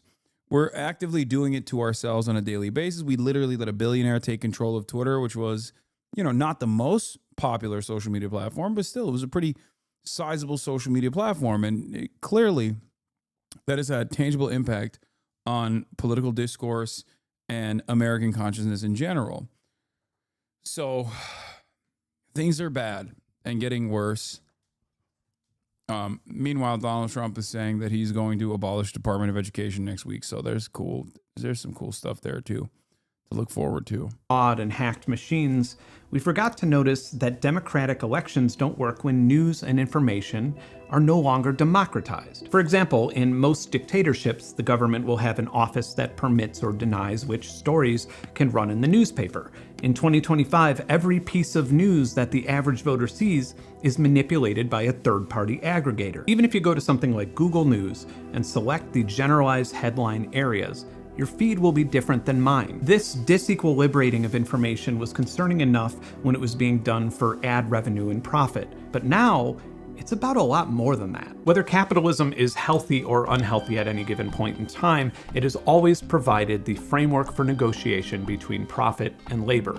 In Karl Marx's critique of political economy, labor is broken into two subcategories. There's abstract labor, which is what I'm doing right now when making this video. I'm learning, I'm gaining experience, I'm sharing information, and overall I'm just feeding my passion. And the other is concrete labor, which is what somebody would be doing if they were holding a boom mic over me or making me coffee. Capitalism obviously requires concrete labor, but it thrives on abstract labor as it provides organic growth. And the problem is that you can't just snap your fingers and get abstract labor. You can't even buy it because someone's passion and happiness is more valuable to them than a commodity. So corporations classically try to generate it through morale-boosting corporate programs and retreats and parties. This has been a major challenge since the Industrial Revolution, even when you're paying a competitive salary, health insurance, 401k, and bonuses. But when you hire gig workers that have no benefits, labor protections, or even guaranteed income, which, by the way, is often below minimum wage, how can you expect to extract abstract labor? And abstract labor and value is extremely high in creative industries. How can you expect musicians to, on average, spend more in fees to give you their music than you'll ever pay them in royalties? How can you expect an app or game developer to give you 30% of their income when you're not even offering support or advertisement? Or shit, how can you expect somebody to buy thousands of dollars of camera equipment to start a competitive YouTube channel? Okay, other side of the coin. Why would I, a YouTuber, take a modest salary to produce, shoot, and edit short stories for, I don't know, the New York Times, when I can have full control over my content where I'll be rewarded appropriately for all of my hard work? Or why would somebody work for a chauffeur company when they could set their own hours depending on how much money they needed in any given week? According to YouTube's 2024 Culture and Trends report... Okay, I wouldn't compare those two things. One, you are contracting yourself as a gig economy worker. On the other one, like working for the New York Times as a gig worker would be closer to Uber. I don't. 65% of Gen Z identify themselves as a content creator. And YouTube doesn't exactly hide why this is such good news for advertisers who intend on capitalizing on this societal snowball effect. But we can assume that if and when that generation enters the labor force, they won't exactly be bringing high levels of abstract value to the car insurance claims adjuster cubicle. But this is nothing new. Long before the pandemic, the labor force participation rate had dropped significantly from its peak in 2000. And you can see the decline decline growing exponentially as big tech entered the economy. It obviously crashed during the pandemic, and now, even though labor force participation was at a 35-year low in 2019, we still haven't even recovered to that level. Meanwhile, in 2024, 36% of US workers were participants in the gig economy. It is projected that by 2027, that number will have grown to over half of the entire American workforce. I wonder what could possibly make everything that I told you in this chapter 100 times worse. In the late 1990s, we quickly realized how powerful marketing could be with the innocently named cookies, which simply track a user's activity with the primary goal of optimizing targeted advertising. When Facebook introduced the like button in 2009, the power of sentiment analysis was realized, and it would only be a few years before you telling your aunt that you bought a new grill would lead to you seeing ads to get you to subscribe to meat subscription services. Hey, look, there's a coupon for the annual plan. Congratulations, for the next year of your life, the meat you grill will be chosen for you. It won't be graded like the meat you get from the butcher, it won't be FDA approved, and you'll pay more while a farmer on the other side of the world earns less. But it wouldn't be until the recent AI boom when sentiment analysis would become sci-fi levels of terrifying. Facebook has lost popularity while young users migrated to Instagram and TikTok. Now, to participate in your social group, you are required to create content. And when you do that, AI analyzes the sentiment of the content, and if it's not saying or showing anything that isn't of interest to the platform, for example, talking about a government coup on TikTok, then it is viewed by users who have shown interest in that topic. The content would then be graded by the amount of time that users would spend looking at it before moving on to the next photo or video, and the higher it scores, the more people it's shown to. And once it's graded as a useful video, it is shown to people who are most likely to feel rewarded by watching it. An algorithm priority and optimized placement in this cycle can be purchased at a premium, in which case TikTok also takes between 10 and 15% commission of a sale. So if I wanted to make some edgy, catchy t-shirt that said, I don't know, "Rip Capitalism," for example, and sell it in this vacuum of an economy that TikTok has, I'd go through a drop shipping service like Printify, who would then act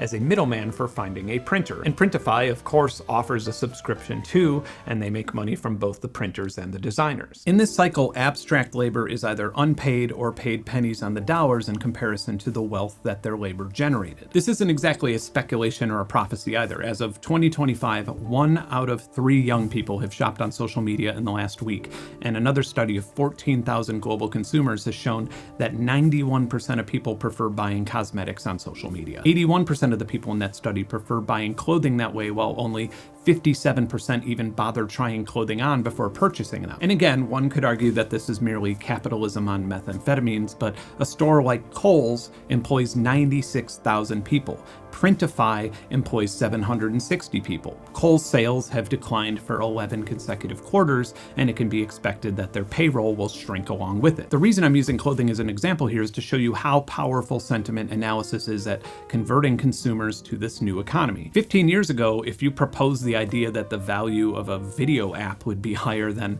I don't know, seeing how your clothing looks or fits on you before buying it, you'd be laughed at. The majority of the income from these everyday transactions adds up and now goes to firms that were subsidized with venture capital. And I can only imagine that being an actual manufacturer is less and less desirable, which may additionally explain why labor participation is at historic lows. In the last 2 years, as AI was being shoved in my face virtually everywhere, as I'm sure you have experienced as well, my Google searches now open a sidebar telling me about my previous search that I don't have patience to sort out. Or if I want to make sure that a replacement vacuum hose works with my model of shop vac on Amazon, instead of searching through reviews and answers, I now have to talk to a bot named Rufus about it. This is happening with emails, with messaging apps, image editors, everything. I was initially really confused by this because virtually nobody likes it. It changes familiar workflows of users, which risks somebody leaving your ecosystem. And it's really expensive.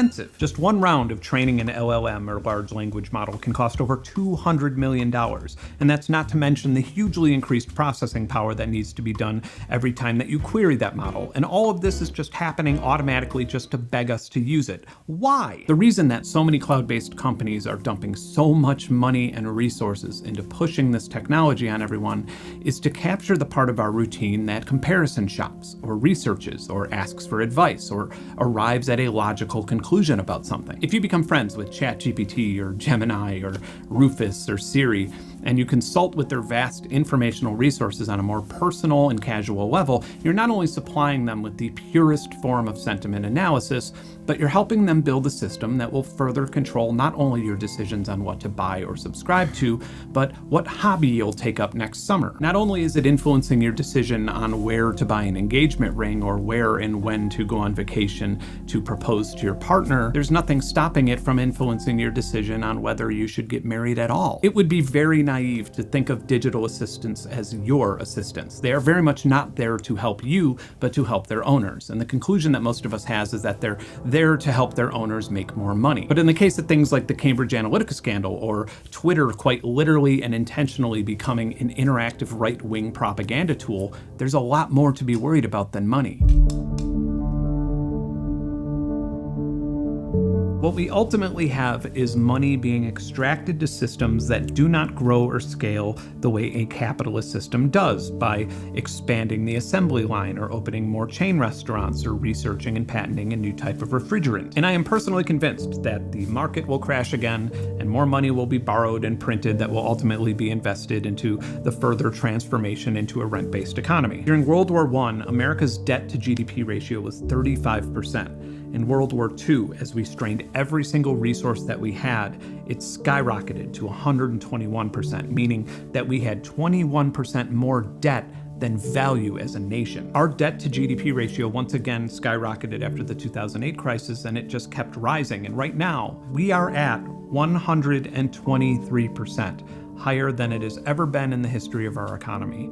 Our national debt as of February 2025 is $36.5 trillion, and our total debt is $102 trillion. I would say that we're well past the point of no return, but I don't even know what that is because this is so unprecedented. And I assume that it would be easier to change the value and concept of money than it would be to repay that level of debt. And it's worth pointing out that the primary owner of that debt isn't China or Japan or even our own Federal Reserve. I don't have a problem with this aspect of debt, especially because that's not how the American government works. The confidence that people have in the dollar comes from the fact that it is the global currency in which trade it takes place on, and also the fact that it's the American military that defends said global currency.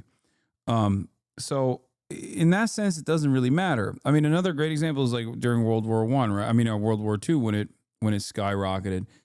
What matters to me is that in the World War II era, the way that all of that expenditure was distributed was significantly better than what it is now. That's the issue, in my opinion. The issue with American debt is not necessarily the fact that it's so vast, it's so large, because America is still, at this stage, the global hegemonic superpower.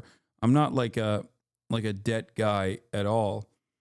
I think a lot of the conversation that people have around this oftentimes revolves around like fiscal tightening, fiscal austerity, belt tightening initiatives. But in reality, I think the real issue is not the fact that we have such vast amounts of debt, especially because that's not undermining the confidence that people have in the dollar or the American economy as a whole, but it's how we have distributed those resources, and it entirely stays at the tippy top. It never yields benefits for the American working class. That's the issue. It's US investors. As this cycle continues to snowball, money will be less and less valuable, not only because of inflation, but in principle. When the government is so closely entangled with the people who have benefited the most from this mass extraction of wealth from a capitalist economy, it stops making sense to think of wealth as money. Hear me out. Here's a helpful metaphor from the book Stalin, the Court of the Red Tsar. There's a story where Stalin and his powerful entourage of officials was traveling by motorcade when they came across a peasant woman struggling to push her cart up a hill. Stalin saw this and ordered the cars to stop and inquired about about her situation. He wanted to give her some money to help her, but not one person in his entire entourage had a single ruble of cash on them. And that's because their wealth was in ideological power and influence. They didn't need cash because no matter how lavish their appetite, whatever they desired would be given to them. It wasn't until the deeply organized experiment of communism fell that the Soviet ruling class had to convert their wealth to a tradable commodity as oligarchs. Unfortunately for oligarchs, money can't buy everything. Money alone can't change laws. It can't force people to dress the way you want them to dress or to identify in a way that aligns with how you see them. It can't make ideologies against the law. It can't allow you to change the race, culture, or ethnicity of your neighbors. You can't buy someone else's choice to be or not be a parent, to graduate or transcend from those unfathomable limits of what money's wealth can get you. You need to control the power of information so that you can manipulate the world that you live in. And I believe that that is exactly what's happening, and unfortunately, I think it's going to get a lot worse before it gets better. If you've stuck with me this long to listen to and consider my entire manifesto here, thank you. And all I ask is that you consider the information in this video when you make personal decisions, read the news, or spend your precious time on this planet participating in the post-capitalist economy. I suppose you want some advice on how to educate yourself about current events when an exceeding amount of news organizations are owned by billionaires and sometimes even governments. Well, Ground News. Come here, I'll show you. It's an app and website that collects news articles from around the world and organizes them by political bias, reliability, we're doing potential conflicts of interest, ethical reacts. media ownership. Ground News themselves are independently owned and funded by But he's not- subscribers like myself. Yeah, I and understand vetted why by three he different said he's not independent news anti-capitalist. monitoring organizations. So here's an example, one that'll probably be a sequel to this video. Trump announces strategic crypto reserve, including Bitcoin, Solana, XRP, and more. That's from CSNBC. It's owned by the Roberts family. Very high factuality, center bias. Let's head over to the right, shall we? Trump moves crypto strategic reserve forward, promises to elevate it. Fox Business, owned by a media conglomerate, the Murdoch family, high factuality, and it leans right. All right, going left. Trump's crypto reserve is a payoff for loyalists. Published by Fast Company, which is individually. Guys, I don't need to watch a Friendly Jordy's video to tell you my opinion on Ground News, but I'm not going to shit on this person whose video I just watched and thought was very good as he's in the process of, like, you know, showing their owned high factuality, their Ground and News sponsorship. left. But my favorite is the blind spot feed, which shows you news that the left or right is just completely unaware of. For example, left-leaning news organizations don't seem too interested in telling you that the EU spends more money on Russian energy than Ukraine aid. And unsurprisingly, right-leaning news organizations don't really want to tell you about an analysis that shows that Trump tariffs will cost the average US family $1,600 or more per year. Anyway, if this is something you're interested in, you could go to the link below or go to ground.news/Ben. And if it jives with you, that link also gets you 40% off the unlimited Vantage plan, which will probably be the cheapest subscription that you use. And once again, just like last time, proceeds from the sponsorship will go to UNICEF Ukraine, which delivers essential supplies and education to the most vulnerable in war regions. Children. Just because our leaders have given up on them does not mean that we have to. This video took a lot of research and fact-checking and was an immense, intimidating, long-term project for me that very few of my viewers expected, much less asked for. Despite all the fact-checking that I did, a lot of this video is kind of philosophical, and I'm open to being wrong. I do think that what I said in this video is worth consideration, as there are some very real statistics and scenarios that will affect your life in some way, shape, or form. But most of all, I want to thank you for your valuable time, and I also want to thank my supporters. Videos like this are part of my nonprofit and are almost always funded by viewers like yourself through Patreon. And if you'd like to support future videos and be part of an amazing, healthy, and inspiring community, then we'd love to have you. Ironically, it's another damn subscription service, but it's a worthy one, and you can join for as little as $1. All right, this is politics. I suppose since we're talking about the S word so much, I should probably tell you where my little political flag is stuck. I'm actually a libertarian. Not the poser libertarian who doesn't think that trans people should exist in banned books, but the one who thinks that you should be able to do whatever you want as long as it isn't infringing on somebody else's freedom. Now, this would be a much longer video that probably doesn't even belong on this channel, but socialism and libertarianism aren't necessarily opposite. There are no binary rights or wrongs with philosophical concepts regarding economics. If you're an American, whether you live in a red... He's not wrong. He's talking about libertarianism in the European sense, like in the libertarianism in the, not in practice in American political consciousness, but instead, like Noam Chomsky considers himself a libertarian, okay?